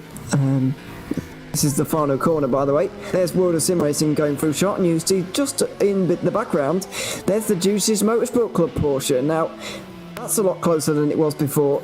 I noted earlier on that they had a bit of an earlier pit stop here. Adam Baldwin's now driving that car, but the gap's only about 3.5 seconds between the two Porsches, so I don't exactly know what's happened there, but it has meant that they've got a lot closer, these two. Yeah, it is starting to get, close. I just want to update on my timing sheet, so I've got the same information as you regarding Adam Baldwin. And now I've got to actually find his name. Okay, so he's 5 seconds behind Jorge San Andres. So, I don't know what happened to all of that time. I mean, he was so far behind at one point. Yeah, I don't really know the gaps there, but I have seen that the 46 has been off again, I'm afraid, and I do have a replay of it, if we're able to just see that now. Although, here we go. Possibly, if it wants to play. It doesn't want to, so that's great. We can't look at that at all. No, we can. Here we go. He's playing again now. Into the chicane. A classic mistake. You spoke about this earlier on in the day. You said a classic spin at the final chicane. Very, very easy to do. Saw it a lot last night. Saw it a little bit in practice as well. It's a difficult section of corners. Yeah. And we'll see. Just wondering, I'm still kind of baffled as to how Adam Baldwin is back within 5 seconds of Jorge San Andres, because he had some random pit stop that he had to make, and now is he back synced up with Jorge San Andres, but one stint behind, so he's got another pit stop to make, or did they essentially make their splash and dash at the halfway point in the race? They might have done. I don't really know. I don't really know, because I think World of Sim Racing have got this completely nailed on in terms of their strategy. I think they've got this done quite well in terms of the fuel, the way they're doing it. But apparently, yeah, we'll have to wait and see. Juicy's Motorsport Club clearly haven't got very new tyres on right now. Maybe that's the reason they've not taken tyres on this occasion. Because if you see now, the gap was 3.5 seconds when they came out, World of Sim Racing, but now it's over 7 seconds, and that is a significantly bigger margin, and it doesn't show any signs of slowing down in terms of the increasing that it's doing right now, so maybe that could be a reason due to the older tyres. Could very well be. And I just want to look. Oh, that's not the right button. That's not the right button at all. No, okay. Right. So we can't quite see yet what their last times or their last laps around are, because Adam Baldwin, last time around, he did a 152.4. Never mind, Jorge San Andres did a 150.6. So he's going significantly faster than Adam Baldwin. Also, nearly 3 seconds quicker as well than Manuel Biancalita. So there are definitely fresh tyres on that Porsche, and Jorge San Andres is giving them a right kicking. Yeah, 2.6 seconds on that lap. Very, very impressive from Jorge San Andres. Remains to be seen whether he can keep that up for the rest of the race, but He's not going to be driving for the rest of the race, of course. Who is going to be Boya Milan? Remember how impressive he was. He managed to stick with Manuel Biancalilla for the first hour of the race, I seem to remember. He was pretty good, so give him some new tyres and a gap to chase down. He might well be able to do it. I think it's possible. And again, it all just depends how this starts to pan out in 20 or so minutes. Because at the moment, things are... Well, it's weird. I mean, we just don't know how it pans out with these top three in the GTE class. We don't know exactly what strategy Adam Baldwin is on. We know exactly what's going on with Jorge San Andres and Manuel Biancalilla, but we need to wait and see just how much later than Jorge San Andres is Manuel Biancalilla pitting, because he's getting closer and closer to being a stint ahead, but we just don't know if he's quite there yet. No, not yet. But we'll wait and see. It's a lot to work out at the moment. Just over 4 hours still to go. And yeah, we've got a fair amount of time to wait for the next pit stops, especially in GTE, which has definitely been the closest category so far. The battle between Alexander Poundgarten and Yuri Toman can't be too far away either. Those two seem to be converging on each other and getting a little bit closer as this race rolls on as well. So yeah, there may be a fight there. Poundgarten lost a good couple of seconds on that last lap and seems to be struggling a little bit compared to the likes of Toman and Aloxai, actually, who's up front and driving very, very quickly himself. Took 1.4 seconds out of James Zuber on that last lap time, but I still feel like, they are a lap down, aren't they? Yes, they are. About a lap and a half between Aloxai and Zuber. No matter how much pace the Hungarian is going to have, he's not going to be able to close that down, surely. Yeah, I don't think he's going to be able to close that. Yeah. I mean, Yuri Toman is only 2 seconds behind Poundgarten, but David Kolexai is just 2 laps up the road. I mean, I don't really think anything else needs to be said. He's putting in 40s consistently. Yuri Toman last time around was in the 41, so yeah. I think David Kolexai has this again. If any issues do occur to Mugen, then all of a sudden the 117 is back in this. But for now, Mugen Sim Racing, but for now, the 117 or Vargas Sim Racing, they just have to focus on that P2 spot. Yeah, that's what they're going to be doing, and next stint it looks like Toman is going to get there and try and overtake the Ramada Motorsport car, because he's not quite been able to get there before Ramada Motorsport come into the pit lane. Hopefully it doesn't happen in the pit stop, so we get to see a fight between the two of them, but remains to be seen. Well, there's still over 4 hours to go here in the 12 hours of Nürburgring. It's time for us to take another quick commercial break. On the other side, we will have more battles for you, more strategic action and more racing from this great race. So we'll be back in a few moments' time. Don't go anywhere.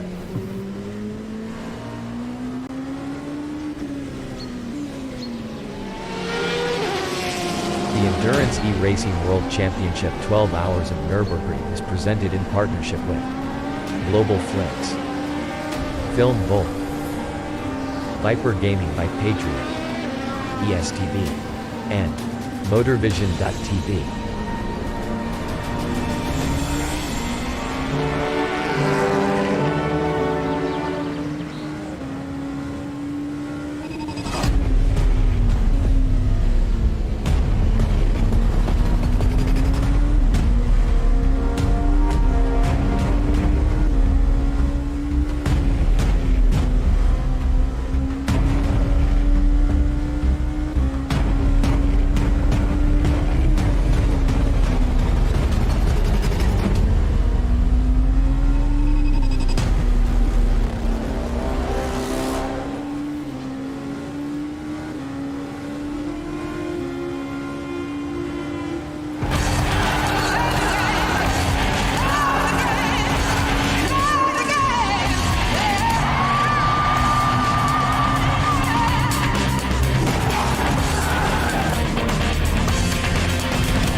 Racing for Green is here to help you carbon neutralize your racing.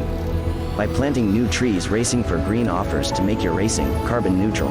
We already have the calculations, contacts, infrastructure, deals and solutions ready for you to easily buy carbon neutral laps on any racetrack. It doesn't matter if you are a racing fan, team owner, driver, sponsor or partner. Anyone can buy CO2 neutral laps in the Racing for Green webshop and trade CO2 emissions for New Forest. Racing for Green.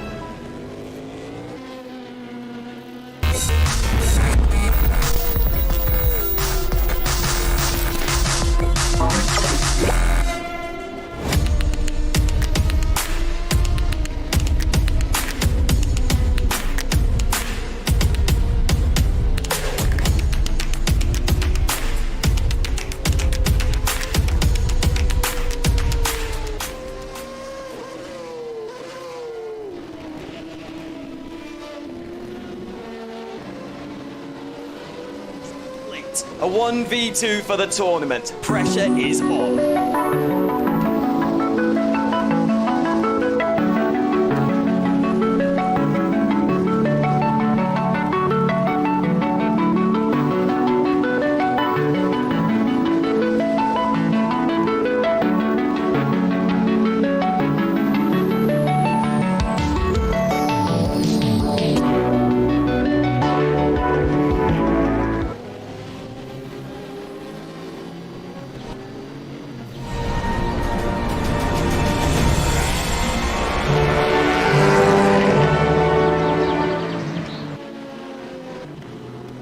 Welcome back to the EEWC 12 hours of the Nürburgring. Here we've got still just over 4 hours remaining.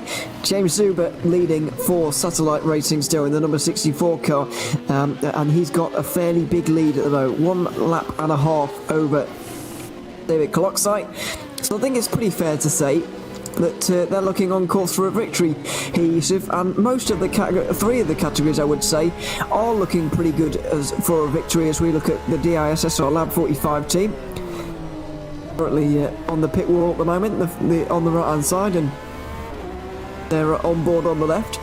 But yeah, I would say that 3 of the categories are fairly stored at the moment, but GTE still has a bit of a story to tell here in this one, and given that the gap's about 40 seconds between the couple of leaders, and we honestly don't know which way this one's going to go, I'm going to ask you to make a bit of a prediction here, Yusuf. You know, who do you think is going to come out on straight away? Musto, you think they'll easily? Well, I mean, it comes down to what we were calculating before. You know, they've got a pit stop in hand, and I don't think this 40-second gap Jorge San Andres is going to be able to close down. Yes, he put in some quick laps, but even though he put in those quick laps, I think it's not going to be enough, and even now the pace is pretty much even between the pair of them. So yeah, I think Musto have this one under control, but let's wait and see when the next round of pit stops come through, because the pit stops are closest once Manuel Biancalila makes his stop, when Musto stop, and then we are expecting around Jorge San Andres is going to make his stop, then about 10 laps later or 7 laps later it will be Biancalila, and considering that we've got 4 hours left, we're expecting about 3 more stops. So if Biancalila has to pit more than 9 laps after Jorge San Andres, I then think Musto are in a spot of bother. If they pit within those 9 laps, then they're perfectly fine. But if it's more than 9 laps, they're going to have to do some fuel saving. You were right the first time, by the way. Biancalila is going to be first, and then it's going to be San Andres. So you didn't need to correct yourself, because Biancalila was first. He's going to be coming in on lap number 266, which is 20 laps away still for the Italian. And then Jorge San Andres is going to be coming in around of any time from lap 272 onwards. We know that he did 34 laps on the last time, and if he does that again, then obviously he'll be going a little bit longer, but 33 laps minimum for him. So what's that gap going to be? About 6 laps, really, isn't it? With about 3 stints remaining in this race. So Biancalila is certainly going to make up the necessary laps to make this one less pit stop strategy work out. I think somebody's told the Viaductum driver that he's on camera because he was just looking upwards, but clearly concentrating on the job. They're currently in 7th place at the moment. Juice's Motorsport Club have overtaken them for good now, and I guess that the only other thing that hangs in the balance here is between Juice's and Ramada Motorsport. I know that Nick has explained that he wants to try and chase down Ramada and overtake them by the end of the race, but do you think that's going to be possible for them with still 4 hours remaining? Can they catch Ramada? I mean, they're 71 seconds down? They're on the same pit strategy. I think that's possible, to be honest. I think that's possible. Really? Yeah, okay, like 4 hours, you're saying around 90 laps? Yeah, so they've got to catch less than a second a lap. And I think they can do that. I think they can catch a second lap, I believe. I think 90 laps is generous. I think they got more than that. So when you put it like that, maybe it's even less than a second a lap. And yeah, maybe you're right. Well, if you say, 1 minute 45 second laps, 4 hours, then... Well, let's not do this. Jesus. This is just dangerous. But yeah, why not? How many? 240 laps is that? So if it was 2-minute laps, it would be 120 laps. Yeah. It's not. Exactly. It's 100. It's 1 minute 45 laps. Yeah. So. Yeah, it's going to be 90. 140. 90. Yeah. No, 90. 105. I'm going to say just more than 100 laps. But anyway, your point still stands. Yeah. 70 seconds, more than 90 laps. That's less than a second a lap. I'm saying they're going to get the job done with an hour left. Even with Nick? Oh, Nick's driving? Okay, half an hour left. I really hope that Nick is able to drag this team onto a podium and he can be a real part of it. I'm really rooting for him in this one. Here it is, by the way. This is a bit of a shot of the Nürburgring Nordschleife. The sun kind of setting. There is the first corner of the Nordschleife as well. Just to the bottom left is the kind of cut through from the Grand Prix layout to the Nordschleife, and just down there is the first corner of the Nordschleife, as we used to call it, or now the Sabine Schmidt corner, as it is now named. I know you mentioned this in the preview show, Yusuf, but yeah, it's been renamed, and that's a very welcome addition to the Nordschleife for the first corner being renamed Sabine Schmidt corner. So yeah, very fitting, and just showing that to everybody on the stream. Yeah, it's good to, yeah, it's just good, isn't it? I know you mentioned it on the preview, and yeah, it's a very I was trying to find the right word, noble thing to do, I guess. I don't know. No, it is good to see that that being the case, and tracks like to name their corners after iconic people, and from the Nürburgring, I think Sabine Schmidt has been one of the most iconic people. When you say any person kind of related to the Nürburgring or the Nordschleife, I think quite honestly, and that's not trying to push an agenda in any way, shape or form, but I think Sabine Schmidt is probably the first person that comes to a lot of people's minds when you say a driver and the Nordschleife. So yeah, I think it's perfectly, it makes perfect sense that Sabine has a corner named after her here at the circuit. Yeah, absolutely. So yeah, I thought we'd all show that to you. Yeah, that's the Nordschleife. Not playing with that today, just the GP circuit. That was close, still and clever. A bit of a miscommunication there with one of the One Move esports cars, the only remaining One Move esports cars. Oh, Adam Baldwin in the pits. Ah, interesting. Yeah, so that is how much earlier than when we were expecting Bianca Lila and San Andres to pit? Nearly 20 laps. Not looking good. Well, I don't know. Something has clearly happened here, because they've made 2 pit stops within 45 laps, and that's not quite normal. But I'm looking forward to Adam Baldwin getting out of the car so that I can speak to him about it. I've messaged Wojciech Polesny, but maybe he doesn't want to talk to me, or he's just not telling me, or he hasn't seen it. But yeah, I'd like to find out what's happened there, because making 2 pit stops within 45 laps suggests 22, 23 lap stints. That is not the norm for a GTE car by a very long way. Yeah. And just trying to see, Alexander Palmgarter is now 70 seconds clear of Dylan Klaver. I think that, though, does need to get updated. Yeah, 3 hours 57 remaining. I'm just trying to think, for Adam Baldwin, if he can eke out 1 hour 15, he'd be close to being able to do 2 more pit stops, but... I think it's going to be 3 more. Yeah, exactly. It has to be. He's got to do 4 stints from here. So, yeah, he's just missing out by about 10 minutes. If there was 10 minutes less, he could think about squeezing it out, but yeah, he just has too much time remaining. I think it's a stretch. I mean, especially considering the way that Juice's Motorsport Club have been driving so far. You remember what Adam Baldwin said earlier on, their strategy is basically just push, and that means that they're only doing 33 laps on a stint because that's all the Porsche can really take in this one.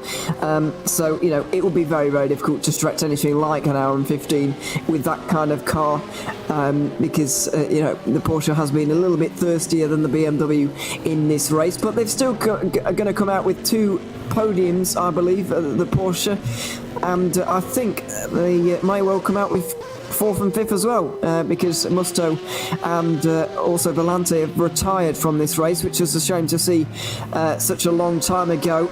But yeah, looks pretty successful for Porsche. 4 cars in the top 5 as there's a yellow flag in sector 1. Can't work out who that's for. I think it's not Donat Diesner. He's in the pit lane. Callum Wilson, Glam Racing. I think Glam Racing are off the road at some point in the first sector. They are indeed. Glam Racing getting back going again. That car's going round in circles. Well, this is the strangest thing I've ever seen. Happened to them here. That is surely a technical failure. You wouldn't be driving around in circuits unless you were mad like that. Maybe he is. No. I'm going to grab Callum Wilson and see if I can find out what happened with a replay. So I'm just going to rewind time because I'm a time traveller. Okay. I think his car's disappeared from turn 1. I think he's back to the garage. He is indeed. Glam Racing back to the garage. Oh dear, oh dear. It was looking so good. Circles, wasn't it? Oh no, sorry, he's still out there, and the 46 has gone off in sector 3. I think that might have been at the final chicane. So I'll have to go and find what happened to the 46, while you go and find what happened to Glam Racing. Because there's multiple things happening in GT3 at the moment. Just keeps going round and round. What is going on? Yeah, but what you said, he was going round and round in circles. I was a little... Poor Callum Wilson. Well, once I get this replay up, I'll show you the start of everything. Okay, Peter, if you're ready. Okay, so here we go. Heading down into turn 1. And the wheel just disconnects. Yeah, it's a disconnect wheel. And then if I just fast forward, he just keeps going. I think he's... That can't be him control. I think he's trying to like accelerate to maybe hope that the... I mean, that's just... Yeah, there's just nothing he can do about that, is there? No, not really. Is this going to be the first podium of the season for DIS? Yeah, it would be the first podium of DIS as well. So let's hope that Callum Wilson and Glam Racing can get back into this race. Because they've had a fantastic run of ups and downs. I've got a replay as well, by the way, so let's have a quick look at that. It's into the... I don't actually know what's going to happen here, so I'm going to be learning with... Oh, maybe it's not played yet. Oh, it just... Hang on a minute. It doesn't want to play all at once. It just want to play in 1 second increments, apparently. What is happening here? Right, I have no idea. I'm trying to just kick the machine. There we go. I've made it work. Into the final chicane we go with DISSR Lab, and it's getting on the power a little bit too soon on the exit. We've seen a lot of crashes this weekend at the chicane, Yusuf, but not very many have dropped it on the exit of the chicane. I mean, it just depends at what point you make the mistake, because usually it is coming out on corner exit that you use too much curb. But the other part is when you're shifting way over from the left-hand part of the chicane to the right-hand part, you can lose the back end during that transition, which is what happened to DIS in that particular incident. So those are the two real places to do it, either losing it mid-corner and then essentially fishtailing it out, or on corner exit just carrying too much speed and running wide essentially. But yeah, that weight transition can really catch drivers out. My next question here, Yusuf, is are Glam Racing going to be able to get back into this race? If you remember, Martin Mergley and the DAC HyperCar, they had a wheel disconnect. However, their engine blew, if you remember, and I think that might have meant they were out of the race. However, Glam Racing have also recovered from an engine blowout so far in this race, but you know, I'm not entirely sure if Glam Racing are going to be able to get back in this race. I think either way, it's going to be too late for them to recover this podium, because DISS Lab are about 2.5 minutes away from doing that, 3 minutes away from doing that. But yeah, and actually, Glam Racing now have. What's happened here? Hang on. Glam Racing have dropped to the bottom of the timing sheet. Yeah. It's because they have been disqualified. So when they're back in, they'll be re-given a car and that 3-lap penalty as well, which will put them, I think, about 2 laps behind DIS overall. So yeah, not where they want to be. However, we do finally, and I say finally, have a battle starting to emerge, because Jiri Toman in the Varga Sim Racing car is now 11.5 seconds behind Alexander Baumgartner, and last time round he took 3 seconds out of the 57 car.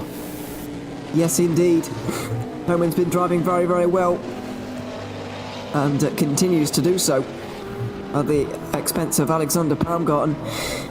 Here, Dylan Claver, Nick Newcomb's now in that car. Nick Newcomb has just got into the Juicers Motorsport Club car, by the way. So that has changed. They're a lap and a half down on Ramada Motorsport. I think it's too far for them at this point. You know, Nick driving or not. Let's not forget, Nick's not a bad driver whatsoever. He's a very good driver. But you know, just hasn't been endurance driving for a very long time. I know Yusuf doesn't believe me right now. I can see him smiling. No, Nick is a decent driver. I remember the first time I saw him drive, I was really surprised. Wait, Nick drives? I thought it was just race control or team owner, but no, he races, and he's actually, I'd say, surprisingly good for the old man that he is. Oh my word, you better be glad he's in the car, because he'll be at some point I'm going to go and see him up in the north, and I'm going to go and whoop him on his own sim rig. Oh right, okay. So yeah, we'll stream that on the GTR channel. Oh okay, that's a good idea. I look forward to that, because yeah, that would be funny. But especially if you don't actually do it now that you've promised. I've got plenty of excuses lined up. You know, I've never raced on R-Fact 2. It's his sim rig. I mean, there's so much stuff that I can use. Yeah, I suppose there is. You can always find something as a racing driver. So yeah. Anyway. Yeah, I look forward to that. They're in 4th place at the moment, though, Juicers Motorsport Club, and considering the issue that they had earlier on with Toon Lower being in 4th, even if they're not able to get this podium, I think this weekend, you know, considering where they were at 11 hours to go, it would be a resounding success for them if it finished right now. Yeah, absolutely. Yeah, considering how bad the start of the race went, the fact that Juicers LMP2 cars and P4 is pretty good, and I think they have a solid chance of getting a podium as well, with just under 4 hours remaining in the race. Just to give some more updates in the GTE class, Jordi San Andres is currently 39 seconds behind Manuel Biancalila. Last time round he lost 0.3, but the gap is fairly stable near that 40-second mark, and it's probably will be staying around that point as well. It's going to normalise just a little bit. The tyre advantage that San Andres has been enjoying is going to normalise. Yeah, I just wanted to point out as well, Callum Wilson is out of the pits 20 seconds ahead of DIS, so I think the Glam Racing team are just about going to hold on to this P3 spot. The 404, by the way, has no force feedback. Callum Wilson has no force feedback at the moment, but they are going to drive around, do one lap, and then make a driver change to hopefully fix that issue. They're about 3/4 of the way around the lap right now, about to make it into the pit lane. So they're in 4th right now. It looks like they're going to carry on being 4th because they're 7 laps in front of B32. However, he's just about to get into pit lane. There you go. Callum Wilson is just about going to make it into the pit lane. There we go. Henrik Koyer is going to get into the car. Okay, so this will put Callum Wilson behind DIS, and then they've got to try to drive this one back 3 hours 48. I think they can make this to the end with 2 more pit stops. Just about. They're going to have to do a bit of fuel saving, but DIS tend to be good at this part of strategy, so I think this will be 2 stops to the end of the race, and if not, they'll just do a little bit of fuel saving so that they can make that work. Yeah, so Callum Wilson safely into the pit lane. Unfortunately, though, it looks like Glam Racing's podium is going to elude them once again. I'm so disappointed for them because I really thought they were going to get it, but it looks like it's going to elude them once again. I think they can still get it. I think they can still get it, yeah.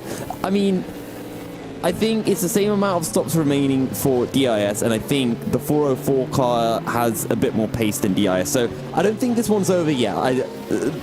We'll check back in about an hour's time, but I think they can still win. They can still net a podium. But I certainly hope so. I'm rooting for them in this one. I know we're not supposed to support people as commentators, but you can, show admiration, isn't it? It's just wanting them to get their deserved result. Yeah, okay, we'll go with that then. But still, 4th place at the moment. Just over a lap is the gap between the two of them. And, to be fair, we're doing DIS a bit of a disservice here because let's not forget their GT3 team has had a pretty poor season so far. They've not even been in the top 5 yet. It's 3 6th places. A podium will be absolutely massive for them as well. Yeah, and actually just work on up the GT3 standings. If you look at DIS, 27 points, Glam Racing 39 points, 12 points up the road, so it is a battle between these guys for what will essentially become P4 in the championship when you consider the Danish Racing League aren't racing. Also remember, One Move Esports in that 26 car, they're not going to be picking up any points. Yeah, they've had I don't know why I said yeah there, but they've had their disconnect. So for Glam Racing and DIS, they're actually going to be I think they jump ahead of One Move Esports here, so this is essentially for 3rd in the championship as well. Yeah, absolutely. Stakes are certainly high. Let's go to LMP2 though, because Yuri Toman is closing on Alexander Palmgart, and the gap's below 2 seconds now.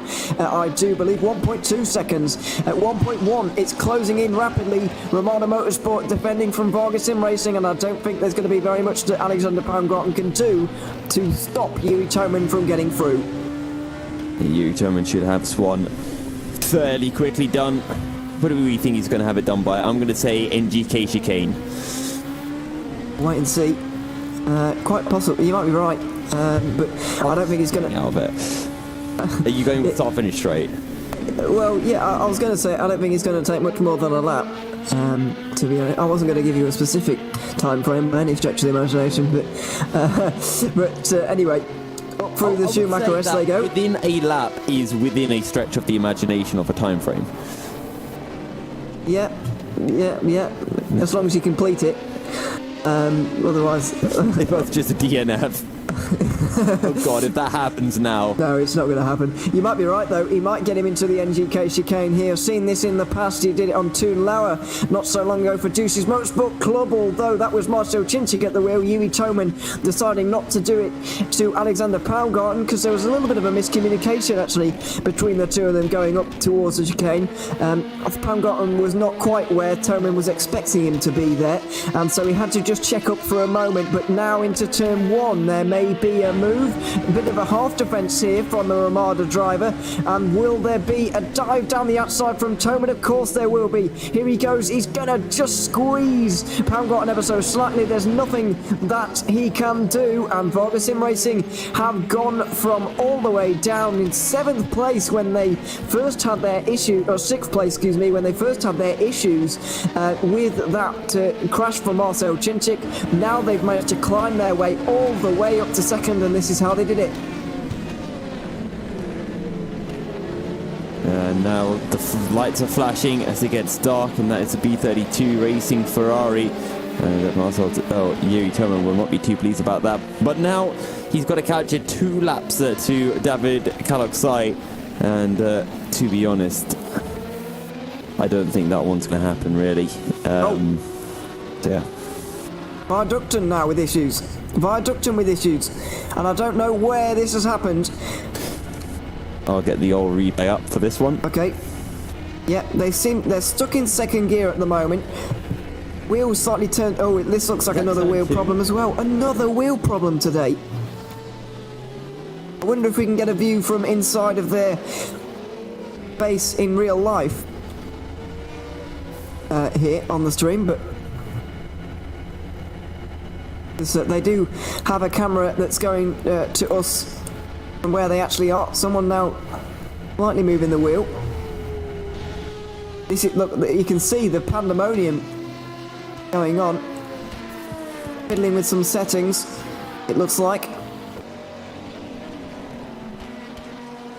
Panic down at Viaducton to try and get things working again. They've lost that position for good now against Juicy's Motorsport Club. Team E Brit are just in the middle sector and closing in. I've got the replay up now. Okay, we'll try and have a look at that now. Okay, so here we go. It's coming out of turn 1, running towards turn 2, and it doesn't turn, I guess. It just goes straight on, and then there's just nothing that they can do. They're trying to get the wheel to turn, but seemingly it doesn't really want to turn, and there you go. Viaduct, and it all goes terribly wrong for them. Yeah, disaster, really. They are now in the garage. So, the disaster. It's a real shame. The Viaducton in the garage now with problems, but hopefully they can get back into the race. I did see a few people walking away from the sim rig there, so I hope that wasn't them giving up and going home. But there was nobody in the sim rig last time we saw that car. So hopefully they can get back in, but they are going to lose places. Bradley Brockies now gets through, and if we're counting the overall positions, 8th place for them after having such a great start. Let's not forget they were in the lead of this race very early on. They didn't take tyres on the very first pit stop, forcing everybody else to go back around them, and they threw that dice. Didn't pay off for them, and unfortunately it's looking a little bit like at the moment they might not even be able to get to the end of this race. Yeah, things aren't, well, I mean, to be fair for Viaducton, right now they are at the back of the DPI class. They were, 3 laps down on Nella Pastorino, so I can see them, calling it quits at this point, saying, well, we're this far behind, there's not really going to be much that we can do from here to come back in this race. So part of me can kind of see them retiring from the race at this point, but obviously you never want to see a team pulling the plug effectively. No, absolutely not. We have just over 3.5 hours remaining in this race then. And we're going to take another quick commercial break. On the other side, we'll have more racing from the 12 Hours of Nürburgring in the 4th round of the Endurance E-Racing World Championship.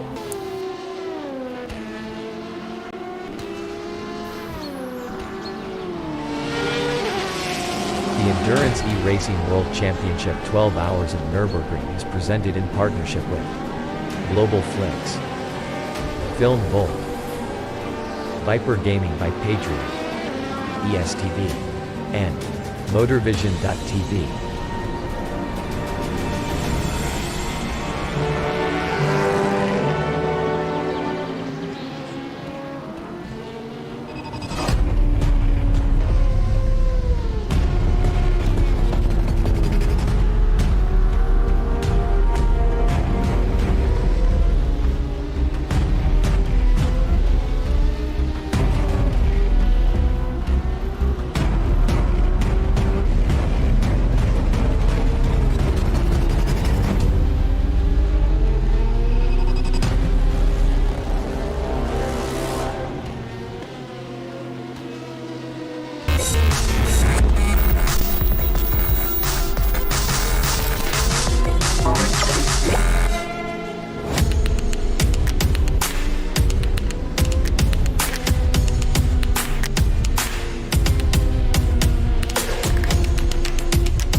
Racing for Green is here to help you carbon neutralize your racing.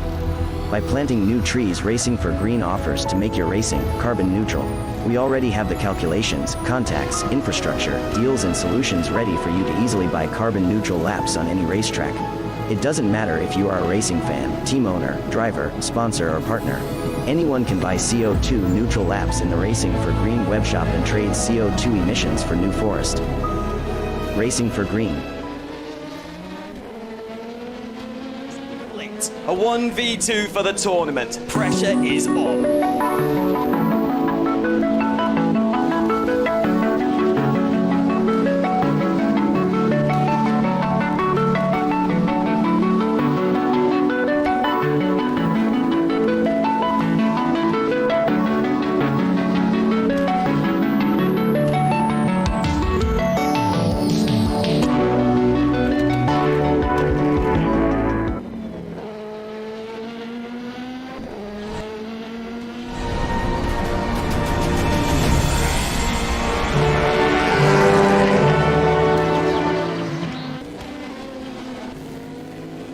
Welcome back to the 12 hours of the Nürburgring, the fourth round of the Endurance E-Racing World Championship, broadcasted by GTR 24H.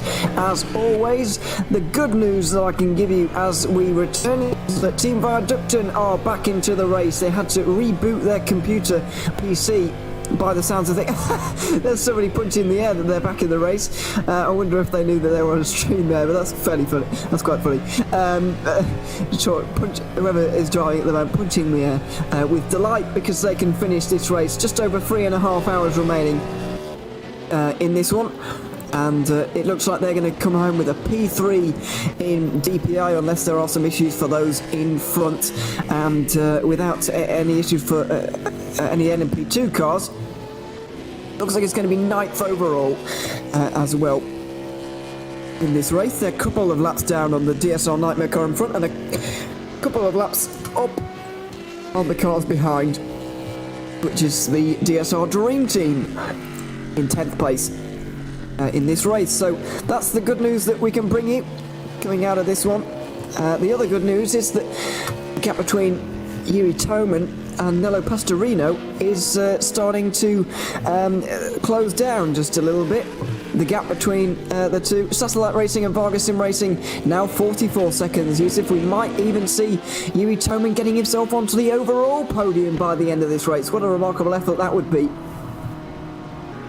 Yeah, it's been good stuff so far, and Yuri Toman currently 2 laps down on David Kolak's Nello Pastorino not too far ahead, so yeah, Yuri Toman could pull it off. I'm just trying to see it. So right now Yuri Toman is making his way on to the back straight, and whereas Nello Pastorino, he is heading down into the Mercedes arena. So okay, so there's about 30 seconds between the pair of them. I think maybe about 40 seconds, but somewhere in that region, and we'll see whether Pastorino can close the gap. Contact between Toman and the Glam Racing Aston Martin there. Not ideal to see that, but in GTE at the moment, we're basically waiting on the next round of pit stops here, because that's when everything is going to kick off. Lap 266 is going to be the next pit stop. That is 3 laps away from Manuel Biancalula. Then when he comes out, we'll really be able to see what's going on with that pit stop strategy and so on. So yeah, I'm looking forward to that moment when he does indeed come in about 10 minutes time, and then we'll be able to see really what's going on with that. Yeah, we'll see. Anyway, there's Nello Pastorino, and yeah, he's just heading up towards the chicane, not too far behind his teammate at the moment. Satellite Racing running very close to line astern at the moment. Yeah, and actually we've got Maria from the 404 Glam Racing team joining us once again. Maria, thanks for stopping by. Bit of bad news for the team. Can you just talk us through what happened? Yeah, bad news.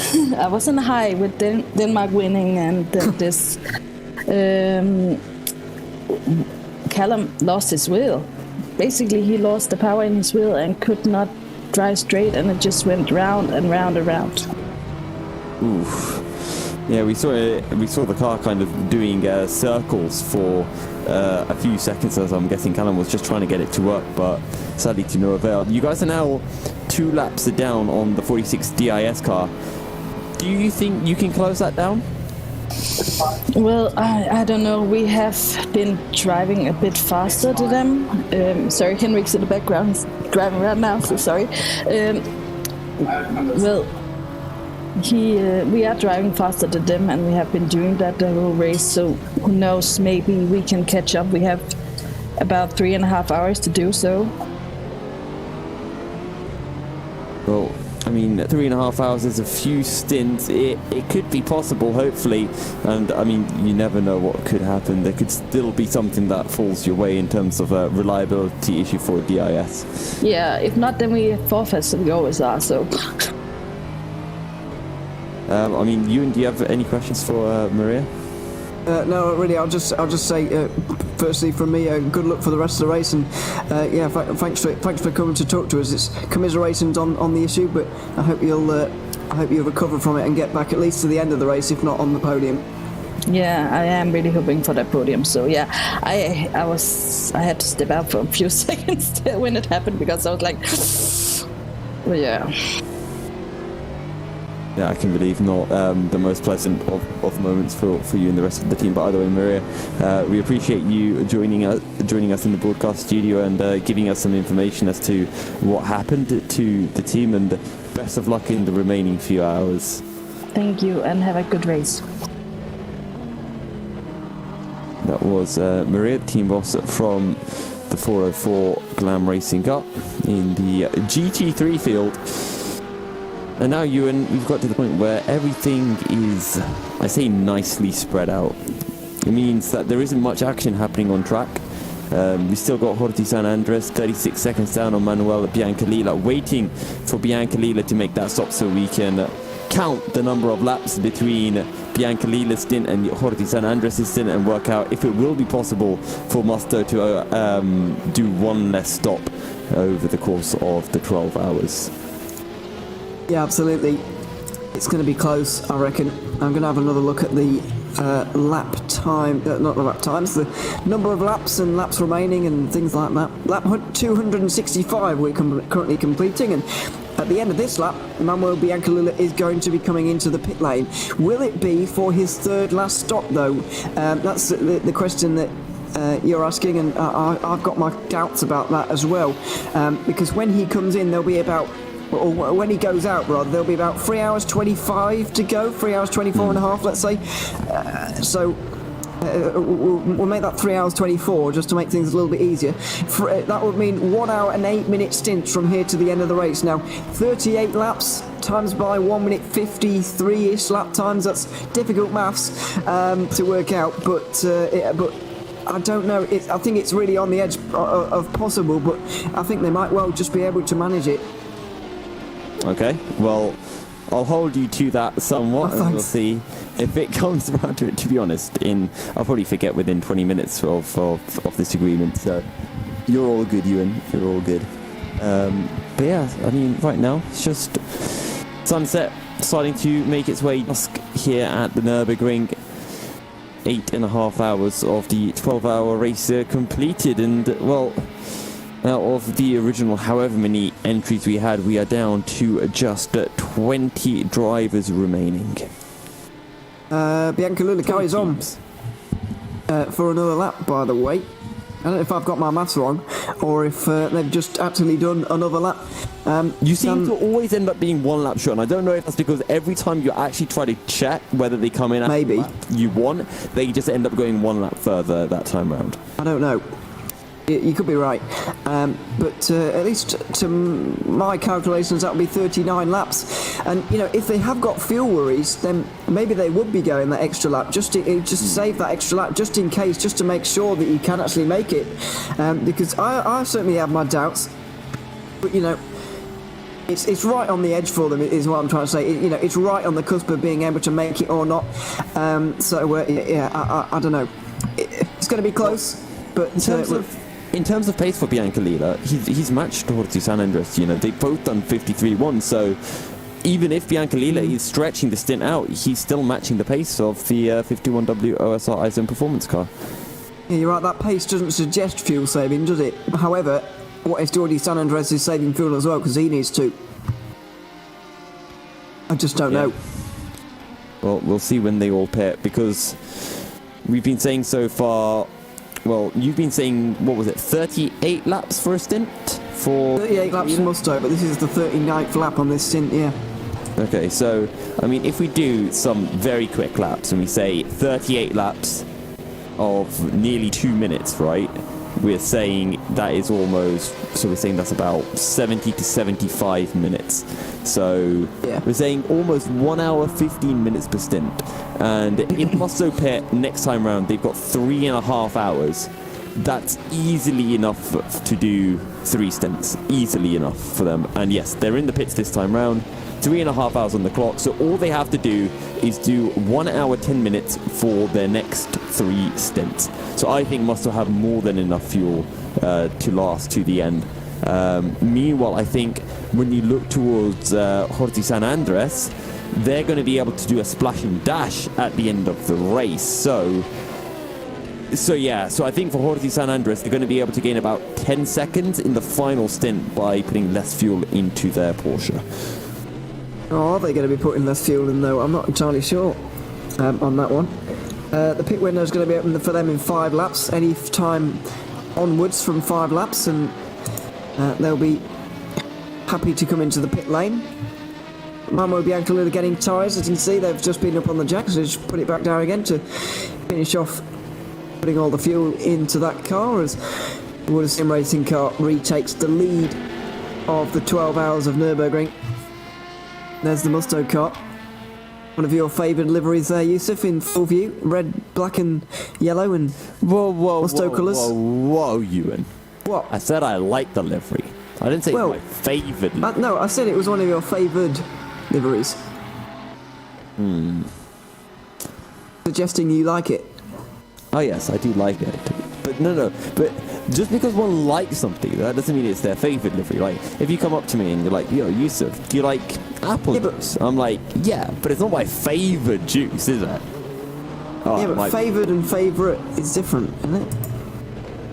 But favoured still means, like, it's like a go-to, I feel.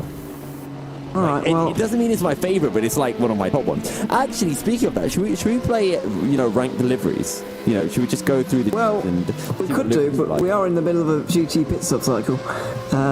So it might not be... Yusuf's not a fan of this idea. He's when they come. It's not like they're close enough that us missing by like 3 minutes is going to make it... Actually, no, we need to count the laps, don't we? We do need to count the laps. He's given me the narrow eyes when I said that, by the way. You didn't see that at home, but I was getting a right look then. But San Andres is working his way up towards the final chicane at the moment, and the final corner will follow on, and then he'll be taking another 4 laps and into the pit lane maybe after that, or maybe a little bit later than that. Another 4 laps is going to give him about 7 minutes out there still, so he will be pitting, leaving the pits with about 3 hours and 14 minutes to go. I reckon surely San Andres can do 1 hour 5 minute stints, can't he, in terms of time? I'm not entirely sure, but I'm pretty sure that he can manage that. Well, how long has this stints been up until this point? They've been, 33, right? I honestly can't remember. I've said to myself I need to remember when they come in, remember how long they're going to be out there in terms of time as well as laps, and I forgot, so I can't tell you honestly. It always reminds me when I do the karting stuff. You can always click on the driver's name and then you can see all of their most recent laps of the whole race, and then you can like count how many laps they've been out for, but sadly we can't do that. Jorge San Andres, I mean, if we're saying he wants to do an hour 5 per stint, that is, I think we are saying about 35 laps for a stint. I think that's what we're getting to. I think about 35 laps for a stint to be able to match that, because, yeah, that's about 1 hour 5, I think, with a 1 minute 54 second lap. That's not promising. really, because they've been doing 35 or 34 lap stints. 33 or 34 lap stints. I think 34 might just be enough. I think 34 is enough. I think 33, though, is too short. That might be why they're not quite catching Musso GT Sports like they were before, having to lift off a little bit and do all that fuel saving. The first 2 stints of this race, by the way, were 35 laps stints in this one, so they weren't doing badly in that respect, but yeah, it's just not quite coming together as much on this occasion for them. 3 laps to go then as they come over the line. 3 laps to go until their next pit stop, I'm looking forward to finding out when indeed they're going to be pitting and so on, and what the strategy is going to be. But just a quick reminder to everybody that the entire 12 hours race, the entire 12-hour broadcast will be live on the Motorvision.tv app tomorrow at noon. I'm pretty sure that's noon European time. You can catch the entire 12-hour race from live on the Motorvision TV app. So make sure you download that on your phone or on your tablet or whatever. And then you can relive the 12 hours of the Nürburgring if you so wish. It's been a fun race so far. I have enjoyed it. It's been one of the, pretty much the only race that I've been here for. Well, I know I wasn't quite here for the entirety of Indianapolis. I was here for a lot of Silverstone and a fair amount of Sebring, but this is the only one I've been here for the entirety of it.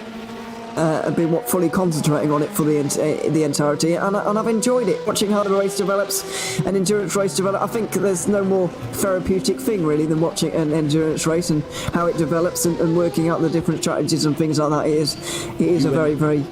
I've done it. Come on. Look at what's on my cam. I can't see that. Okay, essentially, I did some maths and I used a calculator on my phone to make sure I didn't mess up. So I did 33 lap stints times by 115 second laps, because we're getting 1 minute 55 second laps on average in the GT3 class. In fact, it's about 1 hour 155. It's probably a little bit less, so this is an overestimation. I got the amount of time, I divided it by 60, and I got 63.25. So that means that a 33 lap stint takes 63 minutes. That is not 1 hour 5 minutes. It's slightly short.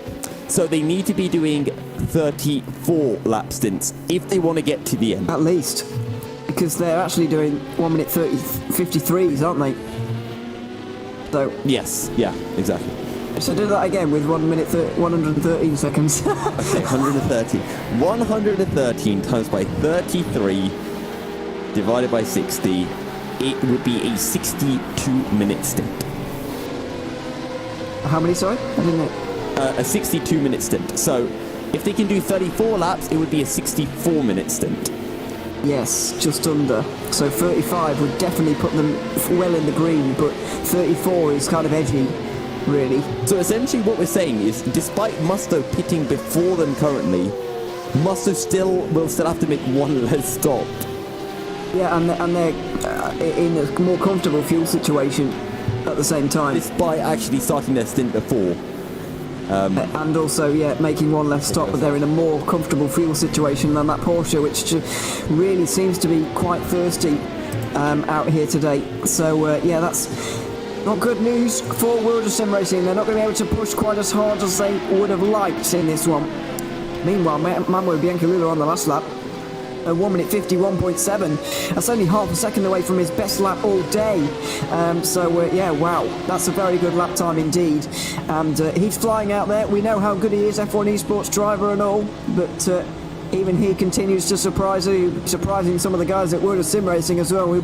They'll be wishing that he might be able to go a little bit slower, because they are he is single-handedly putting their chances of winning a race further and further out of reach almost. Yeah. Well, WSR stay out for a little bit longer. So we're saying 1 hour 4 minute stints, 3 stints, that comes to 3 hours 12 minutes. So the WSR car cannot pit for another. They have to stay out for another 5 minutes before they pit, essentially. At least 5 more minutes. If they don't, they need to fuel save.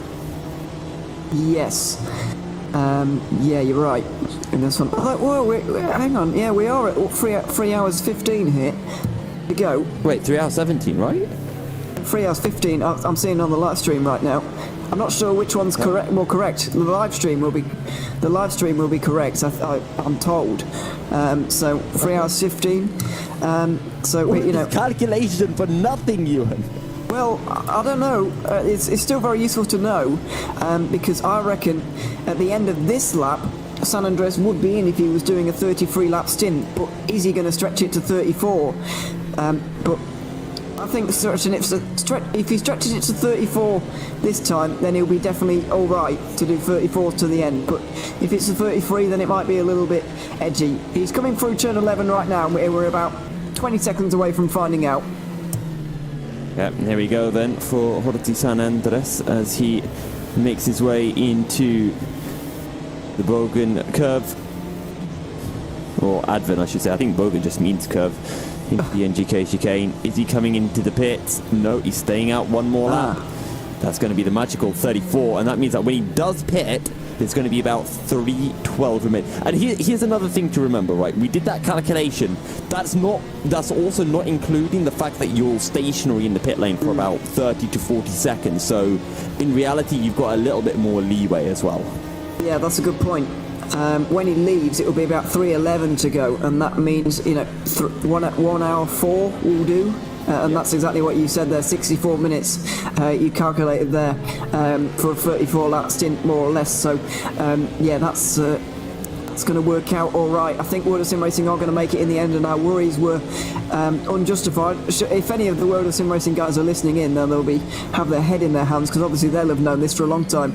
But we're only just coming around to working it out now. I think for a 12-hour race, it's just short enough to actually back time from the very start. When you go into a race, you can think, right, we're going to pit on this lap and this lap and this lap, and we're going to get to the end this way. Anything longer than 12 hours, and I think you can't do that anymore. But with a 12-hour race like this, I really think that you can back time and work it out right from the very start, and that's of course what the best teams, of course, will have done. Yep. And IS are usually very good when it comes to that, as Peter Moncon likes to remind me, because the IS are engineers, they know what we are doing, blah blah blah. So yeah, the IS usually have this mapped out. But so do all of the other top teams, in fairness, and I think Musto have kind of banged the nail on the head with their strategy. That BMW has been a fantastic choice for them in terms of fuel saving, and they're looking for their second win of the season. And just a reminder to everyone, in the GTE class, no team has won a race twice. No double winners yet. In GTE, you're right, HM Engineering were in Indianapolis, but never came to defend their championship lead. Silverstone was won by Musto GT Esports, and then World of Sim Racing won at Sebring. If Deuces were somehow able to turn the tables here, then they would carry on that record going, but I think it's a race between Musto and World of Sim Racing at this point, and that record looks like it's going to go this time. Also, interestingly, Mugen in the GT3 class are going to be getting their first win of the season. They had a third in the opening round, followed by 2 seconds, and them in Unison have been on the podium every single round of the season, and they are looking to continue that trend. A third different race winner in GT3. We're going to have, if things stay as they are, we're going to have 2 different race winners in LMP2 and 3 in GTE. DPI new category, of course, so it's going to be first race victory is going to go to Satellite Racing if things stay as they are, with Viaduct and a long way adrift now. About 11 laps down for them at the moment, which is a fair way. So Manuel Biancalula exits the first sector, and he is in the lead once again. Yuri San Andres is in the pit lane, so is the Deuces Motorsport Club LMP2. San Andres just has to make his way around there, and it's not actually him at all. Jose Berenguer gets in with just over 3 hours to go, and I reckon he may well be going to the end of the race, because that's not out of the realms of possibility for these guys to be able to do 3 hours in a single stint, so he may well be going to the end now. I mean, yeah, 3 hours and a bit, to be honest, to get to the end from here is perfectly reasonable. Also, Has Horty San Andres just stayed out for another lap? Or am I blind? No, Berenguer has got into that car and he's just come out the pit lane, yeah. Okay. Yeah, Berenguer should go at the end. I mean, the Mustard drivers tend to do 3 stints, so it'll probably be the same for Berenguer. And I'm just trying to think, is Berenguer their fastest driver as well, or... Well, they're all pretty quick, but I think he's pretty quick as well. We'll wait and see how good he is compared to Bianca Lula and so on. We'll get those lap times in, but let's not forget the F1 esports driver has been flying out there so far, especially on some of these out laps. He really has been going very quickly, so yeah, it's going to be all left on the road here today. They're both going to leave it absolutely all out there. Nothing is going to be left on the table between those two. Yeah, nothing will be on the table. It's all going to come down to the final couple of hours. DPI class pretty much settled. Same for the LMP2 class as well. But it's the GTE class where things remain to be seen. GT3 pretty much done and dusted as well. Bezrukov is, Bezrukov 4 laps down on Zoltan Varkonyi. Even a disconnect, and Varkonyi will still be back out ahead of Bezrukov with a fairly comfortable margin as well. Yeah, it would take a big thing really for Mugen Sim Racing to not run out winners in the GT3 race. Well, we're approaching another hour complete, nearly 9 hours done of the 12 hours of Nürburgring here for 2021. That's a spin for Berenguer. He spun and that's down into turn 1. That's cost him about 5-6 seconds, I think. We've got a replay coming up on the screen right now. Hopefully we'll be able to see this one. There we go. I'll try and get it playing, but it's not wanting to cooperate for the next few moments. Yeah, okay. I think we're going to take a quick commercial break now, and then when we return, I'll have that replay of the spin for you, and we'll have some more updates from the 12 hours of Nürburgring. Back in a moment.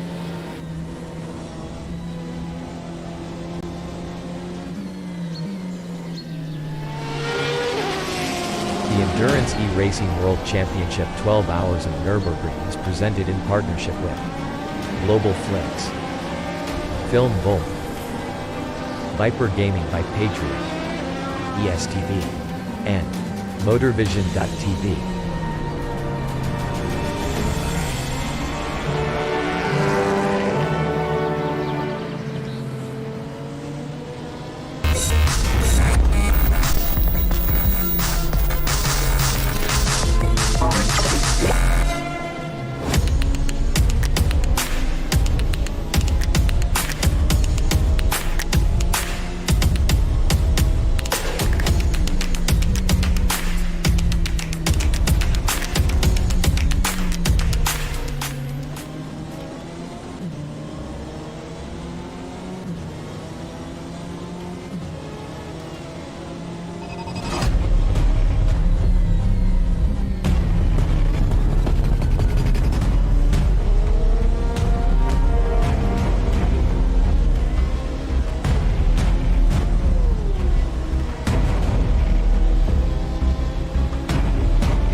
Racing for Green is here to help you carbon neutralize your racing.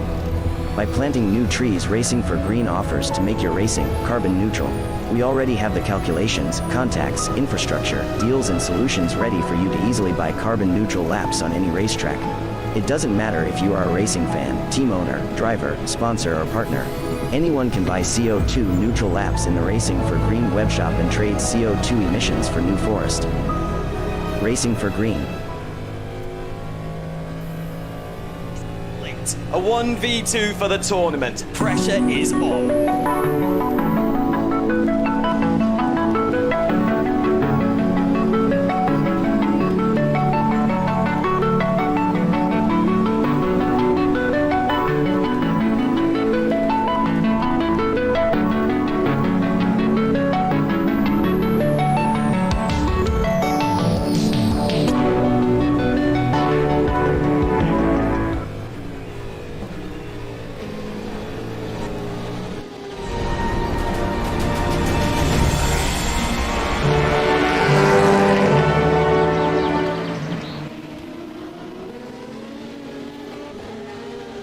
Welcome back to the GTR 24H's broadcast of the 12 hours of Nürburgring for 2021. It's the Endurance E-Racing World Championships 4th round, and just before we went into the break, we had a bit of a problem for Jose Beringau, because I've got a replay up on your screen right now of that one. Going down into turn 1 here, going to see what happens to Beringau. Oh, just gets it very loose on the brakes there. Real brake bias. Clearly, at least the brake bias too far rearward. And Beringau went for a bit of a spin there, Yusuf. If he's going to win this race, then he's going to need to do a little bit better than that, and not have those spins, because he can't really afford to have that kind of time loss when he's already kind of having to make up some time. It's not sure whether he's going to be able to get to Musto or not. He really could do without that kind of thing. Yeah, and well, it's just that those little mistakes, that could be something that completely cost them come the end of this race. 33 seconds between them. Oh, pardon me, actually I need to update to see if what the actual new gap is between the two of them. There's a Beringau 50 seconds behind Bianca Lila. It should be about 40 seconds if it wasn't for that. And I do wonder now, Adam Baldwin hasn't pitted yet, and he's going to have a splash and dash at the end of the race. He may now be in a position to challenge Jose Beringau, considering that, because he's not going to have any fuel issues, so he's going to be able to push to the end in pretty much max fuel mode, and maybe or drive normally and then have a splash and dash at the end where he just has to stop for about 10-15 seconds just to put in some extra fuel. Yeah, absolutely. Going to be interesting to see where all that happens, because he'll be coming in about 5 laps time, and then the question will be answered as to where he's going to be in this one, if Adam Baldwin's going to be able to get in front of Jose Beringau by the end of this race or not, really. Just over 3 hours to go, and as you mentioned, he's got the freedom to really run this race on full maximum attack. And I didn't quite realise this and how in contention for this race they really are here, but they really are contenders for this race. Below 20 seconds to Musto. I think they're legitimately in second place right now, thinking about it, because although actually, I think they've got one more pit up to make. Yeah, I've just thought about that as it came out of my mouth, and I've decided it might not have been the best idea to say it at all, because they're not legitimately in second place at all, are they? They've still got to make an extra pit stop. In about 5 laps' time, they will be in. That will take them about 9 minutes' time, and yeah, there's no way they're going to be making the same amount of stops. So, yeah, I'm going to have to reconsider on that one just a little bit. But I've just seen One Move Esports having a bit of a problemo there into turns 10 and 11. I'll try and get a replay in a few moments time of that one for you, but yeah, not good news for Mathieu de Krop. He's not had the best race so far. It was a good start, promising start for One Move, but it's falling away from them now. Just trying to check Mathieu de Krop in that GT class, yeah, all the way down. Well, actually, he's in P4, and to be honest, when you look at how One Move have performed so far this season, a P4 for them would be their best result by an absolute mile. You know, that's going to be 12 points going their way, double of what they've got in a previous race. So for them, it takes them up to 22 points. It sees the move ahead of ID Simsport, ahead of Volante, almost ahead of Juices if it wasn't for the fact that Juices are picking up points. And they're going to be right on the back of HM Engineering as well. So it's big points. It is really big points that are coming in for One Move, so they'll be reasonably happy with how this race has gone for them. Yeah, I suppose all things considered, but you do get greedy when you're having these good runs. Even if it's off the back of a bad run, you get that poor run, and you're still wanting a little bit more, really. So I'm not sure. Maybe wait, hang on, no, they didn't qualify second. Where did they qualify? They qualified they qualified sixth. So I think they qualified sixth, and looking at their quali pace, I think the most they would have really been hoping for is P5, P4. So to be honest, I think they have been this best of the rest team. I think they'll be happy. Yeah, sure. Part of them would have wanted to get even higher, but we've already said how the top three have not had any issues. Yes, the only person who's had issues is the 74 of Juices. Something went wrong somewhere. We don't know what it meant that they had to serve a drive-through. Yes, they had to serve a drive-through penalty. I remember Adam Baldwin being in the chat, in the YouTube chat, calling absolute BS for it, but drive-through is a drive-through. If it wasn't for that drive-through, there'd be, what, 30 seconds up road or so? 20 seconds up the road, they'd be around where Bianca Lila is. Yeah, maybe. I think there'd still be a pit stop behind. So Baldwin has had a few issues. I think Juices are about a minute behind where they could have otherwise been, but they still have a pit stop more to make than Bianca Lila and Berenguer.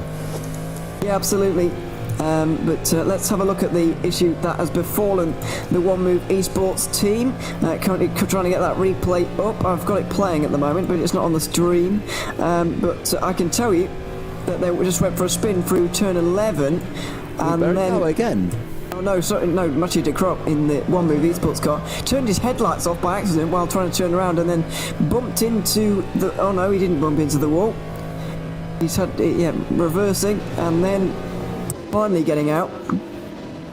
There he is, getting out of that mess, and he's finally been able to get going again. A bit of a spin there for Mathieu de Crot. It's not going to matter too much though, because he is a little bit further down, as you mentioned. But when you start to see a podium just in front of you, you get greedy, and then when it doesn't come, you do start to get a little bit disappointed. So maybe they will be tinged with a bit of disappointment, but I think they shouldn't be. I think they should be happy with the result. Honestly, I think if you had told them that they'd be getting P4 before the weekend, they would have just bitten your hand off and taken it, really.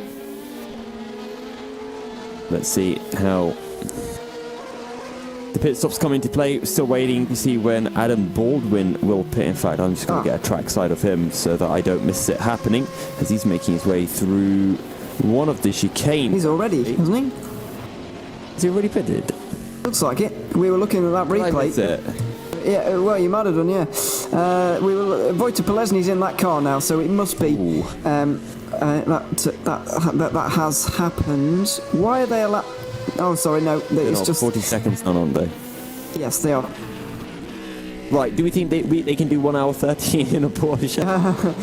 They did 30 laps on that stint. They are pushing so hard. They've turned that engine up to absolute breaking point, and they're just going for it at this point because they know that there's no other way. 30 laps, they've got to be careful doing 30 laps on a stint because they haven't got all the time in the world, but yeah, they are just pushing as hard as they possibly can now. So Carlos Basso, just checking up on him. He's P3 in the LMP2 class. A fair bit down on Marcel Chinchek. 43 seconds behind, losing time. But yeah, I think the top three in the LMP2 is pretty much set in stone. As much as an endurance race results can be set in stone anyway.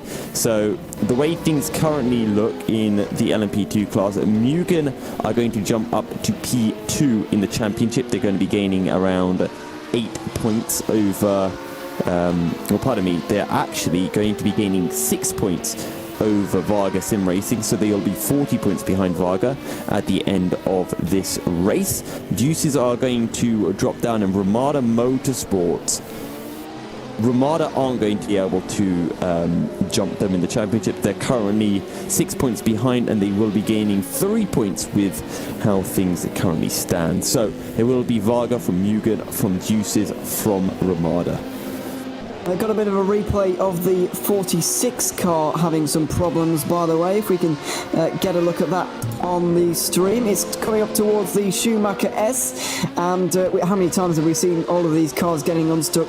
This part of the racetrack looks like it just gets a little bit loose. It's almost an exact carbon copy of that issue we saw them have earlier. This time they get a little bit closer to the wall, but they managed to stay out of it.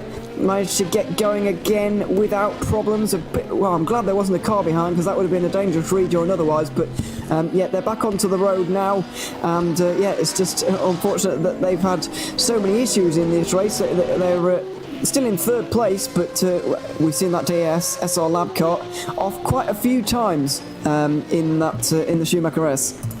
Someone needs to have a word with the DIS driver, because you cannot be making mistakes like that. You're only a lap ahead of the 404. You've got nothing to gain by overly pushing. All you have to do is just keep it on the track, even if that means you're going 2 seconds a lap slower. That's fine. It'll get you to the end of the race, and it will get you that position as well. These are mistakes that will be making the 404, you know, giving them that little bit more to push for, and, you know, putting even more pressure onto the DIS driver. Yeah, I mean, we still do have nearly 3 hours to go. It's not a short amount of time remaining in this race. There's still a fair amount to go. So, you know, and they've got to be wary of that, wary of the gaps around them. I'll look at, in the last few moments, about the gap between Chinsik and Nello Pastorino are quite far apart, actually. Nick Newcomb is catching Carlos Basto, I believe, although I'm not entirely sure if the Ramada Motorsport hasn't just come into the pit lane. I can't be sure on that one, but yeah. Chinsik is back in that car. Nello Pastorino is in the satellite racing car. The gap between them is nearly 1 lap, but the Hungarian took 2.5 seconds out of the DPI car on that last lap. So the opportunity's there. They might be able to catch up by the end of this race. Just maybe Varga will be able to get on the overall podium. Maybe, just maybe. So I just want to check as well. I mean, Marcel Chinsik is... Okay, so Pastorino is going through Advent now and up towards the NGK chicane. Marcel Chinsik is nearly a lap down. I don't know. 1:47, yeah. Yeah. He's about 1 minute 30 seconds behind. I mean, I guess he can do that, yeah. Why not? Yeah, he can possibly pull that off. It is Marcel at the wheel. He's gained about 2.5 seconds on the previous lap. We'll see what it is this time around when Pastorino crosses the line. And I think it was 1.5 seconds again. So Chinsik is definitely closing in. Oh, as well. Oh no, sorry. There's a lap between them. I thought Coloxai was starting to close in on Cynic. No, sorry. I'm sorry. I was wondering aloud a little bit about a different battle without clarifying. Coloxai has been driving very quickly at the moment in the Mugen Sim Racing car. We haven't talked about them for a while, but I thought they were closing on the overall leaders. They're not, but the gap is well. They are closing, but the gap's just not very close. Between the two of them, it's over a lap at the moment. Henry Cynic's back into that car though, and clearly getting himself back up to speed again compared to the first couple of hours where he was driving all that time ago. But yeah, why not? Chinsik another 1.5 seconds on that last lap, so maybe it's possible for him to close down that margin and get onto the overall podium. Varga are still going to be very, very pleased. I mean, they can basically not turn up to a race and still win it, this championship. You know, that's how far out in front they are. You know, if somebody else getting a 25, they would still have over 20 points of a championship lead going into the next 2 races. But obviously they want to win all of the races. They're not going to be able to do that this time around, I wouldn't suspect. But, you know, you never know what can happen. They're just eating away, getting every single point they can possibly can. And at the moment, they'll only be 7 points shy of the maximum if things were to stay as they are. Yeah, Marcel Chinsik and the 117 Varga have done pretty much everything they really can do. I mean, I didn't see the incident, but you saw it, Ewan, and from what you said, I don't think there was anything Varga could do about that. Just an unfortunate passenger, a bystander in the incident, really. Last time round then for Marcel Chinsik, what was his lap time?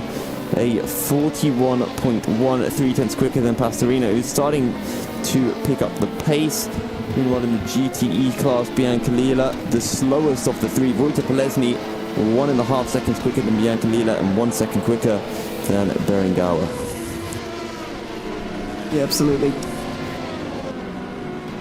GT3 leader still is Zoltan Varkingi, Mugen Sim Racing. Dominant performance from them today. A really, really good performance. About 6 laps, 5 or 6 laps ahead of Unison Racing and Alexander Zakirov, who's in second. Very, very big advantage for Varkingi. So, in regards to close battles that are going to happen in the final 3 hours of this race, Nello Pastorino and Marcel Cinčić for Satellite and Varga, that may close down, although it very much depends on how much Varga can continue to take out of that car in front throughout the remaining laps of this race. Collis Basto and Nick Newcomb for Ramada Motorsport and Juices Motorsport Club. How is that going to develop over the next few laps? Viaducton closing fairly quickly on the 777 DSR Nightmare team. That's the DPI versus LMP2 battle for 8th in the overall standings. That could get spicy as well, quite possibly. And then, of course, that one for GTE Honours. Musto GD Sports World of Sim Racing and Juices Motorsport Club. In what order are they going to finish?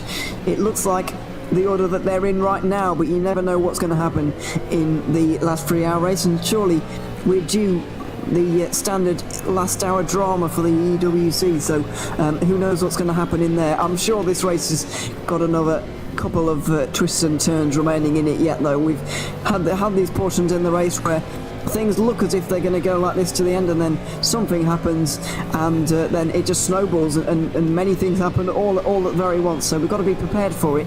But for the moment, it's just these guys trying to stay out of trouble and keep on to where they're going at the moment, or at least consolidate their places that they've got right now.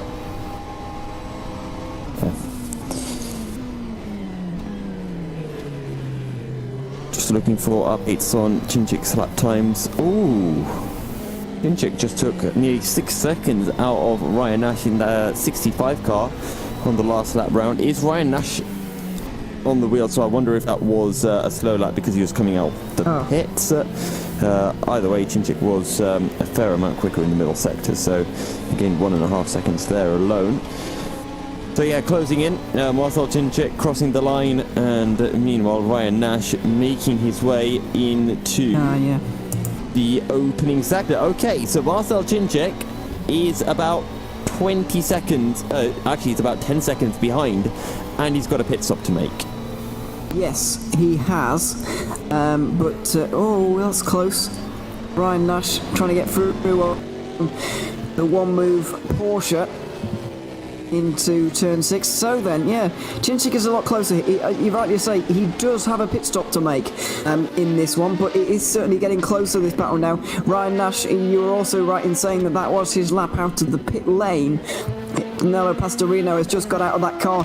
Presumably, Ryan Nash is going to be going to the end now with 2 hours and 47 still remaining. That's a sensible level of length of stint for him to do. 16 seconds is the official gap between Cinčić and Nash. I get the feeling that they might not be battling this stint, but a little bit later on they may converge for a bit of a battle.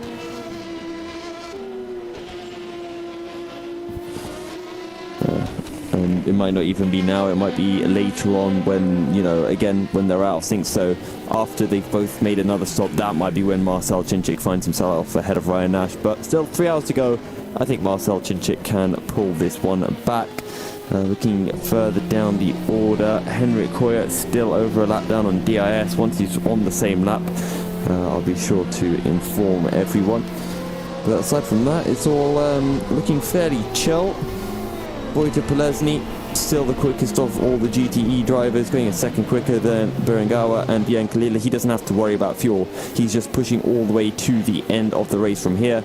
Expect him to be making, expect the likes of Biancalila to be making his stop with about 2 hours 25 minutes to go, something like that, 2 hours 25 to 2 hours 20. Meanwhile, for the likes of Jose Berengawa, he's going to be pitting with about 2 hours and 10 minutes remaining. Yeah, absolutely. We'll be looking out for that when it does indeed happen, because it's the category with the most up for grabs, certainly, in this race right now. We'll see who comes out on top in that one. A hairpin for Marcel Chinchik as he really closes down on Ryan Nash. Just over 13 seconds now, working his way through a bit of traffic, up through the Schumacher S, and a little bit wayward from the 46 there, but he's kept it out of the gravel, and a dive, oh, contact! A dive and contact between himself, and I believe that might have been the one-move Porsche. Also, Chinchik trying to get through. I'll try and get a replay of that one, but it was a dive down the inside from Marcel Chinchik, and it looked like it didn't quite pay off. These are the risks that you have to take to close down these margins, and it looks like that was one risk too many, maybe. Yeah, let's just see once we get this replay up of exactly what happened with Marcel Chinchik going for the late move down the inside of the one-move esports car. That is, oh, pardon me, that was Ludovic Ferri, if I'm not mistaken, in 31 car. Okay, so well, I'll let you talk us through this. That's the one of the Porsches just in front. You see, it's a late dive from Chinchik. He's trying to get through traffic, and the Porsche turns in a little bit. I can't decide myself really whether Chinchik dived too late or did the Porsche turn in. I think that's fine from Chinchik personally. Maybe in another form of racing, in sprint racing, you'd say that's a late move, but you have to remember this is endurance racing. LMP2s are so much quicker than the GT cars, and as a GT driver, you always have to be aware that, oh, you know, this LMP2 might be coming for the move. And to be honest, I think if any GT driver ever makes an excuse of saying, oh, I didn't know there was an LMP2 car approaching me, I think they're already instantly in the wrong, because as a racing driver, one of the points of racing, you know, to actually get your racing license in real life, you need to always be aware of your surroundings. So saying, oh yeah, I didn't realize that there's this faster car that goes 10 seconds a lap quicker than me approaching me. Yeah, well, you should have known. You should have looked in your rear view mirror, your side mirrors, and known, okay, this guy's coming, and then realize he's there, leave the door open. If he doesn't come, then, you know, you take your racing line. That's the adaptations you have to make as a driver in the slower class. Yeah, I think it's right on the balance, really, whether that was a late dive or a turn in, and I can't decide. It was close, because Chinchik was far back, but he's pushing for this position. You can tell that he really does want it, and Peter making a good point as well in our ear, just saying that in the darkness it is more difficult to see those cars flying up behind you, especially around the back of the circuit. I mean, around this point here, it's okay, but as I'm looking kind of from an inboard camera right now, look how much you can actually see in the darkness as the GT3 leader comes into the pit lane. By the way, Zoltan Barking making his third last stop probably of this race. But yeah, just looking on board with Marcel Chinchik at the moment, from my point of view, especially when you get turned to the back of the circuit here, there's not all that much that you can actually see. So looking around and looking for other cars around it, I know there's a spotlight at the bottom of the course here, but you know, most of it is not lit up, and it can be quite tricky to see cars coming up behind you. So, an update then in the GTE class then, ladies and gents. Wojciech Polesny, 33 seconds down on Berenguer. He is closing in. Honestly, I don't know if Berenguer can close in on Biancalila. I don't think he can, but I reckon Wojciech Polesny could close in onto Berenguer. And maybe what the newcomer was saying about Deuces actually being strong might be true. Yeah, he might not have been lying all this time, and he might have been telling the truth. Who knows? But Biancalila comes over the line again. Yeah, Polesny took a good half second out. You're right, and of Biancalila as well. So he is certainly starting to reel them in. Varking leaves the pit lane again, by the way, for Mugen. They've got a handsome lead at the moment. 7 laps, pretty much. Nearly 8 laps at the moment. Back to Alexander Zakirov, who is behind, but there's a couple of battles for us still to settle here. 2 of them involve Deuce's cars, actually. Nick Newcomb trying to close in on Carlos Basto in LMP2, and also the battle the GTE honours going on between those guys, although that one in LMP2 may not happen in the end. There is a lap and a bit between those guys right now, but still looking forward to seeing how these battles are going to develop really in the end. And I honestly can't decide if these are going to change or not. For most of them I am leaning towards these battles not changing, but especially with Marcel Chinchik, he could very well prove me wrong on this one, and close in on Ryan Nash by the end of this race is very, very possible. So just an update on where each of them are right now. Marcel Chinchik is making his way up towards the... Actually, where is he? He's making his way through Advan to the Advan Bogen. And Ryan Nash, where's Ryan Nash? Ryan Nash is in the final hairpin. So, yeah, about 10 seconds between the pair of them. And unless Marcel Chinchik is going to be pitting in the upcoming few minutes, I think he will actually close in onto Ryan Nash with about 2.5 hours remaining in the race. Yeah, let's see. Oh, as Alexander Zakharov is off down, well, I don't know where, but he is off the road somewhere on the circuit. What has happened? He's off at the chicane, the final chicane. Has he got any damage? No, it doesn't look like it, because he is still going out there at the moment. We're going to take another quick commercial break, and then when we return, we will have a replay of that incident for you and more updates from the 12 hours of Nürburgring in the 4th round of the Endurance E-Racing World Championship.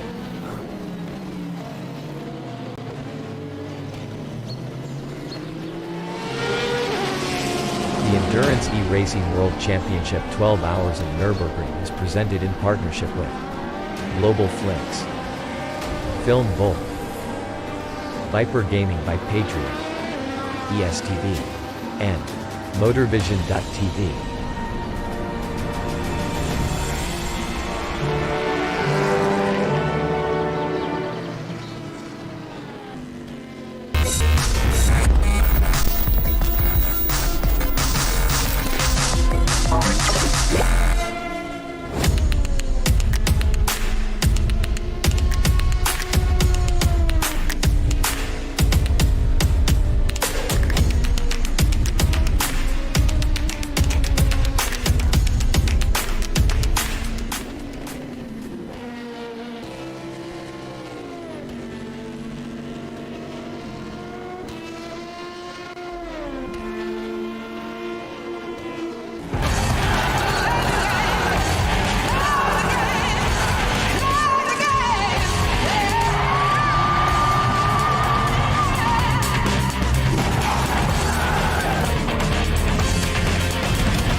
A 1v2 for the tournament. Pressure is on.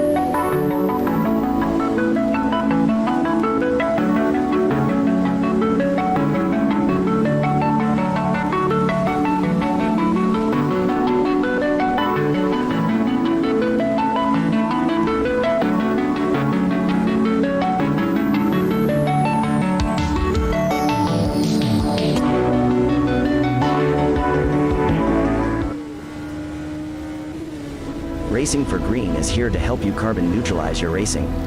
By planting new trees, Racing for Green offers to make your racing carbon neutral. We already have the calculations, contacts, infrastructure, deals and solutions ready for you to easily buy carbon neutral laps on any racetrack. It doesn't matter if you are a racing fan, team owner, driver, sponsor or partner. Anyone can buy CO2 neutral laps in the Racing for Green webshop and trade CO2 emissions for New Forest. Racing for Green.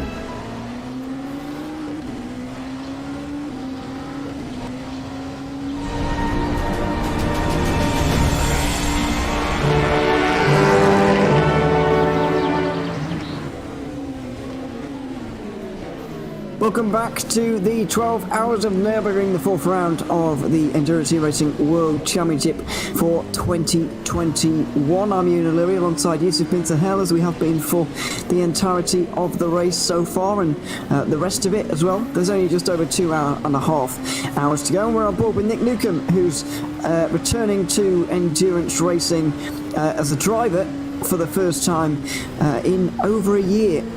When he was struck down with COVID, he's thankfully lived to tell the tale, and he's got back to driving for a decent length of time as well. So back on the endurance racing scene for the first time in a while, and that is good to see. Trying to close in on Carlos Basto at the moment, although the gap is over a lap. It does seem somewhat unlikely that he's going to be able to get there and actually make a pass in this one. He does seem a fair amount behind, but I've got a bit of a replay that I've spotted here with Alexander Zakharov. I believe a multi-car incident here. The B32 Racing Ferrari, I believe that is. Zakharov trying to get through into the chicane, dives down the inside. Oh, bit of contact, and the Aston Martin gets turned around into the wall on the mountainside. Not entirely sure whose fault that was. Did Zakharov go over into the Ferrari, or did the Ferrari come to the left-hand side into Zakharov? I can't quite tell. I think we need the POV from the Aston Martin going into that corner, to be honest. Oh, heavens. I don't know if we can get that, because that was that Cyril Melbourne in the 26-1 move esports car? No, it wasn't one move. They're out of the race. But the other one move car? It wasn't a one move. It's got to be a B32 racing car if it's a Ferrari, surely. Oh no, I was saying the one that he had the incident with. Yeah. I'm pretty sure that was a one move car. It had the blue and black livery, so it was either Melbourne or Ludovic Ferrui. But considering Zakharov was overtaking that, I would be tempted to say, try and slow it down a bit here. Yeah, maybe that is a B32 car. Yeah, I think hard to tell.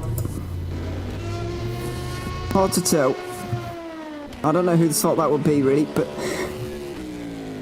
I'm sure the stewards will look into it. Yes. And come to a conclusion relatively soon. So Marcel Chinchik, he pitted. He was pretty much on the back of Ryan Nash when he made his pit stop. So 2.5 hours and he just has to catch up a pit. So I think Marcel Chinchik is capable of doing that, to be perfectly honest.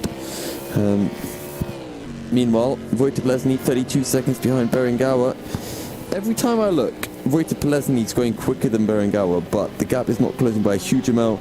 Berenguer has been going a bit slower than Bianca Lila, so Bianca Lila kind of has this, but Wojtek Plesny against Berenguer is going to be a battle and a half for that second place spot. Yeah, it is. Going to be good indeed. Just over half a minute between those two at the moment. I don't know when Pelesny's going to be next in. No, sorry, that's not going to be Pelesny next in anyway, is it? It's going to be Bianca Lula coming in next, and he can't be far away from a pit stop, actually. 2.5 hours remaining. Let's see. So, Bianca Lula just completed lap number 294. He's been doing 38 lap stints. That would leave him with lap 305 pitting next, and that's still over 10 laps away, so we're actually further away from pit stops than I imagined. Jose Berenguer, if he's doing 34 lap stints, will be going on lap 307, so they're starting to get closer and closer together in terms of this pit stop strategy, but World of Sim Racing need that gap to be coming down at the same time as the gaps between their pit stops are coming down, and I'm afraid time continues to pass, and Berenguer continues to not be able to bring that gap down. It's nearly 50 seconds now, and with every passing lap, really, it becomes more and more unlikely that they're going to be able to take the race win now. And we already saw mistakes being made by Berenguer. We saw those spins, and well, that spin, while it might have cost Berenguer a chance to go for the win, it might actually literally cost him that P2 spot to Wojtek Plesny, who is, going pretty fast, taking 2 seconds out of Berenguer last time round. And Berenguer can't afford to be making these mistakes. Wojtek Plesny, we know how quick he is, and he's closing in at a vast rate of knots. The only hope that World of Sim Racing have is that the Musto guys are distracted by the football and they can get through. But I can't see that happening anytime soon, especially given the score. It's a dull game by the sounds of it. So, anyway, we'll leave isn't that the bit where you are interested, right? If Italy were winning like 2-0 or they were losing by a huge amount, that's the bit where you'd be like, I don't care. Hang on, I'm going to put on the accent. I don't care what is going to happen here. The game is finished. But if they're close, then all of a sudden you're excited. You don't know what's going to happen, and you are wondering what happens in the game, right? Even if it is boring, you still kind of intrigued to know who's going to get that first goal. That's a good point. When your team is involved, a 0-0 is more interesting than when you're just a neutral, like I would be watching Italy and Austria, for example. I don't know. You might be right there, because I was speaking to a German after England. This is going off topic, by the way. So if you don't like football, I'm sorry, but. After England's first game, that it was the most dull game of the whole championship so far, and I thought, it was actually all right, but it's because you're behind one of the teams, it makes it seem more interesting. So yeah, I think you're right.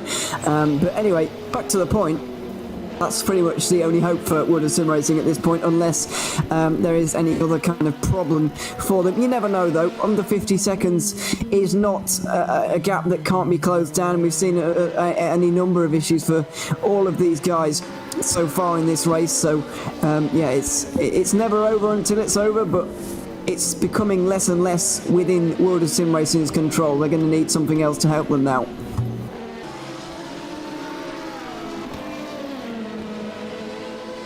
You never know what that could be. That falls their way. So, last time around, what was the gap between Wojtek Plesny and Jose Berengawa? It was... Actually, Wojtek Plesny slower for the first time. 0.2 off at Berengawa's pace, so 30 seconds between them with 2 hours 30 to go. Yeah, indeed, and don't forget they're going to have slightly newer tyres for the rest of this race as well, or deuces, which is going to make things easier for them. Chinchik just went purple in Sector 3. Of course he did. Of course he did. Yeah, he's a bit of an alien, really, trying to catch Ryan Nash. Are we sure, by the way, that they're making the same amount of pit stops now, or when Ryan Nash comes in a few laps' time? Because I'm not entirely sure how it's going to work, especially in LMP2. I don't know, Ewan. Okay, it's what, 1 hour 45 per stint, so because Marcel Chinchik pitted a while ago, unless he can... Oh, sorry.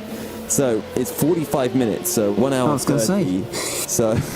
1 hour 45. How's this happened? So 1 hour 30 for 2 stints, and then you're saying 2 hours 15 for 3 stints. Maybe you could pull that up to 2 hours 20.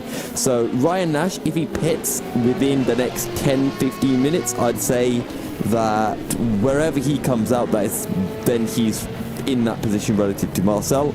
If he pits after that point, then I think he's got one less stint to do. Yeah. You're right on that one. I mean, I'm just kind of guesstimating now. I'm fully guessing as well, because I haven't got the last time they pitted here for Brian Nash or indeed for Marcel Chinchik. What I can tell you is that the Satellite Racing 65 has been stretching, or was at least early in the first half of this race, stretching their stints out to 26 laps as opposed to the 25s and 24s that Varga were doing, and that may have come to bite them right at the very end here.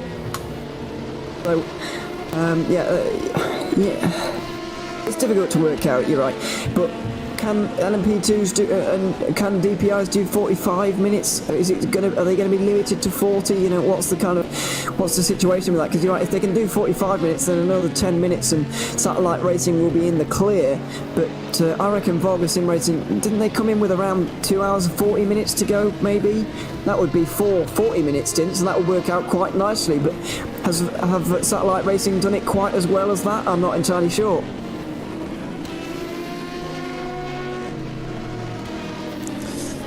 I'm just looking again, are there any updates on who's closing in onto who? Still 30 seconds between Wojtek Plesny and Jose Berengawa. He took half a second out of Berengawa on the last lap. Meanwhile, Marcel Chinchik going 2.5 seconds quicker than Ryan Nash. So to be honest, even if Ryan Nash does have one less pit stop to make, I think he can close that gap, because Ryan Nash has just gone into the Mercedes arena. Meanwhile, Marcel Chinchik is making his way up towards out of the Schumacher S's, I should say. About a minute something between the two of them, about half a lap, give or take. I think he's got that third place in the bag. There is a battle going on here, Yusuf. Steven Salzgaard and Team Viaducton are about to battle over 8th place in the overall standings. Salzgaard is just about to go through turn 2 right now. Team Viaducton on a bit of a recovery drive, but they're making some good progress at the moment and look like they're about to take 8th overall, quite possibly. And just to be the spoil sport, while this is for overall position, it's sadly not for class position. And then Viaducton have a further 7 laps up to Bradley Brockies, who is sitting in, actually, 2 for Bradley Brockies is 5th for E-Team Brit. Let's go, Bradley.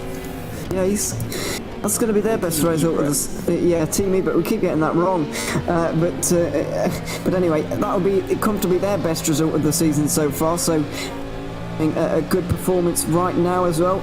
Let's have a look at Team Viaducton then. Their onboard camera on the left hand side and their real life onboard camera on the right. A very cool setup they've got, by the way, with the triple screen display. You can see, but the kind of orange fin to the LMP2 car in front is Steven Salzgaard. There's going to be a bit of involvement in traffic, and there we go. Oh god, that was close with the TIS GT3. Viaducton getting through on the Team DSR Nightmare car, and so Viaducton are into 8th place overall, ahead of Steven Salzgaard, who has to be demoted into 9th.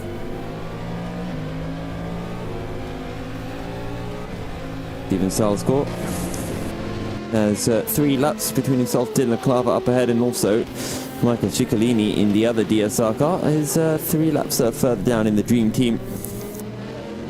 Right, so I'm sure everyone is interested in the adventures of Marcel Chinchik, who's just posted a 40.4, 2 seconds quicker than Ryan Nash. Meanwhile, in the GTE battle, it is a 52.8 for Bianca Lila, a second quicker than Berengawa and Wojtek Polesny.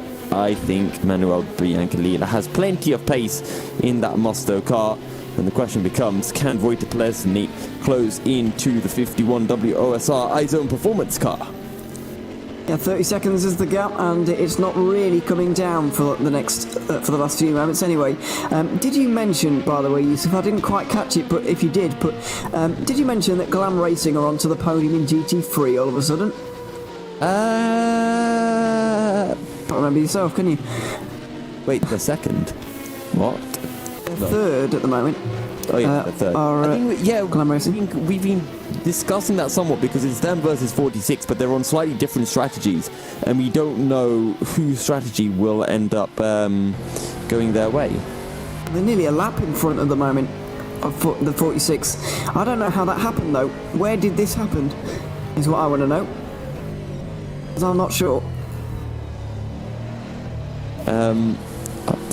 To be fair, I think they've always been switching positions. I think they have.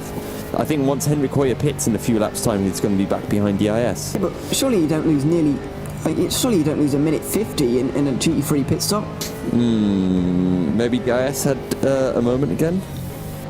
Yeah, they could have done, but I missed it if they did. It's like a minute 20, minute 30 makes sense. Yeah. Yeah, they probably had a spin somewhere. Quite possibly. I don't think they had damage. I don't know, I'm just making that up, but I don't think that they would have had damage. I think it was just a spin. Well, it looks like Glam Racing, after 2 setbacks then, they're going to be able to get their podium, quite possibly. If you remember earlier on in the race, at the very start of the race, and what happened to them off the start? I can't even remember now, so early on in this race. 404 just messaged me. Okay. It says, in a pit, DIS pitted for a long time, so we could take them. So I guess they had damage on the car. Well, whatever was causing the long pit stop, that's exactly how they got through. Thanks to the guys at Glam Racing, and specifically Team Boss Maria, who's been keeping us up to date all weekend, actually, with everything that's going on in Glam Racing. Looks like they might be able to get their podium. God, what happened to them early on, though? I really cannot remember. Was it 244? Yeah, I know Callum Wilson had that wheel problem, but they had one setback before that as well, didn't they? Double downshift. Ah, the double downshift, yeah, of course. Final corner. For Lee Russell through the final corner. So that's two fairly major setbacks, isn't it, really? A blown engine and a technical failure. But they've overcome all of that right now, and they're still looking like they might get a podium in this one. It would be a fantastic story for either them or the 46 to get their podium. It would be great for either team. Honestly, if they hadn't had those issues, they would be ahead of Alexander Zakharov. Yes, Alexander Zakharov and Unison Racing have had issues themselves, but yeah, it's where Glam Racing could have been if they had a clean race, and that's always the case with endurance racing. Quite often it comes down to not who's quicker, but who is able to stay out of trouble, and that's not necessarily a skill. Sometimes it's just luck. We saw that earlier on actually with Marcel Chinchik. Otherwise, Chinchik would be running in second and as a result leading the LMP2 class. But as it's turned out, he's down in P4 overall. Although he is closing in on to Ryan Ashend in our bi-minutely Marcel Chinchik update. Never mind, we don't know what kind of lap Marcel Chinchik did. Is he in the pits? No, he can't be in the pits because... So he just had an invalidated lap time. Invalid lap, yeah. Right. Yeah. I think you get one invalid lap for every hour. So I think... but I think they'll be okay over... Speaking of Marcel Chinchik and those issues a little bit earlier on, let's not forget, first of all, before we say it entirely wasn't their fault, that Chinchik did spin to give the opportunity for the One Move Esports car to run into them. So I wouldn't call them completely innocent in that one because they did spin. But you're right, the consequences were bigger than arguably they could have been had luck been on their side. But second of all, who do you think would have won out of Satellite Racing and Varga Sim Racing? Because they were absolutely going at it throughout the race, weren't they? And it was sizing up to be such a good fight between them. Unfortunately, that was stolen away from us in the overall standings, but I really couldn't call it of who I think would win if that had actually not happened. I want to say Satellite Racing because at the end of the day, David Koloksai is a lap down on Henry Sinek, and I don't think the 22 Mugen Sim Racing car have had an issue. So I think it's just been because that DPI car can go a little bit further into the stint, so it's had to make one or two less stops, and that's why it's a lap up. So I think Marcel Chinchik would be kind of in between the pair of them, I want to say. But again, it's just entirely speculation and not necessarily accurate at all. Yeah, we are speculating entirely at the moment. But yeah, certainly it's been a good race for Satellite Racing so far. And a good race for the DPI, getting its first run out in the EEWC in 2021. I have to say I've really enjoyed it.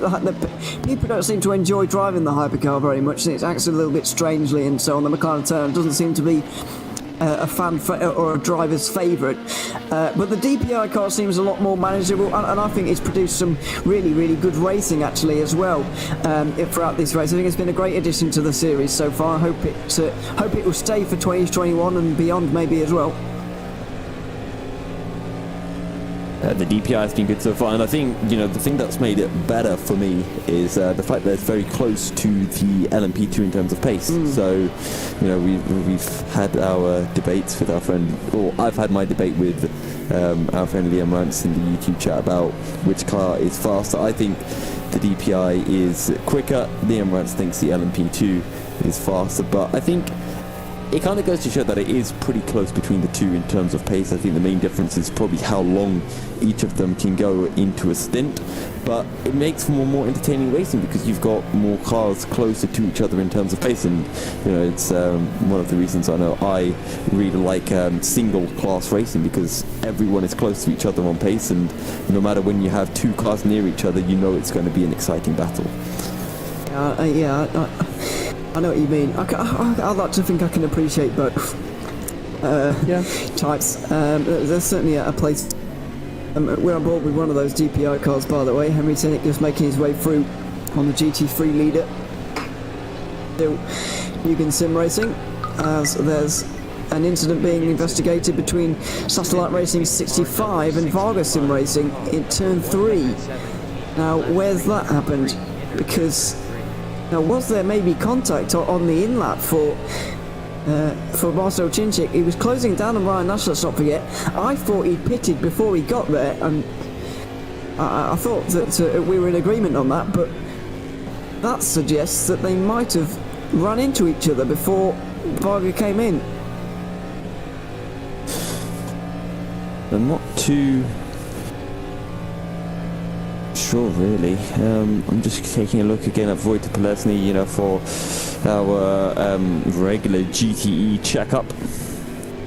And where's Wojtek? He's 29 seconds off Jose Berengauer, so yeah, he's kind of matching Jose Berengauer's pace. No real changes between the top three. He's all staying 50 seconds from Biancalila to Berengauer, and then a further 30 seconds down to Wojtek Polesny, give or take. The main advances are being made by Marcel Chinchik, 1.5 seconds quicker than Ryan Nash last time round. Chinchik heading down into T1. Meanwhile, Ryan Nash is heading into the Schumacher S. Yeah. It's staying fairly similar in GTE at the moment. Not too much going on. There was another notification there at the top of the screen. I didn't quite catch it with regards to what that actually said, so I'll try and get a look on the YouTube stream. Now, the incident is under review. I thought that's what the last one said, but maybe I'm going a bit crazy. Apparently not. Oh, okay. So, yeah, the first one was that the incident had been reported. The stewards have recently, just in the last few seconds, decided that it is worth investigating, and then there'll be a third one coming up telling us the result of the investigation that is going to go on with the stewards. So, yeah, we'll see. But if Chinchik has a drive-through penalty, then it really could be that close that a drive-through penalty could be the difference between being able to make that move on Ryan Nash or not. It's he's not got all the time in the world to play around with here. Only just over 2 hours of this race still remaining. So that drive-through may be the nail in the coffin for him, if indeed it does come. Yeah, and it's always very interesting when our producer starts saying stuff in Denmark, Danish. We don't really know if he's cussing something or what's going on, because usually with most languages you can tell if someone is like annoyed or swearing or what's going on. But with Peter and Danish, I just can't tell to save my life. No, I know you. It's tricky, but they just took. I can't tell what the. I think on about the livery maybe of Femi Sinit's car. I don't know. It's not. Or the way he overtook. A way he was lapping one of the cars. There we go. Again, probably bad actually. If they were talking about it, probably bad. It was good. Okay, no, don't worry. It was good. It was good. Let's calm down. It was good. It was good. So yeah, Henry Sinnick doing okay at the moment. Apparently getting through traffic nicely without any kind of problems, and his teammate Ryan Nash running away as fast as he possibly can away from Marcel Chinchik at the moment, and he's going to need to as well. The gap's just going to come up on the top left-hand side of your screen. It is 52.5 seconds as we look at it right now, so it's fairly close, and it will mean that when Ryan Nash comes down pit lane, he will be behind the car driven by Chinchik, but he's got a pit stop less to make. I think you're right here in your early assumption. I think that the gap right now is the actual gap on the road, and Chinchik has got a lot of work to do still in front of him. Yeah, but fortunately for Chinchik, I think that final stop is also going to be a splash and dash. Either way, he is closing in onto Ryan Nash, because, as you can see, Ryan Nash making his way through the Dunlop hairpin. Meanwhile, Marcel Chinchik has just gone through turn 1, so he's about half a lap down, and with 2 hours 13 minutes left, I think he can catch that up fairly comfortably. We're talking about 70 laps or so, 70 laps to gain what is a minute, and he's gaining at over a second a lap. He's probably got about 80 laps, to be honest. He actually took 2 seconds out of Ryan Nash last time round, so Chinchik is doing everything he needs to do right now, and he can just keep on pushing.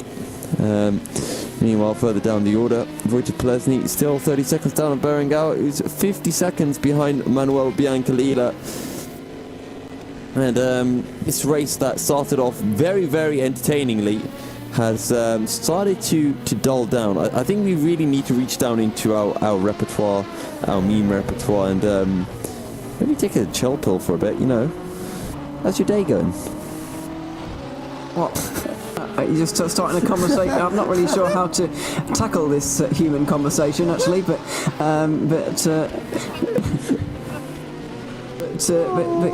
yeah.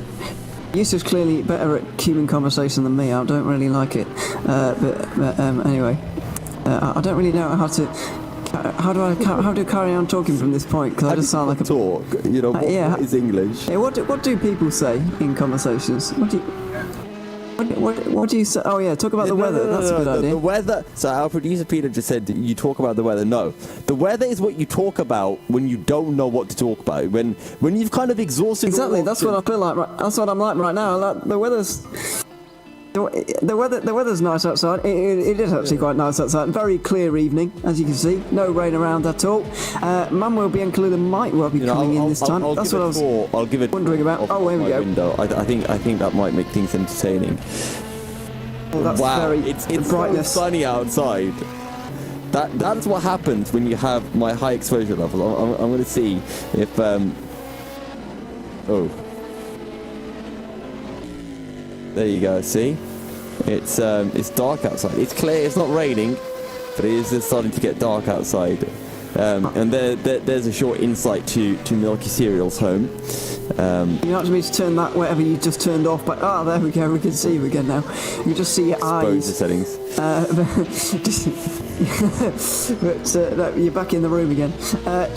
2 hours and 9 minutes just under remaining. Manuel Biancalula has been in. He's not out again yet, but he is into the pit lane at the very least. And Jose Barangao is going to take the lead. And Biancalula will be out very shortly. We'll wait and see how shortly or how quickly he's going to be able to get back out there again. Drops down and finally gets away back out there onto the circuit. Where's Adam Baldwin? Oh, there he is, just coming down the pit lane right now. Sorry, Wojtek Polesny driving that car, excuse me, in the Duchess Motorsport Club car. So the gap's not that big between Polesny and Biancalula, but as we all know, pit stop is going to have to be made by Polesny very, very soon in what I would call about 4 or 5 laps time, maybe a little bit longer than that. But it's Polesny is going to need a bit of a miracle to beat Musto GTE Esports at this point.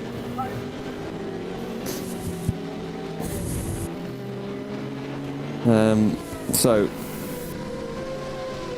again, honestly, every time we throw back to the race, I'm just like, what do you want from me? No, because I mean, like, the only thing is, right, we can constantly repeat what's happening in the GT class. Yes, David Greco has pitted. He's 24 seconds behind. Wojtek Polesny is a further 6 seconds down the road. But it's all just going to peter back out to what we already know. 2 hours, 10 minutes on the clock. The Musto guy is just going to do 1 hour, 5 minute stints. In my opinion, actually, I think they put on a fresh set of tyres. Right now, they're going to do 1 hour, 10 minutes like they usually do, and then they're going to do 1 hour to the end without changing tyres. They might even be able to do a 55-minute final stint without changing tyres. And they should be fine to the end of the race from there. I mean, if they want to play it safe, they can put on fresh tyres just so that they have the pace in case of any issues. But yeah, I think that they're perfectly happy here. And Wojtek Polesny, the fact that he's behind David Greco and he's got 1 extra stop to make, I think kind of tells you the story that he's not going to be able to take this race win, unless, of course, some issue falls David Greco. Yeah, absolutely. Jose Barangao into the pit lane then, as we've just seen. Polesny's going to be in second place, and he's not going to be all that far behind Musto GTE Esports there. Polesny going to be pitting in about 3 or more laps time. So while we're waiting for that to happen and Jose Barangao makes his way out of the pit lane, we're going to take a quick commercial break, and on the other side we'll have more racing, more action from the Nürburgring 12 hours.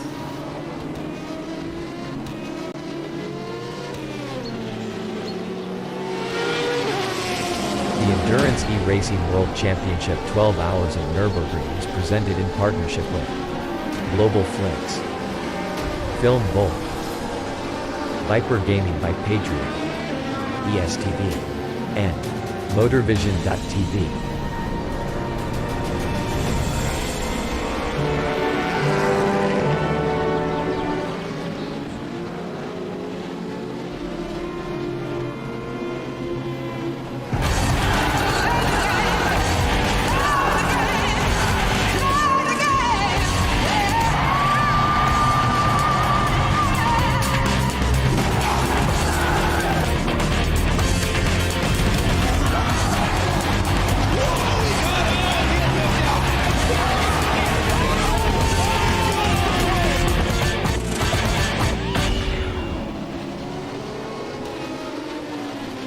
Racing for Green is here to help you carbon neutralize your racing. By planting new trees, Racing for Green offers to make your racing carbon neutral. We already have the calculations, contacts, infrastructure, deals and solutions ready for you to easily buy carbon neutral laps on any racetrack. It doesn't matter if you are a racing fan, team owner, driver, sponsor or partner. Anyone can buy CO2 neutral laps in the Racing for Green webshop and trade CO2 emissions for New Forest. Racing for Green.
A 1v2 for the tournament. Pressure is on.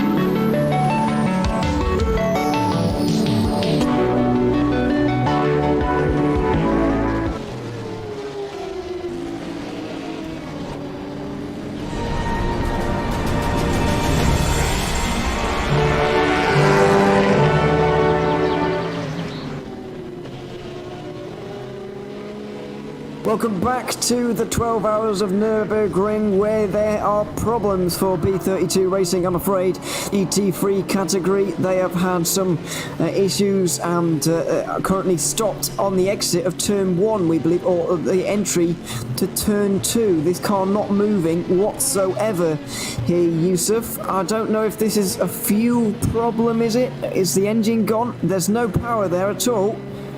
So I don't know what's happening here, or whether there's some kind of wheel problem or something, but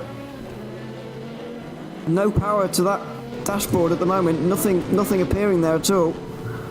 I'm going to try to get up the good old replay and see if we can find out what happened to B32. I think it's too far down for it to have been the double downshift. It could have been a double downshift in fairness, but I think maybe more likely is that they did run out of power as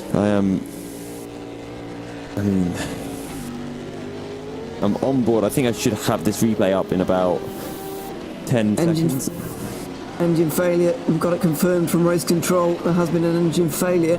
But was it a double downshift? Was it just natural causes, I guess, if you want to call it that? Well, I've got the onboard and ooh, this does look odd.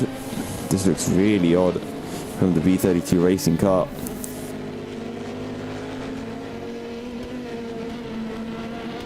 They'll they'll teleport to pit lane, so to speak, and okay, if you're ready, I will show you the video.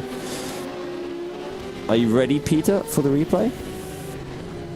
Okay, so here we go. We're going down, and listen on the downshift. Ooh. Did they blow it when they hit first? Because that did look like an early shift down to first to me. There were some very early shifts going on there. And now they are completely out of power. Yeah, so engine failure. They're going to get towed back to pit lane. They're going to get a new engine, and then they're going to be back out there again a little bit later on.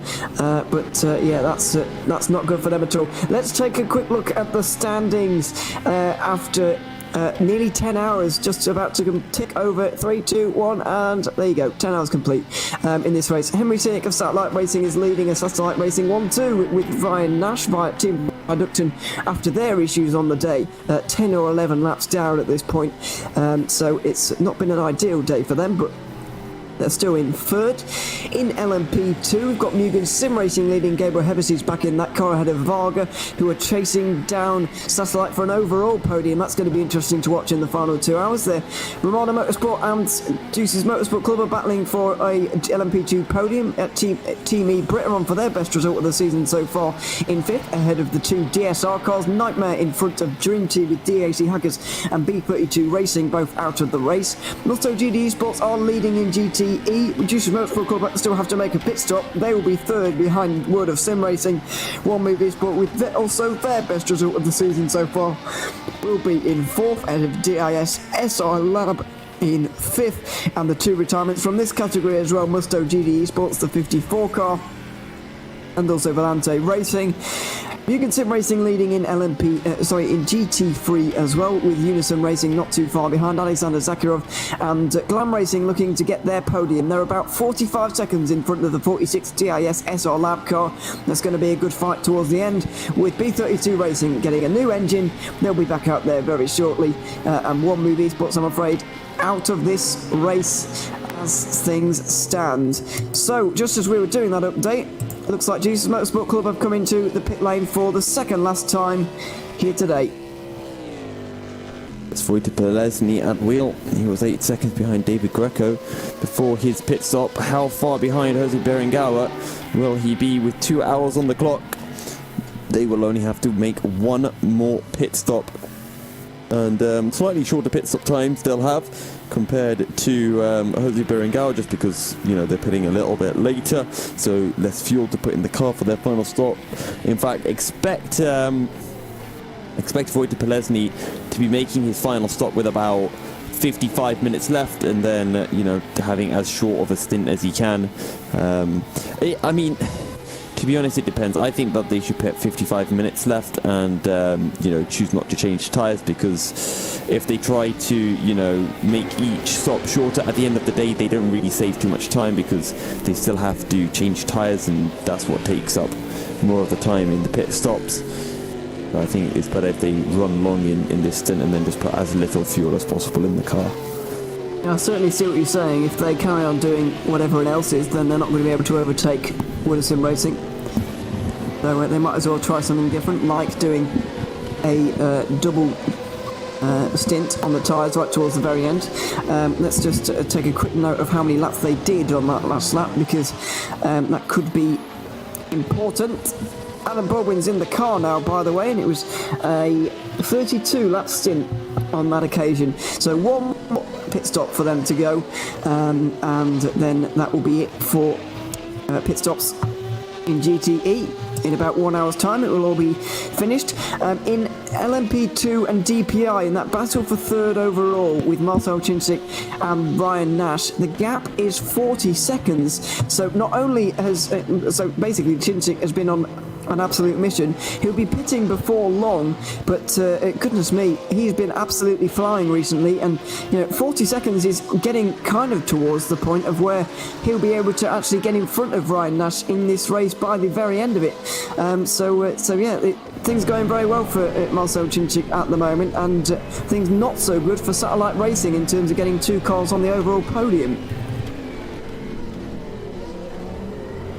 Well, at the end of the day, I mean, for them, they're just going to be happy with the 1-2 in the DPI class. For Satellite Racing, they'll take home the max points that they could have from the weekend. And Adam Baldwin, 33.5 seconds behind Jose Berengawa after his pit stop. I just want to see, actually, where the man himself, Marcel Chinchik. So Marcel Chinchik is ahead. Wait, Marcel Chinchik is 3 laps ahead. Okay, no. So where is Marcel Chinchik? Marcel Chinchik is making his way down into the Schumacher S. And where is Ryan Nash?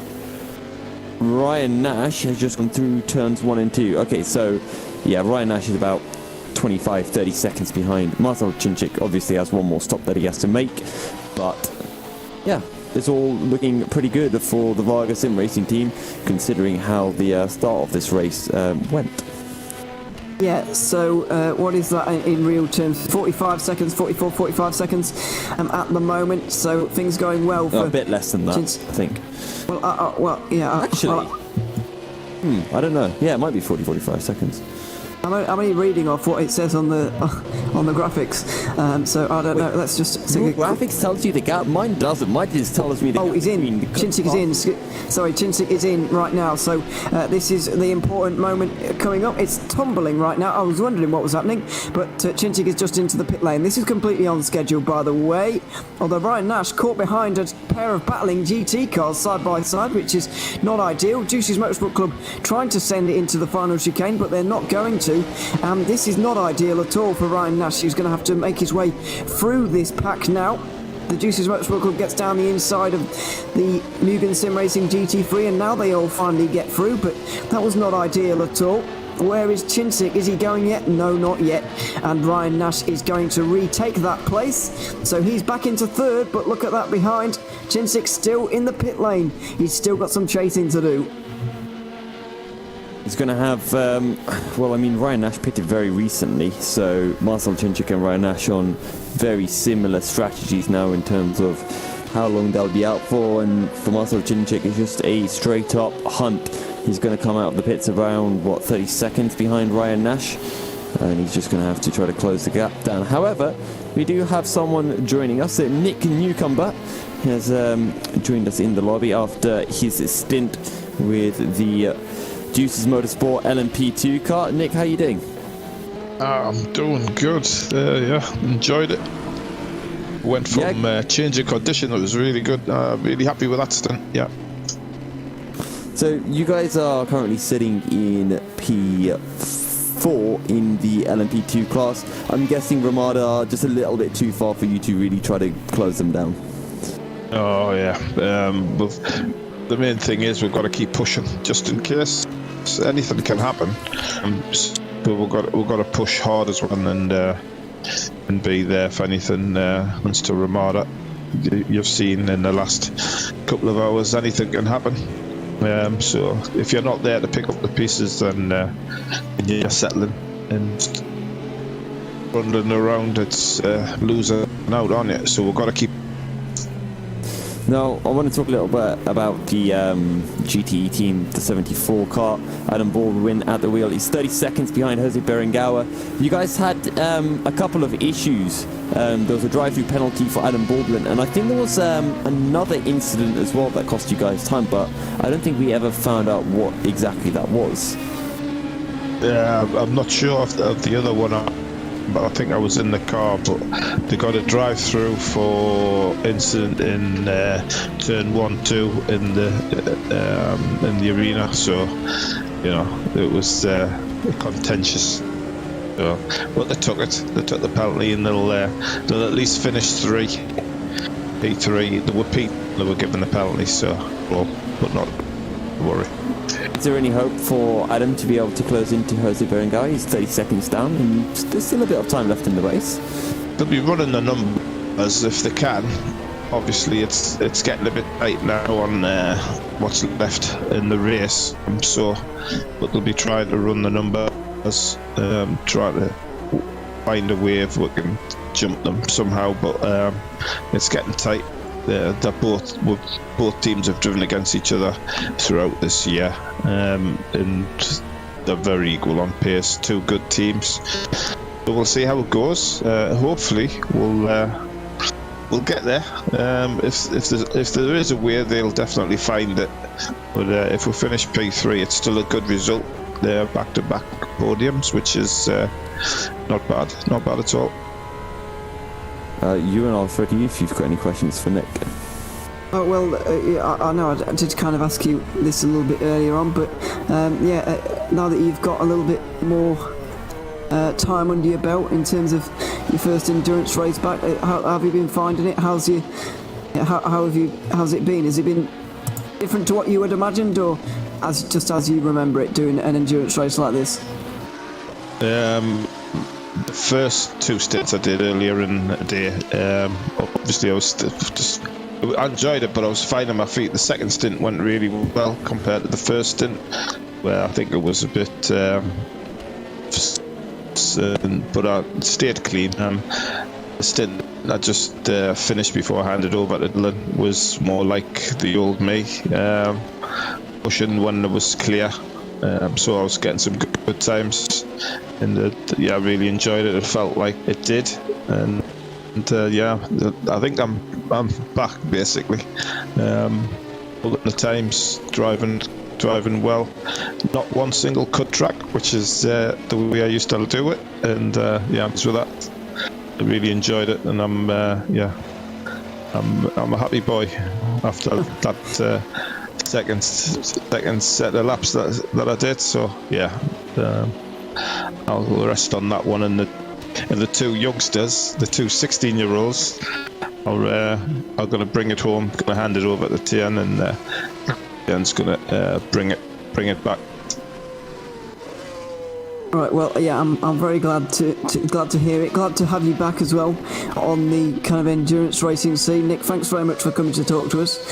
It's been a pleasure to hear from you once again, and hopefully the final 2 hours and a bit less than 2 hours now goes smoothly for Juices. Good luck and thanks for talking to us. Yeah, thank you guys. Stuff, keep it going, and hopefully we might have some excitement again later on. We'll never know. See you. Bye bye. Thank you very much. So, some news, Ewan. Björn Gauer, remember how he was 50 seconds behind the 53 before? Yeah, it's 40 now, isn't it? Yeah, so, I mean, all the time that's being gained is after Jose Berenguer pits, and then in that gap before David Greco. Well, it's actually the other way around, but it's in that pit stop phase. It's not when they're both, out in the middle of their stint. It's when one of them makes their stop and the other one stays out for a bit longer. Team E-Brit are having the best day they've had so far in the EEWC, but it's all starting to unravel because they're stopped on the exit of turn 1. And what's happened to these now? They're rolling slowly back down the hill. Is there any power in that engine? I'm trying to get a cockpit view at the moment, but I can't. Oh, the car's disappeared. Okay, I have got their car up. It has not disappeared yet for me. Okay. Okay, package. I've got it, and I'm ready to roll. Okay, so here we go. Heading down in towards turn 1. It's all running smoothly. Are they out? No, they've got 38 fuel. That's an engine died. That's another engine. I don't think the gearbox went. It sounded fine after they dropped it down into first gear, so... Engine's blown. Ben Corbin confirms in the YouTube chat, one of the drivers. So Matt Webb, engine blown for Team E-Brit. Hopefully they'll be able to get back. They've been disqualified and then reinstated. That's the way you have to do it to make sure they can get back into this race. Where are Team Viaducton? They're about 4 laps, probably 3 laps down now. So they've got a good 5 minutes or so to get back, Team E-Brit. They might be able to manage it. And then don't forget, 3-lap penalty as well. They're going to be close to Steven Salsgaard. It's going to be a close battle for this P5 spot in the LMP2 class. And let's see which way he goes around.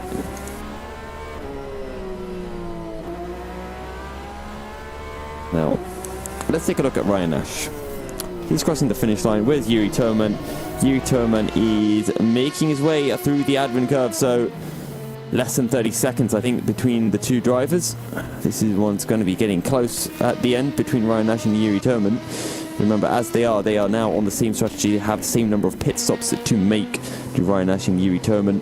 And Yuri Toman 2 laps down on Gabor Hevesi, hasn't been able to really close in. I think they've maybe closed in, 30 seconds or so since their issue, but yeah, I mean, Gabor Hevesi and the 22 Mugen Sim Racing seemed really quick here at Nürburgring, and it's a shame that this battle, which was going to be such a close and exciting battle for the LMP2 winners, come down to, a rear wing dropping off for Varga when, an incident that wasn't even their fault. Yeah, it is a bit of a shame. To see that fight, and I'm especially disappointed about the overall fight that we could have had between Satellite and Varga in those 2 different categories coming together towards the very end. I'm a little bit disappointed about that, but we can't have everything, can we, in these races, unfortunately. It does look like, by the way, Yuri Toman is going to catch Ryan Nash. Just over 20 seconds is the gap now, I'm seeing anyway on my screen, so it seems that Ryan Nash is going to be got 20 seconds and an hour and 45 seems an awfully big task for someone to hold off on, especially with the class of like Varga Sim Racing behind them. That is going to be difficult. Yeah. And Varga Sim Racing right now trying to close in onto Ryan Nash. They are fairly far clear of Pedro Romado, over a lap ahead. And just trying to keep on checking the GTE lap times.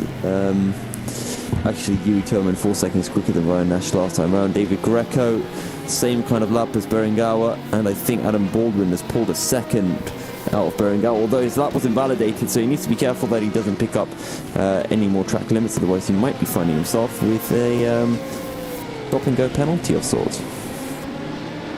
I'm afraid to tell you that Team eBrit have just lost an overall position. They are now down to 8th place in this race. DSR Nightmare are about to overtake them as well. They're in the final sector of DSR Nightmare, and if Team eBrit don't get going very, very quickly, then they're not going to be able to retain that place, a 5th place at the moment in the LMP2 category. Even getting to the end here for a 7th would be their best result so far this season, which would be pleasing, but surely they'd want that top 5. It doesn't look like it's going to happen for them though. I'm not even entirely sure if they're able to get back into the race at this point. They've just started driving out now. DSR Nightmare have already gone past though. DSR, and that is the 777, right? Yeah, correct. Now past Matt Webb, as Matt Webb picks up that 3-lap penalty for rejoining. That's why the 4 laps have very quickly diminished. And now for Matt Webb, he's still in the pits, so yeah, I don't think Matt Webb is going to be able to take that PA overall with this considered, unless he gets out of the pit right this very second. Oh, yeah, the car's turning on. I tell you what, Matt Webb's going to need a monster of a final 2 stints if he wants to pull this back from DSR, because he's going to be about a minute down.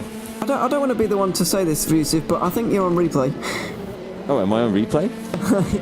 Oh yeah, I am on replay. Oops, thank you very much for doing that. He's been on track for about 30 seconds here when you talk about. I was like, what's going on here? Am I going a bit bad? He's 6 seconds behind. Okay, he can definitely do this now. Never mind, he doesn't need a monster stint. He just needs a decent stint. He just needs a solid stint, yeah, and he'll be right there. Oh, the gap's coming down quite quickly. Oh, sorry, that was just a bit of a timing glitch.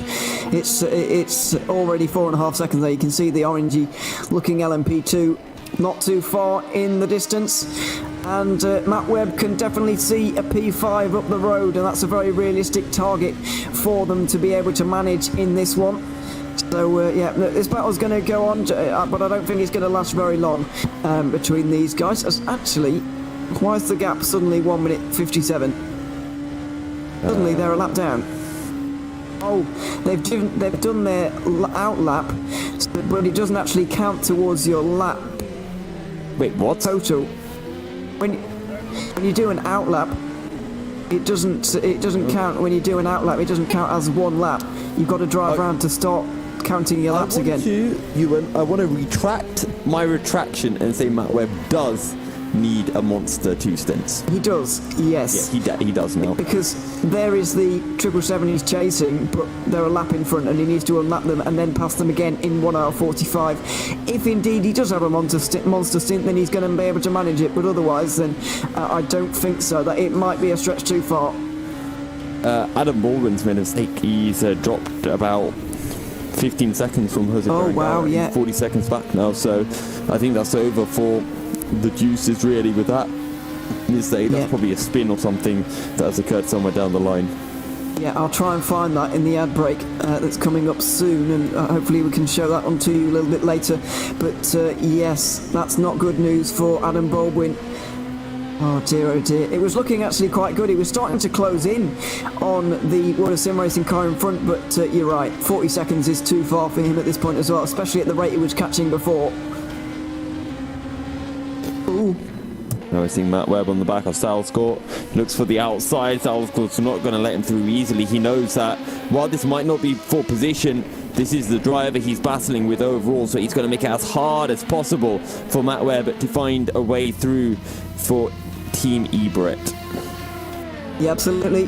Salscourt defends, just puts the car to the middle of the road, making sure that Matt Webb knows that he's not welcome down the inside, but he doesn't care, of course. Sends it straight through into turn 1 and pushes the 777 out just a little bit wide to make sure that he stays in front. So Matt Webb has now unlapped himself, and he is going to try and catch all the way right back up to the back of the car again and try and make this one work. But with just under 1 hour 40 to go, it is a tall order.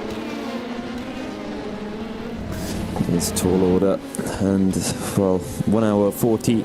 And to be honest, for the LMP2s, we expect them to be making 2 more pit stops. The first is going to be in about 15 minutes time, give or take. Meanwhile, in the GTE class, Jose Berenguer 40 seconds down on David Greco. We'll see if he can continue to bring that gap down. I think he can. Honestly, I think there's going to be less than half a minute separating them come the end of the race, but I don't think Jose Berenguer can get much closer than that unless he can absolutely give it some quality laps in the remaining 1.5 hours of this race. Yeah, absolutely. So then, just over 90 minutes remaining in the Nürburgring 12 hours for 2021. We're going to take a quick commercial break, and on the other side, there will be more action from the EEWC's 4th round. Back in a moment.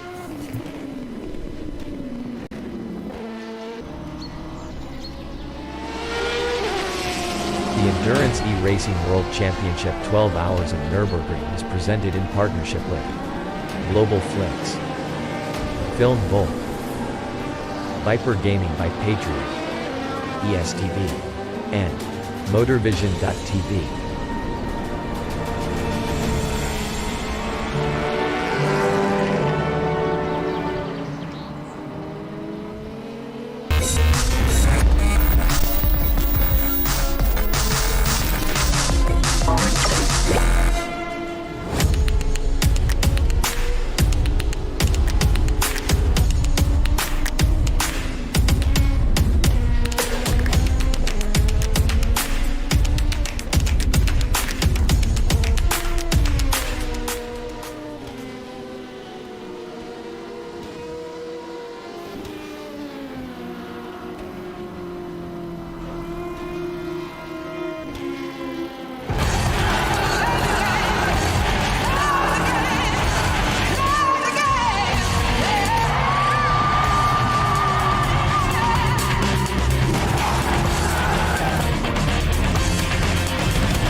Racing for Green is here to help you carbon neutralize your racing. By planting new trees, Racing for Green offers to make your racing carbon neutral. We already have the calculations, contacts, infrastructure, deals and solutions ready for you to easily buy carbon neutral laps on any racetrack. It doesn't matter if you are a racing fan, team owner, driver, sponsor or partner. Anyone can buy CO2 neutral laps in the Racing for Green webshop and trade CO2 emissions for New Forest. Racing for Green.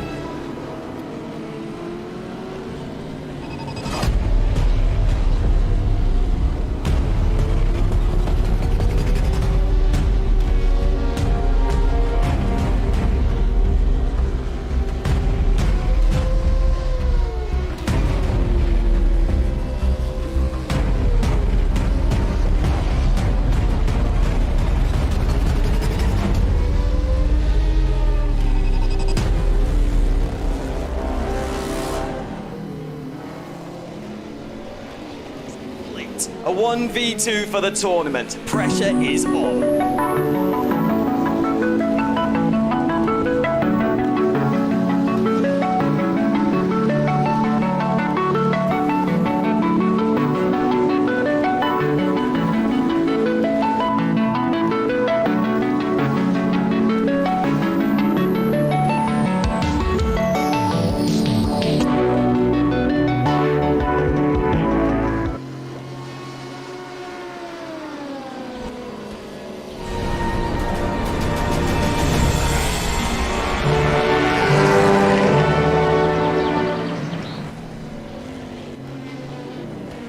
Welcome back to the 24 hours of the Nürburgring here in the EEWC. Adam Baldwin, I'm afraid, has dropped down 15 seconds or so compared to the cars around him because of a drive-through penalty that he has had to serve. And this was around about 8 minutes ago now, but he's come into the pit lane, had to drive all the way through. 15 seconds or so of a penalty, and that's cost him quite a lot of time. He's now 40 odd seconds behind Jose Berenguer, and there was only a glimmer of hope that he was able to get through on the World of Sim Racing car by the very end, but that glimmer of hope has just been firmly shot out of the sky now with that drive-through penalty for Adam Baldwin. Drive-through penalty here at the Nürburgring. Well, you're talking about 20 seconds or so. And yeah, he's 38 seconds behind now, so he could have been about 18 or something. Meanwhile, Matt Webb is 81 seconds behind Steven Salsgaard, so maybe there's a glimmer of hope for him, but with 96 minutes left, you're talking about 50 laps or so he needs to be gaining at least about 1.5 seconds per lap. And last time round, in fairness, he was 9 seconds quicker, but that was because I think Steven Salsgaard did have to make a pit stop.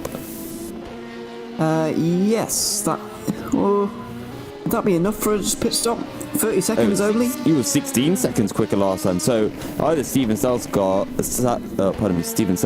made a huge mistake, or it was just a pit, coming out pits or something like that. Going into the... actually, that's a really slow lap, and I think he just made a mistake, He must have done. That's a big mistake, but fair enough. That is a big mistake, yeah. But, that might be exactly what's happened here. I can't say, honestly, I don't know, because I didn't see, but it looks like Salsgaard might have made a mistake there. And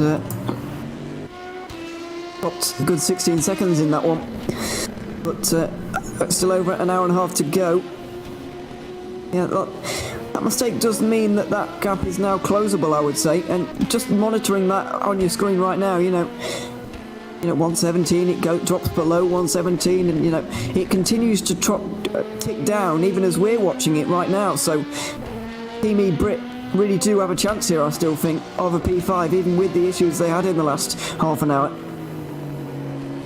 Tell you what, Jose Berenguer is still somewhat closing in onto David Greco, although last time around, as I say that, went a bit slower. Adam Baldwin's closing into Jose Berenguer in turn, but Adam Baldwin, having lost those 20 seconds, he must be absolutely kicking himself. Second drive-through of the race for Adam Baldwin, and I know he was really upset about it last time in the YouTube chat. He was saying that he definitely didn't deserve the first one, and he seemed fairly convinced on that front, so I don't quite know what happened to him, but hey ho.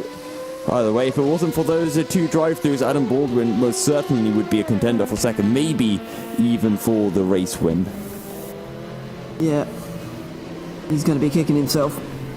And he's certainly shown good pace. He's really turned on the pace actually recently, and that has meant things getting very much closer. On board with Matt Webb at the moment. However, I can tell you that Yuri Toman is really starting to close on Ryan Nash. The pit stops are only about 10 minutes away for those guys, so whether Toman actually gets this done on the circuit or not is going to be a bit of a mystery and another issue. But the gap's now down to 6 seconds. It looks like we're going to have a fight between them, however brief this might turn out to be. And this is the battle for position Both of them have the same number of stops remaining. We are expecting 2 more stops for each of them. The LMP2 pit window opens in about 5 minutes time and will be open for another 20 minutes or so, depending on, you know, how late everyone else had previously pitted. And for Yuri Toman, last time around 41.0, Ryan Nash 42.4, so over a second quicker for Yuri Toman. And well, actually in the corner of the shot from Yuri Toman, you can see Ryan Nash just ahead. Oh wow, Yuri Toman taking so much curb through the NGK chicane. Certainly pushing hard at the moment. Yuri Toman coming over the line again right now. What's the gap going to be as they head down towards turn 1? 6 seconds, just over 6 seconds. He's taking roughly 2 seconds a lap. So in 3 or 4 laps he will be there, but also in 3 or 4 laps they're only going to be pit stops are only going to be just around the corner. So Toman might not actually have to risk the car making a move on the circuit here. He might still be able to get an overall podium without actually making an on-track manoeuvre, and yeah, that would be much more useful, because at this stage in the race, especially late on, drivers are getting tired, but also the stakes are a little bit higher. You realise that you're maybe not going to get them a little bit later on in the race. You're going to have to go for it now, and so the tensions can just be a little bit higher. The possibility for contact is just a little bit higher, and so if you can avoid making the move on the circuit, then I think Vargo will absolutely take that with 2 hands. Precisely so. For your GT cars, they've just got 1 more pit stop.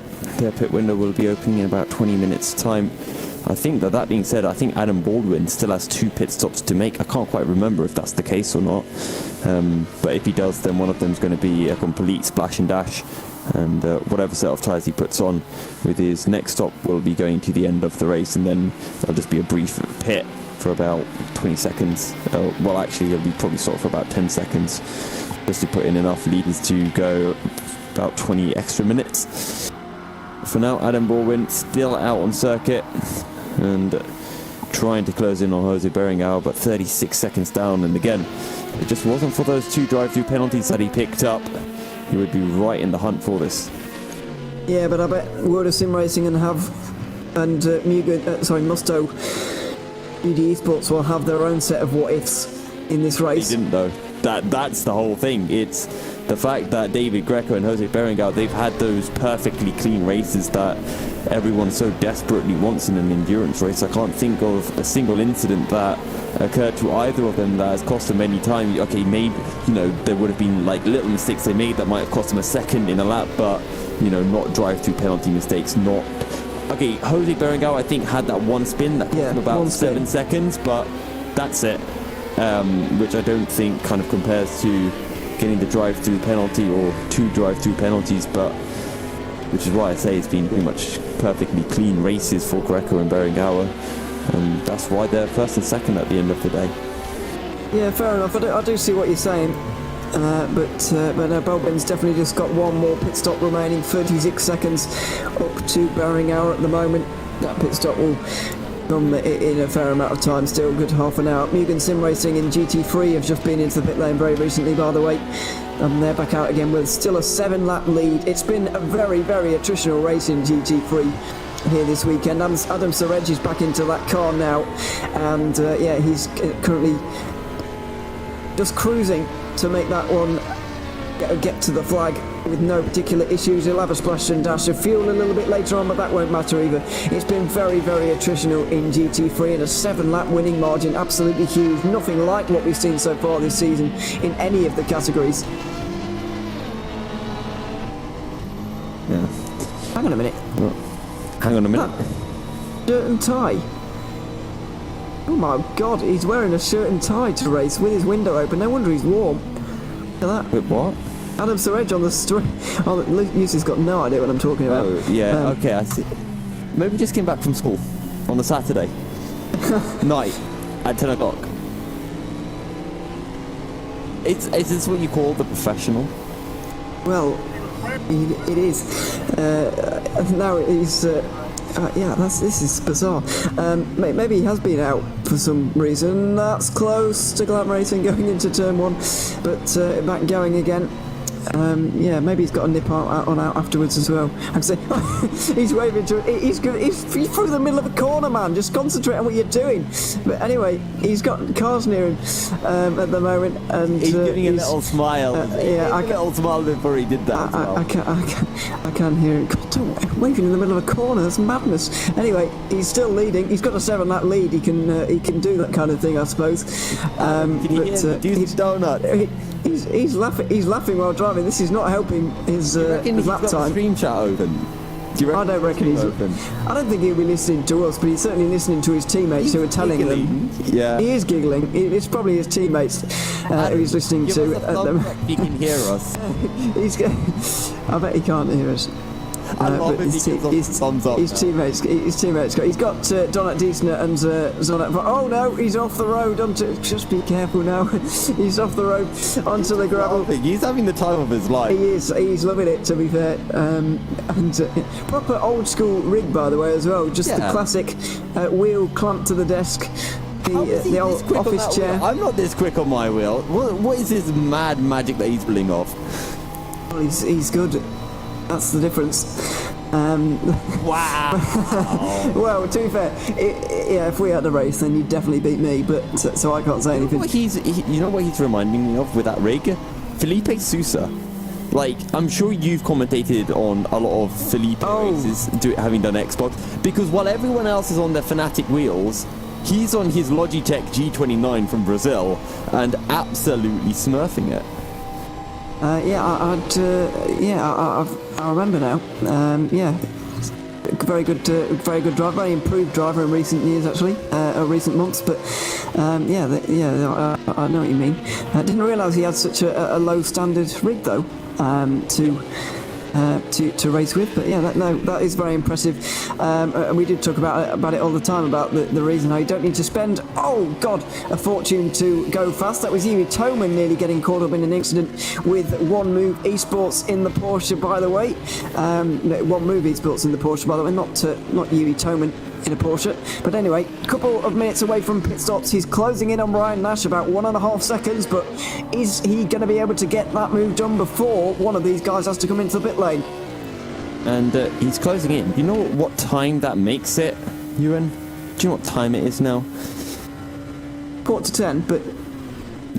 Yeah, I mean, it's onboard time. Oh, yes. It is. To be on board with Yuri Toman while we were watching this... chase down of Ryan Nash. I don't know if Toman's going to even want to get through here. Does he even want to risk making an overtake? They've had enough troubles today, surely. Ewan, you spent the last 4 hours bigging up the fact that Yuri Toman wants to get a P3 for Vargas Sim Racing overall, and now that he's here, you're like, but maybe he'll just want to sit behind for the overall thing. At least be consistent, damn it. No, I mean, will he want to get through on the circuit or off the circuit in the pit stops? Because they won't be pitting on the same lap. Will he kind of go longer to overcut him, or pit a little bit shorter to undercut him and try and get in that way instead of risking the side-by-side malarkey? That's what I meant. Like a true endurance racer, Ewan. Yeah, I mean...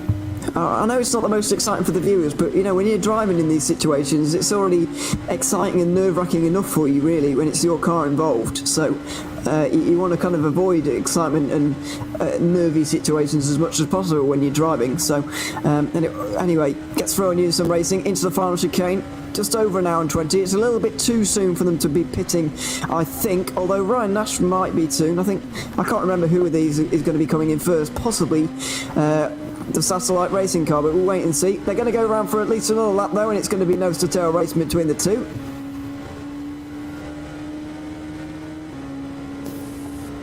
He's flashing his lights, and hopefully, I hope that did not get misinterpreted by race control, because there's a rule which say you can't flash your lights aggressively, and I know some drivers have, in my opinion, perfectly flashed lap cars as round the outside. Here he goes.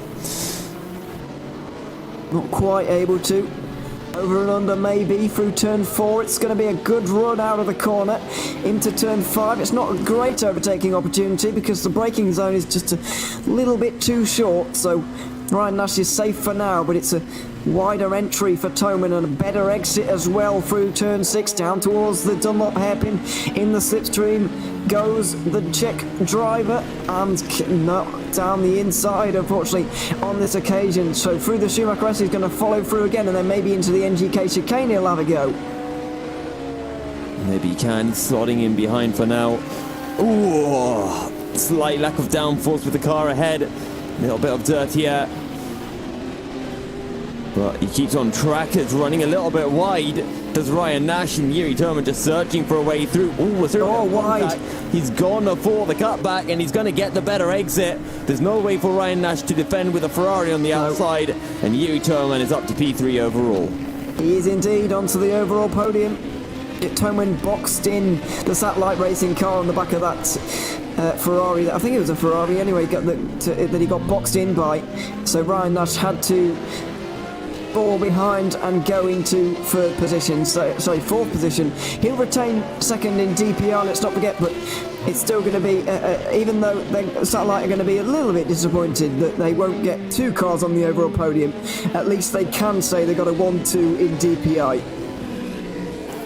Precisely so, and well, now the only battle that really remains is that in the GTE class. Berenguer 37 seconds down on David Greco. Adam Baldwin gaining by a second a lap, but again, I hate to say the same thing, but again, those 2 drive-through penalties for him. If it wasn't for those 2 drive-throughs and Jose Berenguer's spin, Jose Berenguer right now would be about 30 seconds behind David Greco, and Adam Baldwin would be around 15 seconds behind Berenguer currently. That's how close it would be. 35 seconds and almost half a minute separating the 3 with less than 1.5 hours remaining.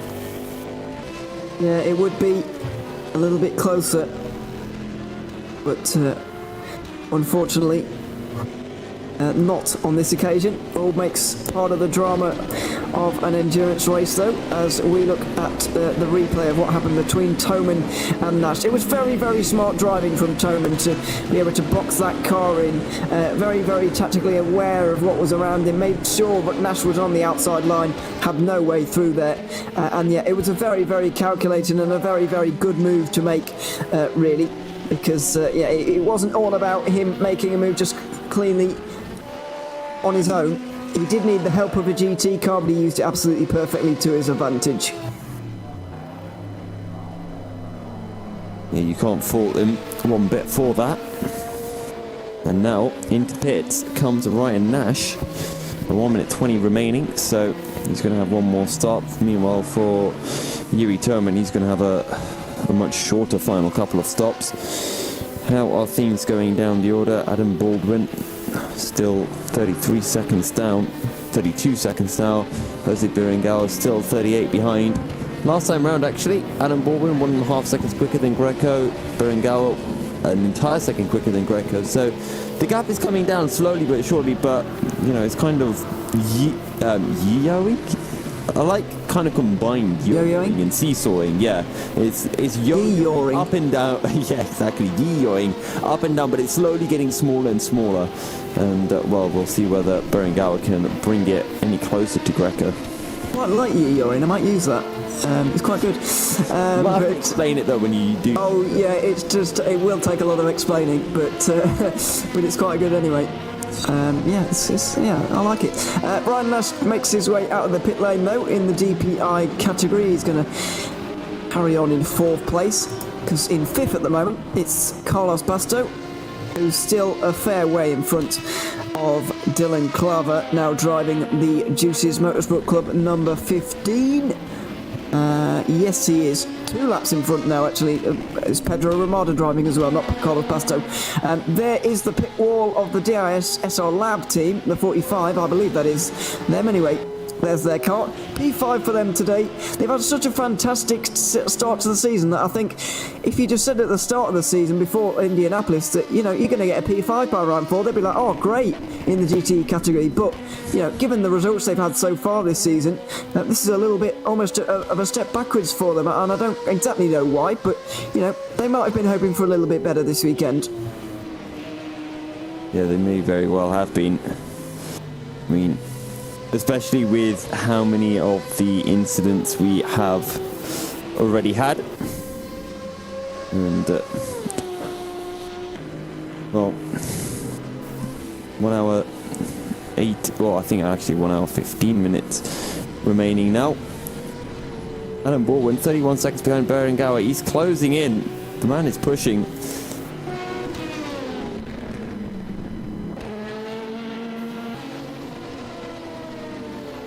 I don't know if it's going to be enough to close in the gap. No, I'm not entirely sure at the moment either. Ooh, there's been some spicy news in the Euros as well for anyone who's interested. Go on, yeah, I'm ready for it. 0-0 has been to extra time. It's gone to extra time, has it? Wow. Yeah. I wasn't expecting that.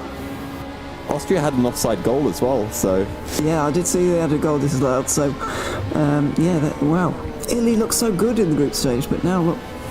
Yeah, but I mean, who did Italy play in the group stage, right? Well, yeah, Turkey, Switzerland, Wales, they were... I mean, yeah, I mean, when you think about the second best team in their group was Wales, who got thrashed 4-0 by Denmark. It's not exactly like it was a tough group.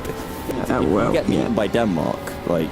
Yeah, you've got to be bad to get beaten by Denmark, to be honest. Let's not forget, getting beaten by a Denmark that doesn't have Christian Eriksen, that's like getting beaten by Portugal without Ronaldo. Yeah, it is a little bit. You're right. But I had to put that in. Yeah, well, yeah, to be honest, Denmark have been very strong so far, but the only reason I said that, and I agree with you, is because we've got Danish people listening, and just trying to wind people up. So there we go. You're not the person who winds people up. You're supposed to be the commentator that appeases people, and I do the winding up. Well, I didn't actually think bad then. I just disagree. Yeah. Okay. Wait, it's, I swear there's some kind of saying that, silence is compliance, right?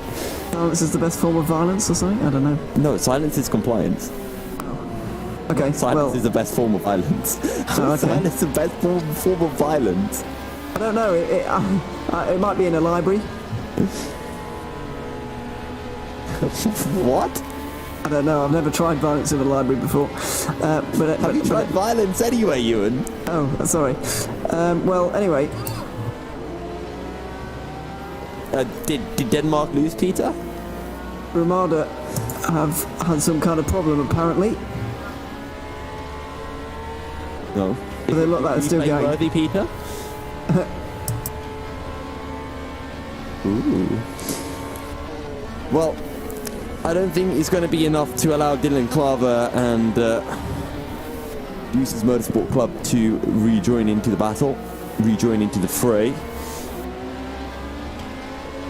Oh no, I've got a message from the 404 team boss, which is, some, let's just say it's some pro-Denmark speech. Pro-Denmark speech, yeah, I know John's been threatening me as well. No, I know. John's been threatening me, so, yeah. We probably shouldn't have said that. But no, I stand by it. Oh, we're waiting. I want Denmark to do well, but yeah. I mean, to be fair, this time next EEWC race we'll know a whole lot more. Yeah, so looking forward to that. 24 hours of Spa, of course. Yeah.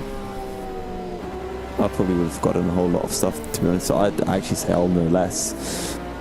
You'll be like, yo, you remember the Euros? And I'll be like, no. Yeah. Yeah. I would probably remember who won, and I won't remember anyone else. Well, oh yikes.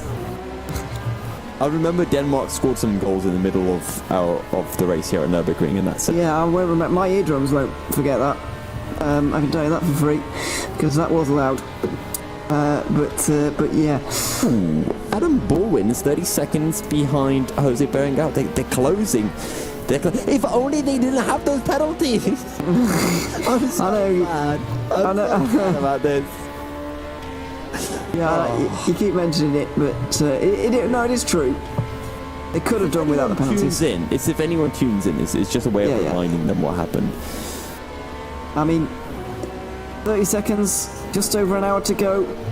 About a second a lap they're going to need. Is that possible for them? I'm sort of doubting it, really. I don't think it's going to be quite enough. You never know, but I am leaning towards no at this point. So, Ewan, what should we do for the next 1 hour, 13 minutes? I don't know. Replay on the screen as well, by the way. Oh, okay. So this is Pedro Ramada then, who is heading towards... Oh, okay, just outbrakes himself and returns onto the circuit. Fair enough. So you lost, what, a couple of seconds? Probably. So yeah, another incident, another thing going wrong for somebody out there, which is not great, obviously. But yeah, we've still got just over an hour to go. At the moment, I guess the battles that are likely to change, I guess GTE in any capacity, and also finally the battle with Team E Brit and DSR Nightmare. DSR Nightmare have just been into the pit lane, by the way. So that's why that has changed around. So they've still got one more pit stop to go after that one. And Team E Brit will be pitting shortly as well, I would imagine. But they're catching the 777 very quickly indeed. I'm just keeping an eye on GTE class as per usual. And Adam Baldwin, 29 seconds behind Joseph Berenguer. Come on, guys in YouTube. Do you think Adam Baldwin can close in 30 seconds to Joseph Berenguer? For those who are watching through non-YouTube means and you want to get involved, hashtag GTR24H on Twitter, and or you can just add me on Twitter at Milky073 and scream at me and tell me what you think. Geeky. Self-plug? I don't know what you call that. Or if I'd say you can get Ewan O'Leary at Ewan_O'Leary, but he never looks at his Twitter, so... I do look at my Twitter. In fairness, you have been looking at it recently, so I'll give you that. I do look at my Twitter quite often. I'm somewhat amazed, actually, that I managed to steal the first Ewan_O'Leary, actually. How's there none of the else of me? There's some milky cereal guy who has milky cereal. He hasn't been online on Twitter in like 10 years.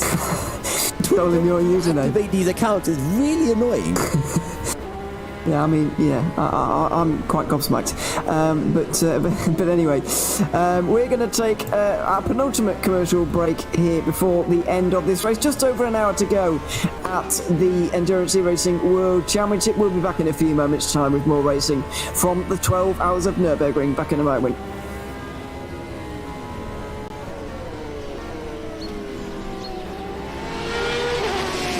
The Endurance E-Racing World Championship 12 Hours of Nürburgring is presented in partnership with Global Flicks, Film Volt, Viper Gaming by Patriot, ESTV, and Motorvision.tv.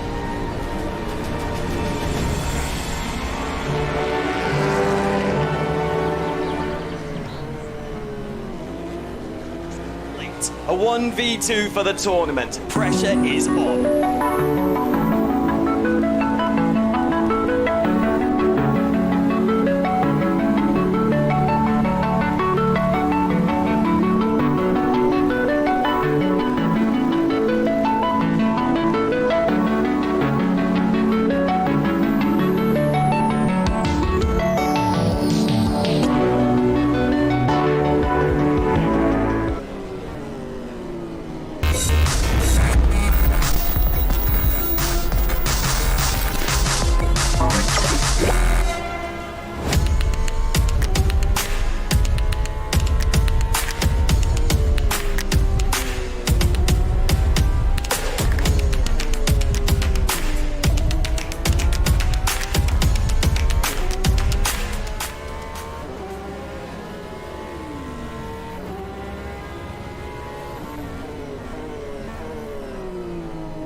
Racing for Green is here to help you carbon neutralize your racing.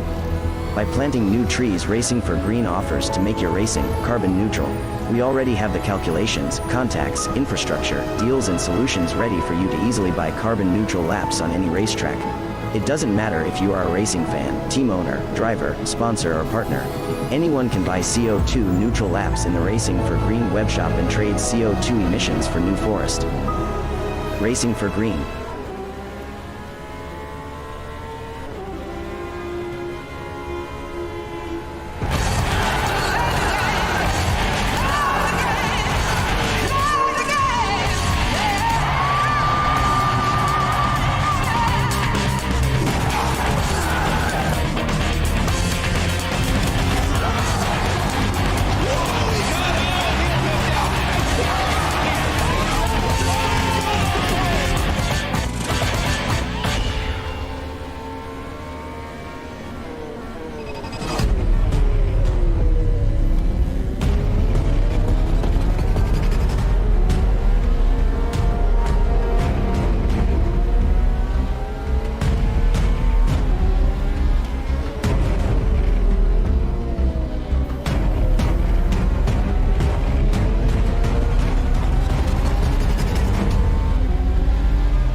Welcome back to the final hour of the Nürburgring. 12 hours, the fourth round of the Endurance E-Racing World Championship in 2021, brought to you by GTR 24H. It's good to be along.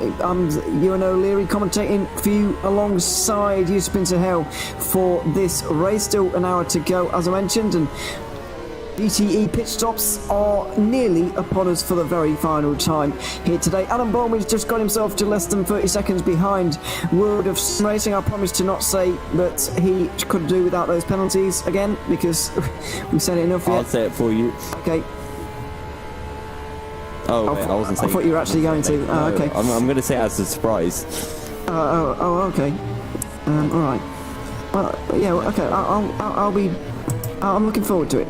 But anyway, yes, I'm waiting to see if World of Sim Racing is going to come in this time, which is why I paused for a moment. But my timing just froze, so it didn't, it's back again. And it turns out that Berenguer decided not to pit on that occasion.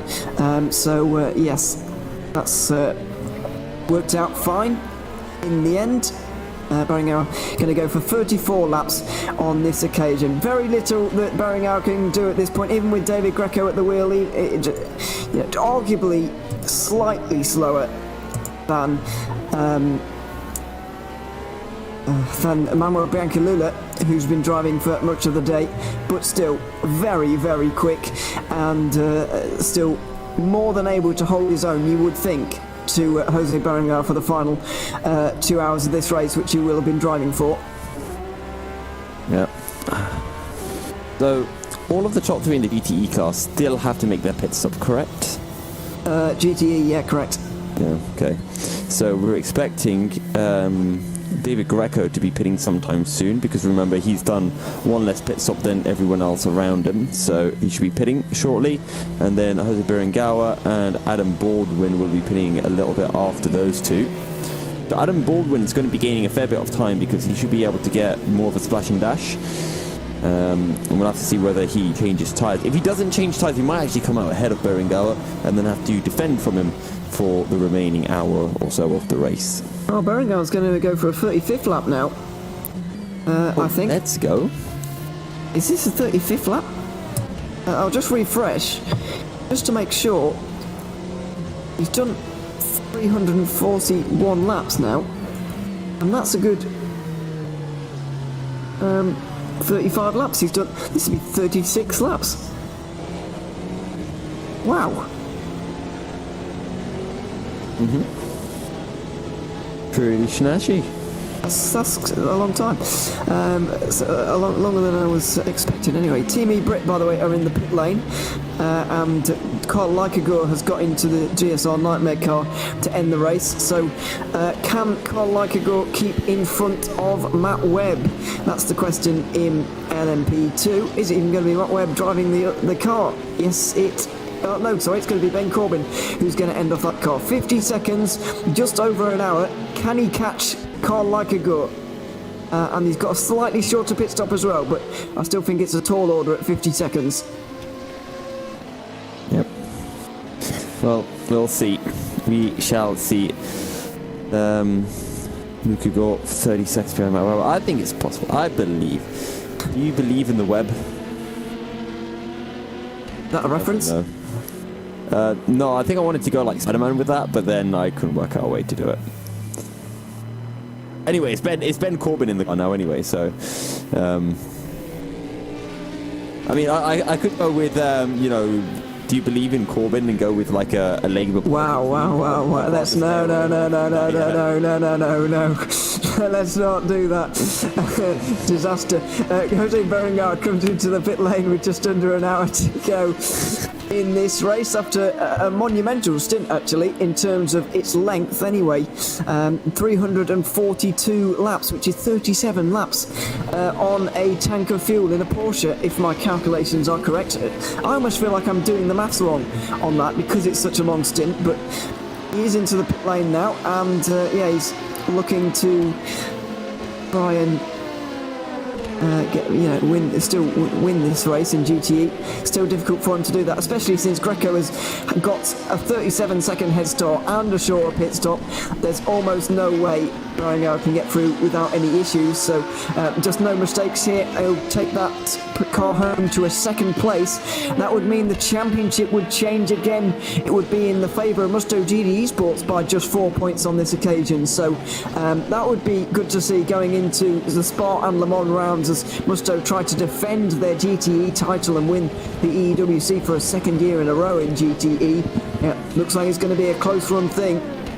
Greco into the pits. Greco in the pits as Berenguer feeds out of the pits. Meanwhile, Adam Baldwin still going to be plodding around here.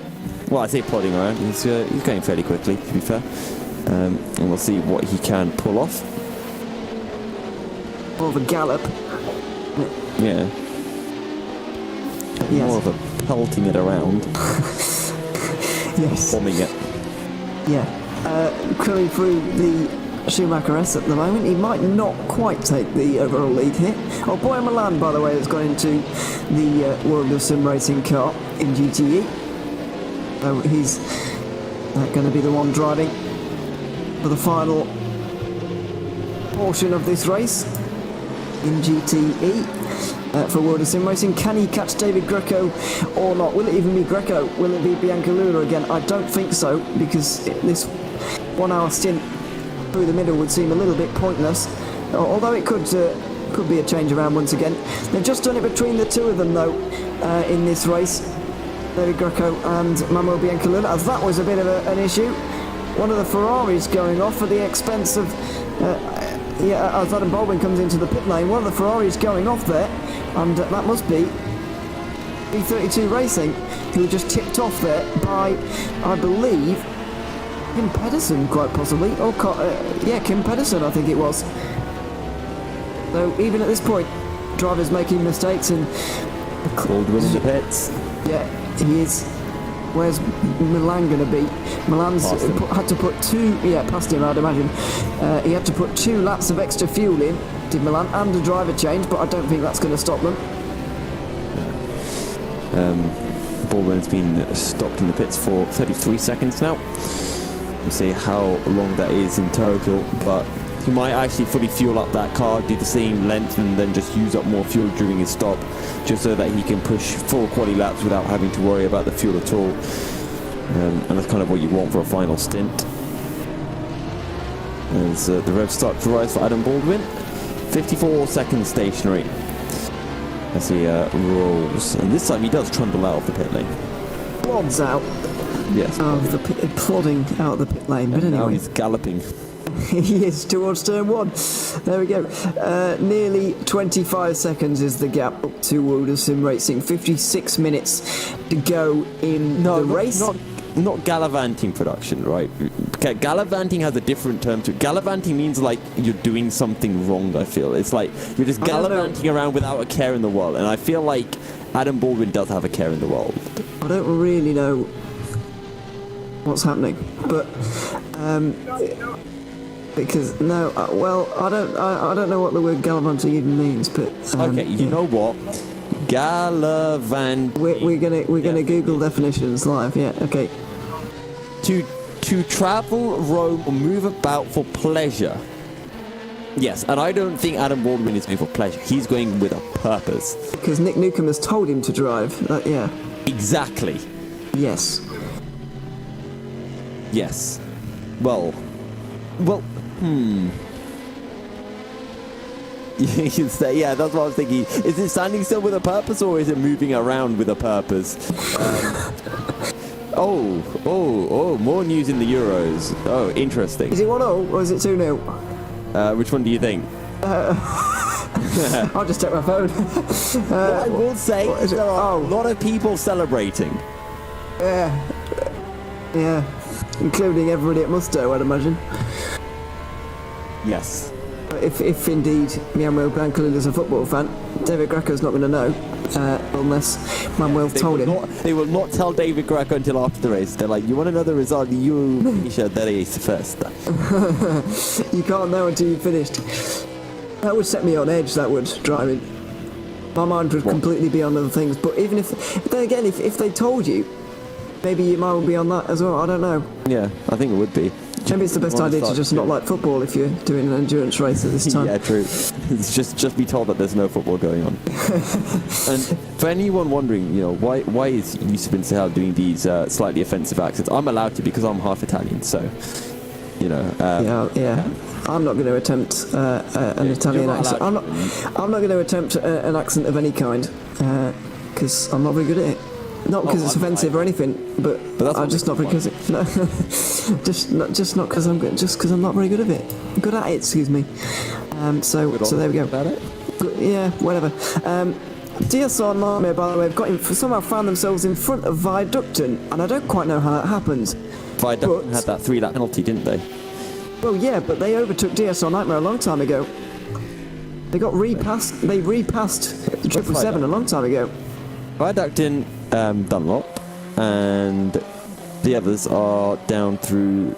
There was a chicane for Lycagore. I think that's accurate, because remember when Viaducton rejoined, they had to be given a 3-lap penalty, right? So that would have put them. Yeah, but I remember Viaducton getting through on Salzgård. Oh yeah, but didn't they have like an extra pit stop to do? I don't really know. It was a 3-minute 48 on the last lap, which suggests a fairly long stop, really. Well, maybe that's where the issue has occurred. Good detective work.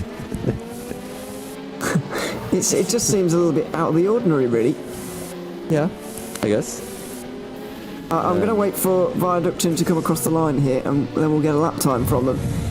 But Ben Corbin is certainly catching Carl Lycagore at the moment. Whether it's by enough or not is a different issue. 1.7 seconds from Viaducton to Lycagore on that lap time. So there's certainly a catching effect from the number 1 on the number 777. The gap is now 23.3 seconds between the two of them. So at the rate they're going, we will get that battle towards the end for an overall position rather than a positioning class.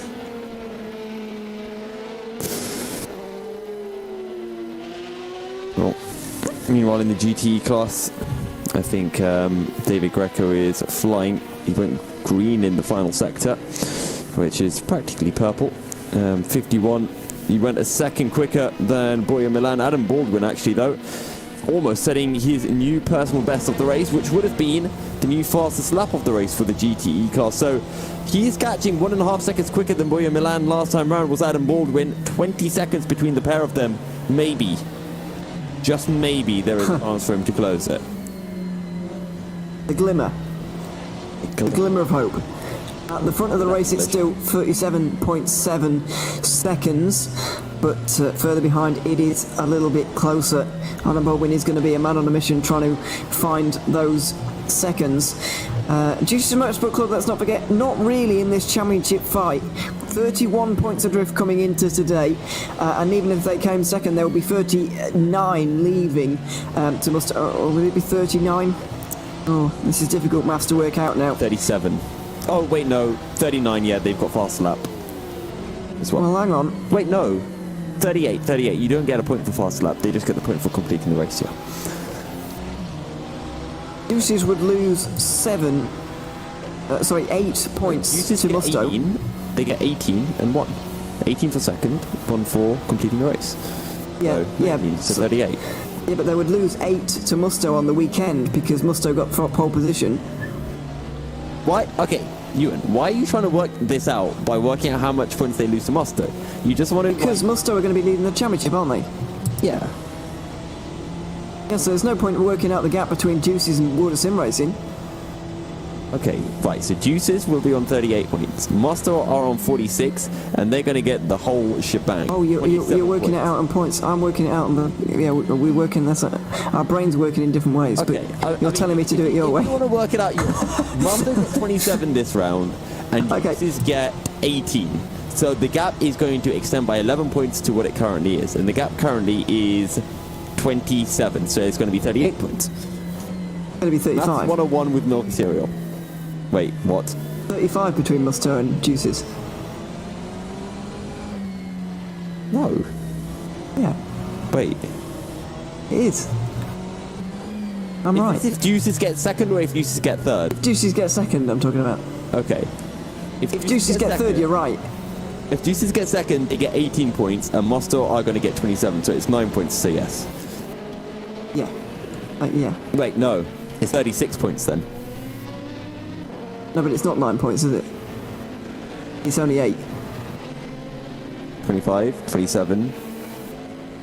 Yeah, okay, yeah, it's 8. Anyway, We filled up so much time. That was awesome, anyway, right? That was never. scripted. No, it wasn't. It was awful. But Awful but brilliant. it wasn't brilliant. It was just. I think we should let terrible. YouTube chat decide whether that was brilliant or not. Okay. Well, yeah. If they're even still there. But I yeah. will have you know there are a whopping... Wait, hang on, let me find the number. How many people are on YouTube?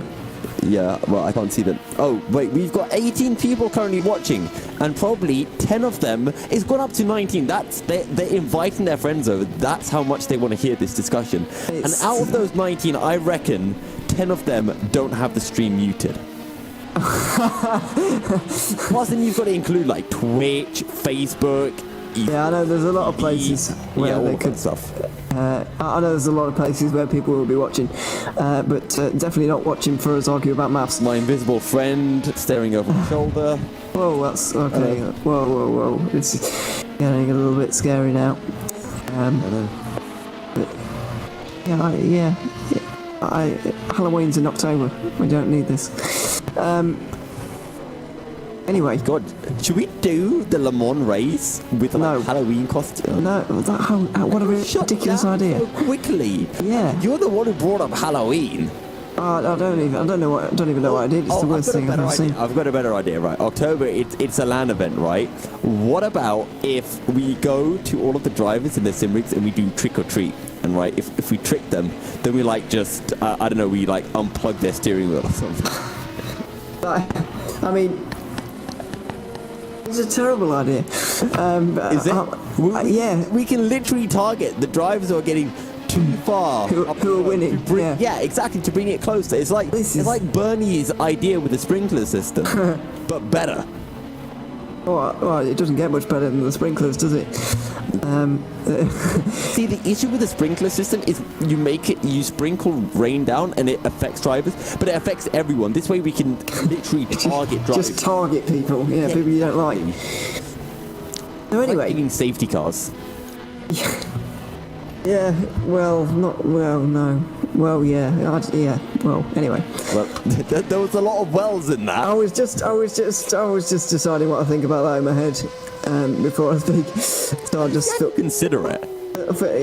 Oh my god, this Italian guy is running so quickly. Okay, sorry. He literally just ran past about 7 people. Yeah, I've just realised you're watching the football and not talking about a Musto driver. Yeah. Well, I mean, to be honest, the Monster driver is going even quicker than that Italian guy, to be honest. Yeah, they are. Being his way through even more traffic than the Italian guy had to get through. Yeah, Lucky Good just got through on him. He's being caught at the moment by 2 drivers. Viaducting in the DPI, the gap now 14.5 seconds to the number 1. And then Ben Corbin is also closing in, although you've got to remember that the margin we're seeing is an interval gap, so it's 38 seconds, but the gap's actually 52 to Carl Lucky. I think that might be a little bit too far, because at the moment now we're looking at 2 seconds a lap or maybe more for Ben Corbin to be able to get there. It might be just a bridge too far, quite possibly. Ooh, you said 2 seconds a lap.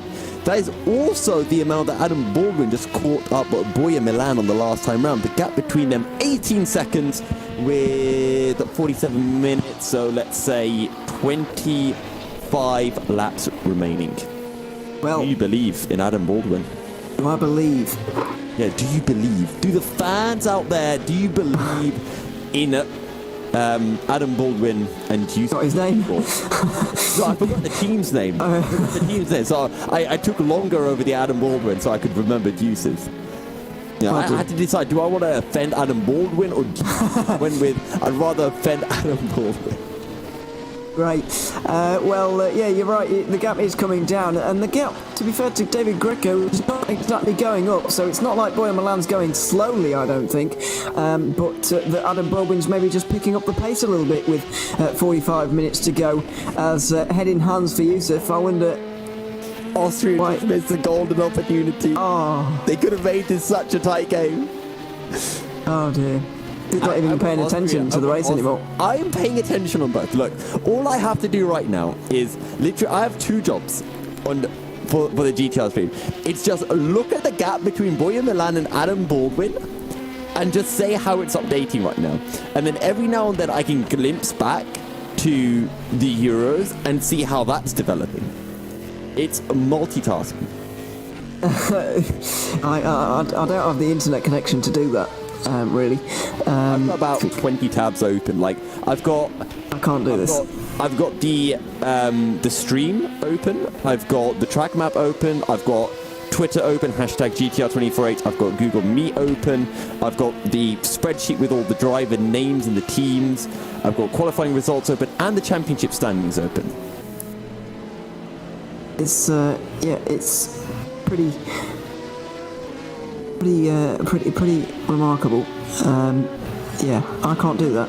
I've only got the Google Meet and the live timing open to look at things and to control cameras and things like that. So yeah, but anyway, that's a bit of a behind the scenes. Viaducton are closing in though.